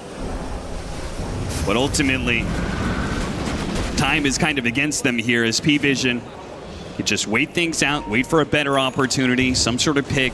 The lanes are just going in 3 minutes. You have to deal with top because you lost barracks here. They're pinging Watson up here. They saw him throw the lance. Notice. They see the real one running backwards. They get the call onto him. Here comes that Cataclysm. It's coming in hot. He dodged it. He does manage a doppelganger. What a manta dodge. Gets away from it all. Very dangerous. All of Yandex TPing back to bail out their carry. See if there's a punish available here. Tag notice with the macro pyre. No. Bear. CJ is already gone as the bear is going to just kill them all, man. They can do nothing about this BKB bear. He is chopping fools out here. All that time in the jungle has led to an insane item timing for Satanic here. And the best part is Satanic, his hero, doesn't even need to be here. Nope. He's just been farming up the triangle the entire time. Very slowly, but it's getting the job done, getting the extra farm for them. It is racked up to an almost 30,000 net worth lead for P-Vision. Yandex on their last legs here. They will have to find something miraculous in the next team fight. And if the Enigma gets jumped, I think that goes out the window. Yeah, the bear even hitting the high ground without the BKB. It's already taken the tier 3. Satanic keeping the pressure up on them, saying, are you going to deal with this bear? Are you going to kill it? The reward for killing the bear is not terribly high, because he's just going to make the resummon. And the risk is, well, we saw people all set up behind that bear. You just go wait for the Roshan. Put an Aegis on one of these guys, you send it up the hill. With the man damage, I mean, it's just going to be a disgusting amount of strength. They want to go for another one with this? Look for a pick off. Yeah, for some lane pressure. Here comes that Silver Edge bear.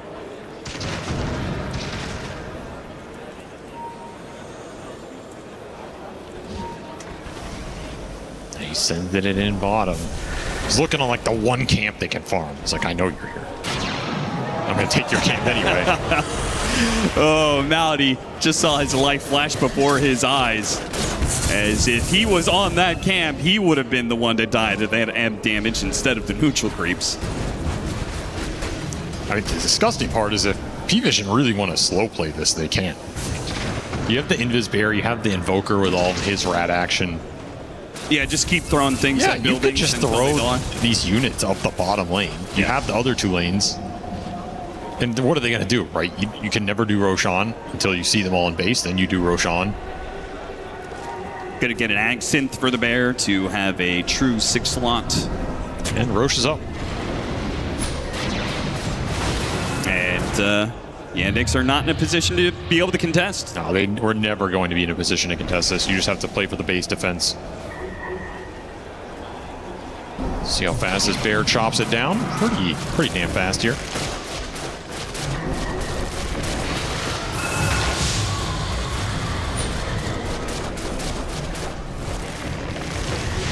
Gonna give it to no one again. Just make that team fight even. Got the call on DM, the Cataclysm, and a Culling Blade to finish him off. Not even. Nah. That was made way too easy. Soxa being hunted down on the other side of the map. Now you can get an easy buyback at the very start of this Aegis. Bear's still trying to hunt down Soxa rather. Gets up to the high ground, gets a TP away. The bear is not going to be close enough to hit a roar. Range Barracks is almost dead just purely off Forge Spirits. In fact, is dead. Double Siege Wagon, Forge Spirits, Yandex. Your hammer. I mean, look at them. They're thinking, do I have the Rolling Thunder? Do I have to go in right now? The building's, it's going to die fast. They hit it with the Ice Path. Now the Rolling Thunder comes in, trying to kill this bear. But they got to be careful of the counter initiation. Cold Embrace comes in. There's the call on 2. Hit both supports. A beautiful initiation. One's already dead. CJ jumps after no one. But reminder, he's got the Aegis. Soxa still alive. Notice trying to get out of this situation. Taken out by the Scotty. Yeah, Black Hole on a bear just trying to stop it. And the bear survives and kills DM anyway. Watson is doing work right now. He's managed to kill one. Got Notice down. The buyback going to be used. A power shot to hunt down Soxa. Watson on his second life though. The glyph gets popped. The building's almost dead. Killed the bear one time. What about the second bear though? It's going to be coming back soon. Notice on his second life. Managed to get the call on the CJ. He's getting lower and lower. Managed to get the call in button. That's the chop. He's down. Another buyback. Going to be forced out. Meanwhile, they've got Watson trying to finish off these heroes, but there's too many lives. The mega creeps are going to be here. The call embrace has bailed it out. And Watson, a final call to finish things off. Life 1. It's over. Gone for it. GG is called. They don't even try for the buyback. It's P-Vision going to the grand finals. They are looking like the scariest team here. This is their toughest opponent yet, and in games 1 and 3, they just dominated. Again, the 30 to 40 minute period. If they get the map control they're looking for with these lineups, I have not seen anybody who can survive it. And what a game by Notice. This is the guy they brought in for this season to make some big plays from that offlaner spot. Playing against one of their old offlaners, and he makes a statement in this game with an insane axe performance, 12, 2, and 14. Just dominated from that lane, getting mega fat, that blink purchase into the triple kill. Felt like you were already in a very solid position after that. Yeah, you shut down the Invoker a little bit with this Pango pick, but then he gets back in the game because he's just sunstriking every axe kill. Free assist gold, free assist gold. I mean, he really just put this game on his back and just, it's easy pickings for Satanic at that point because he has so much time to farm on a hero that is always going to outfarm your opponent. Just never look back. Insane map control from this team. Somebody, well, I guess there's only one team left that can challenge it, and that's BB in the finals. They have to find a way to break the lane control, the pickoff potential, and the discipline around these objectives. That is going to be your challenge because it's not easy. And especially in a grand final situation where the pressure is so high, the lights are so bright, having this team run at you. Again, the way that Notice picked up that early blink dagger, the decision-making that was had there, I mean, that's a move that you're making without fear that puts the enemy team under a lot of pressure when it hits, and it hit hard in this game 3. Yandex have been incredibly good. I mean, they've just been monsters all year round. So many top 3 performances from them. Again, 9 different top 3s this year. Can't find it here. Just insane jumps. Also, props to Ducals. He had some sick curses in a game where this is not necessarily the easiest game to find curses on. He even hit the real PL here at the end. Like, oh yeah, that's... Okay, sure. Like, you're just in zone. He had a very nice Wyvern game. This hero can sometimes be a liability against a lot of these like chaotic teamfight lineups, but man, he put work in. We're going to see P-Vision in the grand finals against BB Team. Let's see how prepared they are. Thank you very much, my friends. We are here with P-Vision Satanic victorious and moving on to the grand final here in Paris. Good to have you here. Obviously, this series against Yandex went to game 3. Game 1 was a washover. What happened there? I think we just have all 3 games much better draft, I think. All 3 of them, including in game 2? But there was the Monkey King out there. Were you surprised when you saw him? Not really. We just expected it. But I think we just played... I fucked up that game, I think, mostly. Was it more, hey, things were going well in the lane, but it got so deep that we couldn't really play around the Monkey King?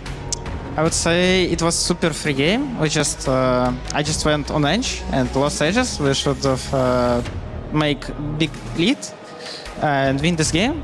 But even like this, we made like a comeback in the game because they gave us, we kill SF and then take Raxas. But then in late, super late game, like last fight, I just blink in and died like idiot, you know? Happens, yeah. It happens even to the best out there. Now, game 3, there was the first pick, the Invoker. Was that a reaction to the result of game 2? Was it more of a comfort pick? Was it just playing around draft? What was it? I mean, Poupée just saw Pogban and he said, okay, I'll go in like... You got to trust your teammates after all of this. And look, everybody's been picking Lone Druid at this point. Is this kind of the way to win? What do you do tomorrow when you play BB Team and they pick Lone Druid? I think it's fine hero, but it's not after Yin. I think for us, like Shadowfiend or Draw is better still, so they ban it.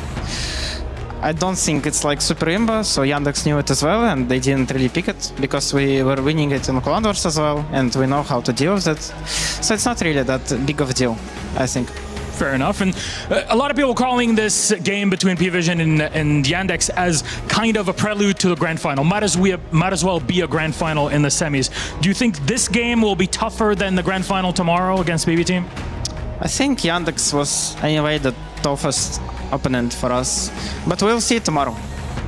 Well, speaking of tomorrow, yesterday, when we talked about your victory, you're saying, hey, final message to Yandex, we'll crush you tomorrow.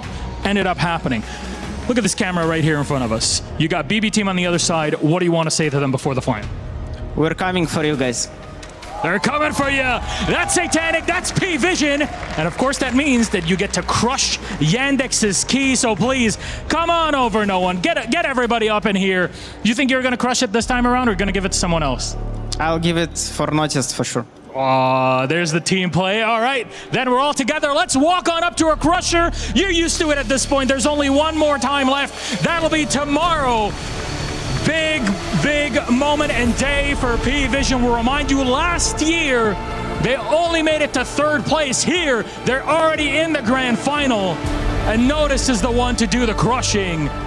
With Noah and Satanic giving the blessing for this one. There's the, whoa, he's so strong, he pulled it off. My God, should see him in the drafts. There it is, going deeper and deeper. There's Yandex, and there they are, crushed to bits. Every single piece gone. P-Vision makes sure Yandex are history. One more time, ladies and gentlemen, your second grand finalist, P-Vision! There's our day done. Let's break it all down. Panel, all yours.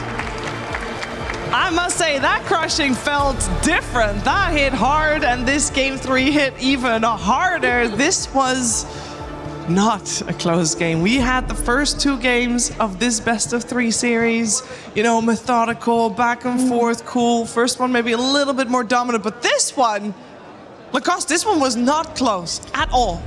It really wasn't, but you can tell, like, the way they played. Like, they tried this PL 24. It didn't work out for them. It looked like a very good overall pick, but P-Vision, they said, you know what? We're gonna put it into the next gear. Like, this is gonna be, like, full speed, kind of turbo mode that they managed to pull off in this game. And I think they came very well prepared. Something they talked about in the interviews was also that Puppy, he's doing all the drafts. They put quite a lot of trust into Puppy.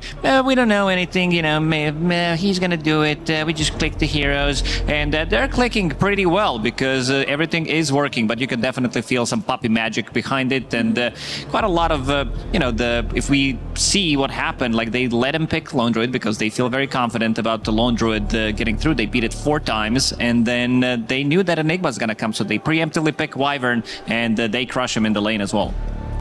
Yeah, I mean, that was just a masterclass, and Notice crushed that key as violently as he crushed Yandex in this game. I mean, that was all axe to me. Like, the draft was beautiful, the preparation was beautiful, but he just popped off on this axe from the laning stage to getting the kills, to getting these multiple hero calls, to setting up Sunstrikes for his Invoker. He was the story of this game for me.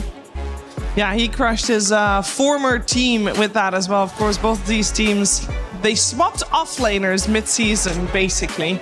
And it is P-Vision that takes the crown in this series. We'll see if they take the crown tomorrow against BB as well. But this was definitely such a strong showing from this squad.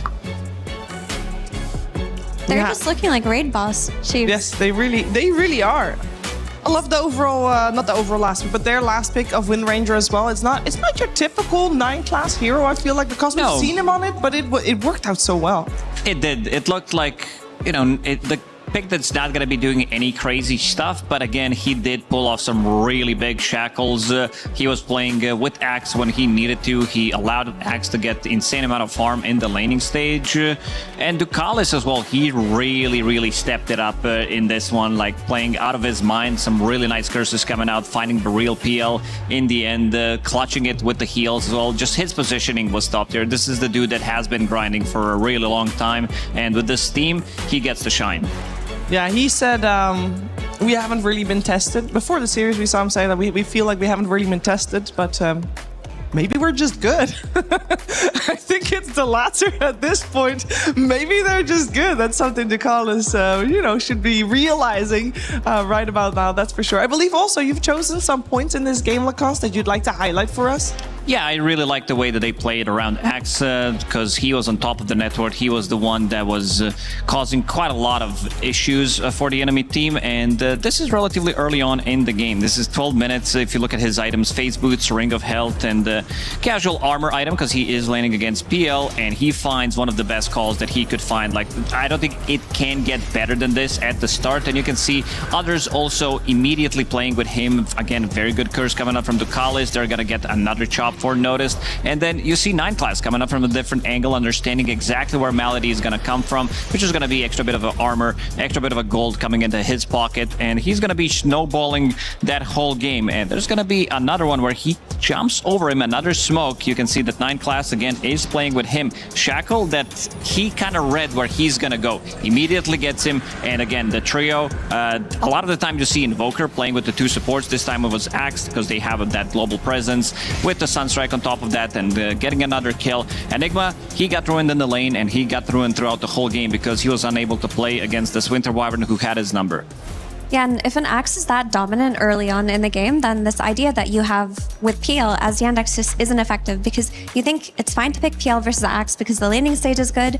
You lose the laning stage, you're giving away kills, then all of a sudden this Axe is much stronger than he should be early on, and he sets up for every hero on his team in that sense. And Enigma, who's playing on the back foot, can't really make the same kind of plays if you're comparing him to Axe.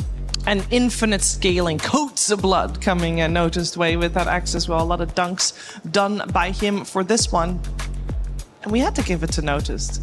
It was a little bit point of debate, because if it was a 2-0, maybe would have gone for a different one. But no, this was definitely MVP Noticed for this series, Lacoste. Yeah, absolutely. His gameplay definitely wasn't unnoticed by production and us, so we gave him MVP, because in that first game, he really nailed it. They gave him, I would say, in this one, they gave him quite a lot of priority, last picking his hero overall. In the previous one, they gave him a little bit of priority as well, picking Axe on 18, but he kind of nailed it. Really loved the itemization in the first game, picking up Road of Atos into Aghanim Scepter, having that extra bit of a catch that was definitely needed. And again, just the whole squad is on the same page, and this guy has been crushing it. This tournament, my MVP, if I get to choose, because he was all over the place. Like every single game I see him own.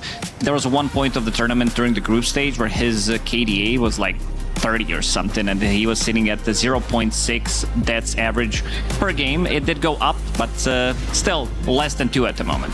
It just feels like he makes whatever you give him work, and that is such an asset to have in your offlaner. Like, he can play auras if you need him to, he can carry the game if you need him to, and because his hero pool is so big, whatever support that 9 class wants, you can kind of go for, even though he's been playing a little bit more traditionally this tournament. But if you compare it to DM's hero pool this tournament, it was much smaller.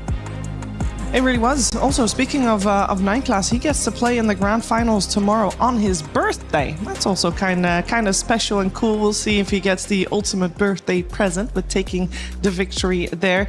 Of course, when there is victory on one side, there must also be losers on the other side. We are going to see Yandex again tomorrow in the 3rd, 4th place decider against Vici Gaming, but we're also going to get some final words from Shira Jr. Hey, I'm here with Shira Jr. of Yandex. You just lost your series. How are you feeling right now? Bad. Can you expand on that at all? I'm sure game 3 was really tough. It's very one-sided. First 2 games were very good. They were close. I mean, I think every game was one-sided. Maybe because of heroes. Maybe we played bad, but it was hard to play map, I guess, because of they just hard. I mean, split pushing, shadow pushing. That's pretty much it. What did Game 3 feel like? 'Cause your laning stage was great. You were like way ahead. You had denies equal to his last hits kind of a thing. And then just the axe destroyed the map. Yeah, not really on the axe. We didn't pressure them enough on mid. So we didn't speed up our game. And on late we had chances if the game was even, but not like this. Did you need to get kills on Invoker, then kill mid or something? Yeah, not just pressure. Gotcha. Must be very tough. You guys played a lot of really good matches at this tournament as a whole. You're a fantastic team. You've got third place decider up tomorrow. I know that's a lot to think about until then, but how do you think you'll fare? I mean, have to win. Yeah, that makes sense. All right, well, thank you for joining me. Sorry you lost, but good luck in your matches tomorrow. Thank you. It's heartbreaking. This is a team that was expecting to be in those grand finals, and for many people, they were the team that would take those grand finals. So a lot to process here for Yandex and Shira Jr. indeed. And we will see them tomorrow in those third, fourth place decider. We can take a look at how our bracket is doing, because we are coming very close to crowning ourselves a champion, as we have set up our final 2 series of the day. We've got our finals, we got our third place match, and today we had 2 bangers of a semi-finals, Effie. We really did, and I can imagine tomorrow is going to be a bit nerve-wracking for any team that goes against P-Vision after their showing today. They just looked ridiculously tough. BB team are very strong, and I believe that they're going to be able to put up a show, but right now, the way that I perceive P-Vision, they're just significantly better than everybody else. Yeah, they look like on a different level. BB, I think they're going to be squaring up nicely against them because of how strong this team is early on. Like all of their drafts, they always look good. Something that we've seen with P-Vision. I think 2 of these teams had so far the best drafting at EWC, and it's gonna come down to like who can speed things up. And if we're talking about speed, BB team, they can play very, very fast as well. Yeah, for the people that paid proper attention to the schedule just now, you would have noticed that we start an hour earlier tomorrow, so keep that in mind. We also will not start the grand finals before 3:30, so if you have any urgent errands, you can rest assured that 3:30 is the earliest the grand finals will be able to start. And that's, of course, our grand finals. And in the meantime, there has already been grand finals today, not on Dota 2 though. We've had Free Fire end in an emotional victory, record-breaking game against Gun Dynasty Lion One. And they are the first non-Southeast Asian team to take a victory here for the Esports World Cup. Truly a great achievement. And they were allowed to place their key on the totem in their ceremony. But they are not the only team crowned champions today. We also had in MWI Vitality be the champion here in back-to-back victories. Incredibly important for Team Vitality, because this is also giving them that win that they need to have if they want to do well in the club championship. 1,000 points on the board. We'll see where Vitality takes that one, and Vitality was able to beat Na'Vi in those grand finals. So congratulations to them as well. Now, if you think you know who's going to take tomorrow's series, you can have a shot at it, you know? You can go to esportsworldcup.com/play and get your prediction in. There's also tons of quests and activities to do on that site, so make sure to check that out. But maybe you've already put in your votes and you voted wrong today. That's very unfortunate for you.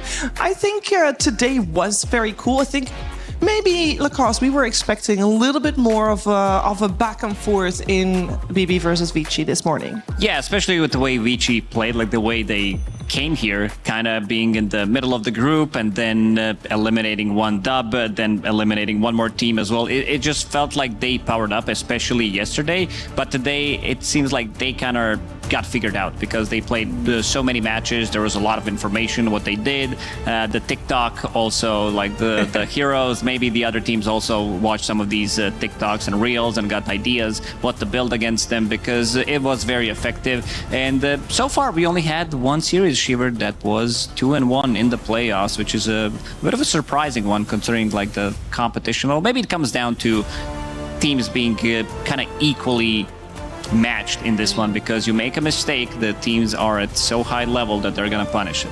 Yeah, the teams were definitely evenly matched in our second semifinals, Effie.